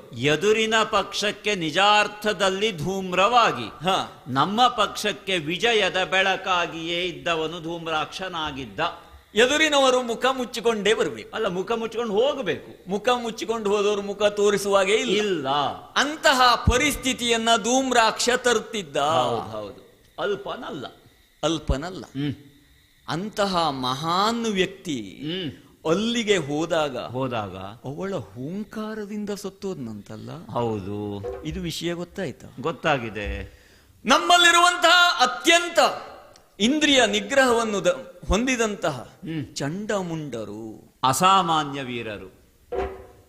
ಮಾಮಯ್ಯ, ಚಂಡಮುಂಡರ ಪರಾಕ್ರಮವನ್ನ ಬೇರೆಯವರೊಡನೆ ಯುದ್ಧದಿಂದ ನಾವು ತಿಳಿದುಕೊಳ್ಳಬೇಕು ಅಂತಿಲ್ಲಲ್ಲ. ಮತ್ತೆ ಮಿತ್ರತ್ವವನ್ನ ಸಾಧಿಸಿದವರು ನೀವು, ಮಂತ್ರಿ ಪಟ್ಟವನ್ನ ಕೊಟ್ಟವರು ನೀವು, ಸೇನಾಧಿಪತಿಗಳು ಅವರೇ. ಯಾಕೆ ಅವರ ಸಾಮರ್ಥ್ಯವನ್ನ ಯುದ್ಧದಲ್ಲಿ ಕಂಡುಕೊಂಡೇ ಆದದ್ದು. ಇಲ್ಲ ಆದದ್ದು ಹೇಗೆ ಕೇಳಿದ್ರೆ, ಗೆಳೆತನ ಮತ್ತು ಶತ್ರುತ್ವ ಎನ್ನುವಂಥದ್ದು ಹೇಗಿರಬೇಕಂತ ಹೇಗಿರಬೇಕು? ಬೆಳಗ್ಗೆಯ ಸೂರ್ಯನಿಂದ ಬರುವ ನೆರಳಿನಂತೆ ಶತ್ರುತ್ವ ಇರಬೇಕಂತೆ, ಕಡಿಮೆ ಆಗುತ್ತಾ ಹೋಗ್ಬೇಕು. ಸಂಜೆಯ ಸೂರ್ಯನ ನೆರಳಿನಂತೆ ಮಿತ್ರತ್ವ ಎನ್ನುವಂಥದ್ದು ಬರಬೇಕು, ದಿನೇ ದಿನೇ ವೃದ್ಧಿ ಆಗುತ್ತಾ ಹೋಗ್ಬೇಕು ಅಲ್ವಾ? ದಿನಸ್ಯ ಪೂರ್ವಾರ್ಧ ಪರಾರ್ಧ ಭಿನ್ನ. ಹಾಗಾದ್ರೆ ಇಲ್ಲಿ ಚಂಡಮುಂಡರೊಡನೆ ಮೊದಲು ಆದದ್ದು ಯುದ್ಧ. ಮೊದಲು ಕಹಿ ಬರಬೇಕು, ಹೌದು, ಆಮೇಲೆ ಸಿಹಿ ಬರ್ತದೆ. ಮೊದಲು ಕಹಿ ಬಂದು ಮೇಲೂ ಉಳಿದಿದೆ ಅಂತಾದ್ರೆ ಮತ್ತೆ ಉಳಿದ ಜೀವನ ಎಲ್ಲ ಸಿಹಿ ಅಂತಲೇ ಲೆಕ್ಕ. ಅದಕ್ಕೆ ಅಲ್ವ ಬೇವು ಬೆಲ್ಲ ಅಂತ. ಹೌದು. ಹಾಗಾಗಿ ಬೆಲ್ಲವಾದಂತಹ ಚಂಡಮುಂಡರು ಎಲ್ಲವನ್ನೂ ಬಲ್ಲವರು ಈಗ ಇಲ್ಲವಾಗಿ ಹೋಗಿದ್ದಾರಲ್ಲ. ಚಂಡಮುಂಡರು ಒಳ್ಳೆ ಕೆಲಸ ಮಾಡಿದ್ದಾರೆ. ಅಲ್ಲ, ಇನ್ನೊಂದು ಚಂಡಮುಂಡರ ಕೆಲಸದ ಬಗ್ಗೆ ಮಾತಾಡುವ ಹಾಗೆ ಇಲ್ಲ. ಅಷ್ಟು ಚಂದದ ನಿರ್ವಹಣೆ ನಮ್ಮ ಚಂಡಮುಂಡರದ್ದು. ಅಲ್ಲ, ನಮ್ಮ ಚಂಡಮುಂಡರನ್ನ ನೋಡಿದ್ರೆ ನನಗೆ ಈಗಲೂ ಕಾಣುದು ಈಗ ಇಲ್ಲವಲ್ಲ ಎನ್ನುವಂಥದ್ದೇ ವ್ಯಥೆ. ಅಲ್ಲ, ಇಲ್ಲ, ಅದಕ್ಕೋಸ್ಕರ ಆಗ ಅಷ್ಟು ಕೆಲಸ ಮಾಡಿದ್ದಕ್ಕೆ ಅಲ್ವಾ ಈಗ ನೀನು ಅವರನ್ನು ಮಾತನಾಡಿದ್ದು. ಚಂಡಮುಂಡರ ನಿರ್ವಹಣೆಯನ್ನು ನೋಡಿದ ನಾನು ಮಾವನ ಹತ್ರ ಇಷ್ಟು ದಿವಸ ಬರಲೇ ಇಲ್ಲ. ನನಗೂ ಸ್ವಲ್ಪ ಅಂಜಿಕೆ ಇತ್ತು. ನಾನು ಬಂದು ಮಾವನಲ್ಲಿ ಮಾತಾಡಬಹುದೇ? ನಿಮಗೆಲ್ಲ ಈ ಚಂಡಮುಂಡರು ಏನು ಮಾಡ್ಯಾರೋ ಅಂತ ಇವತ್ತಿತ್ತೋ ಇಲ್ವೋ? ಪ್ರಾಮಾಣಿಕವಾಗಿ ಹೌದು, ಈಗ ಮಾಡಿ ತೋರಿಸಿದ್ದಾರೆ ಅವರು. ಯಾಕೆ ಗೊತ್ತೋ? ಯಾಕೆ? ಎಲ್ಲಿಂದಲೋ ಬಂದವರು ಅಲ್ವೋ, ನಿಮ್ಮ ಮಂತ್ರಿಗಳಾದವರು. ಈಗ ನಮ್ಮ ಮಾವನಿಗೆ ಏನಾದ್ರೂ ವ್ಯತ್ಯಾಸ ಮಾಡಿದ್ರೆ ಎನ್ನುವಂತ ಒಂದು ಸಣ್ಣ ಆತಂಕ ಇತ್ತು. ಸಂಬಂಧದ ಭಾವ ಇರುವುದೇ ಮಮಕಾರದ ಮೂಲದಲ್ಲಲ್ವೋ? ಆ ಮಮಕಾರದಲ್ಲಿ ನೀವು ಆಡುತ್ತೀರಿ. ಆದ್ರೆ ನನಗೆ ನನ್ನ ಚಂಡಮುಂಡರ ಬಗ್ಗೆ ಸಂಪೂರ್ಣ ನಂಬಿಕೆ ಇದ್ದೆ. ನಾನು ಇವತ್ತು ನೀವು ಈ ಕೆಲಸಕ್ಕೆ ಹೋಗ್ಬೇಕು ಅಂತ ಆಡಿದ್ದು ಅಲ್ಲ. ಅವರು ಹೋದದ್ದು ಹೌದು, ಕಾರ್ಯ ಮಾಡಿದ್ದು ಹೌದು. ಸಫಲತೆ ವಿಫಲತೆ ಅವರ ಹೊಣೆಗಾರಿಕೆ ಅಲ್ಲ, ನನ್ನ ಹಣೆ ಬರಹದು ಅಲ್ಲ. ಬ್ರಹ್ಮನಿಂದ ವರ ಪಡೆದವರಲ್ವ? ಬ್ರಹ್ಮನಿಂದಲೇ ಪಡೆದವರ. ಬ್ರಹ್ಮನಿಂದ ವರ ಪಡೆದದ್ದೇನು? ಏನು? ಆ ಜನ್ಮ ಬ್ರಹ್ಮಚಾರಿಯಾಗಿರುವಲ್ಲಿಯವರೆಗೆ. ಹೌದೌದು. ನಿಮಗೆ ಬ್ರಹ್ಮನಿಂದ ಮರಣ ಇಲ್ಲ ಅಂತ ವರ. ಹೌದೌದು. ಅದಕ್ಕೆ ಪ್ರತಿಯಾಗಿ ಬ್ರಹ್ಮಚರ್ಯ ಜಾರಿದರೆ ಮರಣ. ಹಾಗಾದ್ರೆ ಬ್ರಹ್ಮನ ವರವನ್ನು ಮೀರಿಸುವಂತಹ ಒಬ್ಬಳು ತರುಣಿ ಇದ್ದಾಳೆ ಅಂತ ಹೇಳಿ ಆದ್ರೆ ಅವಳು ಸಾಮಾನ್ಯಳೋ? ಅವಳು ಅಸಾಮಾನ್ಯಳು. ನಮ್ಮ ಚಂಡಮುಂಡರನ್ನೇ ಚಂಡಾಡಿದಳು ಅಂತ ಹೇಳಿ ಆದ್ರೆ ಹೌದು, ಅವಳು ಸಾಮಾನ್ಯಳಲ್ಲ, ಚಂಡಿ ಆಗಿದ್ದಾಳಂತ. ಈಗ ಅಂತಹ ಚಂಡಿಯಲ್ಲಿಗೆ ಹೋಗಿ ನಾವು ನಮ್ಮ ಸಂಪೂರ್ಣ ಸಾಮ್ರಾಜ್ಯವನ್ನ ನಾಶ ಮಾಡಿಕೊಳ್ಳುವುದಕ್ಕಿಂತಲೂ ಕೂಡ ಮಾವ, ನೀವು ಶುಂಭ ಅಲ್ಲ, ಮತ್ತೆ ನೀವು ಶುಭಂ ಆಗಬೇಕು. ಆಹಾ, ಜಗತ್ತಿನಲ್ಲಿ ಶುಂಭನಿದ್ದವರು ಶುಭಂ. ಶುಂಭ ಹೇಗಿದ್ದ? ಮೊದಲು ಶುಂಭನಾಗಿದ್ದ, ಈಗ ಆಶೀರ್ವಾದ ಮಾಡುವಾಗೆ ಕೈಯನ್ನ ಮೇಲೆತ್ತಿಕೊಂಡಿರುವವರು ನೀವು. ಅಲ್ಲ, ಹೋಗಿ ಹೋಗಿ ಬೇಡ್ಲಿಕ್ಕೆ ಹೋಗುದ ಮಾವ. ಯಾಕೆ? ರಾಜನಾದವನು ಈ ರೀತಿಯಾದಂತಹ ಕೆಲಸವನ್ನ ಮಾಡಿದ್ರೆ ಊರವರೆಲ್ಲ ಏನ್ ಹೇಳಿಕೊಳ್ತಾರೆ ಗೊತ್ತುಂಟ? ಏನ್ ಹೇಳ್ತಾರೆ? ಮೂರ್ಖ ಅಂತ ಹೇಳ್ತಾರೆ. ಮಾವ, ಬಿಡು ಮನದ ಮೂರ್ಖತೆಯನು. ಏನು ಬಿಡು ಮನದ ಮೂರ್ಖತೆಯನು. ಓಹೋ, ತ್ರೈ ಜಗದಿ ಒಡದಿ ಚರಣಕ್ಕೆ ಭಕ್ತಿಯಿಂದಲೀ ಇನ್ನೊಮ್ಮೆ ಚರಣಗೆ ಭಕ್ತಿಯಿಂದಲೇ ಪೊಡ ಮಡುತ್ತ ಪಡೆಯವಳ ಕಾರುಣ್ಯದಲ್ಲಿ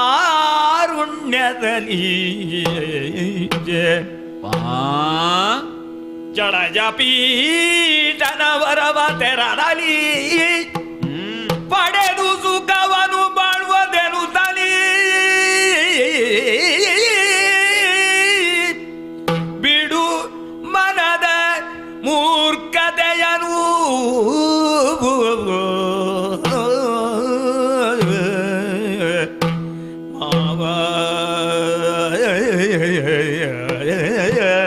ಮಾವ ಮಾವ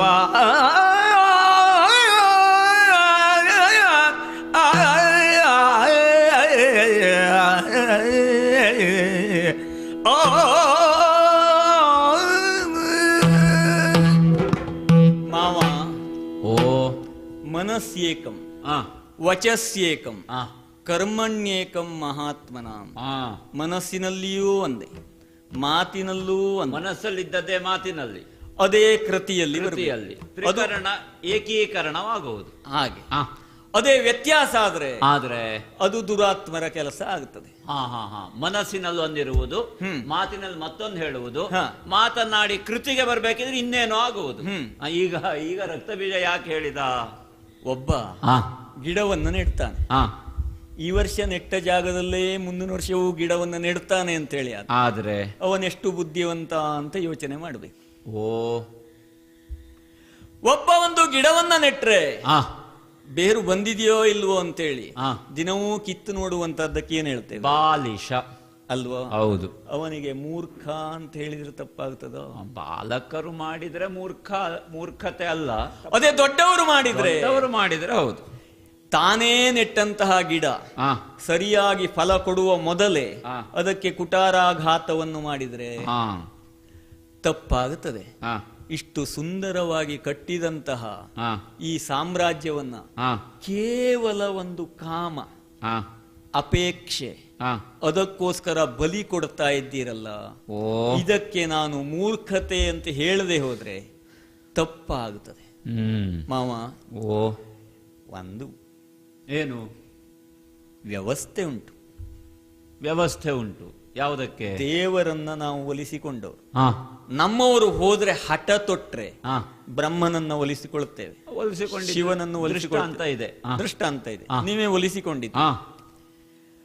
ಅವರು ನಿಮಗೆ ಏನ್ ಹೇಳಿದ್ದಾರೆ? ವರ ಕೊಟ್ಟಿದ್ದಾರೆ. ಹೌದು. ಆ ವರವನ್ನ ನಾವು ಸಬಲ ಮಾಡಬೇಕು. ಸಬಲ ಮಾಡುವುದು ಅಂದ್ರೆ ಬ್ರಹ್ಮ ಕೊಟ್ಟ ವರಕ್ಕೆ ಮತ್ತು ಪುಷ್ಟಿಯನ್ನು ನೀಡಬೇಕು. ನಾವು ಅದಕ್ಕೇನು ಮಾಡಬೇಕು ಅಂತ ಹೇಳುವುದು? ಈಗ ಜಗತ್ತಿನಲ್ಲಿರುವಂತಹ ತರುಣಿಯರನ್ನೆಲ್ಲರನ್ನು ನಾವು ಮಾತೆ ಅಂತ ಬಗಿಬೇಕು. ಏನು ಮಾತಾ ಮಾತಾ ಅಂತ ಬಗದಾಗ ಆ ಯಾವ ತಾಯಿಯೂ ಕೂಡ ಪುತ್ರರನ್ನ ಕೆಟ್ಟ ದೃಷ್ಟಿಯಿಂದ ನೋಡುವುದಿಲ್ಲ. ಸರಿ, ತಪ್ಪು ಆಗಿ ಹೋಗುತ್ತದೆ. ಆಗಿ ಹೋದಂತಹ ತಪ್ಪನ್ನ ತಿದ್ದುಕೊಳ್ಳುವವ ಬುದ್ಧಿವಂತ. ಅದೇ ತಪ್ಪನ್ನ ಪುನಃ ಪುನಃ ಮಾಡ್ತಾನೆ ಅಂತೇಳಿ ಆದ್ರೆ ಅದು ಅಪರಾಧ ಆಗ್ತದೆ. ಮಗುವೊಂದು ಹೋಗಿ ಬೆಂಕಿಯಲ್ಲಿ ಕೈಯನ್ನಿಕ್ಕಿದಾಗ ಪ್ರಥಮವಾಗಿ ಸುಡುತ್ತದೆ. ಹೌದು. ಪುನಃ ಹೋಗಿ ಹಾಗೆ ಇಡ್ತದೋ? ಇಟ್ಟಿತ್ತು ಅಂದ್ರೆ ಮೂರ್ಖತೆ ಆಗುತ್ತದೆ. ಸರಿ. ಹಿಂದಿನ ದೃಷ್ಟಾಂತವನ್ನೆಲ್ಲವನ್ನೂ ಇಟ್ಟುಕೊಂಡು ಪುನಃ ನೀವು ಅಲ್ಲಿಗೆ ಹೊರಟಿದ್ದೀರಿ ಅಂತ ಹೇಳಿ ಆದ್ರೆ ಅದು ಒಳ್ಳೆಯದಲ್ಲ. ನಿಮ್ಮ ಈ ಮೂರ್ಖತೆಯ ಯೋಚನೆಯನ್ನ ಬಿಡಿ, ಆ ತರುಣಿಗೆ ಹೋಗಿ ನಮಸ್ಕಾರ ಮಾಡಿ. ಏನು? ನಮಸ್ಕಾರ ಮಾಡಿ ಅವಳಿಗೆ ಶರಣು ಬಂದಿರಿ ಅಂತ ಹೇಳಿ ಆದ್ರೆ ನಿಮ್ಮನ್ನೊಂದೇ ಅಲ್ಲ, ಈ ಸ್ವಾರ್ಥ ಎನ್ನುವುದು ಕೆಲವು ಕಡೆ ಇರಬೇಕು. ಕೆಲವು ಕಡೆ ನಮ್ಮ ಸ್ವಾರ್ಥವು ಇಡೀ ಲೋಕಕ್ಕೆ ಲಾಭ ಆಗುತ್ತದೆ. ಈಗ ಯೋಗ ಮತ್ತು ಕ್ಷೇಮ. ಕೆಲವು ಜನರಿಗೆ ಭಾಗ್ಯ ಇರುವುದಿಲ್ಲ, ಕೆಲವು ಜನರಿಗೆ ಯೋಗ ಇರುವುದಿಲ್ಲ. ಹೌದಪ್ಪ. ಕೆಲವು ಜನರಿಗೆ ಯೋಗವೂ ಇರ್ತದೆ, ಭಾಗ್ಯವೂ ಇರ್ತದೆ. ಮಾವನಾದಂತಹ ನಿಮಗೆ ಎರಡೂ ಇದೆ, ಯೋಗವೂ ಇದೆ, ಭಾಗ್ಯವೂ ಇದೆ. ಸಕಲ ಸಂಪತ್ತುಗಳಿಂದ ಕೂಡಿದಂತಹ ಸಾಮ್ರಾಜ್ಯದ ಸಾಮ್ರಾಟ ನೀವು. ಇದನ್ನ ಮುಳುಗಿಸ್ಲಿಕ್ಕೆ ಹೋಗಬಾರದು. ಕೇವಲ ಒಂದು ಶರಣಾಗತಿ ಎನ್ನುವಂತಹದ್ದು ನಿಮ್ಮನ್ನು ಮಾತ್ರ ಅಲ್ಲ, ನಮ್ಮ ದಾನವ ಕುಲವನ್ನು, ಅಳಿದು ಹೋದವರನ್ನು ಬಿಡುವ, ಈಗ ಉಳಿದವರನ್ನು ನೋಡುವ. ಹಾಗಾದ್ರೆ ನಮ್ಮ ಕುಲದಲ್ಲಿ ಎಷ್ಟೆಲ್ಲ ಪರಾಕ್ರಮಿಗಳಿದೆ. ಇವರನ್ನೆಲ್ಲರನ್ನು ಇಟ್ಟುಕೊಂಡು ಶಾಶ್ವತವಾಗಿ ಶುಂಭನೇ ದೇವಲೋಕದ ಅಧಿಪ ಎನ್ನುವುದನ್ನು ಸ್ಥಿರೀಕರಣಗೊಳಿಸುವ ನಮ್ಮಲ್ಲಿರುವಂತಹ ಈ ಯುದ್ಧ ಅನ್ನುವಂಥದ್ದು ಯಾವತ್ತೂ ಕೂಡ ಕೇವಲ ರಾಜರಲ್ಲಿ ಆಗುವಂಥದ್ದಲ್ಲ. ಅವರು ಯುದ್ಧಕ್ಕೆ ಘೋಷಣೆಯನ್ನು ಮಾಡಿದರೆ ಸಾಯುವವರು ಪ್ರಜೆಗಳೇ. ಹಾಗಾದ್ರೆ ಇಷ್ಟು ಹೊತ್ತಿನಲ್ಲಿ ಸತ್ತವರೆಲ್ಲ ಯಾರು? ಶುಂಭನಿಂದ ಪರಿಪಾಲಿತರಾದಂತಹ ಪ್ರಜೆಗಳು. ಕೊಂದವಳು ಯಾರು? ಆ ತರುಣಿಮಣಿ ಮಾತ್ರ. ದುಃಖ ಆಗಿ ಹೋಗಿದೆ, ಆದ್ರೆ ಮುಂದೆ ಇಂತಹ ದುಃಖ ಬರುವುದು ಬೇಡ.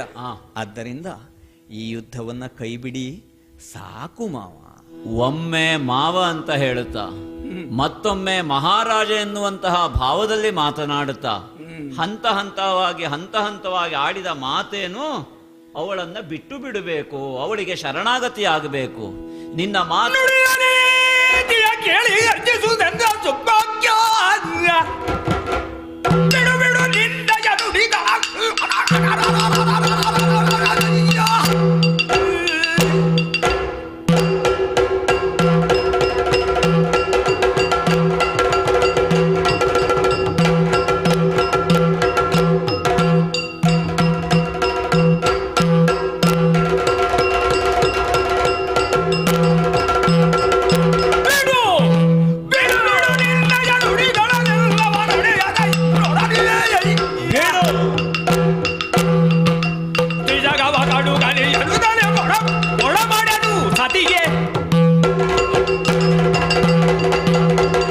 ರಕ್ತಬೀಜ, ನಿನ್ನ ಮಾತನ್ನು ಸಾವಧಾನವಾಗಿ ಕೇಳಿಸಿಕೊಂಡದ್ದು ಯಾಕೆ ಎನ್ನುವುದನ್ನು ಈಗ ಆಡುತ್ತೇನೆ. ರಕ್ತಬೀಜ, ಲೋಕಮುಖದಲ್ಲಿ ನೀನು ಹೊಂದಿದಂತಹ ಯಾವ ವಿಶಿಷ್ಟವಾದಂತಹ ವರ ಇದೆಯೋ, ಸಾಧ್ಯತೆ ಇದೆಯೋ, ಅದನ್ನು ಗುರುತಿಸಿ ಆ ಹೆಸರು ನಿನಗೆ ಅನ್ವರ್ಥ ಅಂತ ಲೋಕ ಆಡಿತು. ರಕ್ತಬೀಜನನ್ನು ಲೋಕ ಗುರುತಿಸಿದ್ದು ದೇಹದಲ್ಲಿ ಹರಿಯುವ ರಕ್ತದಿಂದ. ಅದೇ ರಕ್ತ ಬೀಜನನ್ನು ಶುಂಭ ಗುರುತಿಸಿದ್ದು ಹೇಗೆ? ಶುಂಭನಲ್ಲಿ ಅನುರಕ್ತನಾದಂತಹ ರಕ್ತ ಬೀಜ ಎನ್ನುವ ಕಾರಣಕ್ಕೆ. ನಿನ್ನ ಅನುರಕ್ತತೆ ಎನ್ನುವುದು, ಅನುರಾಗ ಎನ್ನುವುದು ಸಮಗ್ರವಾದಂತಹ ದಾನವ ಸಾಮ್ರಾಜ್ಯದ ವರ್ಣ ರಾಗವಾಗಿ ರಂಜಿತವಾಗಿ ಲೋಕಮುಖದಲ್ಲಿ ಪ್ರಖ್ಯಾತವಾಗಿದೆ ರಕ್ತ ಬೀಜ. ಇದನ್ನು ನಾನು ಅರ್ಥ ಮಾಡಿಕೊಂಡವನಿದ್ದೇನೆ. ಮಾವ ಎನ್ನುವಂತಹ ಸಂಬಂಧದ ನೆಲೆಗೆ ಹೊರತಾಗಿಯೂ ನೀನಾಡುವಂತಹ ಭಾವದಲ್ಲಿಯೂ ನಾನು ಅನುರಕ್ತತೆ ಸಂಬಂಧವನ್ನು ನಾನು ಗುರುತಿಸಿದವನಿದ್ದೇನೆ. ಪ್ರಾರಂಭದಿಂದ ತೊಡಗಿದೆಯಲ್ಲ ನೀನು, ಪೂರ್ಣಮತಃ ಪೂರ್ಣಮಿದಂ ಎನ್ನಬಹುದಾದ ಮಾತು. ಹೌದು, ಪೂರ್ಣತೆ ಎನ್ನುವುದು ಶುಂಭನಲ್ಲಿ ಉಂಟು. ಹಾಗಂತ ಅವಳನ್ನು ನೋಡಿದ ಮೇಲೆ ನೀನು ಅಪೂರ್ಣ ಅಂತ ಕಾಣುತ್ತೆ ಅಂತ ಆಡುತ್ತಿ. ನಿನಗೆ ಸಮಾಧಾನವಾಗಿ ಆಡುವ ಮಾತೇನು ಗೊತ್ತುಂಟೋ ಶುಂಭ? ಈ ಶುಂಭನಾಡುವ ಮಾತನ್ನು ನೀನೀಗ ಕೇಳಬೇಕು. ತುಂಬಿದ್ದೇನೆ, ಅವಳು ತುಂಬಿದವಳಿದ್ದಾಳೆ, ಅವಳ ಮುಂದೆ ನಾನು ಅಪೂರ್ಣ ಅಂತ ಆಡುತ್ತೀಯಲ್ಲ. ತುಂಬಿ ತುಳುಕುವುದಕ್ಕೆ ಸಿದ್ಧನಾದಂತಹ ಶುಂಭ ಎನ್ನುವುದನ್ನು ನೀನು ಅರ್ಥ ಮಾಡಬೇಕು. ತುಂಬಿದರೆ ಸಾಕಾಗುವುದಿಲ್ಲ. ತುಂಬಿದ ಮಾತ್ರಕ್ಕೆ ಅದನ್ನು ಯಾರೂ ವಿನಯಶೀಲತೆಯ ದ್ಯೋತಕವಾದಂತಹ ಒಂದು ಘಟ ಎನ್ನುವ ಹಾಗೆ ಆಡುವುದಿಲ್ಲ. ಯಾವಾಗ ತುಳುಕುವುದಿಲ್ಲವೋ ಆಗ ಮಾತ್ರ ತುಂಬುವಿಕೆಗೆ ಅರ್ಥ ಬರ್ತದೆ. ಶುಂಭ ಹಾಗೆ ತುಂಬಿಕೊಂಡವನಿದ್ದಾನೆ ಆ ತರುಣಿಯನ್ನು ಎನ್ನುವುದು ನೀನು ಅರ್ಥ ಮಾಡಿಕೊಳ್ಳಬೇಕು. ಮುಂದುವರಿದು ತೊಡಗುತ್ತಿ, ಆ ಹೋದಂತಹ ಧೂಮ್ರಾಕ್ಷನೋ ಚಂಡಮುಂಡರೋ ಅಲ್ಪರೋ ಅವರನ್ನೆಲ್ಲ ಕಳೆದುಕೊಂಡೆ ಅಂತ ಆಡುತ್ತಿ. ಧೂಮ್ರಾಕ್ಷ ಅಲ್ಪ ಅಂತ ನಾನು ಆಡುವುದಕ್ಕಿಲ್ಲ. ಚಂಡಮುಂಡರು ಮಹಾವಿಕ್ರಮಗಳು ಎನ್ನುವಲ್ಲಿ ಸಂಶಯ ಇಲ್ಲ. ಯಾದರೆ ನನಗೋಸ್ಕರ ತಮ್ಮದಾದಂತಹ ಬದುಕನ್ನು ವಿನಿಯೋಗಿಸಿದ ಅವರ ಆತ್ಮಾರ್ಪಣೆಯ ಭಾವವನ್ನು ನೀನು ಅರ್ಥ ಮಾಡಿಕೋ. ಈ ರಕ್ತ ಬೀಜ ಎನ್ನುವುದನ್ನು ನಾನಿಲ್ಲಿ ಆಡಬೇಕಾಗುತ್ತದೆ. ಯಾಕೆ? ಚಂಡಮುಂಡರು ಎಷ್ಟಕ್ಕಿದ್ದಾರೆ ಎನ್ನುವುದನ್ನು ಲೋಕ ತಿಳಿದ ಸತ್ಯ. ಬ್ರಹ್ಮಚರ್ಯವನ್ನು ಪರಿಪಾಲನೆ ಮಾಡಿದಂತಹ ಅವರ ಮನಸ್ಸನ್ನು ವಿಕಾರಗೊಳಿಸಿದ್ದು ಯಾರು? ಹಾಗಿದ್ರೆ ಅವಳು ಮೀಟಿದಂತಹ ನಾದದಿಂದ ಅಲ್ಲವೋ, ಅವಳು ಮೀಟಿದಂತಹ ಆ ತರಂಗಗಳಿಂದ ಅಲ್ಲವೋ? ಅವಳು ನಮ್ಮ ಚಂಡಮುಂಡರ ಮನಸ್ಸನ್ನು ವಿಕಾರ ಆಗುವ ಹಾಗೆಯೇ ತನ್ನದ್ದಾದಂತಹ ವೀಣಾಧ್ವನಿಯನ್ನು ಮಾಡುತ್ತಾಳೆ ಅಂತ ಆದರೆ ಅವಳಿಗೆ ಯಾರೂ ಸುಖದಲ್ಲಿರುವುದು ಬೇಡ ಎನ್ನುವುದೇ ಅರ್ಥ ಅಂತ ಬೇರೆ ಹೇಳಬೇಕೋ ರಕ್ತ ಬೀಜ? ಯೋಚನೆ ಮಾಡು. ಚಂಡಮುಂಡರ ಬ್ರಹ್ಮಚರ್ಯದ ವಿಚಲನೆ ಆಯಿತು ಅಂತಂದ್ರೆ ಏನರ್ಥ? ಕೇವಲ ಚಂಡಮುಂಡರು ಎನ್ನುವುದಲ್ಲ, ಶುಂಭನ ಬ್ರಹ್ಮಚರ್ಯವು ವಿಚಲಿತವಾಯಿತು ಎನ್ನುವುದೇ ಅದರ ತಾತ್ಪರ್ಯ. ಯಾಕೆ? ನೋಡದೇ ಇದ್ದಂತಹ ತರುಣಿಯನ್ನ ನೋಡುವ ಪೂರ್ವದಲ್ಲಿಯೇ ನೋಡಿದಂತೆ ಚಿತ್ರಿಸಿ ನನ್ನ ಮನಸ್ಸಿನಲ್ಲಿ ಹುಟ್ಟಿದಂತಹ ಅನುರಾಗದ ವ್ಯಾಪ್ತಿ ವಿಸ್ತಾರಕ್ಕೆ ದಾನವ ಸಾಮ್ರಾಜ್ಯದ 10 ಹಲವು ನಾಯಕರು, ಕೋಟಿ ಕೋಟಿ ಸಂಖ್ಯೆಯ ದಾನವರು ಅಳಿದು ಬಿದ್ದಿದ್ದಾರೆ. ಹಾಗಾದರೆ ಶುಂಭನೇ ಕಟ್ಟಿದ ನಾಡಿದು, ಶುಂಭನಿಂದಲೇ ವಿಸ್ತಾರವಾದಂತಹ ಬೀಳಿದು, ಶುಂಭನಿಂದಲೇ ಆಳ್ವಿಕೆಯ ಎತ್ತರವನ್ನು ಹೊಂದಿದಂತಹ ಗಂಧದ ತವರಿದು ಅಂತ ಆಗುವಾಗ ಅವಳ ತನುಗಂಧದ, ಅವಳ ಮಾತಿನ ಆ ಮರ್ಮದ, ಅವಳ ಹಾಡುಗಾರಿಕೆಯ ಆ ವ್ಯಾಪ್ತಿಯ ಎಲ್ಲವನ್ನೂ ಅರಿತಂತಹ ಚಂಡಮುಂಡರೇ ವಿಚಲಿತರಾಗಿದ್ದಾರೆ ಅಂತಾದರೆ ರಕ್ತಬೀಜ ನೀನು ಯೋಚನೆ ಮಾಡು. ನಿಜವಾಗಿ ವಿಚಲಿತರಾದದ್ದು ಚಂಡಮುಂಡರಲ್ಲ, ಅವರ ಮನೋಮಂಡಲದಲ್ಲಿ ಇದ್ದಂತಹ ಈ ಶುಂಭನ ಕುರಿತಾದಂತಹ ನಿರ್ವ್ಯಾಜವಾದ ಭಕ್ತಿ ವಿಚಲಿತವಾಯಿತು ಅಂತ ನಾವು ಅರ್ಥ ಮಾಡಬೇಕು. ಯಾಕೆ? ಅವರು ಅಳಿದು ಬೀಳುವಲ್ಲೂ ಹಿಂದೆ ಬೀಳಲಿಲ್ವಲ್ಲ ಅಂತಾಗುವಾಗ ಪ್ರಕರಣ ಸುಗ್ರೀವನಿಂದ ತೊಡಗಿ, ಧೂಮ್ರಾಕ್ಷನಿಂದ ತೊಡಗಿ, ಚಂಡಮುಂಡರಿಂದ ತೊಡಗಿ ಸುಗ್ರೀವನವರೆಗೆ ವ್ಯಾಪ್ತಿ ವಿಸ್ತಾರ ಆಯಿತು. ಸುಗ್ರೀವ ಏನು ಹೇಳಿ ಹೋದ? ಒಮ್ಮೆ ಅಳಿದು ಬಿದ್ದಂತಹ ಸುಗ್ರೀವನನ್ನು ಮರುಜೀವಗೊಳಿಸಿದಳು ಅಂತ ಆಡುತ್ತಾನೆ. ಅಂತಂದ್ರೆ ನೀನಾಡಿದ ಮಾತಿಗೆ ನಾನು ಬರ್ತಾ ಇದ್ದೇನೆ. ತರುಣಿಯಲ್ಲವಳ ಆದಿಮಾಯೆ. ಆದಿಮಾಯೆ ಆದರೇನಂತೆ ರಕ್ತಬೀಜ? ಅನಾದಿಮಾಯೆ ಏನು ಅಂತ ನೋಡುವುದಕ್ಕೆ ಹೊರಟ ಶುಂಭದಾನವನ ಎದುರು ಆದಿಮಾಯೆ ಎಷ್ಟಕ್ಕಿದ್ದಾಳೆ ಅಂತ ನನಗೀಗ ನೋಡಬೇಕಾಗಿದೆ. ಅವಳು ಆದಿಮಾಯೆಯೇ ಹೌದು ಅಂತ ಆದರೆ, ಅವಳಲ್ಲಿ ಆದಿಮಾಯಾ ಶಕ್ತಿ ಇದ್ದದ್ದು ಹೌದು ಅಂತ ಆದರೆ, ಏನು ಶುಂಭ ಆದಿಮಾಯೆಯನ್ನು ಪ್ರಶ್ನೆ ಮಾಡಲಿಕ್ಕಿರುವಂತಹ ಪೌರುಷವನ್ನು ಹೊಂದಿಲ್ಲ ಅಂತ ಅರ್ಥವೋ? ಈ ಶುಂಭನಲ್ಲಿ ನೀನು ಯೋಚನೆ ಮಾಡು, ಈ ಶುಂಭನಲ್ಲಿ ಕಾಮವಿಕಾರವನ್ನು ಜಾಗೃತಿ ಮಾಡುವಂತಹವಳನ್ನ ನಾನು ಮಾತೆ ಅಂತ ಪೂಜಿಸ್ಲಿಕ್ಕಾಗುತ್ತದೋ? ನೀನೇ ಪ್ರಾಮಾಣಿಕವಾಗಿ ಯೋಚನೆ ಮಾಡು. ಈ ಶುಂಭನಲ್ಲಿ ಇರಬಹುದಾದಂತಹ ವರದ ಎತ್ತರವನ್ನೂ ಪರಿಗಣಿಸದೆ, ಅದನ್ನು ಅವಗಣಿಸಿ ಎಷ್ಟಕ್ಕಿದ್ದಾನೆ ಶುಂಭ ಎನ್ನುವಂತಹ ಹೇಯ ಭಾವದಲ್ಲಿ ಒಬ್ಬಳು ಹೆಣ್ಣು ಮಗಳು ಹಾಗೆ ಪ್ರಶ್ನೆ ಮಾಡಿ ಶುಂಭನ ಸಾಮ್ರಾಜ್ಯವನ್ನೇ ಪ್ರಶ್ನೆ ಮಾಡುತ್ತಾಳೆ ಅಂತಾದರೆ, ಈ ಶುಂಭ ಗಳಿಸಿದಂತಹ ವರವನ್ನು ಅವಳು ಪ್ರಶ್ನೆ ಮಾಡಿದಾಗ ಆಯ್ತೋ ಇಲ್ವೋ? ಅದರ ಜೊತೆಗೆ ಆದಿಮಾಯೆ ತರುಣಿಯಲ್ಲ ಅಂತ ನೀನು ಆಡ್ತಿ, ಮಾತಾ ಅಂತ ಆಡಿದೆ. ನಾನು ಆಡುತ್ತೇನೆ ರಕ್ತಬೀಜ, ಮಾಯಾ. ಆ ಶಬ್ದದಲ್ಲಿಯೇ ಬಹಳ ದೊಡ್ಡ ಮಾಯೆ ಇದೆ. ಅವಳು ಮಾಯೆ ಅಲ್ಲ, ಅವಳು ಯಾ ಮಾ ಅಂತ ಆಡುತ್ತಾರೆ. ಮಾತೃಕಾ ಶಕ್ತಿಯ ಒಂದೇ ಒಂದು ಅಕ್ಷರದಲ್ಲಿ ಲೋಕ ವಿಸ್ತಾರವಾದಂತಹ ಬ್ರಹ್ಮ ವಿಷ್ಣು ಮಹೇಶ್ವರರನ್ನು ಮಕ್ಕಳನ್ನಾಗಿ ಹೊಂದಿದಂತಹ ವ್ಯಾಪ್ತಿ ಇದೆ ಅಂತ ಆಗುವಾಗ ಅದಕ್ಕಿರುವ ಹೆಸರೇನು? ಲೋಕ ಕೊಟ್ಟ ಹೆಸರೇನು? ಮಾ. ಯಾ ಮನುತೆ ಸಾ ಮಾತಾ. ಯಾರು ಲೋಕವನ್ನು ಅರ್ಥ ಮಾಡಿದ್ದಾಳು ಅವಳು ಮಾತೆ. ರಕ್ತಬೀಜ ನೀನೇ ಯೋಚನೆ ಮಾಡು. ಅವಳು ಮಾತೆ ಹೌದು ಅಂತಾದರೆ ಶುಂಭನಲ್ಲಿ ಯಾಕೆ ಕಾಮಭಾವ ಜಾಗೃತಿ ಆಯಿತು? ನನ್ನಲ್ಲಿಯೂ ಉಂಟಾಗಬೇಕಾದದ್ದು ಇವಳು ತಾಯಿ ನಾನು ಮಗ ಎನ್ನುವ ಭಾವವೇ ಅಲ್ವೋ? ಅದು ಉಂಟಾಗಲಿಲ್ಲ ಅಂತಾದರೆ ಇವಳಲ್ಲಿ ಇರಬಹುದಾದ ಆದಿಮಾಯ ಎನ್ನುವ ಭಾವ, ತಾಯಿ ಎನ್ನುವ ಭಾವ ಶುಂಭನ ಹೊರತಾಗಿ ಉಳಿದವರೆಲ್ಲರಿಗೂ ಊರ್ಜಿತವೇ ವಿನಃ ಶುಂಭನಿಗಲ್ಲ ಎನ್ನುವುದು ಸ್ಪಷ್ಟ. ಅದಲ್ಲದೆ ಹೋದರೆ ನೀನಾಡಿದ ಭಾವದಲ್ಲಿಯೇ ಸತ್ಯ ಅಂತ ಆದರೆ ಮಾತ ಅಂತ ಶರಣಾಗತಿ ಆಗು. ಸತ್ಯವೇ ನಿನ್ನ ಮಾತು, ಒಪ್ಪಿಕೊಳ್ಳುತ್ತೇನೆ. ನಾನು ಮಗನಾಗಿ ಹೋದೆ, ಮಗನಾಗಿ ಇದ್ದದ್ದು ಹೌದು ಅಂತಾದರೆ ಮಾತೆಯಾದ ಅವಳಿಗೆ ಶರಣಾಗತನಾಗ್ತಿದೆ. ಆದರೆ ನನಗೆ ಅವಳು ಮಾತೆ ಹೌದು, ಆದರೆ ನಿಮಗೆಲ್ಲ ಮಾತೆ. ಅಂದರೆ ನಾನು ಅವಳ ಗಂಡನಾಗುವಂತಹ ಸ್ಥಾನದಲ್ಲಿ ಇದ್ದವನು ಎನ್ನುವುದು ನನ್ನ ಭಾವಜಾಗೃತಿ. ಈ ಭಾವವನ್ನು ಪಲ್ಲಟಗೊಳಿಸಿ ಒಂದು ಕ್ಷಣಕ್ಕೆ ಪತಿ, ಇನ್ನೊಂದು ಕ್ಷಣಕ್ಕೆ ಪುತ್ರ ಅಂತ ಆಗುವುದಕ್ಕಾಗುವುದಿಲ್ಲ ರಕ್ತಬೀಜ. ಹಾಗಾಗಿ ತರುಣಿಯಲ್ಲ ಅವಳ ಆದಿಮಾಯೆ ಅಂತ ನೀವು ಆಡ್ತೀರಲ್ಲ, ಅದನ್ನೇ ವ್ಯತ್ಯಾಸ ಮಾಡಿ ನಾನು ಆಡ್ತೇನೆ. ಏನು? ಆದಿಮಾಯೆ ಎಲ್ಲ ಅವಳು, ನನ್ನ ತರುಣಿ ಅಂತ ನಾನು ಆಡ್ತೇನೆ. ತರುಣಿ ಎಲ್ಲವಳ ಆದಿಮಾಯೆ, ಅದಲ್ಲ ತರುಣಿ. ಅಲ್ಲಿಗೆ ಅಲ್ಪ ವಿರಾಮ. ಅವಳು ಆದಿಮಾಯೆ ಎನ್ನುವುದು ಲೋಕದಲ್ಲಿ ವಿಖ್ಯಾತವಾದಂತಹ ವಿಷಯ. ಹಾಗಾಗಿ ನಾನು ಆಡುವುದನ್ನು ಕೇಳಬೇಕು ನೀನು. ನೀನಾಡಿದಂತಹ ಅಷ್ಟೂ ವಿಷಯಗಳನ್ನು ಮುಂದೆ ತೊಡಗಿದೆ. ಇಲ್ಲಿರಬಹುದಾದಂತಹ ಅರ್ಧ ಸತ್ಯವನ್ನು ಆಡಿದೆ. ಅರ್ಧ ಪಾತ್ರೆ ತುಂಬಿದ್ದನ್ನು ನೀನು ಆಡುತ್ತಿ. ರಕ್ತಬೀಜ, ಅರ್ಧ ಪಾತ್ರೆ ತುಂಬಿದ್ದು ಹೌದು ಅಂತ ಆದರೆ ಶಬ್ದ ಜೋರಾಗಿ ಬರ್ತದೆ. ಆ ಶಬ್ದ ನಮ್ಮ ಚಂಡಮುಂಡರ ಮೂಲಕ ಇಲ್ಲಿಗೆ ಬಂದಿದೆ. ಅದು ಹೌದು ಅಂತ ಆದರೆ ಅವಳಲ್ಲಿ ಪೂರ್ಣ ಶಬ್ದ ಇಲ್ಲ ಅಂತ ಆಯ್ತು. ಆ ಪೂರ್ಣತೆಯನ್ನು ಅವಳು ಪೂರ್ಣತೆ ಹೊಂದುವುದಕ್ಕೆ ಈ ಶುಂಭ ಬೇಕು ಎನ್ನುವುದನ್ನು ನಾನು ಅರ್ಥ ಮಾಡ್ತಾ ಇದ್ದೇನೆ. ಮತ್ತೆ ಈ ಕಾಲಕ್ಕೆ ಈ ಕಾಲಕ್ಕೆ ನೀನು ಯೋಚನೆ ಮಾಡಬೇಕು, ಗಂಭೀರವಾಗಿ ನೋಡು. ಈ ಕಾಲಕ್ಕೆ ಶುಂಭ ಯಾರು? ರಾಕ್ಷಸನೋ? ರಾಕ್ಷಸನಾದಂತಹ ಶುಂಭ ವರ್ತಮಾನ ಕಾಲದಲ್ಲಿ ಏನಾಗಿದ್ದಾನೆ? ದಾನವತ್ವವನ್ನು ಮೀರಿ ದೈವಿಕತೆಯ ದೇವತ್ವದಲ್ಲಿದ್ದಾನೆ. ಅರ್ಥಾತ್ ಇಂದ್ರಪೀಠದಲ್ಲಿ ವಿರಾಜಿತನಾಗಿದ್ದಾನೆ. ಲೋಕವೆಲ್ಲ ಅವನಿಗೆ ಸ್ವಾಹ ಅಂತ ಕೊಡಬೇಕಾದ ಹವಿಸ್ಸನ್ನು ಕೊಡುವಷ್ಟು ಮುಂದೆ ಸಾಗಿದೆ. ಅದಕ್ಕೆ ಬೇಕಾದ ಫಲಪ್ರದಾತನಾಗಿ ಶುಂಭನಿದ್ದಾನೆ ಅಂತಾಗುವಾಗ ಅವಳು ನನ್ನಲ್ಲಿಯೇ ಕಾಮವಿಕಾರವನ್ನು ಜಾಗೃತಿ ಮಾಡ್ತಾಳೆ ಅಂತಾದ್ರೆ, ಒಂದು ಅದು ಕಾಮವಿಕಾರ, ನನ್ನ ಬದುಕಿನ ಆಕಾರ ಅಲ್ಲ ಅಂತ ಆದ್ರೆ ಅವಳು ಎಷ್ಟಕ್ಕಿದ್ದಾಳೆ ಅಂತ ನೋಡಬೇಕು. ಅದಲ್ಲ, ಆ ಕಾಮ ಪುರುಷಾರ್ಥದ ಕಾಮ ಅಂತ ಆದ್ರೆ, ಎರಡು ಕಡೆ ಕಾಮ ಇದ್ದದ್ದು ಹೌದಲ್ಲ. ಅರಿಷಡ್ವರ್ಗದಲ್ಲಿ ಮೊದಲು ಕಾಮ, ಪುರುಷಾರ್ಥದಲ್ಲಿ ಧರ್ಮ ಅರ್ಥ ಕಾಮ. ಧರ್ಮದಿಂದ ಅರ್ಥಕಾಮಗಳನ್ನು ಸೇವಿಸಿಕೊಳ್ಳುತ್ತಾ ಹೊಂದಬೇಕಾದ ಮೋಕ್ಷವನ್ನು ಹೊಂದುತ್ತದೆ ಎನ್ನುವುದು ಕರ್ಮಭೂಮಿಯ ನ್ಯಾಯ. ನಮ್ಮದ್ದು ಹೇಗೆ? ಇದಿರುವುದು ಭೋಗಭೂಮಿ, ಸ್ವರ್ಗದ ಆಧಿಪತ್ಯ.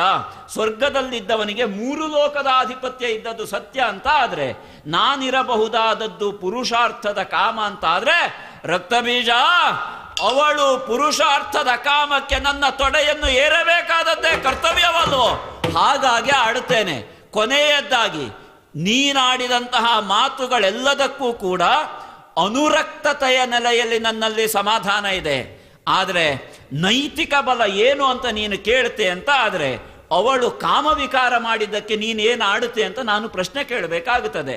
ಪ್ರಶ್ನೆಗೆ ಪ್ರಶ್ನೆಯನ್ನು ಸೇರಿಸಿ ಉತ್ತರವಿಲ್ಲದೆ ತತ್ತರಗೊಂಡು ಬಿತ್ತರವಾಗಬೇಕಾದ ವಿಷಯ ಮರೆಯಾಗುವುದು ಬೇಡ. ಬೇಕಾದಂತಹ ಸಂಗತಿ ಏನು, ಅದನ್ನು ಮಾಡುವುದಕ್ಕೆ ನಿನ್ನ ಸುಗತಿ ಏನು, ನೀನು ಅದನ್ನಾಡು. ನೀನು ಹೋಗುತ್ತೀಯೋ ಇಲ್ಲ, ಹೊರಟವನಿದ್ದೇನೆ. ಕೈಯಲ್ಲಿ ಕರವಾಲವನ್ನು ಹಿಡಿದು ಮತ್ತೊಂದು ಕೈಯಲ್ಲಿ ಮಾಲಿಕೆಯನ್ನು ಹಿಡಿದು ಹೋಗಬೇಕಾದಂತಹ ಆ ತುಹಿನಾದ್ರಿಯಲ್ಲಿ ಯಾವ ಹೆಣ್ಣು ಮಗಳಿದ್ದಾಳೋ, ನನ್ನನ್ನು ಯುದ್ಧಕ್ಕೆ ಆಹ್ವಾನಿಸಿದವಳಿದ್ದಾಳೋ, ನನ್ನನ್ನು ಮದುವೆಯಾಗುವಲ್ಲಿ ಬೇಕಾದಂತಹ ಪಣಕ್ಕಿಟ್ಟಂತಹ ವಿಷಯವನ್ನಾಡಿದವಳಿದ್ದಾಳೋ, ನೀವಾಡುವ ಆದಿಮಾಯ ಯಾರಿದ್ದಾಳೋ, ನನ್ನ ಬದುಕಿನಲ್ಲಿ ತ್ರಿಮಾತಾ. ಲೋಕಮುಖದಲ್ಲಿ ಮಾ ಎನ್ನುವ ಶಬ್ದಕ್ಕೆ ಸರಸ್ವತಿ ಎನ್ನುವ ಅರ್ಥ ಇದೆ. ಯಾಕೆ? ಜಗತ್ತಿನ ಬುದ್ಧಿಯನ್ನು ಮಾನದಿಂದ ಜ್ಞಾನದಿಂದ ಅಳೀತಾಳಂತೆ. ಅದೇ ಮಾ ಶಬ್ದಕ್ಕೆ ಲಕ್ಷ್ಮಿ ಎನ್ನುವ ಅರ್ಥ ಇದೆ. ಯಾಕೆ? ಯಾವುದು ಈ ಲೋಕದಲ್ಲಿ ಮೌಲ್ಯಯುತವಾಗಿ ಪರಿಕಲ್ಪಿತವಾಗಿ ಕ್ರಯ ವಿಕ್ರಯಕ್ಕೆ ಸಾಧನಾಭೂತವಾದಂತಹದ್ದಿದೆಯೋ ಆ ನೆಲೆಯಲ್ಲಿ ಲಕ್ಷ್ಮಿ ಎನ್ನುವ ಅರ್ಥವೂ ಮಾಕಿದೆ. ಇನ್ನೊಂದಿದೆ, ದುರ್ಗಾ ಮಾತಾ. ಯಾಕೆ ದುರ್ಗೆ ಮಾತೆ ಎನ್ನುವುದು? ಲೋಕಮುಖದಲ್ಲಿ ಮಾನ ಮೇಯ ಎನ್ನುವಂತಹ ಯಾವ 2 ಪ್ರಮೇಯಗಳಿದ್ದಾವೋ ಅದನ್ನು ಮೀರಿರುವಂತಹ ತತ್ವ ಎನ್ನುವ ಕಾರಣದಿಂದ ಮಾಂಗಲಿಕವಾಗಿರಬಹುದಾದ ಮಾತೆ. ಆ ಮಾ ಎನ್ನುವಂತಹ ವಸ್ತು, ಆ ಮಾ ಎನ್ನುವ ವಸ್ತು ಮಾಂಗಲಿಕ ಹೌದು, ಸಂಪದ್ಭರಿತ ಹೌದು, ಜ್ಞಾನಪ್ರದಾತ್ರೆ ಹೌದು ಅಂತ ಆದರೆ, ಸತ್ವ ರಜಸ್ಸು ತಮಸ್ಸು ಅವಳು ಒಳಗೆ ಇದ್ದದ್ದು ಹೌದು ಅಂತ ಆದರೆ, ಅವಳು ಆದಿಮಾಯ ಆಗುವುದು ಹೇಗೆ ಎನ್ನುವಂತಹ ಮೂಲಭೂತವಾದ ಶಾಸ್ತ್ರೀಯ ವಿಚಾರಕ್ಕೆ ಪ್ರಶ್ನೆಗೆ ಪ್ರಶ್ನೆಯಲ್ಲದೆ ಉತ್ತರ ಇಲ್ಲ ಅಂತ ಆಗುತ್ತದೆ. ಆ ಕಾರಣಕ್ಕೆ ಆಡಿದವಳು ಆದಿಮಾಯೆಯೋ ಅನಾದಿಮಾಯೆಯೋ ಅಂತ. ಅವಳು ಎಷ್ಟಕ್ಕಿದ್ದಾಳೆ ನೋಡಬೇಕು. ಇಲ್ಲಿಯವರೆಗೆ ಕಳೆದುಕೊಂಡದ್ದು ಕಳೆದುಕೊಂಡಾಯಿತು. ಇನ್ನು ಉಳಿದಂತಹ ರಕ್ತಬೀಜ ಅಲ್ಲ ನಿಶುಂಭ ನನ್ನ ತಮ್ಮ, ಉಳಿದವರು ಯಾರಿದ್ದಾರೋ ಅವರನ್ನೆಲ್ಲ ನಾನು ಹೇಳುವುದಿಷ್ಟೇ. ನನ್ನ ತಮ್ಮನಾದ ನಿಶುಂಭನಿಗಿರಲಿ, ಮಾವ ಅಂತ ಕರೆಯುವ ರಕ್ತಬೀಜ ನಿನಗಿರಲಿ, ಉಳಿದವರಿಗಿರಲಿ ಹೇಳಬಹುದಾದ ಮಾತೇನು ಹಾಗಿದ್ರೆ, ನೀವು ಹೋಗಿ ಅವಳನ್ನು ಎಳೆದುಕೊಂಡು ಬಂದು ನನ್ನ ಕಾಲ ಅಡಿಯಲ್ಲಿ ಕೆಡಹುತ್ತೀರೋ, ಇಲ್ಲ ನಾನೇ ಹೋಗಿ ಕರೆದುಕೊಂಡು ಬರಬೇಕು.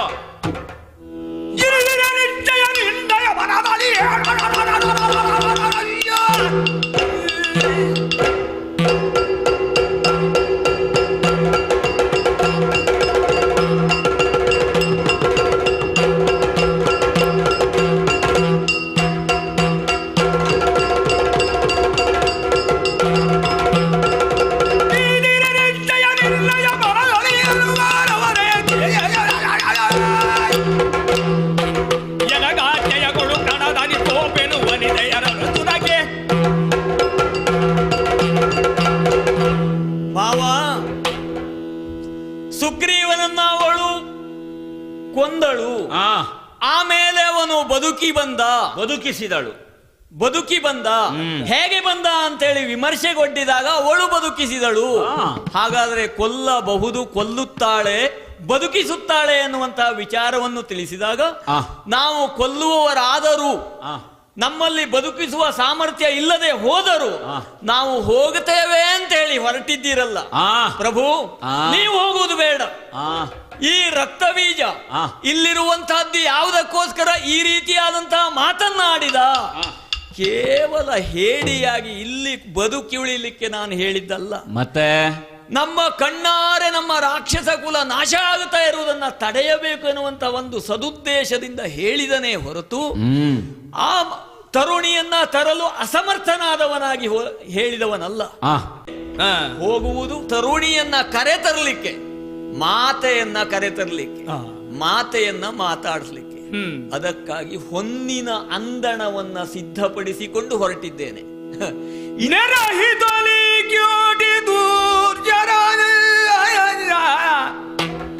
ಧರಿಸಿ ಶಸ್ತ್ರಾಸ್ತ್ರಗಳ ಮೆರೆಯುತ್ತಿರ್ಪ ಕದಂಬವನದಲ್ಲಿ ಕಂಡು ದೇವಿಯನು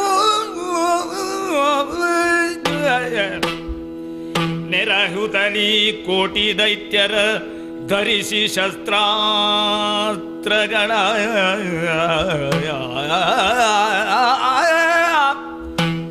ಮೆರೆಯುತ್ತಿರ್ಪ ಕದಂಬವನದಲ್ಲಿ ಕಂಡು ದೇವಿಯನು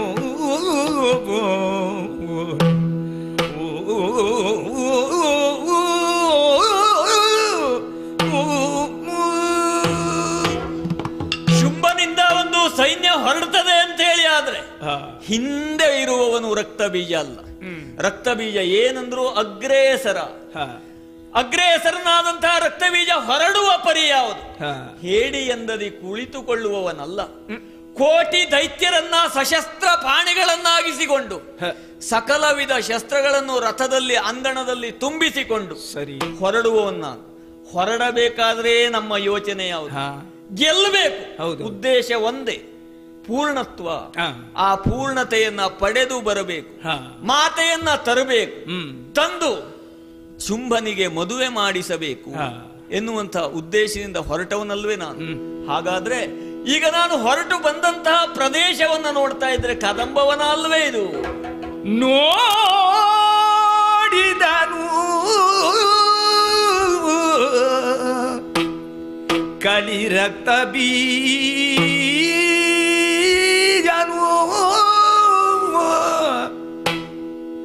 ನೋಡಿದನು ಕಲಿ ರಕ್ತ ಬೀಜನು,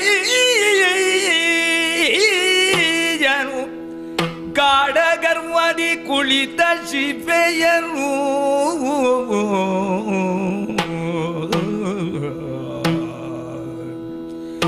ಗಾಢ ಗರ್ವದಿ ಕುಳಿತ ಶಿವೆಯನು,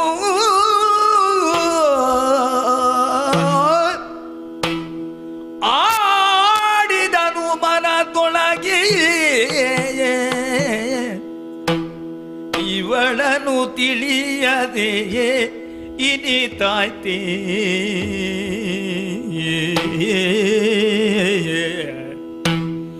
ಇವಳನು ಬಯಸಿ ಇನಿತಾಯ್ತೆ,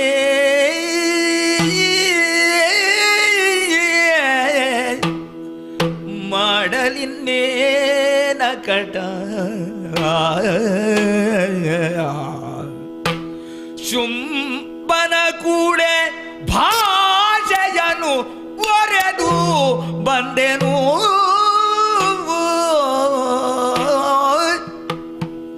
ಕೇಡು ಇವಳಿಂದ ಬದ್ಧವಾದರು, ಇವಳಿಂದ ಕೇಡು ಬದ್ಧವಾದರು, ನುಡಿಸುವೆನೆನುತ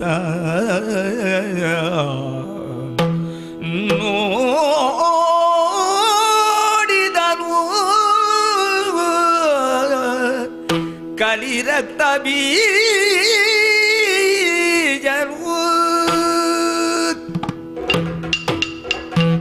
ದಟ್ಟವಾದಂತಹ ಕದಂಬವನ ಇಲ್ಲಿ ನಾನು ಮೊದಲು ಬಂದದ್ದಿಲ್ಲ ಅಂತ ಹೇಳುವುದಿಲ್ಲ, ಆದರೆ ನಾನು ಬಂದಾಗ ಈ ಪರಿಸ್ಥಿತಿ ಇರಲಿಲ್ಲ ಇಲ್ಲಿ. ಈಗ ಇರುವಂತಹ ಪರಿಸ್ಥಿತಿಯನ್ನು ನೋಡ್ತಾ ಇದ್ರೆ ಹುಲ್ಲೆಯೂ ಒಂದೇ ಕಡೆ ಕೊಳದಲ್ಲಿ ನೀರನ್ನ ಕುಡಿತಾ ಇದೆ. ಸತ್ಯ. ಪರಸ್ಪರ ಬದ್ಧ ವೈರಿಗಳಾದಂತಹ ಹಾವು ಮುಂಗುಸಿಗಳು ನಲಿದಾಡ್ತಾ ಇದೆ. ಇಲ್ಲಿರುವಂತಹ ಪ್ರದೇಶವನ್ನು ನೋಡಿದ್ರೆ ಹೂ ಬಿಡದ ಮರ ಹೂ ಬಿಟ್ಟಿದೆ, ಸರಿ, ಕೂಗಾಡದ ಪಕ್ಷಿಗಳು ಹಾಡ್ತಾ ಇವೆ. ನೋಡಿದ್ರೆ ಆಶ್ಚರ್ಯ ಆಗ್ತಾ ಇದೆ. ಈ ಕದಂಬವನವನ್ನು ಪ್ರವೇಶಿಸಿದಂತಹ ನಾನು ಮೊದಲು ನೋಡ್ತಾ ಇರುವುದು ನಮ್ಮ ಚಂಡಮುಂಡರ ಶಿರಸ್ಸನ್ನ ನೋಡ್ತಾ ಇದ್ದೆ. ಎಲ್ಲಿ ನೋಡಿದರೂ ಕೂಡ ನಮ್ಮ ರಾಕ್ಷಸರ ದೇಹಗಳು ಕಾಣ್ತಾ ಇದೆ. ರಕ್ತ ಮಾಂಸ ಮಜ್ಜೆಗಳು ಚೆಲ್ಲಿರುವಂತಹ ಪ್ರದೇಶ, ಕಳೆಯಬರ ಅದು ಅಲ್ಲಿರುವಂತಹ ಧೂಳ ಇದು ಕಣಗಳು, ಭಸ್ಮ. ಈ ಭಸ್ಮವನ್ನ ನೋಡಿದ್ರೆ ಇಲ್ಲಿ ಬೆಂಕಿ ಕಾಣ್ತಾ ಇಲ್ಲ. ಹಾಗಾದ್ರೆ ಯಾವ ಭಸ್ಮ ಇರಬಹುದು ಅಂತ ಹೇಳಿದ್ರೆ ಯೋಚಿಸಿದೆ, ನಮ್ಮ ಧೂಮ್ರಾಕ್ಷನನ್ನ ಸುಟ್ಟು ಬೂದಿ ಮಾಡಿದ್ದಾಳಂತೆ ಮಾತೆ. ಹಾಗಾದ್ರೆ ಆ ಧೂಮ್ರಾಕ್ಷನ ದೇಹದ ಬೂದಿಯೇ ಇರಬಹುದು. ಇದನ್ನೆಲ್ಲ ಮೊದಲು ನೋಡಿದಂತಹ ನಾನು, ಹಾಗಾದ್ರೆ ಇದು ಎಲ್ಲಿಂದ ಆಯ್ತು ಅಂತ ಕೇಳಿದ್ರೆ ಸುಂದರವಾದಂತಹ ನಿನಾದ ಒಂದು ಬರ್ತಾ ಇದೆ. ಇಷ್ಟು ಆದರೂ ಕೂಡ ಭೀತಿ ಎನ್ನುವಂತಹದ್ದಿಲ್ಲ. ಬೇರೆ ಪ್ರದೇಶಗಳಲ್ಲಾದ್ರೆ ಕಾಗೆ ಗೂಬೆಗಳು ಹಾರ್ತಾ ಭೂತ ಪ್ರೇತಗಳು ಕೂಗುತ್ತಾ ಇರುವಂತಹ ಪ್ರದೇಶ ಆಗುತ್ತಿತ್ತು. ಆದ್ರೆ ಕದಂಬವನದಲ್ಲಿ ಮಂಗಳ ಮಂಜುಳ ನಿನಾದವೇ ಕೇಳ್ತಾ ಇದೆ. ಎಲ್ಲಿಯೂ ಕೂಡ ಕಂಬುಗ್ರೀವದಿಂದ ಓಂಕಾರ ಎನ್ನುವಂತಹ ಶಂಖದಿಂದ ಧ್ವನಿ ಹೊರಡ್ತಾ ಇದೆ. ಅಬ್ಬಾ, ಮೈಯನ್ನ ನೋಡಿದ್ರೆ ಸಕಲ ನನ್ನ ಇಡೀ ಮೈ ರೋಮಾಂಚನ ಆಗ್ತಾ ಇದೆ. ತಂಗಾಳಿ ಬೀಸ್ತಾ ಇದೆ. ಪ್ರತಿಯೊಂದು ಅಂಗಾಂಗಗಳಿಗೂ ಕೂಡ ಅದರದ್ದೇ ಆದಂತಹ ನಿಜವಾದ ಗುಣವನ್ನ ಅರಿತುಕೊಳ್ಳಲಿಕ್ಕೆ ಸಾಧ್ಯ ಆಗ್ತಾ ಇದೆ. ಹಾಗಾದ್ರೆ ಇವಳನ್ನ ನೋಡ್ತಾ ಇದ್ರೆ ಆಕಾಶದಿಂದ ಕೆಳಗಿನವರೆಗೆ ನೋಡಿದ್ರೆ ನನಗೆ ಒಂದು ಅನಿಸ್ತಾ ಇದೆ, 4 ದಿಕ್ಕುಗಳಲ್ಲಿ ಸರಪಳಿಯನ್ನ ಹಾಕಿದ್ದು, ಸುಂದರವಾದಂತಹ ಆಂದೋಲಿಕ. ಆ ಸರಪಳಿಗಳು 4 ದಿಕ್ಕಿಗೆ ನೇತಾಡ್ತಾ ಇವೆ. ಹೌದೌದು. ಆಗ್ನೇಯ ದಿಕ್ಕು, ವಾಯವ್ಯ ದಿಕ್ಕು, ಈಶಾನ್ಯ ದಿಕ್ಕು, ನೈಋತ್ಯ ದಿಕ್ಕುಗಳಿಗೆ ಕಟ್ಟಲ್ಪಟ್ಟಂತಹ ಬಂಗಾರದ ಸರಪಳಿಯಿಂದ ಕೂಡಿದಂತಹ ತೊಟ್ಟಿಲಿನಲ್ಲಿ ನೇತಾಡ್ತಾ ಇದ್ದಾಳೆ. ಆದ್ಯಂತರ ಅರ್ಥ ಆಯ್ತು ನನಗೆ. ಇವಳನ್ನ ನೋಡಿದ್ರೆ ನಮ್ಮ ಸಾಮ್ರಾಜ್ಯಕ್ಕೆ ಈ ಆಗ್ನೇಯ ದಿಕ್ಕಿನ ಸರಪಳಿಯಿಂದಲೇ ಬೆಂಕಿ ಬಿದ್ದಿದೆ. ಓಹೋ, ಈ ವಾಯವ್ಯದ ದಿಕ್ಕಿನ ಸರಪಳಿಯಿಂದಲೇ ಜಂಜಾವಾತ ಬಂದಿದೆ. ಇದೇ ನೈಋತ್ಯ ದಿಕ್ಕಿನಿಂದಲೇ ನಿಜವಾಗಿ ನೀರು ಬರ್ತಾ ಇದೆ ಅಂತ ಕಾಣ್ತಾ ಉಂಟು. ಹೌದು, ನೋಡೋಣ. ಈಶಾನ್ಯ ದಿಕ್ಕಿದು, ಈಶಾನ ಸ್ಮಶಾನವಾಸಿ ಅಲ್ವೇ? ನಮ್ಮವರಿಗೆಲ್ಲ ಅದೇ ದಿಕ್ಕಿನ ಸರಪಳಿ, ಅದು ಬಂಗಾರದ ಸರಪಳಿಯಾಗಿ ಹೋಯಿತು. ಮಾತೆಯನ್ನ ನೋಡಿದ ತಕ್ಷಣ ನನ್ನ ಕೈಯಲ್ಲಿದ್ದಂತಹ ಆಯುಧ ತಪ್ಪಿ ಬಿದ್ದೋಯ್ತು. ನಾನು ಬೀಳಿಸಿದ್ದಲ್ಲ. ನಿಜವಾಗಿ ಯೋಚನೆ ಮಾಡಿದ್ರೆ ನಾವೆಲ್ಲರೂ ಶುಂಭನ ಆಯುಧಗಳಾಗಿದ್ದವರು. ಹೌದೌದು. ಶುಂಭ ಯುದ್ಧವನ್ನ ಗೆಲ್ತಾನೆ ಅಂದ್ರೆ ಅವನೇ ಹೋಗಿ ಗೆದ್ದದ್ದು ಅಂತಲ್ಲ. ಚಂಡಮುಂಡರು ಗೆದ್ರು, ಧೂಮ್ರಾಕ್ಷಿ ಗೆದ್ದ, ರಕ್ತಬೀಜ ಗೆದ್ದ, ವೀರರು ಗೆದ್ರು. ಜಯ ಶುಂಭನಿಗಲ್ವೇ? ನನ್ನ ಕೈಯಿಂದ ನನ್ನ ಖಡ್ಗ ಜಾರಿ ಬಿತ್ತು ಅಂತೇಳಿ ಆದ್ರೆ ಶುಂಭನ ಕೈಯಾಯುಧಗಳಾದಂತಹ ನಾವೆಲ್ಲರೂ ಜಾರಿ ಬಿದ್ದೆವು ಅಂತಲೇ ಅರ್ಥ ಅಲ್ವೇ? ಹಾಗಾದ್ರೆ ಇವಳನ್ನ ನೋಡ್ತಾ ಇದ್ದಾಗ ಆ ಬಂಗಾರದ ಸರಪಳಿಯೇ ನಾನಾಗಿದ್ರೆ ಈ ಅಮ್ಮನನ್ನ ಹೊತ್ತು ನೇತಾಡಿಸುವಂತಹ ಒಂದು ಅವಕಾಶ ನನಗಿರ್ತಿತ್ತು. ಸತ್ಯ. ಆ ಒಂದು ತೊಟ್ಟಿಲಿನ ತಳಭಾಗ ನಾನಾಗಿದ್ರೆ ಅಮ್ಮನನ್ನ ಹೊರುವಂತಹ ಒಂದು ಭಾಗ್ಯ ನನಗೆ ಬರ್ತಿತ್ತು. ಅದು ಆಗಲಿಲ್ವಲ್ಲ ಅಲ್ವಾ? ನಿಜವಾಗಿ ಈ ವನದ ಪುಷ್ಪವಾಗಿದ್ರೆ, ಅಮ್ಮನ ಕೊರಳಲ್ಲಿರುವಂತಹ ಹೂಮಾಲೆ ನಾನಾಗಿದ್ರೆ ಅಮ್ಮನನ್ನ ಅಲಂಕರಿಸಿದಂತಹ ತೃಪ್ತಿ ನನಗಾಗ್ತಿತ್ತು. ಇವಳು ನಿಜವಾಗಿಯೂ ಕೂಡ ಸಾಮಾನ್ಯಳಾದಂತಹ ಸ್ತ್ರೀ ಅಲ್ಲ. ನಾನು ಏನನ್ನ ಕಲ್ಪಿಸಿದೆನೋ ಕಲ್ಪಿಸಿದ್ದಕ್ಕಿಂತಲೂ 100 ಮಡಿ ಮೇಲೆ ತಿಳಿದವರು ಹೇಳ್ತಾರೆ, ಅತ್ಯತಿಷ್ಠ ದಶಾಂಗುಲಂ. ನಾವು ಎಷ್ಟೇ ಕಲ್ಪನೆ ಮಾಡಿದ್ರೂ ಕೂಡ ಅದಕ್ಕಿಂತಲೂ 10 ಅಂಗುಲ ಮೇಲೆ ಇರ್ತಾನಂತೆ ಭಗವಂತ. ಹಾಗಾದ್ರೆ ಈ ಭಗವತಿ ಅದೇ ಕಲ್ಪನೆಯಲ್ಲಿದ್ದವಳು. ಸಹಸ್ರ ಶೀರ್ಷ ಪುರುಷ ಸಹಸ್ರಾಕ್ಷ ಸಹಸ್ರಪಾತ್. ಅವನನ್ನೂ ಕೂಡ ಹೆತ್ತವಳು ಇವಳು. ಲೋಕ ನಾಯಕನಾದಂತಹ ಪರಮೇಶ್ವರನನ್ನು ಹೆತ್ತವಳು ಇವಳು. ನಾವು ವರ ಪಡೆದಂತಹ ಬ್ರಹ್ಮದೇವನನ್ನು ಹೆತ್ತವಳು. ಇದೇ ನನಗೆ ಆಶ್ಚರ್ಯ ಆಗ್ತಾ ಇರುವಂತಹದ್ದು. ನಮಗೆ ದೇವಕರೆ ಬಂದದ್ದಿರಬಹುದು ಅಂತ ಕಾಣ್ತದೆ. ಯಾಕೆ? ದೇವತೆಗಳಿಗೆ ಕೊಟ್ಟಂತಹ ಕಷ್ಟ ಅಷ್ಟಿಷ್ಟಲ್ಲ. ನಾವು ಯಾವ ದಿಕ್ಕುಗಳಿಂದಲೂ ತಪ್ಪಿಸಿಕೊಳ್ಳಲಾಗದೇ ಇರುವಂತಹ ರೀತಿಯಲ್ಲಿ ಅವರನ್ನು ಕಟ್ಟಿ ಹಾಕಿಬಿಟ್ಟೆವು. ಆಗಲೇ ಅವಳು ಇವರನ್ನ ಸೃಷ್ಟಿಸಿ ಬಿಟ್ಟರು. ಹಾಗಾದ್ರೆ ನಮ್ಮನ್ನು ನಾವು ನಮ್ಮ ಕೋಟೆಗಳಲ್ಲಿ ಕಟ್ಟಿಸಿಕೊಂಡಿದ್ದೆವು. ಆದರೆ ಇವಳ ಲಾವಣ್ಯ, ಇವಳ ಸೌಂದರ್ಯ, ಇವಳ ಸಂಗೀತ ನಮ್ಮ ಎಲ್ಲ ಕೋಟೆಗಳನ್ನು ಒಡೆದುಕೊಂಡು ಮುನ್ನುಗ್ಗಿತಲ್ಲ. ಈ ಒಂದು ಮಾತೆ, ಈ ಮಾಯೆ ಇಲ್ಲಿಗೆ ಬಂದಳಲ್ಲ. ಹಬ್ಬ, ನನ್ನ ಬದುಕು ಪಾವನ ಆಯಿತು. ನಿಜವಾಗಿ ನಾನು ಅಲ್ಲೇ ಉಳಿದಿದ್ರೆ ನನ್ನ ಬದುಕು ಪರಮ ಪವಿತ್ರ ಆಗ್ತಾ ಇರಲಿಲ್ಲ. ಈ ಮಾತೆಯನ್ನು ಕಂಡ ಮೇಲೆ ನನ್ನ ಜೀವನ ಸಾರ್ಥಕ ಆಯಿತು. ಹಾಗಾದ್ರೆ ಇವಳನ್ನ ನಾನು ಶರಣು ಬರುವುದೇ ನಾನು ರಕ್ತ ಬೀಜ.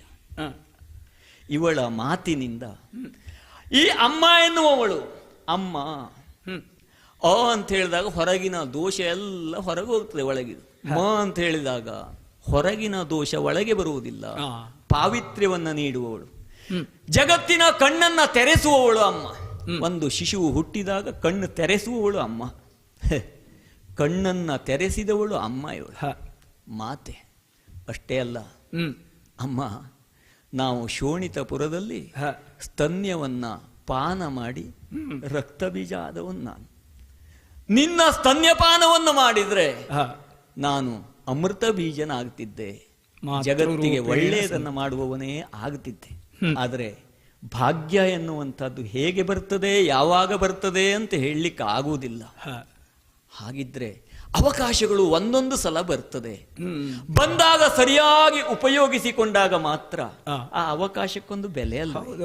ರಕ್ತ ಬೀಜನ ಪರಮ ಚರಮವಾದಂತಹ ಈ ಅವಕಾಶದಲ್ಲಿ ಈ ಮಾತೆಯನ್ನ ಮಾತೆ ಅಂತ ಕರೀಲೇ. ಮಾತೃರೂಪೇಣ ಸಂಸ್ಥಿತ ಯಾದೇವಿ ಸರ್ವಭೂತೇಶು ಮಾತೃರೂಪೇಣ ಸಂಸ್ಥಿತೆ. ನಮಸ್ತಸ್ಯೈ ನಮಸ್ತಸ್ಯೈ ನಮಸ್ತಸ್ಯೈ ನಮೋ ನಮಃ. ಇದು ನಾನು ಹೇಳಿದ್ದಲ್ಲ, ಅಂತರಂಗದಿಂದ ಬಂದದ್ದು. ಯಾವ ಒಂದು ಕರ್ಮ ಎನ್ನುವಂಥದ್ದು ನಾವು ಮಾಡುವಂಥದ್ದು ಪುರುಷ ಪ್ರಯತ್ನದಿಂದ ಮಾಡುವಂಥದ್ದು, ನಮ್ಮಿಂದ ಆಗುವಂತಹದ್ದು, ಅದು ಸ್ವಭಾವ.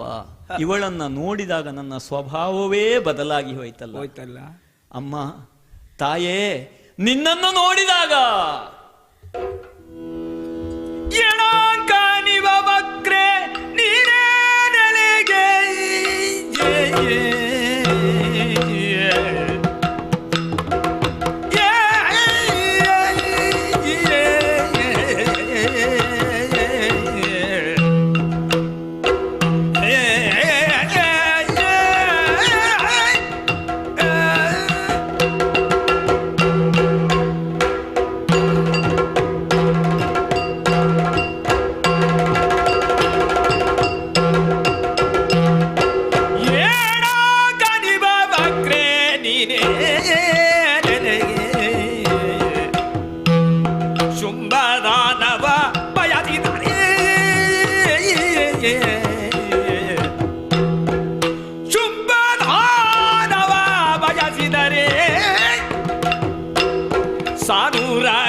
ವರಿಸದೆ ಶೌರ್ಯ ತಿರುಗಲಿ ಚೂಡಿಯ ಬಯಸಿದರೆ ಏನಾಗಲಿವ ವಕ್ರೆ ನೀನೇ ನೆಲೆಗೆ.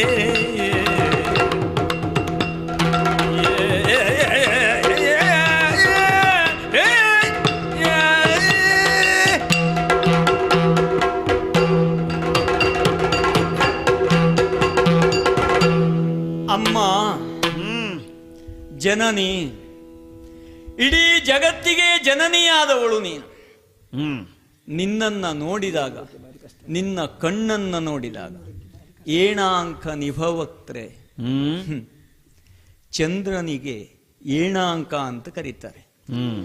ಜಿಂಕೆಯ ಚಿಹ್ನೆ ಚಂದ್ರನಲ್ಲಿದೆ. ಅಂತಹ ಚಂದ್ರನ ಕಾಂತಿಯನ್ನ, ಬೆಳದಿಂಗಳನ್ನ ಮುಖದಲ್ಲಿ ಹೊಂದಿದವಳು. ಅಷ್ಟಕ್ಕೆ ನಿಲ್ಲುವುದಿಲ್ಲ. ಮತ್ತೆ ಜಿಂಕೆ ಎನ್ನುವಂತಹದ್ದು ಕಣ್ಣನ್ನ ತೆರೆದುಕೊಂಡೇ ಇರ್ತದಂತೆ. ಹಾಗಾದ್ರೆ ಆ ತೆರೆದುಕೊಂಡು ಇರುವಂತಹ ಜಿಂಕೆಯ ಕಣ್ಣಿನಂತೆ ಕಣ್ಣನ್ನು ತೆರೆದುಕೊಂಡು ಇದ್ದವಳು ನೀನು. ಕಣ್ಣನ್ನು ತೆರೆದುಕೊಂಡು ಇದ್ದವಳು ಅಂತ ಹೇಳಿದ್ರೆ ಅರ್ಥ ಏನು? ಕಣ್ಣನ್ನ ಮುಚ್ಚದೇ ಹೋದವರು ಅಂದ್ರೆ ದೇವತೆಗಳು, ಕಣ್ಣನ್ನ ತೆರೆದುಕೊಂಡಿರುವವರು ದೇವತೆಗಳು. ಮಾತೆ, ನಿನ್ನನ್ನ ನೋಡಿದಾಗ ಬದುಕು ಪಾವನ ಆಯಿತು. ಓಹೋ, ಕೆಲವೊಂದು ಸಂದರ್ಭದಲ್ಲಿ ಯೋಚನೆ ಬರ್ತದೆ, ಈಗ ನಾನು ಕಾಣ್ತಾ ಇರುವಂತಹದ್ದು ಸತ್ಯವೇ ಅಂತೇಳಿ. ಯಾಕೆ? ರಜತಕ್ಕೂ ಕಪ್ಪೆ ಚಿಪ್ಪಿಗೂ ಸ್ವಲ್ಪ ಮಾತ್ರ ವ್ಯತ್ಯಾಸ. ಸುಣ್ಣಕ್ಕೂ ಬೆಣ್ಣೆಗೂ ಸ್ವಲ್ಪ ಮಾತ್ರ ವ್ಯತ್ಯಾಸ. ಬಣ್ಣದಲ್ಲಿ ಒಂದೇ ರೀತಿ ಕಾಣುತ್ತದೆ, ಬಣ್ಣದಲ್ಲಿ ಮಾತ್ರ ಸಮಾನತೆ, ಬಣ್ಣದಲ್ಲಿ ಮಾತ್ರ ಸಮಾನತೆ, ಸ್ವರೂಪದಲ್ಲಿ ವ್ಯತ್ಯಾಸ ಇರ್ತದೆ. ಅದೇ ಇದು ಅಂತ ಹೇಳಿ ಭ್ರಮಿಸಿದಾತ. ಸ್ವರೂಪದಲ್ಲೂ ವ್ಯತ್ಯಾಸ ಉಂಟು, ರುಚಿಯಲ್ಲೂ ವ್ಯತ್ಯಾಸ ಉಂಟು ಸುಣ್ಣದಲ್ಲಿ. ಕೆಲವು ಜನರಿಗೆ ಗೊತ್ತಾಗುವುದಿಲ್ಲ. ಸುಣ್ಣದ ರುಚಿ ಗೊತ್ತಿಲ್ಲದೆ ಹೋದವನು ಬೆಣ್ಣೆಯ ಹಾಗೆ ಇರ್ತದೆ ಅಂತ ಹೇಳಿ ಭ್ರಮಿಸುವುದಿಲ್ವಾ? ಸುಣ್ಣದ ರುಚಿಯನ್ನೋ ಬೆಣ್ಣೆಯ ರುಚಿಯನ್ನೋ ತಿಳಿದವನಿಗೆ ವಿವೇಕಿ ಅಂತ ಹೆಸರು ಅಲ್ವಾ?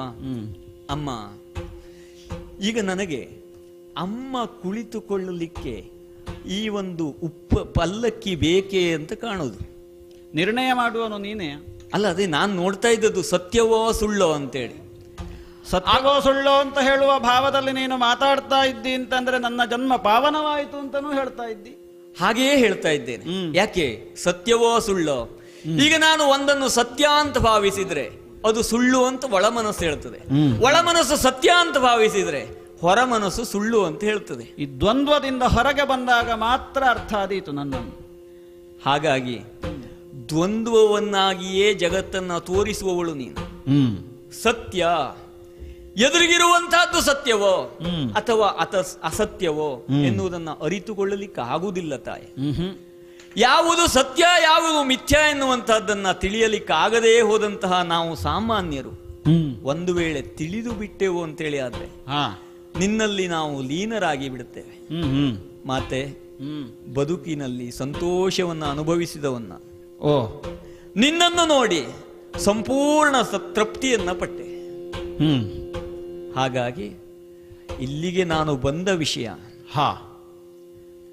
ಮಾತೆ, ನಿನ್ನನ್ನು ನೋಡ್ತಾ ಇದ್ರೆ ನಮಗೆ ಹಳೆಯದೆಲ್ಲವೂ ಮರೆತು ಹೋಗ್ತದೆ, ಇಲ್ಲಿಯೇ ಹೊಸತು ಯೋಚನೆ ಬರ್ತಾ ಹೋಗ್ತದೆ. ಆದ್ದರಿಂದ ಹಳೆದನ್ನು ನೆನಪು ಮಾಡಿಕೊಳ್ತಾ ಇದ್ದೇನೆ. ಏನು? ನಿಮ್ಮನ್ನ ನೋಡಿದಾಗ ನಮ್ಮವರೆಲ್ಲ ಆಸೆ ಪಟ್ಟದ್ದು ತಪ್ಪಲ್ಲ ಅಂತ ಕಾಣ್ತಾ ಉಂಟು. ನಿನಗೂ ಹಾಗೆ ಅನ್ನಿಸಿತಲ್ವಾ? ತಪ್ಪಲ್ಲ ಅಂತಲ್ಲ, ಅವರ ಮಟ್ಟದಲ್ಲಿ ಅವರು ತಿಳಿದುಕೊಂಡರು. ಅಂದ್ರೆ ಸೌಂದರ್ಯದಲ್ಲಿ ನಿನ್ನನ್ನ ಮೀರಿಸಿದ ಸೌಂದರ್ಯ ಇಲ್ಲ, ಯೋಗ್ಯತೆಯಲ್ಲಿ ನಿನ್ನನ್ನ ಮೀರಿಸಿದವರಿಲ್ಲ, ಪರಾಕ್ರಮದಲ್ಲಿ ನಮ್ಮವರನ್ನೆಲ್ಲ ಕೊಂದು ಕಳೆದಿದ್ದಿ ಹೋಗಿದ್ದಾರೆ. ಅದನ್ನೆಲ್ಲ ನೋಡಿದ್ರೆ ನಿಜವಾಗಿ ನೀವು ಸರಿ ಹೌದು ಅಂತ ಗೊತ್ತಾಯ್ತು ನನಗೆ. ನಮ್ಮ ಒಡೆಯನಿಗೆ ನೀನು ಸರಿಯಾದ ಒಡತಿ ಆಗ್ತಿ. ನಿನ್ನ ಒಡೆಯ ಅವನಿಗೆ ನಾ ಒಡತಿ ಆಗಬೇಕು, ನಮಗೆ ಒಡತಿ ಆಗಬೇಕು, ನಿಮಗೂ ಒಡತಿ ಆಗಬೇಕು, ಅವನಿಗೆ ಮನೆಯೊಡತಿ ಆಗಬೇಕು. ಅವ ಯಾವ ಲೋಕದ ಗಂಡ? ಅವನು 3 ಲೋಕದ ಗಂಡ. 3 ಲೋಕದ ಗಂಡ. ಈಗ ಯಜ್ಞದಲ್ಲಿ ಆಹುತಿ ಶುಂಭಾಯ ನಮಃ. ಹಾಗೆ ಪಾಠಾಂತರ ಆಗಿದೆ. ಅದು ಸತ್ಯವೇ ಆಗಿದೆ. ಮತ್ತೆ ಬೇರೆ ಇಲ್ಲ. 3 ಲೋಕಕ್ಕೆ ಯಾರು ಅಂತ ಕೇಳಿದ್ರೆ ನನ್ನ ಮಾವ ಶುಂಭದಾನವ. ಅಂತಹ ಶುಂಭದಾನವನಿಗೆ ನೀನು ಮಡದಿಯಾದೆ ಅಂತ ಹೇಳಿ ಆದ್ರೆ ಬಂಗಾರದ ಪುಷ್ಪಕ್ಕೆ ಪರಿಮಳ ಬಂದಾಗ ಆಗ್ತದೆ. ನಮ್ಮ ದಾನವ ಸಾಮ್ರಾಜ್ಯ ಪಾವನ ಆಗ್ತದೆ. ಅಷ್ಟೇ ಯಾಕೆ, ಇಡೀ ಜಗತ್ತಿಗೆ ಒಳ್ಳೆಯದಾಗ್ತದೆ. ಇದು ನೋಡಿ, ಸುವರ್ಣದ ಪಲ್ಲಕ್ಕಿಯನ್ನ ತಂದಿದ್ದೇನೆ. ಯಾಕೆ? ಅದು ನಿಮಗೋಸ್ಕರ. ಮತ್ತೆ ಅತ್ಯಂತ ಉತ್ತಮವಾದಂತಹ ಸುವರ್ಣ ಬಂಗಾರದಿಂದ ಮಾಡಿತ್ತು. ಸುವರ್ಣೆಯಾದಂತಹ ನೀವು, ಸುಲೋಚನಳಾದಂತಹ ನೀವು. ಈ ಉಯ್ಯಾಲೆ ಅಲ್ಲಿಗೆ ಬರ್ಲಿಕ್ಕಾಗುವುದಿಲ್ಲ. ಅಲ್ಲ, ನೀವು ಎಲ್ಲಿ ಸಂಕಲ್ಪ ಮಾಡಿದ್ರು ಉಯ್ಯಾಲೆ ಬಂದೀತು. ಆದರೆ ಎಲ್ಲಿ ಬೇಕೋ ಅಲ್ಲಿ ಉಯ್ಯಾಲೆಯನ್ನು ಕರೆದೊಯ್ಯುವಂತಹ ಸಾಮರ್ಥ್ಯ ನಮಗಿಲ್ಲ ಅಂತೇಳಿ ನಾನು ಪಲ್ಲಕ್ಕಿ ಅಂತಂದದ್ದು. ಹಾಗಾಗಿ ಈ ಪಲ್ಲಕ್ಕಿಯೆಲ್ಲ ಕುಳಿತುಕೊಂಡು ಶುಂಭನ ಮನೆಗೆ ಬರಬೇಕಮ್ಮ. ಮೊದಲೇ ನಿಮಗೆಲ್ಲ ನಿಮ್ಮ ಕಡೆಯವರಿಗೆಲ್ಲ ಹೇಳಿ ಕಳಿಸಿದವಳಿದ್ದೇನೆ ನಾನು. ಸ್ಪಷ್ಟ. ಪ್ರಾಯಶಃ ಶುಂಭನೂ ನಿನಗೆ ಹೇಳಿರಬೇಕು. ಆದರೂ ಕೂಡ ಕೇವಲವಾದಂತಹ ವ್ಯರ್ಥ ವಿಕ್ರಮವನ್ನು ಮಾಡಿಕೊಂಡೇ ನೀವೆಲ್ಲ ನಿಮ್ಮ ಕಡೆಯವರೆಲ್ಲ ಹತರಾದವರಿದ್ದೀರಿ. ನೀನು ಯಾರು ಬಂದದ್ದು? ಅಮ್ಮ, ನಾನು ರಕ್ತಬೀಜ. ರಕ್ತಬೀಜಾಕ್ಷರೇ ನೀನು. ರಕ್ತಬೀಜಾಕ್ಷರೇ ನೀನು ಅಧಿಕ ಸಮರ್ಥನೆಂಬುದ ಬಲ್ಲೆನು.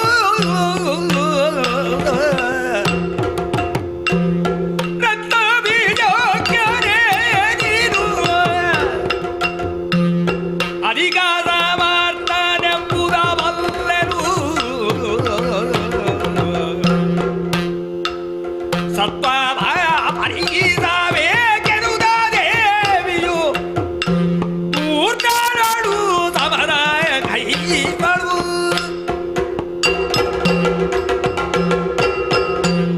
ಅಯ್ಯ ರಕ್ತಬೀಜ, ಬಹಳವಾಗಿ ಮಾತಾಡುವುದರ ಮೂಲಕವಾಗಿ ಆ ಶುಂಭನನ್ನು ವರಿಸಬೇಕು ಹೇಳುವಂತಹ ಉದ್ದೇಶವನ್ನು ಮುಂದೆ ಇಡುತ್ತಾ ಇದ್ದಿ. ಈ ಹಿಂದೆ ಬಂದವರೆಲ್ಲರನ್ನೂ ಕೂಡ ಸಂದೇಶದ ಮೂಲಕವಾಗಿ ಹೇಳಿ ಕಳುಹಿಸಿದರೂ ಕೂಡ ಅದನ್ನೆಲ್ಲ ಧಿಕ್ಕರಿಸಿ ಮತ್ತೆ ಅದೇ ಎಲ್ಲರೂ ಕೂಡ ನನ್ನ ಎದುರು ಬಂದು ನನ್ನಿಂದ ಹತರಾದದ್ದಂತಹ ವಿಚಾರವನ್ನು ಕೂಡ ನಿಮ್ಮವರು ಅರಿತವರು, ನೀನೂ ಅರಿತವನಿದ್ದಿ. ಹಾಗಾಗಿ ಅವರೆಲ್ಲರೂ ಹತರಾದರೂ ಹೇಳುವಂತಹ ಭಾವದಲ್ಲಿಯೇ ಮತ್ತೆ ನೀನೂ ಕೂಡ ಈ ನನ್ನ ಸಮೀಪಕ್ಕೆ ಬಂದವನಿದ್ದಿ. ವ್ಯರ್ಥ ವಿಕ್ರಮವಿದು ಎಂಬುದಾಗಿ ನೀನು ಸೂಚಿಸಿದ್ದಿ. ಅಯ್ಯ, ವ್ಯರ್ಥ ವಿಕ್ರಮ ಯಾವುದು? ಯಾವುದಕ್ಕೆ? ನನ್ನದ್ದಾದಂತಹ ಯಾವ ಪ್ರತಿಜ್ಞೆ ಉಂಟು, ಆ ಪ್ರತಿಜ್ಞೆಗೆ ಅನುಕೂಲವಾಗಿ ನೀವೆಲ್ಲರೂ ಕೂಡ ವರ್ತಿಸುವುದು ಅಂತಾದರೆ ನಿನಗಲ್ಲ ನಿನ್ನವನಿಗೂ ಕೂಡ ನಾನು ಒಡತಿಯಾದೇನು. ಅದು ಬಿಟ್ಟು ಕೇವಲವಾಗಿ ಏನು ಹೇಳಿದಿ? ರಕ್ತಬೀಜಾಖ್ಯ ನಾನು ಅಂತ ಹೇಳಿದ್ದಿ ನೀನು. ಆದರೆ ನಿನ್ನದ್ದಾದಂತಹ ಸಮರ್ಥತೆ ಏನುಂಟು ಅದನ್ನು ನಾನು ಒಪ್ತೇನೆ. ಇಲ್ಲದಿದ್ದರೆ ಅವರೆಲ್ಲರೂ ಕೂಡ ಹತರಾಗಿದ್ದಾರೆ. ಕೇವಲ ಧಿಕ್ಕಾರದಿಂದಲೂ ಕೂಡ ಒಬ್ಬ ಹೋಗಿದ್ದಾನೆ, ಹುಂಕಾರದಿಂದಲೂ ಕೂಡ ಒಬ್ಬ ಹೋಗಿದ್ದಾನೆ. ಅದನ್ನೆಲ್ಲವನ್ನು ಅರಿತು ಕೂಡ ನೀನು ಬಂದಿದ್ದಿ ಅಂತಾದರೆ ನಿನ್ನದ್ದಾದಂತಹ ಹೆಗ್ಗಳಿಕೆಯನ್ನು ಮೆಚ್ಚಲೇಬೇಕು. ಆದರೆ ನಾ ಮಾಡಿದಂತಹ ಯಾವ ಪ್ರತಿಜ್ಞೆ ಉಂಟು ಆ ಪ್ರತಿಜ್ಞೆಯನ್ನು ಯಾವತ್ತೂ ಕೂಡ ಯಾವ ಕಾಲಕ್ಕೂ ಕೂಡ ಮೀರುವ ಹಾಗಿಲ್ಲ. ಆದ್ದರಿಂದ ನಿನ್ನದ್ದಾದಂತಹ ಯಾವ ಸಾಮರ್ಥ್ಯ ಉಂಟು, ನನ್ನನ್ನು ಕರೆದುಕೊಂಡು ಹೋಗುವುದಕ್ಕೆ ತರಲ್ಪಟ್ಟಂತಹ ಯಾವ ಮಂಚ ಉಂಟು, ಆ ಮಂಚದಲ್ಲಿ ನಾನು ಕುಳಿತುಕೊಳ್ಳಬೇಕಾದಂತಹ ಮನಸ್ಸು ಮಾಡಬೇಕು ಅಂತಾದರೆ ನನ್ನಲ್ಲಿರುವಂತಹ ಸಾಮರ್ಥ್ಯವನ್ನು ನೀನು ಪರೀಕ್ಷಿಸಬೇಕು. ಅದು ಹೌದು ಅಂತಾದರೆ ಆ ಸಾಮರ್ಥ್ಯ ನಿನ್ನ ಮೇಲೆ ಪ್ರಯುಕ್ತವಾಗ್ತದೆ. ಆದ ಕಾರಣ ನಿನ್ನದ್ದಾದಂತಹ ಯಾವ ಸಾಮರ್ಥ್ಯ ಉಂಟು ಆ ಸಾಮರ್ಥ್ಯವನ್ನು ತೋರಿಸು ನೋಡೋಣ. ಅಮ್ಮ, ಇಲ್ಲಿರುವಂತಹ ಎಲ್ಲರನ್ನೂ ನೀನು ಸೋಲಿಸಿದ್ದಿ, ಕೊಂದಿದ್ದಿ ಎನ್ನುವಂತಹ ಮಾತ್ರಕ್ಕೆ ಅವರನ್ನು ನೋಡಿ ನಾನು ಕೈ ಕಟ್ಟಿಕೊಂಡು ಹಿಂದೆ ಹೋಗುತ್ತೇನೆ ಅಂತ ಹೇಳಿ ಭಾವಿಸಬೇಡ. ನೋಡೋಣ.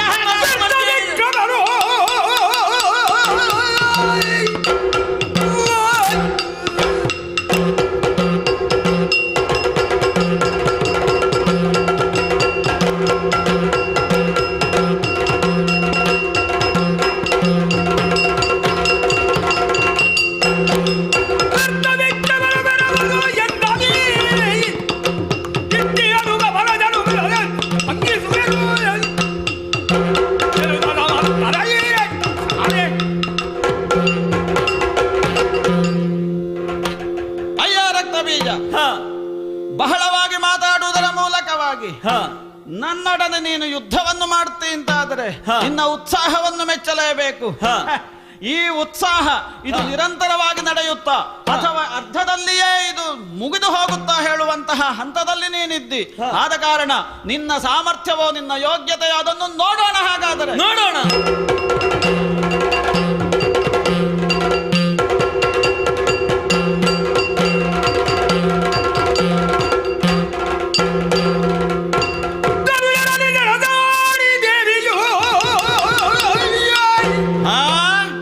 ಕಾರಣದಿಂದ ತನ್ನೆಯ ತನುವನ್ನು ಅಲಗಿಸಿ ಸಪ್ತ ಮಾತ್ರಿಗೆಯರು ಸರಾಗದಲ್ಲಿ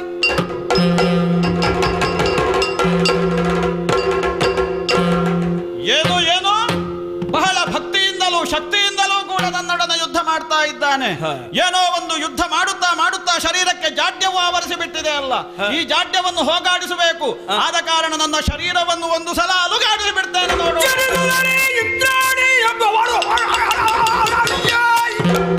ಹಣೆಗೆ ಅರಗೆ ಗುಲಿಯಗಳು ಚೋಡಿದವ ಜನಪದದಲ್ಲಿ ಸೋಗಿದರೆ ದೈತ್ಯರು ಕೋಟಿ ಸಂಖ್ಯೆಯಲ್ಲಿ.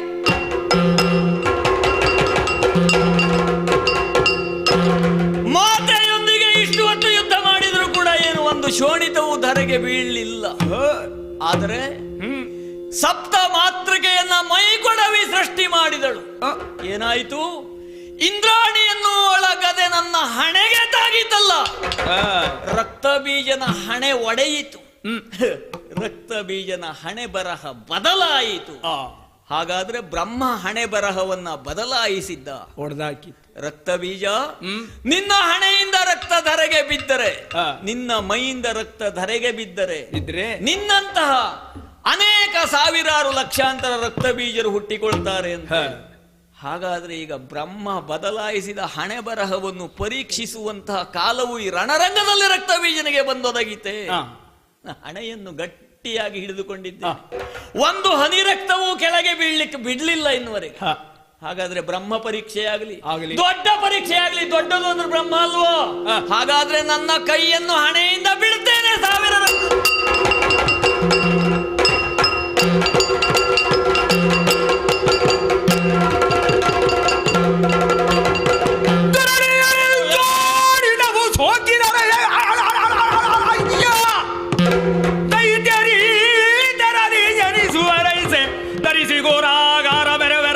ಚಾಚಿ ಹೀರಿದಳು ರಕ್ತ ಪಾದಗಳ.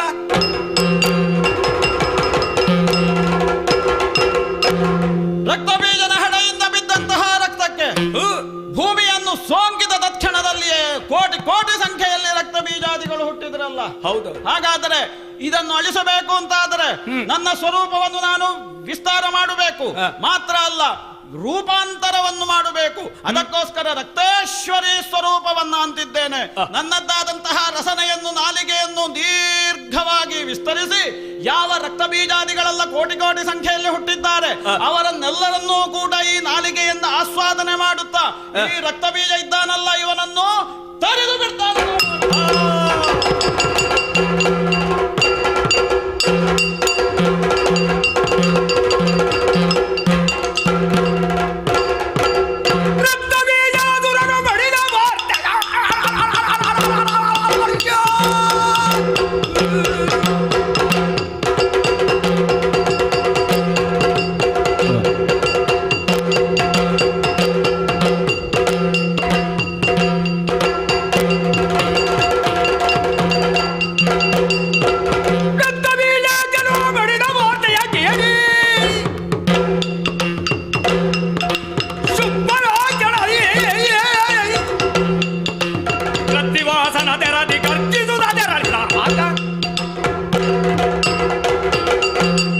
ಏನು ವಿಷಯವನ್ನು ನಮ್ಮವರು ಬಂದಾಡಿದ್ರು, ಕ್ಷಣಕಾಲಕ್ಕೆ ನನ್ನ ಮನಸ್ಸೇ ಸ್ತಬ್ಧವಾದಂತಹ ಅನುಭವ.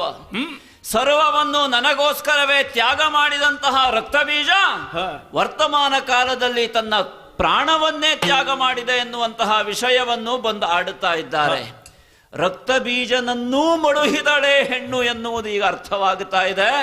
ಹಾಗಾದರೆ ಅವಳೇ ಹೇಳಿದ ಹಾಗೆ ಯಾರು ಯುದ್ಧದಲ್ಲಿ ನನ್ನನ್ನು ಗೆಲ್ಲುತ್ತಾರೋ ಅವನೇ ನನ್ನ ಪತಿಯಾಗುತ್ತಾನೆ ಎನ್ನುವಂತಹ ಭಾವದಲ್ಲಿ ಏನು ಆಡಿದ್ದಳು. ಸಮೇ ಭರ್ತಾ ಭವಿಷ್ಯತಿ, ಬಹಳ ಬುದ್ಧಿವಂತಿಕೆಯ ಮಾತು. ಅವನು ವರ್ತಮಾನ ಕಾಲಕ್ಕೆ ಯಾರು ಇವಳಿಗೆ ಗಂಡ ಇಲ್ಲ ಅಂತಾಯ್ತು. ಯಾಕೆ? ಸಮೇ ಭರ್ತಾ ಭವಿಷ್ಯತಿ, ಮುಂದಿನ ಕಾಲಕ್ಕೆ, ಭವಿಷ್ಯ ಕಾಲಕ್ಕೆ. ಬಹಳ ಬುದ್ಧಿವಂತಿಕೆಯಲ್ಲಿ ಆಡಿದವಳಿದ್ದಾಳೆ. ವರ್ತಮಾನ ಕಾಲದಲ್ಲಿ ಗಂಡನಿಲ್ಲ, ಭವಿಷ್ಯ ಎನ್ನುವುದು ಕನ್ನಡಿಯೊಳಗಿನ ಗಂಟು ಅಂತ ಬಹಳ ಎಚ್ಚರಿಕೆಯಿಂದ ವರ್ಣಮಯವಾದಂತಹ ಮಾತುಗಳನ್ನು ಆಡಿ ಕೋಟಿ ಕೋಟಿ ಸಂಖ್ಯೆಯ ದಾನವರು ತನುತ್ಯಾಗ ಮಾಡುವ ಹಾಗೆ ಮಾಡಿದಳಲ್ಲ. ಇನ್ನು ಹಾಗಾದ್ರೆ ಯಾರ ಮಾತನ್ನು ಹೇಳುವ ಹಾಗಿಲ್ಲ, ಯಾವ ಮಾತನ್ನು ಕೇಳುವ ಹಾಗಿಲ್ಲ. ಯಾಕೆ? ಇರುವವರನ್ನೆಲ್ಲ ಕಳೆದುಕೊಂಡವನಿದ್ದಾನೆ ಈ ಶುಂಭದಾನವ.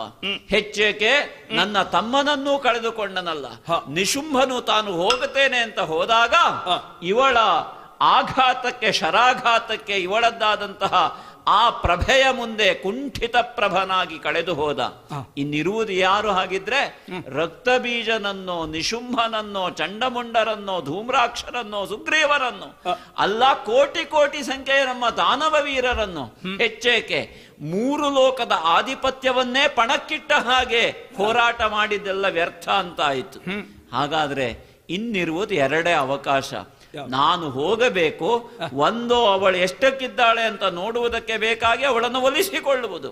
ಅದಲ್ಲ ಅಂತಾದ್ರೆ ಅವಳು ಎಷ್ಟಕ್ಕಿದ್ದಾಳೆ ಅಂತ ನೋಡುವುದಕ್ಕೆ ನನ್ನದಾದ ವರ ಇದೆಯಲ್ಲ, ಆ ವರವನ್ನೇ ವಿನಿಯೋಗವಾಗಿರಿಸುವುದು. ಒಂದು ನಾನೇ ವರ, ಇಲ್ಲ ನನಗೆ ಬಂದ ವರವನ್ನು ವಿನಿಯೋಗವಾಗಿಡುವುದು. ಇವಳು ವರ ವಿನಿಯೋಗಕ್ಕಾಗುವುದಕ್ಕಿಲ್ಲ. ಯಾಕೆ? ಆ ಹೆಣ್ಣನ್ನು ಹೊರತುಪಡಿಸಿ ಯಾರಿಂದಲೂ ಮರಣ ಬರಲಿ ಅಂತ ಕೇಳಿದ್ದು. ಹಾಗಾದ್ರೆ ನಾನಾಡುವುದು ಹೇಗೆ? ನಾನವಳ ರಮಣ. ಲೋಕಾಡಿದ್ದು ಹೇಗೆ? ಅವಳೇ ನಿನ್ನ ಮರಣ. ಸರಿ, ರಮಣನೋ ಮರಣವೋ ನೋಡಬೇಕಾದದ್ದು. ಅಕ್ಷರ ವ್ಯತ್ಯಾಸದಿಂದ ಮಹತ್ ಅನರ್ಥವಾಗುತ್ತದೆ ಎನ್ನುವುದು ಶುಂಭನ ಬದುಕಿನಲ್ಲೂ ಸತ್ಯವಾಗುತ್ತದೆ ಅಂತಾದ್ರೆ, ಇಷ್ಟನ್ನು ಕಳೆದುಕೊಂಡ ನನಗೆ ಇಷ್ಟ ಪ್ರಾಪ್ತಿಯಾಗದೆ ಕಷ್ಟವೇ ಸಂಘಟಿಸ್ತದೆ ಅಂತಾದ್ರೆ, ಆ ಸಂಕಷ್ಟವನ್ನು ಮೈಯೊಡ್ಡಿ ಎದುರಿಸಿದಂತಹ ಶುಂಭನಿಗೆ ಇದು ಹೊಸತಲ್ಲ. ಇದ್ದರೆ ಇದ್ದೇನು, ಹೋದರೆ ಹೋದೇನು. ಆದ್ರೆ ಅವಳನ್ನಂತೂ ಬಿಡುವುದಕ್ಕಿಲ್ಲ. ಇಲ್ಲಿಯವರೆಗೆ ಈ ತರುಣಿ ಯಾಕೆ ಕಾರಣಲಾಗಿದ್ಲು? ನನ್ನ ಹೆಂಡತಿಯಾಗಬೇಕು, ನನ್ನ ಮನಸ್ಸನ್ನು ವಿಕಾರ ಮಾಡಿದ್ದಾಳೆ ಎನ್ನುವ ಕಾರಣಕ್ಕಷ್ಟೇ ಪ್ರಶ್ನಾರ್ಹಳಾಗಿದ್ಲು. ಇನ್ನು ಹಾಗಲ್ಲ, ಅದರ ಜೊತೆಗೆ ನಮ್ಮವರನ್ನ ಕಳೆದಿದ್ದಾಳಲ್ಲ. ಹಾಗಾಗಿ ಹೇಗೆ ಹೋಗುವುದು? ನೀವು ಆಡಿದ್ರಲ್ಲ, ಕೃತ್ತಿವಾಸನ ತೆರದಿ. ನಾನು ಕೃತ್ತಿವಾಸ ಅಂತ ಆದ್ರೆ ನನ್ನ ಶರೀರಾರ್ಧೆಯಾದಂತಹ ಗಿರಿಜವಳಾಗಬೇಕಲ್ಲ. ಹಾಗಾಗಿ ನೇರವಾಗಿ ಹೋಗುತ್ತೇನೆ.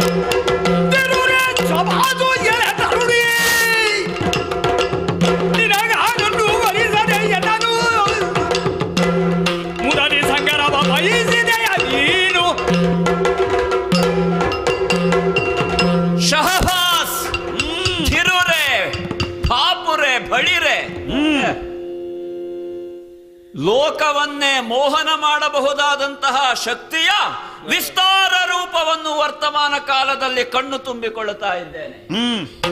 ಯಾವುದನ್ನು ಕಾಣದೆಯೂ ಪ್ರೀತಿಸಿದೆನೋ, ಮೋಹಿಸಿದೆನೋ, ಆ ಮೋಹಕ್ಕೆ ಆಕಾರ ಬಂದ್ರೆ ಹೇಗಿರುತ್ತದೆ ಎನ್ನುವುದನ್ನು ಮನಸ್ಸಿನಲ್ಲಿ ತುಂಬಿಕೊಳ್ಳುತ್ತಾ ಇದ್ದೇನೆ. ಈಗಲಾದರೂ ತುಂಬಿಕೊಂಡೇ ಅಲ್ವೇ?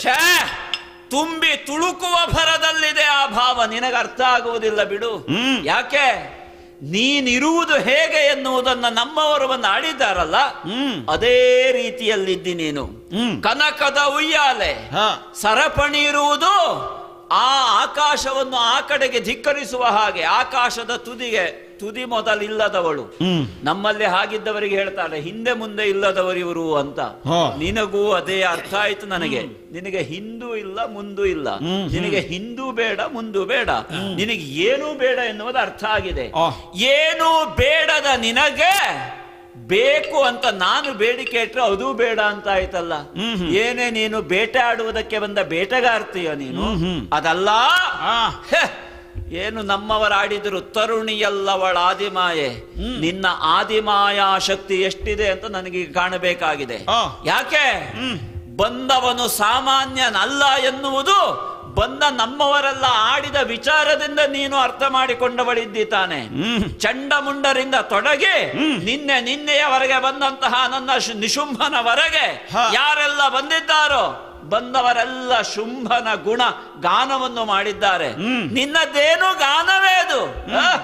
ಆ ಗಾನಕ್ಕೆ ನನ್ನ ಮನಸ್ಸನ್ನು ಮರುಳು ಮಾಡಿದೆಯಲ್ಲ, ನಮ್ಮವರು ಗಾನ ಮಾಡುತ್ತಾರೆ. ನೀನು ಅದನ್ನು ಕಲಿಯಬೇಕು. ನಿನ್ನದು ಅದಲ್ಲ.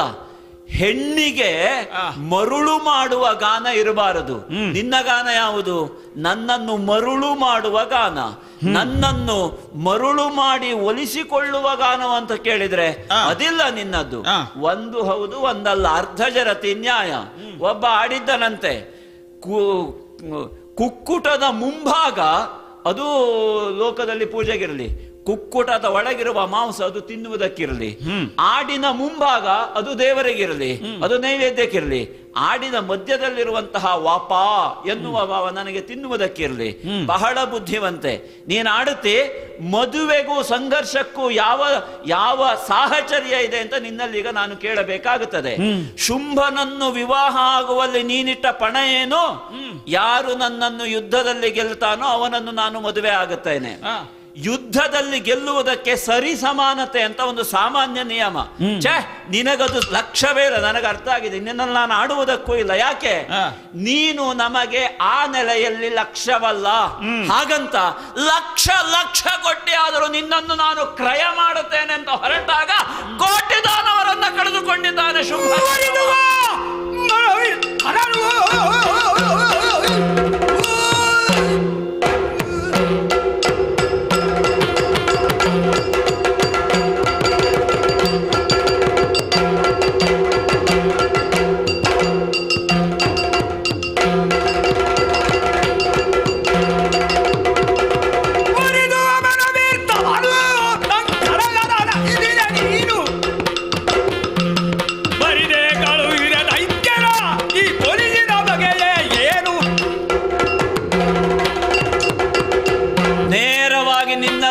ಅಧಿಕಾರಯುತವಾಗಿ ಕೇಳುವ ಪ್ರಶ್ನೆ ಇದು. ಹೆಣ್ಣೆ, ಹೀಗೆ ನೀನು ಇಲ್ಲಿ ಕುಳಿತುಕೊಂಡು ಈ ಕಾಂತಾರದಲ್ಲಿ, ಈ ಕದಂಬವನದಲ್ಲಿ ನೀನು ಕುಳಿತುಕೊಂಡೆ. ಕದಂಬವನದಲ್ಲಿ ಇಲ್ಲಿಯವರೆಗೆ ಹೆಸರಿನಲ್ಲಿ ಮಾತ್ರ ಕೌತ್ಸ್ಯವಿತ್ತು, ಕುತ್ಸಿತತನ ಇತ್ತು. ನೀನು ಬಂದ ಮೇಲೆ ನಿಜಾರ್ಥದಲ್ಲಿ ಇದು ಕುತ್ಸಿತವಾಯಿತು. ಯಾಕೆ? ಅಕುತ್ಸಿತವಾದಂತಹ ಈ ಶುಂಭನ ಮನಸ್ಸನ್ನು ಕುತ್ಸಿತ ಮಾಡಿದೆಯಲ್ಲ ನೀನು.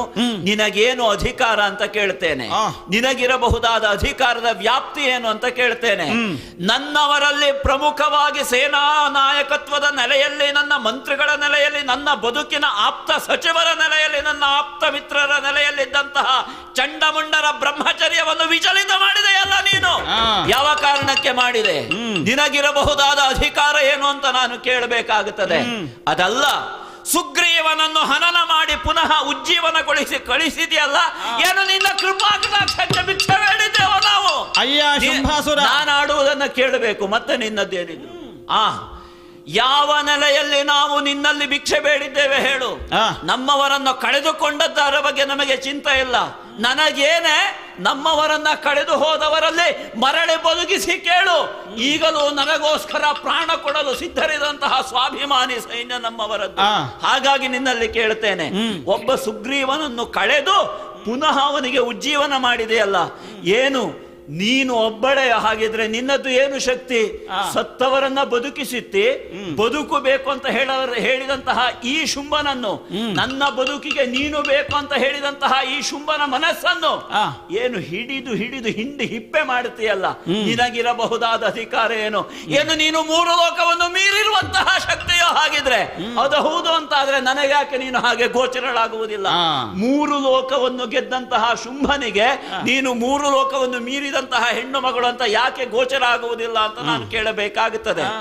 ಇನ್ನು ಶಾಸ್ತ್ರದ ನೆಲೆಯಲ್ಲಿ ನಿನ್ನಲ್ಲಿ ಕೇಳಬೇಕು. ಹೆಣ್ಣಾಗಿ ನೀನು ಕಾಣಿಸಿಕೊಂಡೆ, ನಿನಗೆ ಒಂದೇನೋ ಒಂದು ಕೌಶಿಕಿ ಅಂತ ಏನೋ ಒಂದು ಹೆಸರು ಉಂಟಂತಲ್ಲ, ನಿನಗೂ ಗೊತ್ತಾಯ್ತು? ಗೊತ್ತಾಗಿದೆ. ನಮ್ಮವರು ಹೇಳಿದ್ದಾರೆ. ನಮ್ಮವರನ್ನ ನಾನು ಬಿಟ್ಟದ್ಯಾಕೆ ಅಂತ ಗುಟ್ಟನ್ನು ಈಗ ನಿನ್ನಲ್ಲಿ ಹೇಳ್ತೇನೆ. ನಮ್ಮವರನ್ನು ಲೋಕದಲ್ಲೆಲ್ಲ ಸಂಚಾರ ಮಾಡ್ಲಿಕ್ಕೆ ಬಿಟ್ಟೆ. ಯಾಕೆ? ನೀನು ನಿಂದಂಥವರು ಕೆಲವರು ಹೀಗೆ ಅಜ್ಞಾತದಲ್ಲಿ ಕೆಲಸ ಮಾಡುವವರಿದ್ದಾರೆ, ಗುಪ್ತಚರರು ಅಂತ. ನೀವು ಗುಪ್ತಚರರ ನೆಲೆಯಲ್ಲಿ ಬಂದದ್ದ ಅಲ್ಲ, ನಮ್ಮ ಗುಪ್ತಚರರು ನಮಗಾಡಿದ್ದು. ಹಾಗಾದ್ರೆ ಗುಪ್ತಚಾರಿಣಿಯಾಗಿಯೇ ನೀನಿದ್ದು. ಏನು ಎಲ್ಲರ ಬದುಕಿನ ಒಳಗೆ ಅಂತಸ್ಥವಾಗಿ ಆತ್ಮಸ್ವರೂಪದಲ್ಲಿರುವ ಗುಪ್ತಚಾರಿಣಿಯ ನೀನು? ಅದಲ್ಲ, ಈ ನಮ್ಮ ದೇಹದಲ್ಲಿ ಇರಬಹುದಾದ ನರನಾಡಿಗಳಲ್ಲೆಲ್ಲ ಹರಿಯಬಹುದಾದ ಧಮನಿಯಲ್ಲಿ ಹರಿಯಬಹುದಾದಂತಹ ರಕ್ತದಲ್ಲಿ ಅನುರಕ್ತವಾದಂತಹ ಮಾತಾ ಲೋಕಮಾತ ಎನ್ನುವಂತಹ ಆ ನೆಲೆಯ ನಿನ್ನದ್ದು. ನಾನಲ್ಲಿ ಕೇಳಿದ್ದು ಅದನ್ನೇ ನಿಮ್ಮವರಲ್ಲಿ. ನೀನು ಲೋಕಮಾತೆ ಹೌದು ಅಂತ ಆದ್ರೆ ಈ ಶುಂಭನ ಮನಸ್ಸಿಗೆ ಯಾಕೆ ಹಾಗೆ ಕಾಣ್ಲಿಲ್ಲ? ಲೋಕಮಾತೆ ಅಂತಂದ್ರೆ ಈ ಶುಂಭ ಈ ಲೋಕದ ಒಳಗೆ ಇದ್ದದ್ದು ಹೌದಲ್ಲ. ಈ ಶುಂಭನಿಗೂ ಒಂದು ಲೋಕ ಅಂತ ಉಂಟಲ್ಲ. ಈ ಶುಂಭ ಎನ್ನುವವನು 3 ಲೋಕದ ಒಡೆಯನಾಗಿ ವರ್ತಮಾನ ಕಾಲದಲ್ಲಿ ಹವಿಸ್ತ್ಯಾಗವನ್ನ ಮಾಡಿದ್ದನ್ನ ಸ್ವೀಕರಿಸುವಂತಹ ಇಂದ್ರನಾಗಿ ಇದ್ದಾನಲ್ಲ. ಹಾಗಾದ್ರೆ ಏನು ದೇವಲೋಕದ ಇಂದ್ರ ಪದವಿಯನ್ನೇ ಧಿಕ್ಕಾರ ಮಾಡುವಷ್ಟು ಸೊಕ್ಕೋ ನಿನಗೆ? ಅದಲ್ಲ, ಅಷ್ಟದಿಕ್ಪಾಲಕರನ್ನ ಒಡಗೂಡಿದಂತಹ ಶುಂಭನಿಗೆ ಕೊಡುವಂತಹ ಹವಿಸ್ಸಿನ ತ್ಯಾಗಕ್ಕೆ ಏನು ಮೌಲ್ಯ ಇಲ್ವೋ ನಿನ್ನಲ್ಲಿ? ನೀನು ಯಾವುದೇ ಯಜ್ಞ ಯಾಗಾದಿಗಳಲ್ಲಿ ಕೊಡಬಹುದಾದಂತಹ ಹವಿಸ್ಸೋ ಇಲ್ಲ ದಾನವೋ ಇಲ್ಲದಾದಂತಹ ತಪಸ್ಸೋ ಇದು ಯಾವುದಕ್ಕೂ ಮೂರ್ತಿ ರೂಪದಲ್ಲಿ ನೀನು ಬರುವಂತಹ ಆ ಒಂದು ಅರ್ಹತೆ ಇದ್ದವಳಲ್ವೋ ನೀನು? ಏನು ಹಾಗಾದ್ರೆ ಇದನ್ನೆಲ್ಲ ಮೀರಿದಂತಹ ಶಕ್ತಿಯೋ ನೀನು ಅಂತ ಕೇಳಬೇಕಾಗುತ್ತದೆ. ನಿನ್ನಲ್ಲಿ ಈ ಶುಂಭನನ್ನು ಹೀಗೆ ನೀನು ಕಾಡಿದೆಯಲ್ಲ, ನೀನು ಬರಬೇಕಾದಂತಹ ನೆಲೆಯಲ್ಲಿ ಬರಲಿಲ್ಲ ಎನ್ನುವ ಹಾಗೆ ನಮ್ಮವರನ್ನೆಲ್ಲ ಹಾನಿ ಮಾಡಿದೆಯಲ್ಲ, ನೀನು ಮಾತೃ ಸ್ವರೂಪಿಣಿ ಅಂತ ಆದ್ರೆ ಅವರನ್ನು ಹಾನಿ ಮಾಡಿದ್ದು ಯಾಕೆ? ನೀನು ಪ್ರಶ್ನೆಗೆ ಉತ್ತರ ಕೊಡಬೇಕಾಗ್ತದೆ. ನೀನು ಮಾತೃ ಸ್ವರೂಪಿಣಿ ಹೌದು ಅಂತ ಆದ್ರೆ ಈ ಶುಂಭನ ಮನಸ್ಸಿನಲ್ಲಿ ಯಾಕೆ ಕಾಮವಿಕಾರವನ್ನು ಜಾಗೃತಿ ಮಾಡಿದೆ? ಮಾತೆಯಾದವಳೆ ಮಗನ ಮನಸ್ಸಿನಲ್ಲಿ ಕಾಮವಿಕಾರವನ್ನು ಜನನ ಮಾಡಿ ತಾನು ಜನನಿ ನನಗೆ ಶರಣು ಬಂದ್ರೆ ನಾನು ಪಾಲಿಸ್ತೇನೆ ಅಂತ ಆಡುತ್ತಾಳೆ ಅಂತ ಆದ್ರೆ ಏನೇ ನಿನ್ನದು ಇದು ದ್ವಿಮುಖ ನೀತಿ, ರಾಜಕೀಯದ ಚಾಣಾಕ್ಷತನವು ಅಂತ ಕೇಳಿದ್ರೆ ನಿನಗೂ ನನಗೂ ರಾಜಕೀಯದ ಯಾವ ವೈರ ಇಲ್ಲ. ನಾನು ನಿನ್ನನ್ನು ಆ ನೆಲೆಯಲ್ಲಿ ಕಂಡವನೇ ಅಲ್ಲ.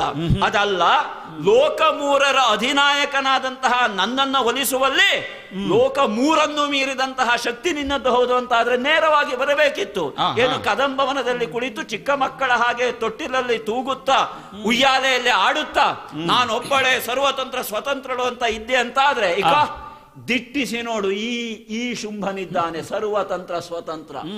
ಈ ಸ್ವಾತಂತ್ರ್ಯ ಇರುವ ಕಾರಣದಿಂದಲೇ ಇಷ್ಟು ನಿನ್ನಲ್ಲಿ ಮಾತನಾಡ್ತಾ ಇದ್ದೇನೆ. ಯಾಕೆ ನಮ್ಮವರು ಯಾರು ಬಂದ್ರು ನೇರವಾಗಿ ನೀನು ಉತ್ತರ ಕೊಡ್ಲಿಲ್ವಂತೆ, ಅಷ್ಟು ಅಹಂಕಾರವೋ ನಿನಗೆ? ಅದು ಹೌದು ಅಂತ ಆದ್ರೆ ಈಗ ನಿನ್ನಲ್ಲಿ ಯುದ್ಧ ಮಾಡ್ಬೇಕಲ್ವಾ? ನೀನಲ್ಲಿ ಯುದ್ಧ ಮಾಡಿದ್ರ ಮಾತ್ರ ಅಲ್ವಾ ನೀನು ನನ್ನ ಹೆಂಡತಿ ಆಗುವುದು? ಇಲ್ಲ ಅಂತ ಆದ್ರೆ ನೀನು ಆಗುವುದಿಲ್ಲ ಅಂತ ಅಲ್ವಾ? ನಿನ್ನದಾದ ಮುಖ್ಯವಾದಂತಹ ಅದಕ್ಕೆ ಬಂದದ್ದಲ್ವ? ಅಲ್ಲ, ನಾನು ಅದಕ್ಕೆ ಬಂದದ್ದು, ಅದನ್ನೇ ನಾನು ಮಾಡ್ತಾ ಇರುವುದು. ಆ ನೆಲೆಯಲ್ಲಿ ಯುದ್ಧ ಮಾಡಿಯೇ ಗೆಲ್ಲಬೇಕು ಎನ್ನಬಹುದಾದಂತಹ ಆ ಅಹಂಕಾರದ ಪ್ರವೃತ್ತಿ ನಿನ್ನದು ಹೌದು ಅಂತಾದ್ರೆ ಹಾರ್ದಿಕವಾಗಿ ನಾನು ಅಭಿನಂದಿಸ್ತೇನೆ.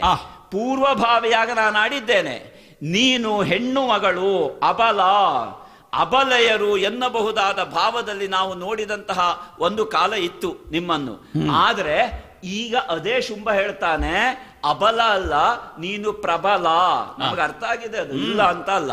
ಆದ್ರೆ ಈಗ ನನಗನ್ನಿಸುವುದು ಅಬಲೆಯರ ವಿಷಯ ನಮಗೆ ಬೇಡ, ಪ್ರಬಲೆಯಾದ ನೀನು ನನ್ನ ಜಂಘೆಯಲ್ಲಿ ಕುಳಿತುಕೊಳ್ಳಬೇಕು ಎನ್ನುವುದು ನಮ್ಮದಾದಂತಹ ಸಂಗತಿ. ಹಾಗಾಗಿ ಜಂಘೆಯನ್ನು ಏರುವುದಕ್ಕೆ ಬರುತ್ತೆಯೋ ಇಲ್ಲ ನಿನ್ನದ್ದಾದಂತಹದ್ದೇನಿದೆ ಅಂತ ನೋಡಿ ನಿನ್ನನ್ನು ಚಾನಾಹಾನೆ ಮಾಡಿ ಏನೋ ಹೇಳಿದ ಒಬ್ಬ ಬಂದು ನಮ್ಮ ರಕ್ತ ಬೀಜ ಆಡಿದ, ತರುಣಿಯಲ್ಲ ಆದಿಮಾಯ, ನಿನಗೆ ಸಾವಿಲ್ಲಂತೆ, ನಿನಗೆ ಹಿಂದಿಲ್ಲ, ನಿನಗೆ ಮುಂದಿಲ್ಲ, ನೀನು ಅನಾದಿ, ನೀನು ಅನಂತ, ನೀನು ಅವ್ಯಕ್ತ, ತುಂಬಾ ಆಡಿದ್ದಾನೆ. ನೀನೇ ತತ್ವ, ನೀನೇ ಸತ್ವ, ಎಲ್ಲವೂ ನೀನೇ ನೀನೇ ನೀನೇ ಅಂತ ಆಡಿದ್ದಾನೆ. ನಿನ್ನ ಗುಣಗಳ ಗಾನವನ್ನು ಮಾಡಿದ್ದಾನೆ. ಅದು ಹೌದು ಅಂತ ಆದ್ರೆ ಅದು ಎಷ್ಟಕ್ಕಿದೆ ಅಂತ ಈಗ ಕಾಣಬೇಕು. ಯಾಕೆ ಬಂದೆ, ಯಾಕೆ ಈ ರೀತಿಯಲ್ಲಿ ಮಾಡಿದೆ ಹೇಳು? ಅಯ್ಯ ಶುಂಭಾಸುರ, ಕೇವಲವಾದಂತಹ ಬಾಹ್ಯಭಾವದಿಂದಲೇ ನನ್ನನ್ನು ನೋಡಿ ನೀನು ಮಾತಾಡುತ್ತಾ ಇದ್ದಿ. ಹೌದು, ನಾನು ಬಂದಂತಹ ಉದ್ದೇಶ ಏನು ಕೇಳಿದೆ ನೀನು. ಇಡೀ ಲೋಕಮಾತೆಯಾಗಿ ಹೌದು ಅಂತಾದರೆ ಚಂಡಮುಂಡಾದಿಗಳನ್ನು ಕೊಂದದ್ದು ಯಾಕೆ? ಕಷ್ಟ ಬಂದಾಗ ದುಷ್ಟರನ್ನೂ ನಾನು ಅನುಗ್ರಹಿಸುವೋಳು, ಶಿಷ್ಟರನ್ನೂ ಅನುಗ್ರಹಿಸುವೋಳು. ಒಂದು ಕಾಲಕ್ಕೆ ದೇವತೆಗಳಿಗೆ ಬಂದಂತಹ ಕಷ್ಟ, ಆ ಕಷ್ಟದಲ್ಲಿ ಸರ್ವ ಶರಣಾಗತ ಭಾವದಲ್ಲಿ ನನ್ನನ್ನು ಸ್ತುತಿ ಮಾಡಿದರು ಹೇಳುವುದಕ್ಕಿಂತಲೂ ಯಾವುದೋ ಒಂದು ಅವ್ಯಕ್ತವಾದಂತಹ ಚಿಚ್ಛಕ್ತಿಯನ್ನೇ ಸ್ತುತಿ ಮಾಡಿದರು. ಅವರ ಸ್ತುತಿಯ ಒಂದು ಪುಂಜರೂಪವೇ ನಾನು. ಹೌದು, ಹಾಗಾಗಿಯೇ ಆ ಪುಂಜರೂಪದಲ್ಲಿಯೇ ನಾನು ಧರೆಗಿಳಿದವಳು ಅಂತ ಆಗುವಾಗ ಅವರೆಲ್ಲ ಕೇಳಿದರು, ನೀನು ಏನು ಏನು ಎತ್ತ ಏನು ಎಂಬುದಾಗಿ. ಯಾವುದೂ ಇಲ್ಲದಂತಹ ಒಂದು ವಿಳಾಸ, ನಿರ್ದಿಷ್ಟವಾದಂತಹ ವಿಳಾಸ ಇಲ್ಲದೆ ಒಂದು ವಿಶಿಷ್ಟವಾದಂತಹ ವಿಳಾಸವನ್ನು ಹೊಂದಿದವಳು ನಾನು ಎಂಬುದಾಗಿ ಅವರಿಗೆ ಒಗಟಿನ ರೂಪದಲ್ಲಿ ಕಳುಹಿಸಿದೆ. ವಿಳಾಸ ಇಲ್ಲದೆ ಇದ್ರು ವಿಲಾಸಕ್ಕೇನು ಕೊರತೆ ಇಲ್ಲ ನಿನ್ನಲ್ಲಿ. ಅದು ಎರಡನ್ನೂ ಇಟ್ಟುಕೊಂಡಿರುವವಳು ನಾನು. ವಿಳಾಸವೂ ಉಂಟು, ಇದ್ದ ವಿಳಾಸದಲ್ಲಿ ವಿಲಾಸವನ್ನು ಮೆರೆಯುವುದಕ್ಕೂ ನನಗೆ ಸಾಮರ್ಥ್ಯ ಉಂಟು. ಆದ ಕಾರಣವೇ ಆ ಒಂದು ಉದ್ದೇಶದಿಂದ ಸಜ್ಜನರಿಗೆ ಕ್ಷೇಮವಾಗಬೇಕು ಅನ್ನುವಂತಹ ಪ್ರಥಮ ಲಕ್ಷ್ಯವನ್ನು ಮುಂದರಿಸಿಕೊಂಡು ಇಳಿದವಳು ನಾನು, ದುರ್ಜನರನ್ನು ಸಂಹರಿಸಿಕೊಡ್ತೇನೆ ಎಂಬುದಾಗಿ ಅಭಯವನ್ನು ಕೊಟ್ಟಂತಹ ಒಂದು ಸಂದರ್ಭ. ನನ್ನ ದೌರ್ಜನ್ಯ ಏನು ಹಾಗಿದ್ರೆ? ನಿಮ್ಮ ದೌರ್ಜನ್ಯ ಏನು? ಅಯುತ ಸಂಖ್ಯಾಕ 10,000 ವರ್ಷಗಳ ಕಾಲ ತಪಸ್ಸನ್ನು ಮಾಡಿ ನೀನು ದೇವತೆಯಾಗಬೇಕಿತ್ತು. ತಪಸ್ಸನ್ನು ಮಾಡಿದ್ದೆ ಯಾಕೆ? ಯಾವ ಉದ್ದೇಶದಿಂದ? ನೀನು ಬ್ರಹ್ಮನನ್ನು ಕುರಿತಾಗಿ ತಪಿಸಿದ್ದು. ನಾವು ಮಾಡಿದಂತಹ ತಪಸ್ಸಿನ ಮೂಲ ಉದ್ದೇಶ ದೇವೇಂದ್ರ ಪದವಿ. ದೇವೇಂದ್ರ ಸ್ವರ್ಗದಲ್ಲಿ ನಾವೇ ಆಧಿಪತ್ಯ ಸ್ಥಾಪನೆ ಮಾಡಬೇಕು. ದೇವೇಂದ್ರ ಪದವಿ ಸಿಗಬೇಕು, ಸ್ವರ್ಗದಲ್ಲಿ ಆಧಿಪತ್ಯವನ್ನು ಸ್ಥಾಪನೆ ಮಾಡಬೇಕು ಅನ್ನುವುದಾದರೆ ಯಾರಿಗೆ ಸಾಧ್ಯ? ಯಾರಿಗೆ ಸಾಧ್ಯ? ದೇವತೆಗಳಿಗೆ ಮಾತ್ರ ಸಾಧ್ಯ. ಯಾಕೆ? ಆ ಸುರ ಸಭೆ ಅನ್ನುವಂಥದ್ದು, ಸ್ವರ್ಗ ಹೇಳುವಂತಹ ಒಂದು ಪದವಿ ಇರುವುದೇ ಅದು ದೇವತೆಗಳಿಗೆ ಮೀಸಲಾಗಿರುವಂಥದ್ದು. ಯಾಕೆ ಕೇಳಿದರೆ, ನನ್ನದ್ದೇ ಆದಂತಹ ಒಂದು ಸಾತ್ವಿಕವಾದಂತಹ ರೂಪ ವಿಷ್ಣು, ಆ ವಿಷ್ಣುವಿಂದಲೇ ಆ ಇಂದ್ರಾದಿಗಳಿಗೆ ಕೊಡಲ್ಪಟ್ಟಂತಹ ತ್ರೈಲೋಕ್ಯಾಧಿಪತ್ಯ, ಆ ತ್ರೈಲೋಕ್ಯಾಧಿಪತ್ಯದಲ್ಲಿ ಮೆರೆಯುವಂಥದ್ದು ಸ್ವರ್ಗಲೋಕದಲ್ಲಿ. ಹಾಗಾಗಿ ಆ ಸ್ವರ್ಗಲೋಕದಲ್ಲಿ ಮೆರೆಯುವಂತಹ ಹಿನ್ನೆಲೆಯಲ್ಲಿ ಅನೇಕ ಸಾಧನೆಗಳನ್ನು ಆ ಇಂದ್ರ ಪದವಿಗೆ ಏರುವವನು ಮಾಡಬೇಕು. 100 ಯಾಗಗಳನ್ನು, ಅಶ್ವಮೇಧ ಯಾಗಗಳನ್ನು ಮಾಡುವುದರ ಮೂಲಕವಾಗಿ ಯೋಗ್ಯತೆಯನ್ನು ಸಂಪಾದಿಸುವುದರ ಹಿನ್ನೆಲೆಯಲ್ಲಿ ಆ ಪದವಿಯನ್ನು ವಿಷ್ಣುವಾದಿ ದೇವತೆಗಳು ಅನುಗ್ರಹ ಮಾಡುವಂಥದ್ದು. ನನ್ನಿಂದಲೇ ಪ್ರವರ್ತಿಸಲ್ಪಟ್ಟಂತಹ ಯಾವ ಬ್ರಹ್ಮ ವಿಷ್ಣು ಮಹೇಶ್ವರರು ಎಂಬಂತಹ ತ್ರಿಮೂರ್ತ ಸ್ವರೂಪ ಉಂಟು, ಆ ತ್ರಿಮೂರ್ತ ಸ್ವರೂಪದಿಂದಲೇ ಕೊಡಲ್ಪಟ್ಟಂತಹ ಪದವಿ ಅಂತಾದರೆ ಆ ಪದವಿಗೊಂದು ವಿಶಿಷ್ಟವಾದ ಅವಧಿ ಇದೆ. ಆ ಅವಧಿಯನ್ನು ಮೀರದೆ ಯಾವನೇ ಒಬ್ಬಾದರೂ ದೇವತೆಗಳಲ್ಲಿಯೂ ಕೂಡ ನಾನು ಇಂದ್ರ ಪದವಿಯನ್ನು ಏರಬೇಕು ಅನ್ನುವುದು ಅಪರಾಧವಾಗ್ತದೆ. ಆ ಪದವಿ ಪರಿಪೂರ್ತಿಯಾಗುವಲ್ಲಿಯವರೆಗೆ ಆ ಪದವಿಯಲ್ಲಿ ನಮ್ಮ ಪ್ರತಿಷ್ಠಿತನಾಗತಕ್ಕದ್ದು. ಆ ಒಂದು ಉದ್ದೇಶದಿಂದ ನಿಮಗೆ ಅದು ಸಲ್ಲತಕ್ಕದ್ದಲ್ಲ. ನೀವು ತಪಸ್ಸು ಮಾಡಿದ್ದು ಬ್ರಹ್ಮನನ್ನು ಕುರಿತಾಗಿ ಇಂದ್ರ ಪದವಿ ಸಿಗಬೇಕು. ಇಂದ್ರ ಪದವಿ ಬ್ರಹ್ಮ ತಪಸ್ಸಿನಿಂದ ಸಿಗುವಂಥದ್ದಲ್ಲ, ಯಾವ ತಪಸ್ಸಿನಿಂದಲೂ ಸಿಗುವಂಥದ್ದಲ್ಲ. ಅಂತರಂಗದ ಶೋಧನೆಯ ಮೂಲಕವಾಗಿ ಅಶ್ವಮೇಧ ಹೇಳುವಂತಹ ಯಾವ ಯಾಗ ಪ್ರಕ್ರಿಯೆ ಉಂಟು, ಆ ಯಾಗ ಪ್ರಕ್ರಿಯೆಯಲ್ಲಿ ಐಂದ್ರಿಯಕವಾದಂತಹ ವಿಜಯವನ್ನು ಸಾಧಿಸಿದಂತವನಿಗೆ ಇಂದ್ರ ಹೇಳುವಂತಹ ಶಬ್ದ ಪ್ರಯೋಗ ಮಾಡಲ್ಪಡುತ್ತದೆ ಪ್ರಪಂಚದಲ್ಲಿ. ಆ ಇಂದ್ರನಾದವನು ಆ ಪದವಿಯನ್ನು ಏರಬೇಕು. ಸ್ವರ್ಗಾಧಿಪತ್ಯ ಅನ್ನುವಂಥದ್ದು ಇಂದ್ರಿಯ ವಿಜಯವನ್ನು ಸಾಧಿಸಿದಂತಹ, ಇಂದ್ರಿಯದಲ್ಲಿ ನಿಯಂತ್ರಣವನ್ನು ಹೊಂದಿದಂತಹ ಗುಡಾಕೇಶ, ಹೃಷಿಕೇಶಾದಿಗಳಿಗೆ ಮಾತ್ರ ಪ್ರಾಪ್ತವಾಗುವಂತಹ ಪದವಿ. ಆ ಎರಡೂ ಪದವಿಯನ್ನು ದೇವೇಂದ್ರ ಹೊಂದಿದ್ದಾನೆ. ಹಾಗಾದ್ರೆ ಅಂತಹ ಪದವಿಯಿಂದ ಚ್ಯುತನಾಗುವುದು ಸಾಧ್ಯವೇ ಅನ್ನುವಂತಹ ಪ್ರಶ್ನೆ ಬರಬಹುದು. ಚ್ಯುತನಾಗುವುದು ಯಾವಾಗ? ಕೆಲವೊಂದಷ್ಟು ಕಾಲ ನನ್ನಿಂದಲೇ ಪ್ರೇರಿತರಾಗಿ ಪ್ರಪಂಚದಲ್ಲಿ ಎಲ್ಲಾ ವ್ಯವಹಾರಗಳು ಕೂಡ ನಡೆಯಲ್ಪಡುತ್ತದೆ. ಒಂದೊಮ್ಮೆ ದೇವಲೋಕದಲ್ಲಿರುವಂತಹ ಇಂದ್ರ ಪದವಿಯಲ್ಲಿರುವಂತಹ ದೇವೇಂದ್ರನೂ ಕೂಡ ನಿಮ್ಮಂಥವರ ಆಕ್ರಮಣದಿಂದ ಪ್ರಚ್ಯುತನಾದಂತಹ ಒಂದು ಸಂದರ್ಭ ಉಂಟು. ಈಗ ಪ್ರಚ್ಯುತನಾಗಿದ್ದಾನೆ ಅನ್ನುವುದರಿಂದ ಅರ್ಥ ಏನು?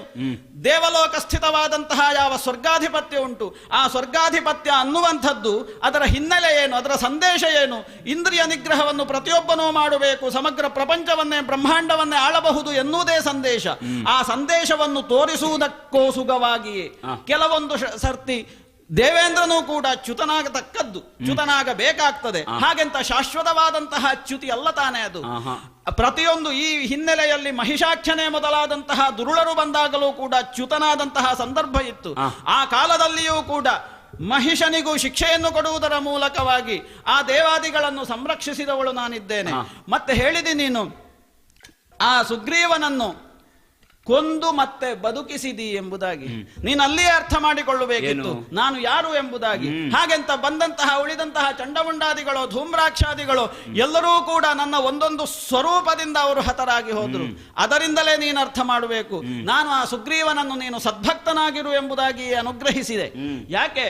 ಅವನದ್ದಾದಂತಹ ಶರಣಾಗತಿ ಭಾವ, ಆ ಶರಣಾಗತಿ ಭಾವವೇ ಅವನಲ್ಲಿ ಶ್ರೇಯಸ್ಸಿಗೆ ಕಾರಣವಾಗ್ತದೆ ಅಂತ ಆಗುವಾಗ ನಾವು ದಾನವರಾದರೂ ಕೂಡ ಅನುಗ್ರಹಿಸುವಂತಹ ಒಂದು ಸ್ವಭಾವವನ್ನು ಹೊಂದಿದವಳು ನಾನಿದ್ದೇನೆ.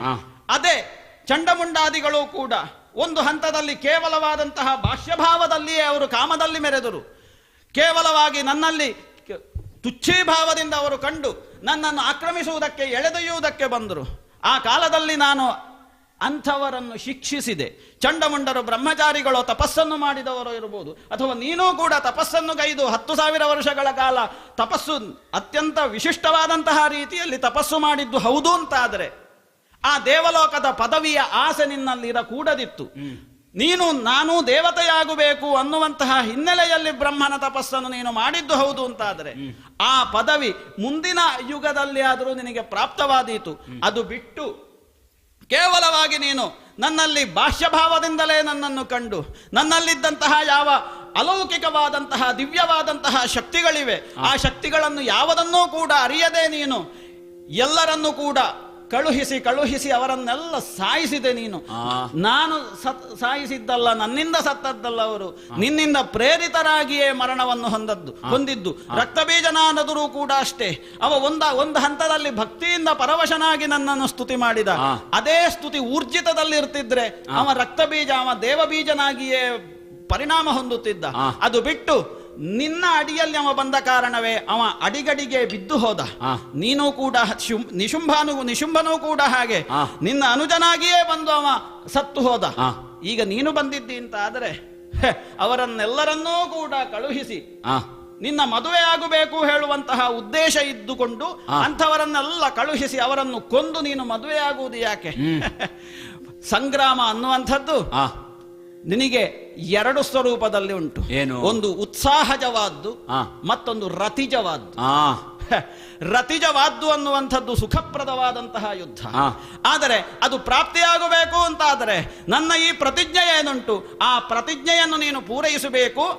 ಅಂತಹ ಉತ್ಸಾಹಜವಾದಂತಹ ಯಾವ ಸಂಗ್ರಾಮ ಉಂಟು ಆ ಸಂಗ್ರಾಮದ ಮೂಲಕವಾಗಿಯೇ ನನ್ನನ್ನು ಜಯಿಸಿ ನೀನು ವರಿಸ್ತಿ ಅಂತಾದ್ರೆ ಮುಂದಿನದ್ದಾದಂತಹ ರತಿಜವಾದಂತಹ ಸುಖವನ್ನು ನಾನು ಕೊಡಲು ಸಮರ್ಥಳಾಗಿದ್ದೇನೆ.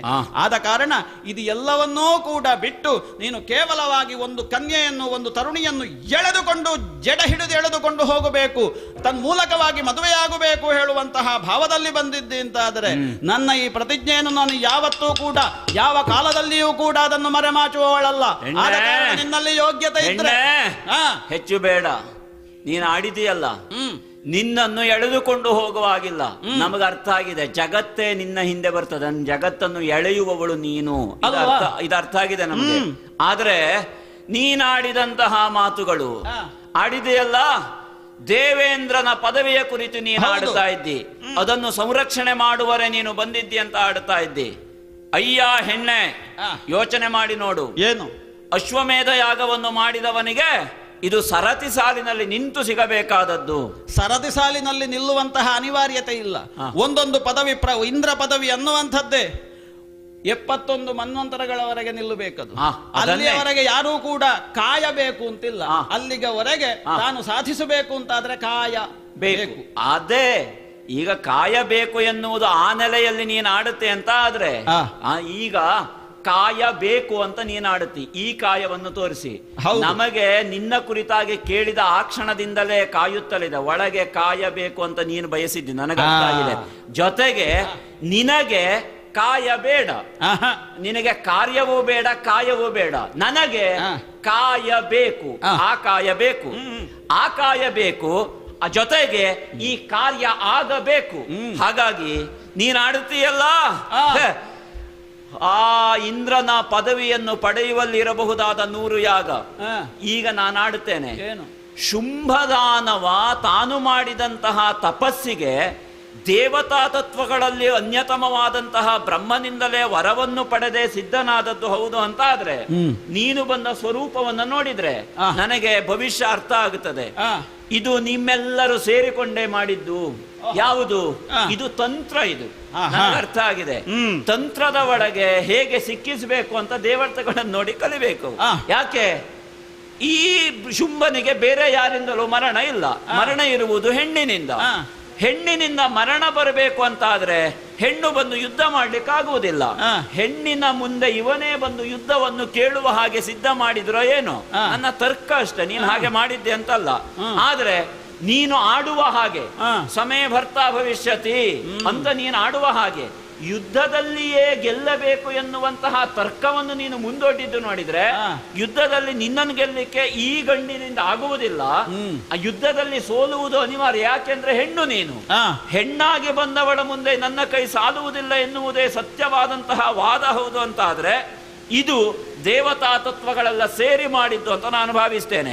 ಅದು ಹೌದು ಅಂತ ಆದ್ರೆ ಈಗ ಇರಬಹುದಾದ ನಿನ್ನ ಇಂದ್ರನಿದ್ದಾನಲ್ಲ, ಅಂದ್ರೆ ನೀವಾಡುವ ಇಂದ್ರ, ಈ ಪದಚ್ಯುತನಾದ ಇಂದ್ರ, ಅವನನ್ನು ಸೇರಿ ಎಲ್ಲ ದಿಕ್ಪಾಲಕ ಸಪ್ತಕರು, ಅವನನ್ನು ಸೇರಿ ಅಷ್ಟದಿಕ್ಪಾಲಕರು, ಬ್ರಹ್ಮ ವಿಷ್ಣು ಮಹೇಶ್ವರರು, ಅವನಿಂದ ಸಿದ್ಧವಾದಂತಹ ನೀವೆಲ್ಲ ನಿಮ್ಮ ಎದೆ ಮುಟ್ಟಿ ಒಮ್ಮೆ ಯೋಚನೆ ಮಾಡಿ ಹೇಳಿ, ಏನು ಈ ಶುಂಭನನ್ನು ಮಣಿಸುವುದಕ್ಕೆ ಹಾಗಿದ್ರೆ ಶುಂಭನನ್ನು ದುರ್ಬಲನನ್ನಾಗಿಸಿಯೇ ಮಣಿಸುವಂತಹ ಅನಿವಾರ್ಯತೆವಿದೆಯೇ ವಿನಃ ನೀವು ಕೊಟ್ಟಂತಹ ವರದ ನೆಲೆಯಲ್ಲಿ ಇವನನ್ನು ಚ್ಯುತ ಮಾಡುವುದಕ್ಕಾಗುವುದಿಲ್ಲ ಅಂತ ನೀವು ಒಪ್ಪಿಕೊಂಡ ಹಾಗಾಯಿತು. ಅದಾದ್ರೆ ಪಾರಮಾರ್ಥಿಕವಾಗಿ ನಿನ್ನನ್ನು ಪಡೆಯದೇ ಇದ್ರೂ ನೈತಿಕವಾದ ಗೆಲುವು ಶುಂಭನದ್ದೇ ಆಗುತ್ತದೆ. ನೀತಿಯುತವಾಗಿ ಇರಬಹುದಾದ ಶುಂಭನನ್ನು ಅನೀತಿಯ ಕಾಮದ ಮಾರ್ಗಕ್ಕೆ ಎಳೆದು ಆ ಮುಖೇನ ಶುಂಭನ ಮನಸ್ಸನ್ನು ವಿಚಲಿತಗೊಳಿಸಿ ಅವನನ್ನೇ ವಿವಾಹ ಆಗುವ ಹಾಗೆ ಪ್ರೇರೇಪಿಸಿ ಇಷ್ಟನ್ನು ನೀವು ಮಾಡಿದ್ದೀರಿ ಅಂತ ಆದ್ರೆ ನೀನು ಬೇಕು ಎನ್ನುವುದು ಸತ್ಯವೇ. ಅದಲ್ಲ, ನೀನು ಯುದ್ಧ ಮಾಡಿ ಗೆಲ್ತಿ ಎನ್ನಬಹುದಾದ ಭಾವದಲ್ಲಿ ನೀನಿದ್ದೆ ಅಂತಾದ್ರೆ ನಾನು ಸತ್ತರೂ ನನಗೆ ಸಿಗಬೇಕಾದಂತಹ ನೈತಿಕ ಗೆಲುವು ಶುಂಭನದ್ದೇ ಅಂತ ಭಾವಿಸ್ತೇನೆ. ಜೊತೆಗೆ ಇಂದ್ರ ಪದವಿಗೆ ನಾನು ಆಸೆ ಪಟ್ಟವನಲ್ಲ. ಸರಿ, ಇಂದ್ರ ಪದವಿ ಅಲ್ಲ, ಸ್ವರ್ಗದ ಆಧಿಪತ್ಯ ಎನ್ನುವುದು ಇಂದ್ರನ ಪದವಿಯಲ್ಲಿ ಕುಳಿತುಕೊಳ್ಳುವುದಕ್ಕಲ್ಲ, 3 ಲೋಕದ ಒಡೆಯ ಶುಂಭನಾಗಬೇಕು ಎನ್ನುವುದಷ್ಟೇ ಅದರ ಮತಿತಾರ್ಥ. ನೀನು ಹೇಳು, ಈಗ ಇಂದ್ರನೆನ್ನುವುದು ಇಂದ್ರಿಯಾಭಿಮಾನಿ ದೇವತೆ ಹೌದೋ ಅಲ್ವೋ? ಇಂದ್ರಿಯಾಭಿಮಾನಿ ದೇವತೆಯಾದಂತಹ ಇಂದ್ರನಿಗೂ ಇದ್ದದ್ದು ಭೋಗ ಹೌದೋ ಅಲ್ವೋ?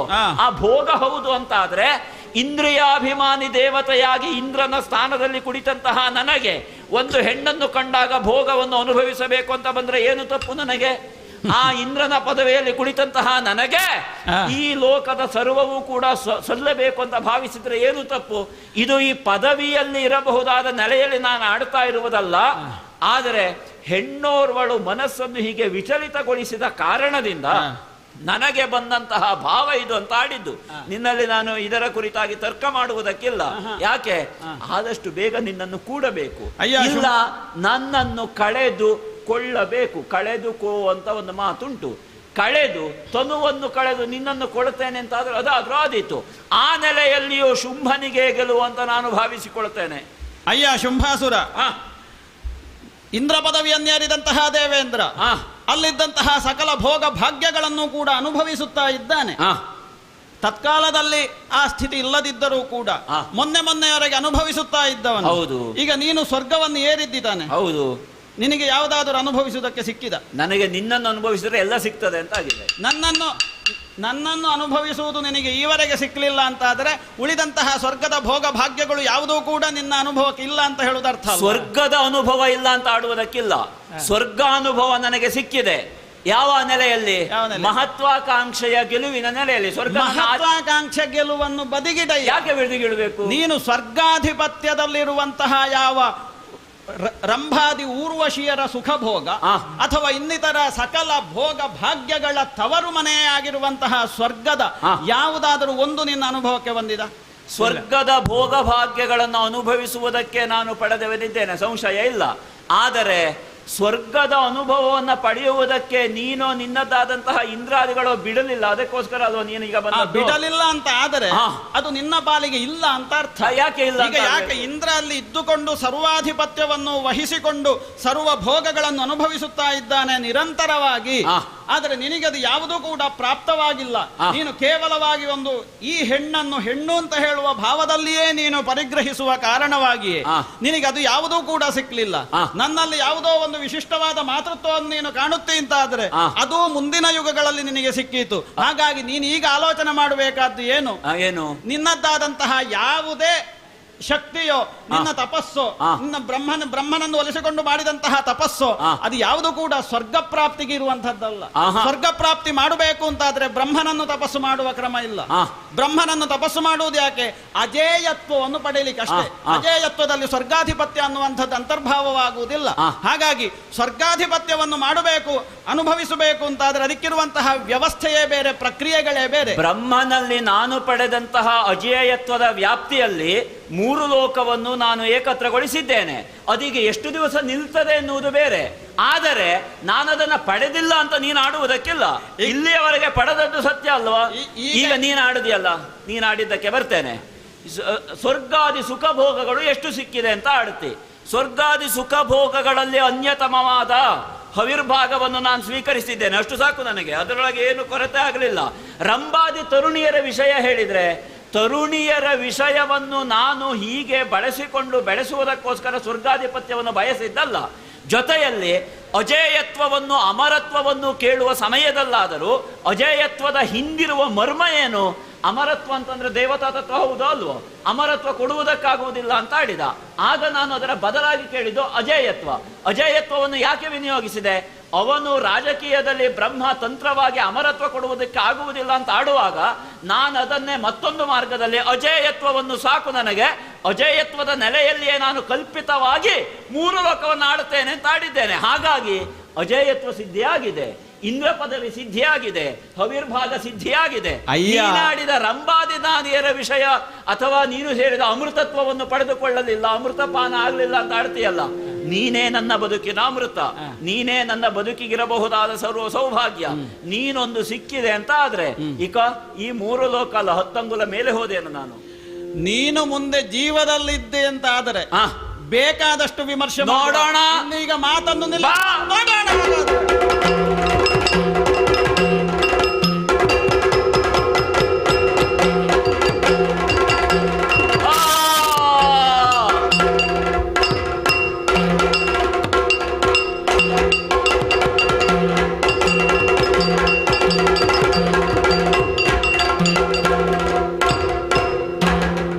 ಸುರಪಾಲ ಕಂಡೆಯ ಸುರನಾಥ ದೈತ್ಯರ ರುಂಡಪಾಲ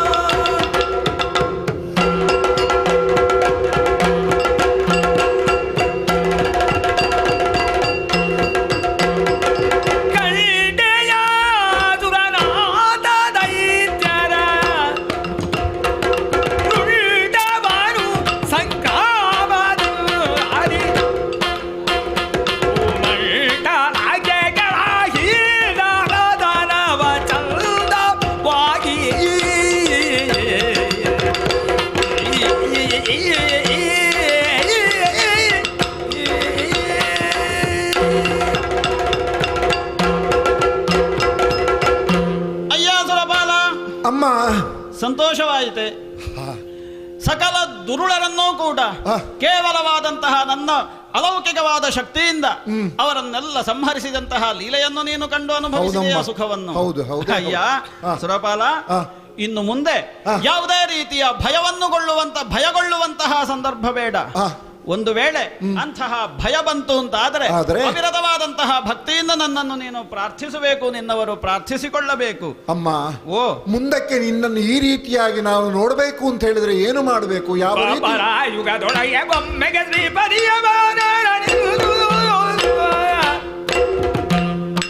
ದ್ವಾಪರ ಯುಗದೊಳಗೆ ಬೊಮ್ಮೆಗೆ ಶ್ರೀಪದಿಯ ಧಾಮವೆಯ ಎನಿಸಿ ರೂಪದೋರ್ವೆ ಹೊರದು ಅಂಜನ ಈ ಬರೀ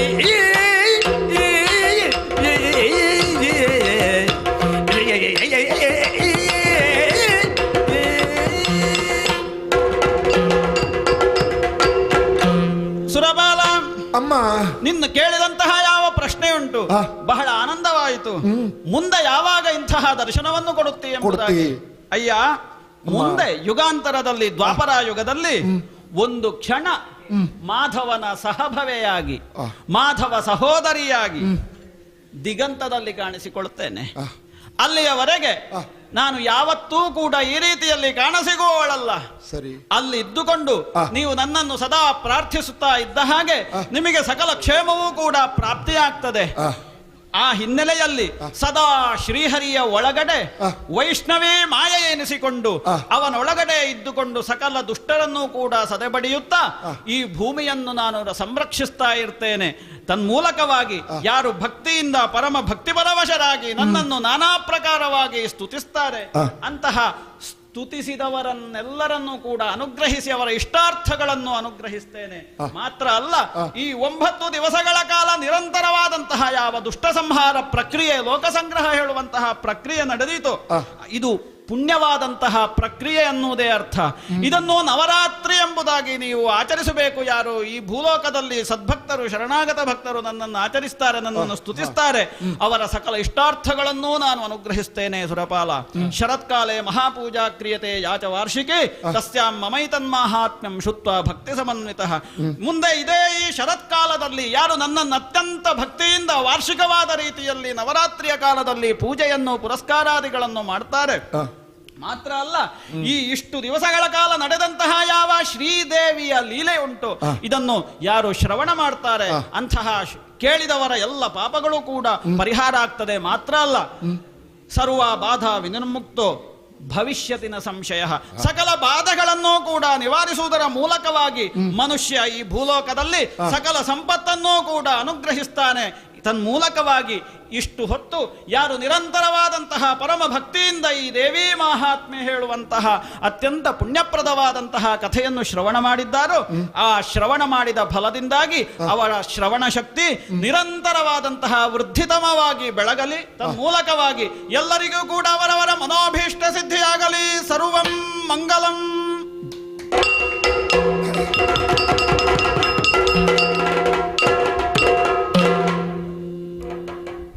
ಪೂಜ್ಯ ಸ್ವಾಮೀಜಿಯವರು ವೇದಿಕೆಗೆ ಬರಬೇಕು ಅಂತ ಕೇಳ್ತೇನೆ. ಇಲ್ಲಿಯವರೆಗೆ ಆಮ್ನಾಯ ಯಕ್ಷ ಸಂಸ್ಕೃತಿ ಬಳಗ ಗಾಳಿಮನೆ ಇದರ ಸದಸ್ಯರು ಮತ್ತು ವಿಶೇಷ ಆಹ್ವಾನಿತ ಸದಸ್ಯರ ಒಂದು ಸಮಾಗಮದಲ್ಲಿ ಅಗರಿ ಶ್ರೀನಿವಾಸ ಭಾಗವತ್ ವಿರಚಿತ ಶ್ರೀದೇವಿ ಮಹಾತ್ಮ್ಯಂ ಎನ್ನುವಂತಹ ಆಖ್ಯಾನವನ್ನು ನಾವು ಹಿಮ್ಮೇಳ ಮುಮ್ಮೇಳದ ಕಲಾವಿದರೆಲ್ಲ ಸೇರಿ ನಾವು ಇಲ್ಲಿ ಇವತ್ತು ಸ್ವಲ್ಪ ದೀರ್ಘವಾಗಿದೆ, ಆದರೆ ಸ್ವಾಮೀಜಿಯವರ ಒಂದು ಉಪಸ್ಥಿತಿ ಮತ್ತು ಸದಾ ಕೊಡುವಂತಹ ಬೆಂಬಲದಿಂದ ಇಲ್ಲಿಯವರೆಗೆ ಸಾಗಿ ಬಂದು ಒಂದು ಉತ್ತಮ ರೀತಿಯಲ್ಲಿ ಅದು ಸಮಾಪ್ತಿಗೊಳ್ಳುತ್ತಾ ಇದೆ.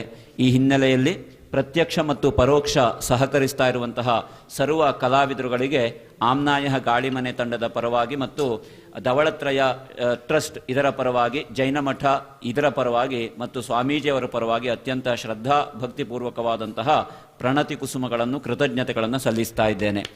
ಹಾಗೆ ಜೈಕರ್ ಪುರೋಹಿತರು ಒಮ್ಮೆ ಹೋಗಿ ಮತ್ತೆ ಹಿಂದಿರುಗಿ ನಮ್ಮ ಕಾರ್ಯಕ್ರಮ ನೋಡಲಿಕ್ಕೆ ಅಂತ ಬಂದರು.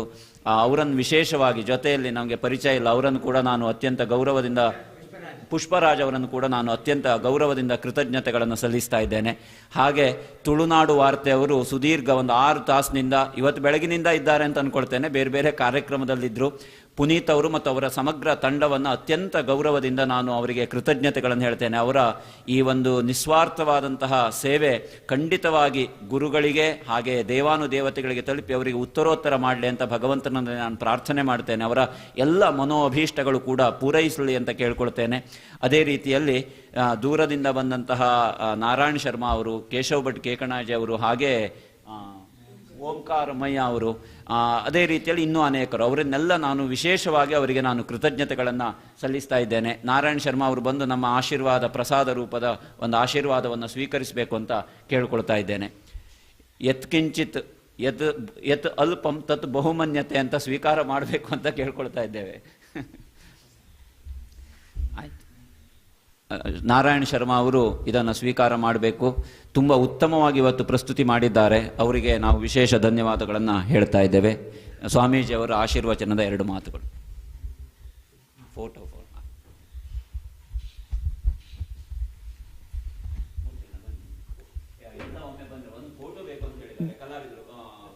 ದೇವಿ ಮಹಾತ್ಮೆಯ ಭಾಗವು ಬಹಳ ಸುಂದರವಾಗಿ ನಿರೂಪಣೆಯನ್ನು ಇವತ್ತಿನ ಎಲ್ಲ ಕಲಾವಿದರು ಬಹಳ ಅಚ್ಚುಕಟ್ಟಾಗಿ ಮತ್ತು ಮಹಾತ್ಮೆಯನ್ನು ಉಣಬಡಿಸುವುದರ ಮೂಲಕ ಒಂದು ಪುರಾಣದಲ್ಲಿ, ಪೌರಾಣಿಕದಲ್ಲಿ, ಸನಾತನ ಧರ್ಮದಲ್ಲಿ ಧರ್ಮದ ನಂಬಿಕೆ ಮತ್ತು ಮಹಿಮೆ, ಅದನ್ನು ಓಲೈಸಿಕೊಳ್ಳುವ ಭಕ್ತರ ಒಂದು ಕಾರ್ಯ ಹೇಗೆ ಸಾಗಬೇಕು, ಇಂದ್ರನ ಪದವಿಯನ್ನು ಪಡೆಯುವುದು ಕೇವಲ ಬ್ರಹ್ಮನ ತಪಸ್ಸಿನಿಂದಲ್ಲ, ಬದಲಾಗಿ 70ರಷ್ಟು ಯಜ್ಞಗಳನ್ನು ಮಾಡುವುದರ ಮೂಲಕ ನಿಷ್ಠೆಯಿಂದ ಭಕ್ತಿಯಿಂದ ಸಾಧಿಸುವಂಥದ್ದು ಅನ್ನೋದು ಈ ಕಥಾಮೃತದಲ್ಲಿ ತಿಳಿದು ಬಂದಂಥ ಅಂಶ. ಅದೇ ರೀತಿಯಾಗಿ ಶರನ್ನವರಾತ್ರಿಯಲ್ಲಿ 9 ದಿನ ಯಾಕೆ ನಾವು ಭಕ್ತಿಯನ್ನು ಮಾಡಬೇಕನ್ನುವುದನ್ನು ಬಹಳ ಸೋದಾಹರಣವಾಗಿ ಮತ್ತು ಶುಂಭನ ಪಾತ್ರದಲ್ಲಿ ನಿಶುಂಭರಿಗೆ ಶುಂಭರಿಗೆ ಚಂಡಮುಂಡರಿಗೆ ಇದ್ದಂಥ ಪ್ರಶ್ನೆಗಳು, ಕೇವಲ ಒಂದು ರಕ್ಕಸರಂದರೆ ಅವರು ಕೇವಲ ಅಸುರಿ ಪ್ರವೃತ್ತಿಯ ವ್ಯಕ್ತಿಗಳು ಅಂತಲ್ಲ, ಅವರಲ್ಲೂ ಜಿಜ್ಞಾಸೆ ಇದೆ, ಚರ್ಚೆ ಇದೆ ಅನ್ನೋದು ಮಾನವ ಲೋಕದ ನಾವು ನಿಶುಂಭರ ಪಾತ್ರವಾಗಿ ಚಂಡಮುಂಡರ ಪಾತ್ರವಾಗಿ ಇವತ್ತು ದೇವಿ ಹತ್ರ ಪ್ರಶ್ನಿಸುವಂಥದ್ದು. ಇಂಥ ರಕ್ಕಸರು ಈಗಲೂ ಇದ್ದಾರೆ ವರ್ತಮಾನದಲ್ಲಿ. ಹಾಗಾಗಿ ಆದರೆ ಅವರಿಗೆ ಒಂದು ಮೋಕ್ಷ ಆದರೂ ಸಿಗ್ತದೆ, ನಮ್ಮ ಈಗಿನ ರಕ್ಕಸರಿಗೆ ಏನೂ ಸಿಗಲಿಕ್ಕಿಲ್ಲ. ಯಾಕಂದರೆ ಅಷ್ಟು ಕೆಟ್ಟವರಿದ್ದಾರೆ. ಈ ಒಂದು ನೆಲೆಯಲ್ಲಿ ಇವತ್ತು ಬಹಳ ಸುಂದರವಾಗಿ ಕೇಕಣಾಜಿಯವರು ದೇವಿಯ ಪಾತ್ರಕ್ಕೆ ಜೀವ ತುಂಬಿದ್ದಾರೆ. ನಮಗೆ ತುಂಬ ಸಂತೋಷ ಆಗಿದೆ. ಅವರು ಮುಂದಿನ ಸಂದರ್ಭಗಳಲ್ಲೂ ಕೂಡ ಆಗಮಿಸಬೇಕಾಗಿ ಅಪೇಕ್ಷೆ ಮಾಡ್ತಾ ಅವರಿಗೊಂದು ಚಿಕ್ಕ ಅನಂತ ಶಯನನ ಮೂರ್ತಿಯನ್ನು ನೀಡಿ ಆಶೀರ್ವಾದ ಮಾಡೋದಕ್ಕೆ ಸಂತೋಷ ಪಡ್ತೇವೆ. ಸ್ವಾಮೀಜಿಯವರು ಮೊದಲೇ ನಿರ್ಧಾರ ಮಾಡಿದರು ಅನಂತ ಶಯನನ ಇವತ್ತು ಕೇಶವ ಭಟ್ ಅವರಿಗೆ ಕೊಡಬೇಕು, ಕೇಶವ ಭಟ್ರಿಗೆ ಅಂತ. ಅದೇ ರೀತಿಯಲ್ಲಿ ಅವರ ಆಶೀರ್ವಾದವನ್ನು ಪಡೆದುಕೊಳ್ತಾ ಇದ್ದಾರೆ. ಒಂದು ನೆನಪಾಗ್ತದೆ, 2 ವರ್ಷದ ಹಿಂದೆ ಒಂದು ಗಣಪತಿ ಮೂರ್ತಿಯನ್ನು ನನಗೆ ಆಶೀರ್ವಾದವಾಗಿ ಕೊಟ್ಟಿದ್ದರು. ಅವರ ಆಶೀರ್ವಾದದಿಂದ ಒಂದು ಮನೆ ಕಟ್ಟಿ ಇಟ್ಕೊಂಡಿದ್ದೇನೆ ಈಗ. ಅಷ್ಟು ಒಂದು ಅವ್ರು ಹೇಳಿದರು ಬಾಯಲ್ಲಿ, ನಿಮ್ಗೆ ಒಳ್ಳೆಯದಾಗ್ತದೆ ಈ ಮೂರ್ತಿಯನ್ನು ಇಟ್ಕೊಂಡು ಪೂಜೆ ಮಾಡಿ ಅಂತ. ಅದೇ ರೀತಿಯಲ್ಲಿ ಮನೆಯಲ್ಲಿ ದೇವರ ಸ್ಥಾನದಲ್ಲಿ ಇಟ್ಟು ಪೂಜೆ ಮಾಡ್ತಾ ಇದ್ದೇನೆ. ಅದರ ಅನುಗ್ರಹ ನಮಗೊಂದು ಸ್ವಂತ ಮನೆಯನ್ನು ಕಟ್ಟುವಷ್ಟರ ಮಟ್ಟಿಗೆ ಮುಂದುವರೆದಿದೆ ಅಂತ ಈ ಸಂದರ್ಭದಲ್ಲಿ ಹೇಳ್ತೇನೆ. ಗುರು ಕಾರುಣ್ಯ ಕೇಶವ ಭಟ್ರಿಗೆ ಕಲ್ಯಾಣ ಮಹೋತ್ಸವ ಆಗಬೇಕು, ಅದಕ್ಕೊಂದು ನೀವು ಆಶೀರ್ವಾದ ಮಾಡಿ. ಹೌದು, ಭಾಳ ಸಂತೋಷ.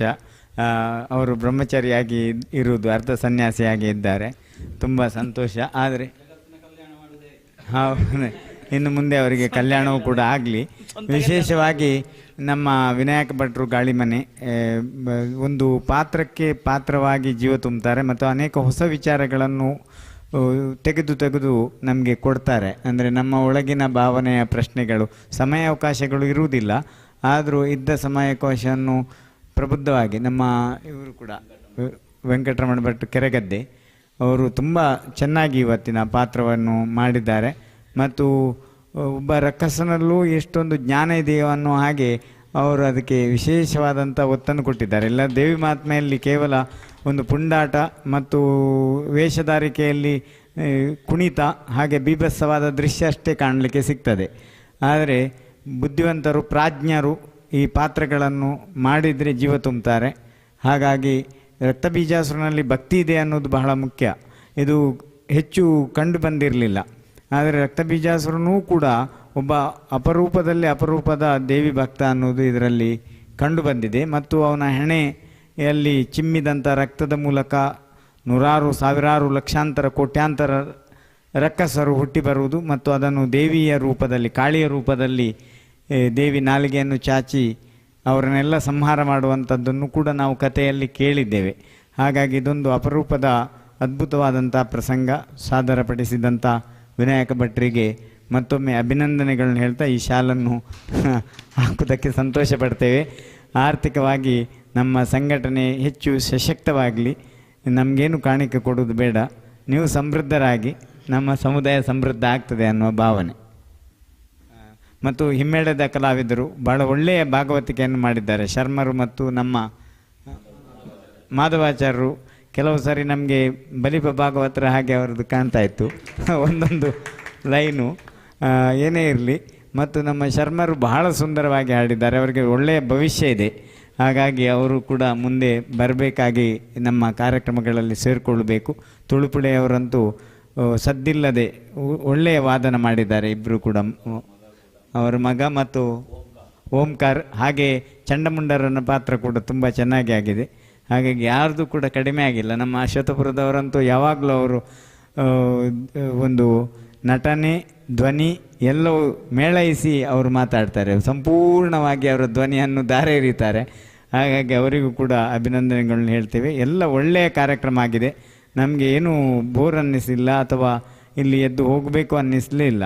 ಅಷ್ಟು ಚೆಂದವಾಗಿ ಈ ಕಾರ್ಯಕ್ರಮ ದೇವಿ ಮಹಾತ್ಮೆಯನ್ನು ಮಾಡಿಕೊಟ್ಟಿದ್ದೀರಿ. ಈ ಸ್ಥಳದಲ್ಲಿ ಶತಚಂಡಿಕಾಯಾಗ ಈ ವರ್ಷವೇ ಮೊನ್ನೆ ಇತ್ತೀಚೆಗೆ 2 ತಿಂಗಳ ಹಿಂದೆ ನಡೆದಿದೆ ಮತ್ತು ಅನೇಕ ವೈದಿಕ ಕ್ರಿಯೆಗಳು ನಡೆದಿದೆ. ದೈವಜ್ಞದ ಪ್ರಕಾರ ನಮ್ಮ ಮಠದ ರಿಪೇರಿಗಾಗಿ ಪೂರ್ವ ಕ್ರಿಯೆಯಾಗಿ ಇಲ್ಲಿ ಅನೇಕ ದುರಿತಗಳ ನಾಶಕ್ಕಾಗಿ ಮಾಡಿದಂಥ ಸುದರ್ಶನ ಚಕ್ರ ಮತ್ತು ಮೃತ್ಯುಂಜಯ ಶಾಂತಿ, ಶತಚಂಡಿಕಾ ಯಾಗ ಇತ್ಯಾದಿಗಳೆಲ್ಲ ಆಗಿದೆ. ಆ ಮೂಲಕ ನಮಗೆ ಭಾಗವತ ಪುರಾಣ ಕೂಡ ಆಗಬೇಕಂತ ಇತ್ತು. ಅದನ್ನು ಇವತ್ತು ಈ ಮೂಲಕ ನಡೆಸಿದ್ದೀರಿ. ತುಂಬ ಸಂತೋಷ ಆಗಿದೆ. ಶುಭವಾಗಲಿ. ಬನ್ನಿ ಬನ್ನಿ.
ಪಾಲಿಸುತ್ತವ ಸೇವಕನ ಪರಾದ ಸಾವಿರವಿದ್ದರು ಭಾವಿಸಿಕೊಳ್ಳಬೇಡ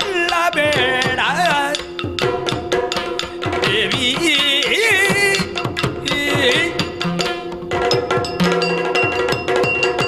ಕರದೊಳುವರಜು ಭಾಷಾ ಕುಜಾದಾರಿಗೆ ಔಷಧಿ ಭಕ್ತರ ಪೊರೆವಗೆ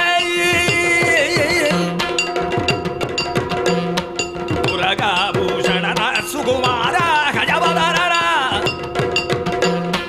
ಚರಣ ಕಮಲಗೆ ಆರತಿ ಎತ್ತಿರೆ ಆರತಿ ಎತ್ತಿರೆ ಆರತಿ ಬೆಳಗಿರೆ ಕರದಲು ಬರ ಶುಭ ಶಾಂಕುಜಾಗೆ ಹರುಜಾಲಿ ಭಕ್ತರ ಪುರೆಬಗೆ ಗಜಮುಗಲವಾಗಿ ಗಣಪಗೆ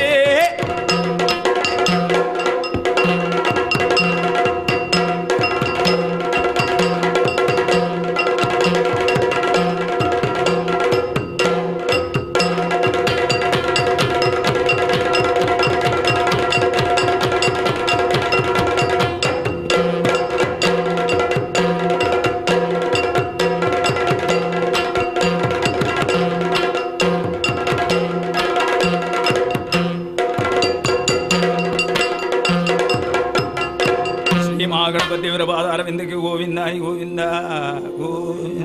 ಕಡಿಯೇಲು ಶ್ರೀ ದುರ್ಗಾ ಪರಮೇಶ್ವರಮ್ಮನವರ ಪಾದಾರವಿಂದಗಳಿಗೆ ಗೋವಿಂದಾನಿ ಗೋವಿಂದ ಗೋವಿಂದ.